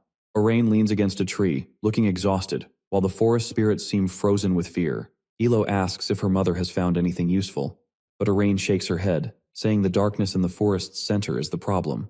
Russell goes quiet, his mind racing with the haunting thought that there might be something hidden in that darkness. Suddenly, he gets jolted back to reality by a shout. Someone dashes ahead, using wind magic that blasts through the trees, and the group quickly follows, cutting through the heavy air. The warrior with green hair scowls, feeling like the mist is creeping into his mind and getting thicker. They stumble upon a field littered with broken armor and corpses, with blood-soaked blades reflecting the red and violet light. It hits him that the 7th Legion might have been wiped out here without a clue about what was coming for them. In the forest core, a big ball of violet energy floats ominously, and no one says a word as the tension builds. Then, the ground starts to shake as massive stones shift, glowing runes lighting up with an eerie glow. Niccolo realizes these stones are keystones for some magic seals. He wonders who placed them and what they're keeping at bay. Urging everyone to investigate before night falls, he notices the sphere is pulsing violently, and the ground shakes even more. As they search for the source of the tremors, Niccolo figures it's all coming from the darkness itself. But what he doesn't know is that he's standing right above a demon with crimson eyes. Suddenly sensing a dark presence, he yells for everyone to pull back, but it's already too late. With a massive explosion, dark violet energy bursts out, shaking the whole place. A gigantic red hand crashes into the ground, and the arm rises, pulsing with crimson veins and multiple heads. The warriors freeze, horrified. One steps back, shocked, while another stutters in disbelief. They're realizing it's not just the ground, but something living. Niccolo grimly identifies it as Hekon, a remnant of Titanomachia. This forgotten war is resurfacing. Long ago, these titans tried to take over, but dragons sealed them away with a force they couldn't control. Ilo gasps that the demon has been hiding all this time, and her mother admits she never thought something like this could stay hidden in the forest. Niccolo warns that if this creature breaks free, it'll spell disaster for the world. Red light bursts from the abyss as a roar disrupts the silence, shockwaves rocking the land and sending bodies flying. That roar is deadly on its own. Ilo flinches, feeling pure rage coming off it.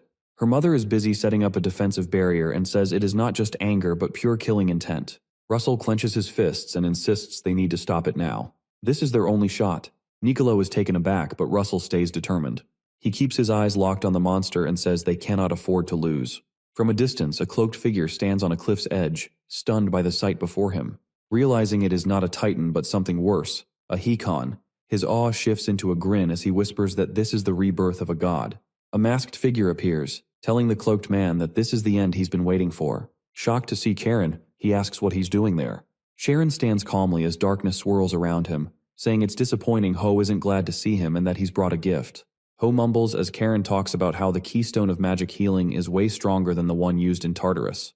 Ho grins, and Karen gives him a subtle nod of thanks. Surrounded by a dark haze, Karen asks if Ho even knows whose seal he's about to break. Still staring at the box, Ho replies it belongs to a creature from the Hekon race during the Titanomachia era. He name-drops Briaros, the vanguard general who once had the gods sweating. The heroes group stands there, frozen in shock, as Ho coldly mentions telling the Fire Witch about her apprentices' deaths. Charon opens a green portal, laughing as he says he can't wait to hear that. But then his tone shifts, and he warns Ho that failing won't just end with his death. The seal cracks and light bursts out. One warrior yells that the seal's broken, while another tells everyone to chill, thinking the creature is still weak. Under the dark sky, Briaros rises, crackling with wild energy. He hasn't regained full power but is still a serious threat. Our guy grips his weapon tightly and insists they have to take him down right now. The White Tower Master lifts her hand, calling forth green energy. Her focus is razor sharp as she channels cosmic power into a beam aimed right at Briaros. The creature turns his glowing eyes and charges. Russell hears a voice in his head. It's Nicolo. At the same time, Briaros powers up. Green energy wraps around his arm, and he hits the ground with a massive punch, shaking the whole battlefield. A warrior runs to the White Tower Master and asks if she's okay. She kneels, dazed, but says she's fine, though she secretly hopes her spell won't fail. Out of nowhere, Nicolo shows up and casually says sorry for being late. He casts a spell that turns the ground to sand. Briaros totally ignores it and keeps on charging. He shouts for everyone to attack, and the warriors let loose with blasts of red and green energy. The explosion rocks the battlefield, sending Briaros crashing down with a howl. Meanwhile, two meditating mages tap into the forest's power, and vines shoot up to hold Briaros in place. Then the Great Spirit shows up, wrapping him in huge stone arms. He struggles but can't break free. One warrior grins, thinking they've got this in the bag, but another chimes in, reminding everyone it's still not enough. Briaros was fuming as he smashed the stone arms with a massive punch, sending shards flying everywhere. He yelled at the warriors, calling them worthless. Dark energy gathered in his mouth, and he fired a deadly blast, leaving the mages screaming in shock. None had expected the monster to speak. With each step forward, the ground trembled. He looked at the warriors like they were nothing more than bugs. Nicolo, struggling, dropped to one knee, gasping for breath. Briaros mocked him, suggesting he clearly wanted to get eaten. With a cruel grin, Briaros vowed to tear everyone apart and enjoy doing it. But Nicolo, calm and collected, looked up and hinted that Briaros might have overlooked something. Suddenly, a massive surge of energy lit up the sky, and Russell's fist crackled with electric power. Nicolo urged him to get ready for their final blow while trying to hold off the beast. Briaros stopped for a moment, considering the black-haired fighter. Russell gathered a spark in his hand, and a powerful lightning bolt crashed down. Nicolo couldn't believe it. How could someone in just their 6th magical circle generate that much power? Behind a glowing barrier, Ilo realized the Fire Tower Master had a solid reason for backing him. Russell hovered in the smoke, with light swirling around him. His spell was demanding way more mana than he'd thought. Even with the intensity, it wasn't clear if the monster took the full brunt of the attack. Russell stayed focused, convinced it must have hit, but the enemy stood tall, his red eyes still glimmering with strength. The teammates couldn't believe the monster was still on its feet. Nicolo knew their attack only bought a little time. Gasping for air, Russell was stunned the beast had shrugged it off. The creature growled that Russell's magic reeked of dragon energy and demanded his link to Kim Hyun-sung. Russell had no clue who that was. The enemy's aura flared up, and he said that name brought back painful memories he wanted to forget. But then, with a menacing tone, he declared that it was time for Russell to die. Suddenly, a burst of red light exploded, and a sharp air blade shot straight at him. A red-haired guy sprinted toward Russell, shouting for him to move. Glancing up, Russell finally noticed the attack coming. For a second time, he hesitated. In the distance, the monster shone with fire on one side and frost on the other. Even after everything, it still had its full strength. A confused white-haired guy couldn't figure out why Alan was doing what he was doing. Blood flew, and the sound started to fade. Russell staggered back, tasting blood on his lips. He realized he was hurt badly. If the attack had landed a bit closer, he would be finished. Someone asked if he was okay. Olsen was trapped under a boulder, breathing weakly. Russell saw him and shouted his name. Another teammate checked on Olsen and said he looked bad. His ribs might be broken. Leaning against the rock, Olsen gave a faint smile, knowing he wouldn't be training for a while. Russell slowly got to his feet, feeling the pain all over his body. Nicolo called out for him, and Russell reassured him that he was fine. While they were struggling against the monster, Nicolo asked Russell if he could use that same spell again. If aimed well, it could pack a serious punch. Just then, the enemy slammed a massive punch into the ground. Russell realized that one solid hit could change everything, but he was still having trouble controlling the lightning vortex at his level. With his fists clenched and energy crackling around him, he got ready to fire again. This might just be their one shot at victory. The monk gritted his teeth, bracing himself against the incoming force while secretly wondering if Russell could pull off another spell. Russell stood still, gasping for breath, while Nicolo declared he needed 15 minutes to prep. He rallied the group, shouting that they would hold the line and protect Russell. Everyone behind him nodded, ready to keep the enemy at bay. From where he stood, Russell thought Olsen was safe, but he couldn't go too far. He had to stick around. Sensing his nearly empty mana, he knew he had to recharge. His body shifted slightly, transforming into a draconic form as his inner power kicked in. Suddenly a bright light burst forth and a powerful weapon appeared in the air. It was the Brahmastra spear, said to pierce anything. The enemy froze, clearly intimidated by the overwhelming power aimed at it. With a roar of fear, the beast locked its red eyes on Russell, cursing him as a cursed descendant of Kim Hyun. Then, it exploded with rage, slamming into the ground and sending shockwaves throughout the area. It lunged forward, moving quickly and radiating deadly energy. Just then, a wave of blue energy swept across the battlefield, freezing the enemy mid-stride. The white-haired girl pulled off a magic trick, stopping the monster and signaling the team. The squad pushed forward, glowing with radiant energy. A huge blast of Prometheus flame erupted, lighting up the field. Everyone switched to defense, holding the enemy back while the beast let out a painful roar, its massive frame buckling under their attacks. A silver-haired man unleashed freezing pillars of ice from the ground. Meanwhile, 2 mages knelt down, calling on forest spirits. Vines shot up, wrapping around the beast and holding it in place as it thrashed around. Nicolo noticed the team was drained from casting so many powerful spells, but time was still on their side with 15 minutes left. The monster, breathing smoke, glared at them in pure rage. It cursed them and charged again, its punch exploding with dark purple energy and tearing everything apart. Above, Russell hovered with the glowing spear in hand. Nicolo stumbled back, panicking as he realized how dire the situation was. Then one warrior charged forward, slamming his hands to the ground and screaming in fear. The white-haired fairy cried out Russell's name, her heart racing. He had always been her protector. Now it was her turn. She thought back to all the times they escaped together. If she could just stop this next attack, maybe there was still hope. A burst of purple light shot towards Russell. She reached out, her hand glowing, and prayed for one last chance to protect him. Just when she thought she was out of options, the chaotic energy in front of her slowed down. The wild light faded as the power crumbled like something unseen was tearing it apart. She stared in disbelief. Has time really stopped? Everything around her became still. Darkness wrapped around the space, blanketing it in silence. Her lips trembled as she whispered in awe. Then a divine creature appeared, floating in the void. Its voice echoed, telling her the true power had always been within her. She just hadn't unlocked it yet. Sitting on the ground, puzzled, she looked up at the being. It smiled gently and reminded her she already understood her gift's nature. A giant dragon emerged from behind it. The figure's voice filled the void, saying there was only one way to awaken true dragon power. A woman with horns and pointed ears stepped forward, her eyes calm yet serious. She explained that accepting the power meant embracing her fate and leaving behind her old life. The girl hesitated, clenched her fists, and declared she would accept it. The being smiled as if it had always known she would. Below, someone stared in shock while another man screamed Russell's name in complete panic. Flames burst around Russell as a wave of power surges through him. Suddenly, there's a massive explosion, and energy rips through the air. In the shadows, red eyes blaze with anger. A giant dragon appears, glowing in the sky. Nicolo stares in disbelief. After 700 years, a dragon is back. A white-haired elf whispers Elo in shock. The creature screams in fury, its red eyes blazing as it hurls insults. It slams into the ground with full force, shaking the area. It tells the dragon to move, but the dragon just looks back, taunting the monster about its unchanged hatred over 1,000 years. Then the dragon opens its mouth and unleashes a deadly beam. The monster tries to block it but gets pushed back hard. Grinding its teeth, it realizes just how weak it's become.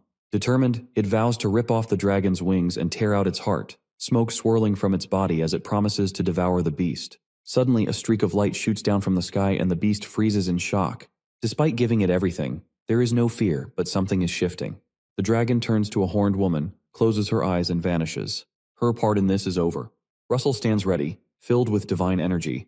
The Brahmastra spear shines with pure destructive power. The warriors sweat in the heat while Nicolo watches in awe as a quiet elf and a small creature hover nearby. Their delay has worked, but Nicolo still struggles to grasp the strength of a 6th-level mage. Amid the chaos, Russell is wrapped in flames with the glowing spear in hand. Nicolo wonders what might have happened if this energy had not become a weapon. Its force alone could have destroyed the entire forest. In the distance, the monster's eyes widen in fear. For the first time, Briaros is scared. It's unheard of for a Titan general to tremble like this. Then, Russell launches the spear at the monster with incredible speed. Briaros flips through the air to dodge it, barely avoiding the blow. It laughs, feeling proud of its quick move. But Russell is already on his way in. The monster's eyes bulge as it realizes just how close Russell is. A chill runs down its spine. When did he get that fast? Pulling out his last trick, Russell speaks the words of Arachne and brings out 2 stunning daggers. The sky burns red and orange with light crashing down like the world's coming to an end. In the next moment, powerful mana pierces through Briaros' core, making it roar and shake the air around it. A hole shows up on his body and it starts crying. After being locked away for ages, I'm finally free. But all that pain and loss while I was trapped turns into raw anger. Smoke and dust fill the air as Briaros swoops down. Our hero coughs up blood, feeling the beast's recoil hit him hard. The magic he just used tears through him. It's too much to handle. He falls through the thick air, the wind rushing past him, crashing toward the battlefield below. He's covered in wounds, pain stabbing at him everywhere, and his vision starts to swim. But he knows he protected everyone. Suddenly, a notification pops up, saying the mission is complete, and he can see his reward. Later, he's lying in bed, all wrapped up in bandages, breathing shallowly but steadily. His eyes flutter open, but a sharp pain shoots through him as he tries to sit up with a low groan. A voice comes from outside. Elo steps in with some medicine, clearly happy that he's finally awake. Russell slowly sits up, fighting through the pain, and asks about the others. She gives him a gentle nod, saying most are recovering, but Olsen still needs time. Russell manages a weak smile, relieved that everyone's alive. But then he looks at his arm, and something clicks. He asks Elo to check it out. Her eyes widen, and she smiles, telling him she accepted dragon power during the battle. From that moment on, they're connected no matter what. He remembers an arm of dragon scales and a strange force that kept him safe. He starts to think she might have been the one who pulled him through. She smiles softly, almost encouraging him to put the pieces together. He admits he's not entirely sure, but he's got this feeling. She talks about the next generation of dragons that serve the ancient dragon emperor. Their connection isn't a coincidence, it's fate. Russell glances at her, concern in his eyes. He asks if she's okay, and tells her she should stick by his side now. He worries about how this dragon power might change her. She just smiles and says she's picked this path for herself. She hasn't changed, she's still her. Her grip tightens, solidifying her choice. Russell's heart races. It's her decision. Even though he already has another companion, knowing she wants to stay with him means more than she realizes. After a beat, she asks what they should call each other now since Dragon Emperor sounds too stiff. Russell just shrugs, telling her to pick whatever name she wants. She thinks for a second, then throws out, Master. Russell laughs and tells her to just use his real name. She tries out Russell a few times, getting closer each time. Her smile brightens as she decides to call him by his name. Across the room, Niccolo watches with sincere eyes, thanking Russell and saying lots of lives would have been lost without him. Even though Russell is still healing, he sits up, not wanting to rest while others depend on him. He gives a faint smile, saying he couldn't have done it alone. He reminds Niccolo of the time Niccolo saved him, mentioning this is just returning the favor. Niccolo goes quiet for a second, then nods and thanks him. He asks if Russell has seen everyone. Russell nods back and smiles. Niccolo laughs and says it must have been loud in here, then tells him to get some more rest. Once everyone leaves, Russell flops back onto the bed, completely drained. But resting isn't on his mind. In an instant he jumps up, eyes burning with determination. It's time to move forward. He grabs the third golden mask he earned after taking down Briaros.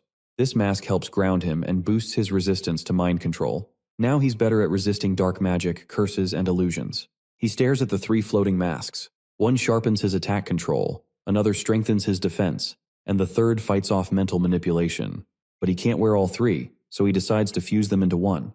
A wave of pain crashes over him as energy surges through his body. He grits his teeth and pushes through it.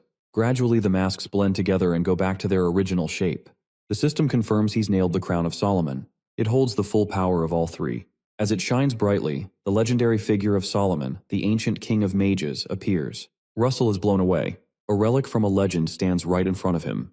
But then he notices something strange. The crown is way smaller than he thought it would be. As the tiny crowns spin around him, he wonders if they're calling forth relics. One suddenly lights up and shoots towards him. He flinches as a weird sensation washes over him. It's like a second version of himself has shown up. His body flares with a red aura as something powerful stirs within. Now he finds himself in a huge blue void full of glowing symbols. It feels like he's stepped into another realm.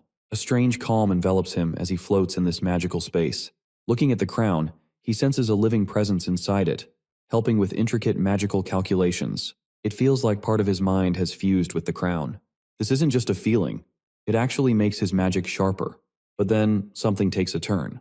A part of his awareness starts to split apart. Suddenly he feels a touch on his leg. Pain jolts him awake and his body is slick with sweat. Clutching his head, he sees a system alert saying his original consciousness is nearly drained and the crown's powers are growing weak. He thinks about the backup mind in the crown. It doesn't keep everything, just enough to bring him back if a curse tries to take over. He glances at the crown and smiles, determined to harness its power. Back on the battlefield, Russell stands tall, his cloak fluttering in the wind. Magic flames rain down from above, but he effortlessly waves his hand to control them. He raises his arm and sends magical blasts crashing down, shaking the ground. A nearby observer is in shock. Russell has only taken 10 days to bounce back, and now he's even stronger and faster. Another guy laughs, saying Russell always puts in the hard work. Olsen steps up, challenging him to a fistfight with no magic. Russell hesitates but agrees. The ground trembles as the first punch lands, dust swirling everywhere. Olsen twists his body, laughing, confident he'll bounce back on his own. Watching the fight, Russell wonders whether this guy is even a mage. Just as the match heats up, a sharp sound cuts through the air. A soldier yells from the tower, "Something's happening." Even though most monsters have been taken care of, danger still lurks. Then Russell sees someone soaring through the air. His heart sinks. Knights on horseback charge in as one waves a red flag, clearly a sign of emergency. Olsen frowns and wonders if the Empire is making its move. Niccolo steps forward, his face tense. He announces a national emergency has been declared. Soon after, a flag with a strange symbol pops up. Then Grand Duke Bismarck's icy glare follows. Niccolo confirms that Bismarck has finally shown his true intentions. Olsen slams his hand on the table, asking if Endymion is under attack. The answer is a solid yes. Suddenly flames shoot up into the sky. 5 magic towers, along with the 13th and 21st Legions, launch a full-on assault on the capital. A young man clenches his fists with fury burning in his eyes. Blaine's trilogy echoes in his mind. This is the man who destroyed his family. He realizes Blaine is connected to Duke Bismarck. He remembers the past and how his master saved him. Across from him, someone grins knowingly, daring him once more. He freezes in confusion. Why are his master and the guardian of the Blue Tower in the capital? In an instant, both vanish. The group turns, stunned. The old silver-haired man and the battle-worn woman disappear without a trace. Olsen pounds his hand on the table, fuming that all this went down while he was away. Russell stands next to him, keeping his cool and saying that their master can't possibly lose. If he had, the enemy would already be claiming victory to stomp on everyone's spirit. The silver-haired girl folds her arms and agrees, guessing that Duke Bismarck just locked him up. Russell starts to think that the real target could be the throne, which means the king and princess are in trouble. Niccolo chimes in, saying Sir Gillian Pearlson is watching over the king while a blue-haired knight is keeping an eye on the princess. But things don't look good. Russell feels a chill run down his back. The princess is really at risk if the enemy has someone as tough as a tower guardian. One name keeps popping up in his mind. Hecate. A knight from the 7th Legion suggests they should leave right away and take out the enemy. Niccolo raises his hand, trying to keep things under control. Even if they leave now, they won't make it to the capital in time. He turns to Sir Hubert, asking for the quickest route. A mage at the gate mentions teleporting might be the way to go, but it's probably not an option since the gate is likely out of commission. Someone throws out the idea of heading through the Red Gorge and using the magical tower near the capital, but that'll still take a whole day. Niccolo insists that they can't wait any longer. Russell looks at him and asks if he can get to the capital faster. Niccolo hesitates, and then a box pops open, showing the Eros and Psyche rings. The Eros ring can teleport its wearer to whoever has the Psyche ring. The silver-haired girl suggests that a guardian should use the ring instead, but Russell stays calm and says he's the only one who can use it. Once it's bound, it can't be passed on. Niccolo gives Russell's shoulder a reassuring squeeze and trusts him with the job. Russell swears to protect the princess with everything he's got. A bright blue light surrounds him as he activates the ring. His red eyes narrow with focus. A mission alert appears. Protect Princess Hecate Rathmos until the rebellion ends. The reward remains unknown. Outside the palace, chaos reigns.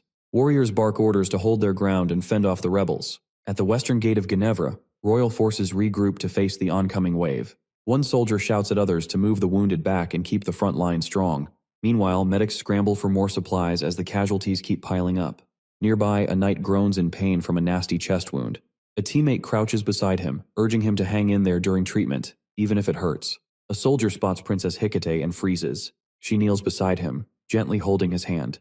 With a smile, she reminds him that none of them are disposable. Before he can say anything, her eyes go wide. The west gate just came crashing down. People are shouting to make a last stand, even if it costs them their lives. Warriors are gripping their weapons, ready to go down swinging. Then bam!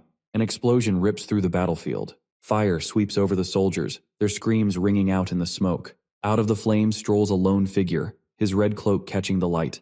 He looks around, kind of bored, wondering if he's needed now that the top mages are gone. Behind him stands a quiet crew in red. Arcarium Ergo steps forward, introducing himself as Blaine Trilogy's first disciple and head of the Red Tower cargo. Princess Hecate shoots him a furious glare, cutting off his words. Arcarium smirks, telling her he's not even worth of being called Sir anymore. One of his guys chimes in that only royals get that title. Hecate draws her sword, glowing with purple flames, and calls him unworthy of being a knight. A soldier nearby gasps. It's Arendite, the sacred sword given by the water nymph, the same blade that once took down a berserk dragon. Arcarium's face lights up, thrilled to snag such a royal treasure. To him, it feels like pure luck. A group of knights urges Princess Hecate to get out while they hold the line. Fighting back tears, Her voice shakes as she calls their names, caught between grief and resolve. In the chaos, her enemy smirks and declares it's the end for her. Then a massive explosion goes off, flames consuming everything. Amidst the chaos, her guards try to escort her to safety, but fire blocks their way out. Hecate looks down, whispers an apology to the one she loves, and grips Erendite tightly, vowing to reunite in another life. Another explosion rocks the ground, sending a knight reeling as his shield shatters. Arcarium watches from a distance, feeling strange distortions in the air like dark magic is warping reality. Panic erupts as someone yells that the fire looks like it's from the Tower Guardian of Fire. A white-haired figure stands frozen, while a man in red stares in shock at a supposed dead enemy who's suddenly back. Hecate gasps for air, confused as she scans through the smoke. Just then a voice cuts through the noise. Russell appears, concern etched on his face. Hecate trembles and calls out to him. Nearby, a man with golden eyes can't believe there's been a teleport gate. His expression turns serious as he decides he'll offer the enemy's head to the Grand Duke. A mocking voice echoes, saying it's been a while. Russell, holding Hecate midair, glares at Arcarium, demanding to know what he's done to their master. Arcarium just smirks, claiming he's not near enough to answer. He gestures to his crew and tells them to capture the princess no matter what. Russell quickly realizes the enemy mages are all on a higher level and shouts for a retreat. An enormous explosion goes off as a mage calls forth fire warriors to incinerate the rebels. Arcarium jumps into action, unleashing a wave of flames, mocking his opponents for their arrogance. Russell rushes forward, determined to draw Arcarium away from Hecate. Blue lightning crackles from his fingertips as he cuts through the flames. Arcarium is caught off guard, and Russell strikes with lightning, breaking through Arcarium's shield and sending him flying. Arcarium groans, cursing Russell for using cheap tactics. He aims back with a massive fire blast, vowing to turn him to ash. But Russell stands his ground, ready to counter the blaze cannon technique. Their powers clash in a fiery explosion that shakes the battlefield. Russell holds steady, amazed at how fast and strong his opponent is. Even though Arcarium isn't superhuman, his rapid casting is dangerous. Russell figures he's skipping the heavy spells to move quicker, which weakens their impact. A grin spreads across his face as he gets ready to strike back. Suddenly, a giant snake made of fire charges forward. Russell's eyes narrow, sweat dripping down his face, but he stays calm.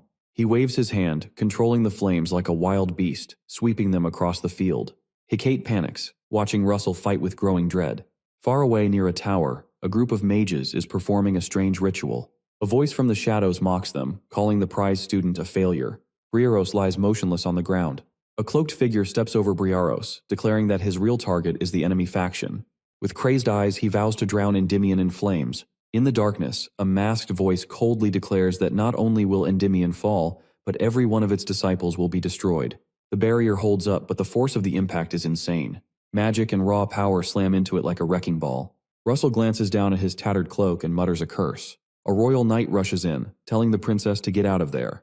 Kate looks back at Russell, her face full of concern. The enemy spots her trying to escape and starts chasing her. Russell just stays calm, confident the knights can handle Arcarium's goons. Suddenly, a guy in a red jacket starts laughing and unleashes a firestorm, challenging anyone to survive it. The explosion shakes the ground, but Russell stands strong inside his magic shield. He knows just playing defense won't cut it. An idea hits him, and he calls forth the magical sword, Gay Bolg, which fires off a deadly energy beam. Flames dance as the red-jacketed man realizes what's coming too late. The blast strikes him hard. Blood sprays from his mouth, and he drops to his knees, stunned by his defeat. Arrogance gets him killed, and our hero can't help but think things might be easier if he weren't so full of himself. In the distance, there's a chaotic fire, and knights are battling sorcerers. He turns toward a glowing doorway and whispers a name. Hecate. Russell steps into the dusty light, but red-cloaked figures block his way. One of them stumbles while another panics. Russell lights a flame in his palm, smirks, and throws a fireball at them. Their screams fill the air as he turns them to ash. With a cold voice, he warns them not to mention their master again. Hecate bursts in, hugging him tightly, tears in her eyes. She cups his face, asking if he's okay. Russell reassures her that he's fine and touches the glowing ring she gave him. He nods, explaining he can't use its power since he's lost his magic. Together, they face a shattered window, wind howling from the palace's direction. Russell tenses but tells her to relax. He trusts Sir Gillian to keep the king safe. Holding her hand, he insists they need to team up. The enemy will back off when they realize Arcarium has fallen. Hecate steps forward and announces her name as Princess Endymion. Calling on the sacred sword Erendite, she summons the king's blessing. Light flares up, and Russell gasps as he feels his strength return. Hecate suddenly collapses. Russell panics and catches her. Arendite has taken her life force to help the others. She whispers that she's given everything she has. He holds her hand tightly as voices around shout her name, honoring her sacrifice. Suddenly, a nasty voice cuts through the cheers, mocking the idea of wasting time on a woman. Russell stands firm with Hecate in his arms, feeling the looming threat. He yells for everyone to get back. A red flash sweeps over the battlefield as a black-cloaked figure raises his hand. His low voice echoes ominously, causing the ground to crack beneath them. A blast destroys nearby buildings, filling the air with fire and ash, scattering broken weapons and armor everywhere. From the smoke, the figure steps out, his cloak billowing as he simply says, "Blaine Blade." That marks the start of a new nightmare. Nearby, a red-cloaked enemy sneers, amused, taunting Russell that it's been way too long. Russell quickly raises a barrier to protect Hecate. He grits his teeth, realizing this enemy is stronger than he expected. From a distance, the foe looks shocked that Russell can stand against such a powerful attack. He mutters in disbelief, finally recognizing that this fight will be a tough one. Russell is panting, trying to wrap his head around how someone could take down a palace in just a few seconds. This enemy is unlike anything he's dealt with before. Blaine Trilogy gives a smirk, noticing that Arcarium is out of the picture and assuming Russell has taken care of him. He mutters that he told Arcarium his arrogance would be the death of him. Hecate steps up, clearly furious. She demands to know why Blaine turned against the kingdom and dragged innocent people into his crazy plans. Her voice shakes with hurt as she accuses him of targeting her all along. Blaine just laughs and mocks her caring nature, even joking that she'd make a decent king. Then, with a smirk, he asks if she's done talking because he still has business with the king. Russell jumps in between them, telling Hecate to back off. He says this guy won't be changed by words. Royal knights come rushing in, calling for the princess. She lets out a relieved smile, reassuring them that the king is safe, and they arrived only after seeing the palace go down. Blaine frowns at the growing number of knights and mutters that this is getting annoying. In the distance, the knights raise their weapons and shout, ready to charge. Suddenly, a massive explosion shakes the ground. Flames erupt as Blaine takes a direct hit, stepping back, stunned. Hanging in the air, he looks down at Russell and asks if he plans to stop him. Russell doesn't say anything, but his eyes give away everything. Blaine laughs, saying he looks like Daria did the last time they had a fight. Then, his tone shifts and he claims Daria is gone for good, stuck in the void. This leaves Russell stunned, making him think about the thin line between the void and darkness. Blaine challenges him to unleash his full power for his master. He then hurls a burning sword at Russell and activates Solomon's crown to block the hit. The fiery blade crashes into the ground, causing a huge explosion. Russell realizes the blade is moving faster than the speed of sound. The blasts shake the whole battlefield, and Blaine is shocked that a level 6 fighter managed to dodge it. Russell figures out he can manipulate time to anticipate Blaine's next move. He can sidestep, but his allies are still in the thick of the fight. If he moves, they'll be left open to attack. So, he decides to stand his ground. He conjures 5 powerful spears called Gay Bulg and launches them with deadly accuracy. Blaine scoffs, saying that trying to protect others is a weakness and it'll only lead to trouble. Dark purple light glows in his hand as he lifts it and fires a massive blast to show Russell just how far apart they really are. As the knights try to pull back, a stone wall suddenly appears, cutting them off. Hecate gasps at the unexpected spell. Purple energy crashes into the wall, triggering a series of explosions. The ground quakes, sending everything into chaos. Russell stumbles back, surprised by Blaine's quickness. He's able to chant as fast as Russell can. Magic rings float around Blaine as he looks at Russell with an amused curiosity, wondering how long he'll be able to hold on. Blaine goes quiet for a moment, then suddenly the ground shakes with a burst of energy. Flames and smoke fill the air, and when it settles, Russell is standing there, hurt, but still alive. He's clutching his shoulder, coughing in disbelief. Blaine smirks, saying he might have considered taking Russell on as a student if Daria hadn't stepped in. Getting his breath back, Russell realizes Blaine's speed and power are way beyond Arcarium. Just then, Hecate rushes over, looking worried, and Russell can't help but stare at her in shock, whispering her name. Blaine starts chuckling, teasing them about being lovers and how he'll make sure their graves are next to each other. This just makes Russell snap back, telling him to shut up. Blaine raises his hands, ready to unleash another fiery spell. Heat radiates off him as he's about to strike again. In the distance, a knight cries out for the princess to fall back, warning that they can't hold on for long. Blaine raises an eyebrow, surprised to see mage soldiers showing up for the fight. He mutters under his breath about the Duke's secret plans and how this whole battle is turning out to be more hassle than it's worth. With everything going on, Russell struggles to stay on his feet. Hecate comes rushing to him, and he reassures her that he's okay. He knows it's time to go full dragon mode. A notification pops up, telling him to grab a relic, which is the blue necklace from Princess Hecate. He turns to her, asking for it. She's taken aback, but eventually hands it over, having touched it in surprise. It's her mother's keepsake, but she sighs and gives it to him. Russell thanks her and channels his mana into the necklace. A bright blue light bursts out, shocking both of them. The system confirms that the relic's true form has been restored as a dragon scale. He expected horns, but he takes it in stride. He declares he'll absorb the scale. Light engulfs him as blue energy blasts out, shaking the ground. Blaine's eyes widen, and sweat starts to fall down his face as he can't believe what he's seeing. From the dust, Russell emerges, now armored in black dragon scales, and Hecate can only stare in awe. The system announces that Russell's body has been boosted, and his transformation will last longer with fewer side effects. Clenching his fist, he feels a surge of raw strength inside him, one eye glowing bright as the power of the dragon flows through him. With his transformation activated, he stands tall, covered in black scales and radiating energy. Blaine hovers above them, muttering that the rumors about Russell's dragon bloodline must be true. Dust swirls around as Russell faces him with determination. Nearby, a scar-faced man watches, now realizing how McCrae Hughes was beaten. Russell turns to Hecate, telling her to get back. He's not going to let her get hurt. Blaine laughs as he senses Russell's dragon mana, admitting it's on par with his own and dreaming of stealing it. Red and blue energy clash in the sky as Blaine thinks about using this chance to surpass all the Tower Masters. Russell's body is burning from the heat.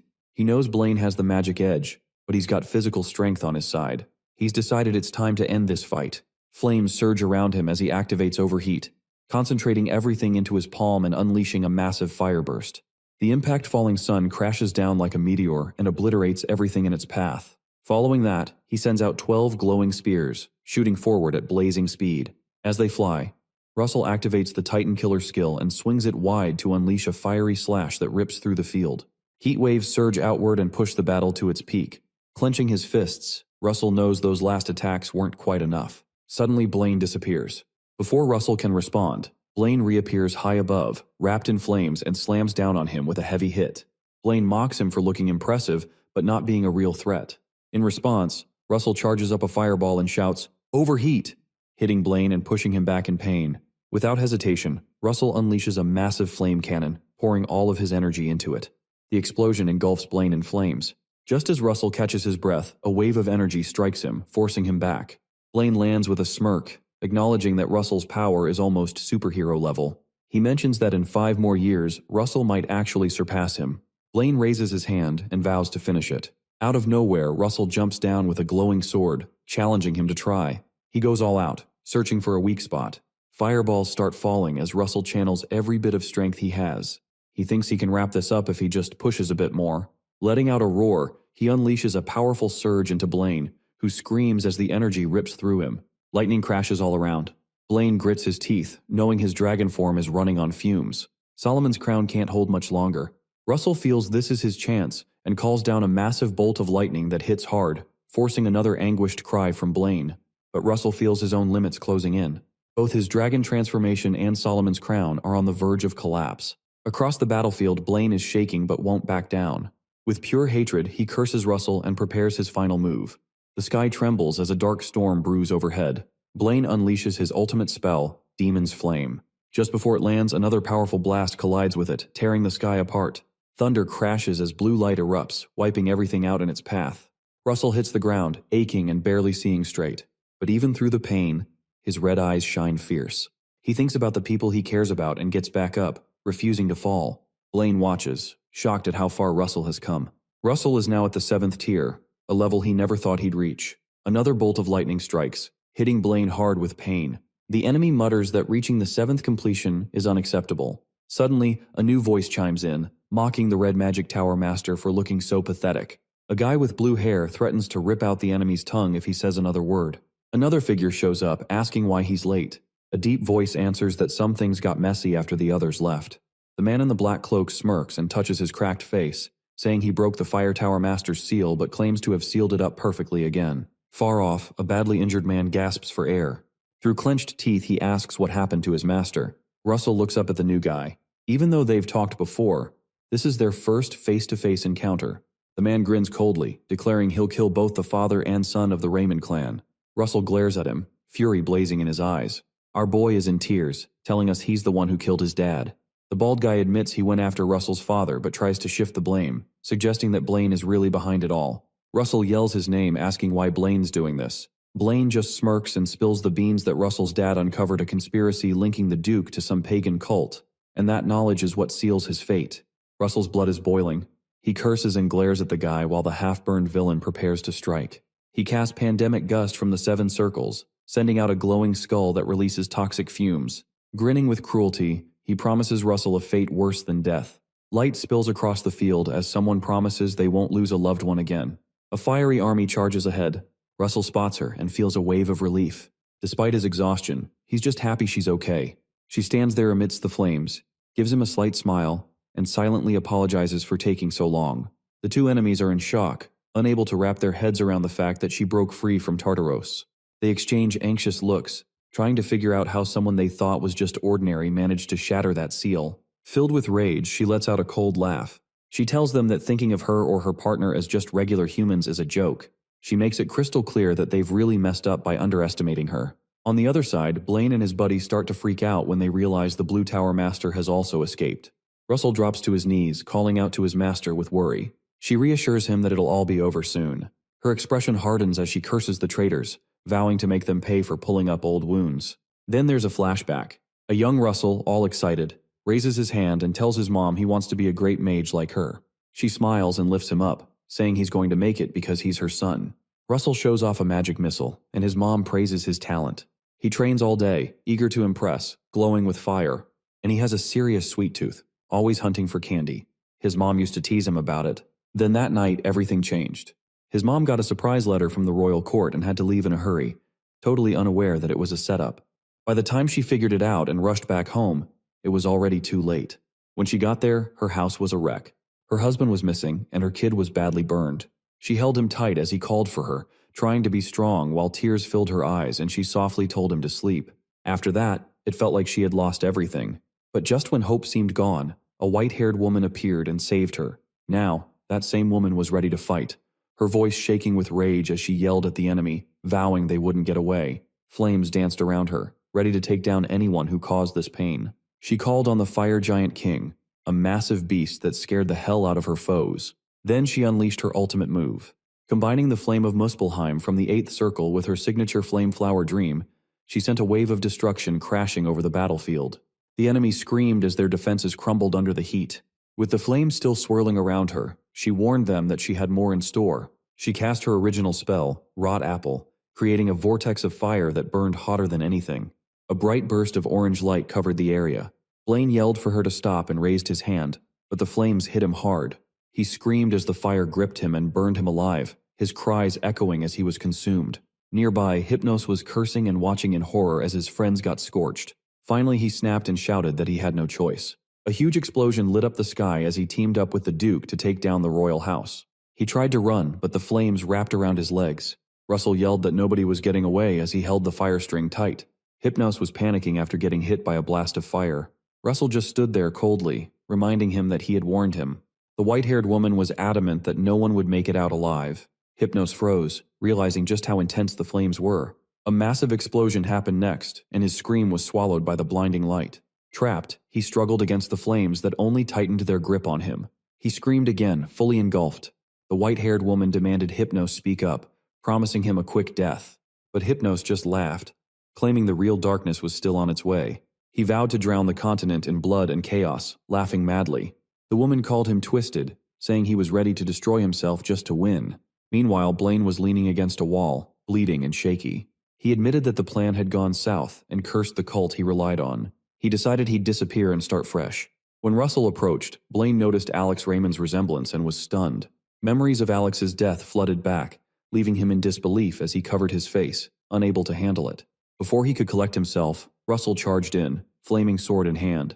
It hit Blaine right in the chest as he realized too late that Russell was Alex's son. As he fell, Blaine whispered that Alex Raymond wins. Blood soaked the ground, marking the end of their feud. Up on the ramparts, there was a clash of energy that made the air vibrate. A magical barrier was in place, and the knights were in a panic, wondering when help would arrive. Then, a bearded mage appeared, blasting water at the enemy and mocking them as they scattered. Soldiers cried out that the fire tower was joining the fight while flaming beasts swarmed the battlefield. One soldier warned that Jillian was guarding the ramparts. The commander urged the troops not to retreat, insisting they had the numbers. A knight cursed, saying the enemy was turning the tide just before the ramparts fell. Another knight glared, questioning how the monsters got loose, blaming it all on Blaine and Hypnos. Soon, a new figure showed up, pointing to two charred bodies. With the sunset behind her, she said they were unrecognizable, but had been brought for a reason. A woman shouted the Grand Duke's name and stepped forward, flames in her hands, ready to protect Russell and the others. A knight shrouded in a purple glow steps up, boasting about his years of planning. With a sneer, he shouts and swings his blade, ready to take out anyone who gets in his way. Just when it seems like he might lose, Russell's hands burst into flames. The white-haired woman reminds him they have a score to settle. After a quick nod, Russell unleashes the flame of destruction, creating a huge firestorm across the battlefield. The purple knight gets caught up in it, screaming as his armor melts and his body turns to ash. Suddenly everything goes quiet. The knights lower their heads one by one, coming to the realization that the battle is finally over. At dawn, light seeps over the ruins of the palace. The king talks about plans to rebuild, but insists on using the Golden Tower to help restore people's homes. The tower leader agrees, promising to get things moving quickly. Then, the white-haired woman updates the king, confirming that Hypnos' warning is legit. She says Hypnos warned that someone is about to bring true darkness to the continent.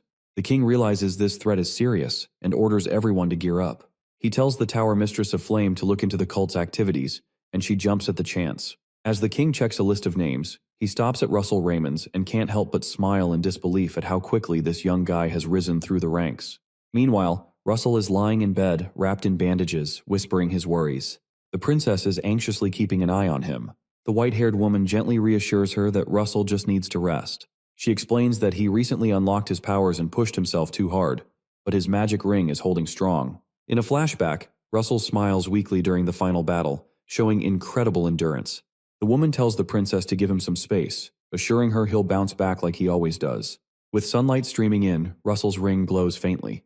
He stirs and calls out to his master, sensing warm red energy nearby. It's Pepper, now an intermediate fire dragon. A notification pops up, confirming their full fusion. Russell smiles, feeling a surge of renewed strength and hope. Outside, under the moonlight, he presses a hand over his chest where Pepper's light pulses, feeling stronger than ever. He forms the spell of perfection, reflecting on his journey and how he defeated the man who killed his father. But he knows there's still work to do. The cult is still out there. With clenched fists and flames rising, he vows to become even stronger. Looking around the open space, he thinks about whether Pepper can change sizes like before. Excited, he summons the spirit gate and calls out Pepper's name. A fireball shoots up into the sky. From the blaze, Pepper emerges, a stunning red dragon with blazing wings. Russell stands in awe, filled with joy at the sight of his powerful companion. He rushes forward, arms wide, to greet the dragon spirit. Pepper lets out a happy rumble as Russell gently pats its head, praising how cool it looks. It feels like they're finally reconnecting after ages. Russell checks out Pepper's new form, impressed by how much stronger and more majestic it's become. He realizes Pepper only awakens after he hits 7 perfections, and their bond has grown deeper than ever. Russell places his hand on his chest and feels the mana flowing perfectly alongside Pepper's. He smiles, knowing they're set for some exciting times ahead. Looking up, he asks if Pepper can still shrink. The dragon tilts its head like it's listening, and then, with a little pop, shrinks down to an adorable size with big eyes. Russell laughs and claps, amazed that Pepper hasn't lost that trick. Pepper bounces around, clearly loving this. Russell suggests they have some fun, and Pepper agrees, quickly shifting back to full size. They take off into the sky at a crazy speed, and Russell can't help but watch in awe at how agile Pepper is. Holding onto Pepper's neck as they dive through the air, Russell feels the wind rushing past him. He grins, realizing their combined speed and power have reached new levels. Suddenly, Pepper lets out a stream of fire into the sky. Russell is surprised at first, then starts laughing, feeling that they're perfectly in sync. Flames wrap around him, forming fiery wings. Russell shoots forward in a bright blaze, keeping up with Pepper. He feels confident that together, they could take on anyone in the air. He encourages Pepper to go higher, and they soar into the night sky, leaving glowing trails behind. 3 days later, Russell holds a message from the princess and his friends. Cheers erupt as they celebrate. He stares in disbelief when he realizes he's been named a duke. That title comes with royal status, something never given to anyone outside the Rathmos clan in Endymion. Even the first Raymond was only named Marquis. The princess gently touches his face, sharing his shock. The Tower Mistress of Gold remembers how the meeting hall went completely quiet when the news came out. A burly warrior laughs, saying no one can dispute it. Russell definitely earned that title. The Tower Mistress of Flame teases him, calling him Duke Russell. Embarrassed, he asks everyone to just treat him like normal. He insists he's still Russell Raymond, a student of the Tower Mistress of Flame. She promises nothing will change. A warrior slaps him on the shoulder, laughing that Russell's humility makes him even more likable. The group chuckles together, and the mood is warm and friendly. Later that evening, Russell sits on his bed, gently stroking a sleeping Pepper. He sighs and checks his quest rewards. A glowing item reveals a map pointing to a dragon nearby in the Empire. He leans in, surprised and curious. Pepper tilts its head, sensing Russell's interest. Russell thinks carefully, plotting his next move. The Britannian flag and the Empire's capital pop up in his mind. He recalls the rumors about a sick emperor, feuding princes, and growing tensions. Getting in won't be easy with strict borders and heavy security. Lying back, Russell mutters that he never expected Britannia to be his next stop. It's going to be dangerous, but he's determined.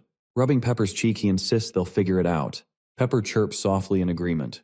Meanwhile, a woman stands on a ship under the stars, gazing out at the horizon with a smile. She whispers that the boy should wait for her, her eyes sparkling as she declares she's going to find him. The king walks into the grand hall, the morning sun lighting up the shiny floors. Everyone bows together, showing their admiration and respect. He looks around and announces why they're all gathered, to sort out the lives of the fairy folk and beast people. In the crowd, a young man stands lost in thought. Memories return, and he's surprised how long it's been since he saw them. Guilt rises for nearly forgetting the fairy and beast people's escape during the rebellion, but it soon turns into resolve. The king appoints the Tower Mistress of White to aid the fairies, while Duke Russell is tasked with protecting the beast people. A man nearby bows and accepts the duty with calm confidence. With a tight smile, the king says it's time to dive into upcoming plans, but the tension in the room is palpable. Russell is trying to stay calm but privately worries about Muya's fiery personality. He can't shake the thought that she might challenge him, especially since he's still hurt. Just the idea of that rattles him a bit and leaves him unsure of how to deal with her if the moment arises. Meanwhile, Muya is soaking up the sun, stretching like a wildcat ready to strike, and she can't help but grin at the idea of facing off against the human boy whenever she gets the chance. Her mind buzzes with excitement at the thought of a good fight. Someone nearby remarks that the Beast Queen looks extra fired up. A large bullman agrees and says it makes sense since a worthy opponent is finally in front of her. Another observer looks puzzled, but before he can speak, a small bunny with binoculars yells that land is ahead. Excitement builds as Endymion's skyline comes into view along the coast, marking the end of their sea journey. Russell admires the rows of ships lined up at the harbor bridge, ready to dock. He soon spots a huge crowd waiting at the pier, buzzing over the arrival of the beast people, figures once only known through stories. Then Russell senses a strange surge of mana from within the crowd. He mutters, wondering where the surge came from, and scans the crowd. Just then someone calls out Sir Alan. A silver-haired man steps forward with a smile, recognizing Russell and saying the king sent him to help however he can. Russell laughs and tells him to drop the formal title. Alan jokes that he'll call him Duke if that works better. Russell admits that actually sounds kind of cool. Before they can relax, a loud voice orders everyone to line up. The crowd turns to the harbor, buzzing with energy as the next adventure begins. The beast people march in single file, each one showing off unique traits that draw curious stares. Russell and Alan scan the crowd for Muya. She suddenly charges in like she's ready to fight. Alan freezes, sensing a powerful aura stronger than even the Tower Mistress. He realizes this must be the fierce warrior Russell mentioned. Muya stops in front of them and greets Russell with her usual mix of fun and challenge. Russell jokes she hasn't changed, and she laughs, saying he looks stronger. She notices his aura and suggests they test it. Russell, still recovering, asks her to hold back a bit since her energy is making others uneasy. Later on, the beast people head into the vast Avert forest. While moving through, Muya asks why the fairies are sharing the space. She complains that no one filled her in on that. Russell explains that Avert Forest is the biggest in Endymion, so there's plenty of room for both of them without clashing. Muya keeps grumbling that the fairies are too peaceful and boring for her taste. To calm her, Russell promises that if she behaves, he'll find her a worthy opponent. That gets her fired up. She points at Alan and says anyone who wants to fight her needs to be on Russell's level. Alan flinches, clearly not expecting that. Muya leans in and says Alan seems strong at first, but she can't feel any mana from him. Curious, Russell flips through his thoughts about Fenrir, the first Beast King rumored to have dragon blood. He starts to wonder if Muya might be part of that lineage. Looking at her more closely, he sees how much she resembles Fenrir. If she has his blood, she might carry dragon traits too. Just then, Muya hugs him and asks why he's staring. Russell stammers and tells her to let go while Alan just stands there, frozen. Back in Avert Forest, the White Tower Mistress praises Russell's progress. He tells her to call him whatever she likes. Nearby, Muya spots a tough-looking human girl and makes a comment. The girl calls her rude. Then a cheerful voice welcomes the beast people. Arain and Elo bow and greet Russell, saying it's been a while. Muya teases the pair about their sharp ears and possible strength. Alan chimes in, reminding her to show a little more respect. Muya then tells Russell she catches a scent from one of the fairies that reminds her of him. Elo, caught off guard, quickly denies any connection. Muya jokes that Elo might be trying to stake a claim on Russell, making Elo snap back that he's not some prize to be won. To ease the tension, Russell gathers both groups and lays out a boundary plan. He explains that a bit of friction is normal since their cultures and environments differ, so they need to define clear territories. He suggests using a huge chestnut tree as the divider, north for the fairies and south for the beast people. Both Arain and Muya agree. And of course, Muya reminds him not to forget about their duel. Later, in a quiet vehicle heading to the capital, Arain asks if the king's meeting will be special. Russell says Muya will represent the beast people. Muya shrugs off the title and says she only wants a good fight. Russell adds that there will be a grand ball at the palace to show strength and unity to the world. When Muya hears about the food at the ball, she brightens but quickly stiffens, sensing two powerful beings approaching. She mentions that one might match her in strength, but the other is much stronger. The thought of facing them excites her. Russell tries to calm her down, explaining that one of the two is his master. Muya scolds him for not saying so earlier and frantically adjusts her outfit, asking how she looks. Russell, unsure how to respond, stays quiet. When the carriage stops, Russell's master and the Blue Tower mistress step out. He is surprised they came personally. Hemingway Melville and Daria Snow White explain that the king asked them to greet the new guests. Arain recognizes Daria and expresses her deep gratitude, recalling how Daria once saved her daughter. A woman beside her introduces herself as Manure of the Elves from the White Ash Tree tribe and apologizes for not thanking Daria sooner. Daria simply smiles, saying she did what was right. Muya stumbles as she introduces herself to Daria as the Beast Queen. Daria gently tells her not to be so formal. Muya insists she's fine, though it's clear she feels awkward. Russell watches, thinking Muya must be uneasy around those stronger than her since her people value power above all. Elo suddenly glances at Daria, noticing something strange. Daria tilts her head, puzzled. Muya sways slightly, and Russell asks if she's all right. Daria's expression turns faintly sulky as she realizes Russell, despite his easygoing nature, is no fool. She braces herself for tension at the upcoming ball. Meanwhile, the princess scans the capital with a pounding heart, gripped by an unease she can't explain. Russell couldn't believe his eyes at how stunning the palace looked after its makeover. It was as if the damage had never even happened. Diara was right beside him, grinning as she mentioned how Niccolo and his crew of students had been working non-stop, even skipping breaks. She reminded everyone around to hurry inside because the king was waiting for them. Once inside the grand hall, Russell stepped up as Duke Raymond, proudly announcing that his mission was a success. The king welcomed him with a big smile and told him to stand up, genuinely appreciating all his hard work. Then Arain and Ilo came over, bowing and introducing themselves as part of the celestial Pure White Tree clan. The king thanked them sincerely, promising they'd always be remembered for their help and hoping for lasting peace among all the races while the forest recovered. Muya then introduced herself as the Beast King, trying her hardest to get the greeting right. Russell quickly jumped in, apologizing for her, saying she wasn't exactly familiar with how these formal events worked. The king didn't mind, showing that he understood beast folk traditions. He even suggested giving Muya a formal title at the upcoming ball, which caught her off guard. She stammered but promised to follow his orders, and Russell smiled at her and couldn't help but think he'd need to give her some etiquette tips soon. Fast forward 3 days, and Muya confidently knelt before the court, reintroducing herself as the Beast King and pledging her loyalty to the kingdom of Endymion. The way she carried herself surprised many in the audience, as everyone expected her to be a bit more wild, given her reputation. King Alphonse Rathmos signaled for the ceremony to kick off. With a lot of formality, he gave Muya the Lakos family name and named her an earl, officially bringing her into the ranks of Endymion's nobility. As he tapped a ceremonial sword on her shoulder, applause erupted, clearly heartfelt. Under the sparkling chandeliers, nobles were dancing gracefully in the ballroom while Muya watched with a hint of confusion, wondering why everything felt so extra. Russell came over and complimented her, saying she really nailed it. Not long after, a noblewoman approached Russell for a dance. Just then, Hecate Rathmos walked in with an effortless elegance, apologizing for being late to introduce herself. Elo's eyes widened, noticing how close Hecate seemed to Russell, while Muya figured she must have some significant ties to the king. Hecate then suggested a change of scenery, inviting Muya and Elo for a private chat. When Russell offered to join, Hecate kindly but firmly declined, saying it was a conversation strictly for the women. Diara, watching from a distance, couldn't help but chuckle to herself, thinking it looked like a subtle competition over Russell. The scene shifts to a quieter room where a maid bows to a guest, calling her princess, and leads her inside. Hecate invites Muya and Ilo to sit and suggests they relax and skip the formalities. Muya seems calm and focused, while Hecate, looking serious, explains she wanted to talk about something important. Suddenly, she downs her drink fast, leaving Muya and Ilo a bit shocked. Lowering her voice, Hecate asks what they really think about Duke Russell, the guy she's about to get engaged to.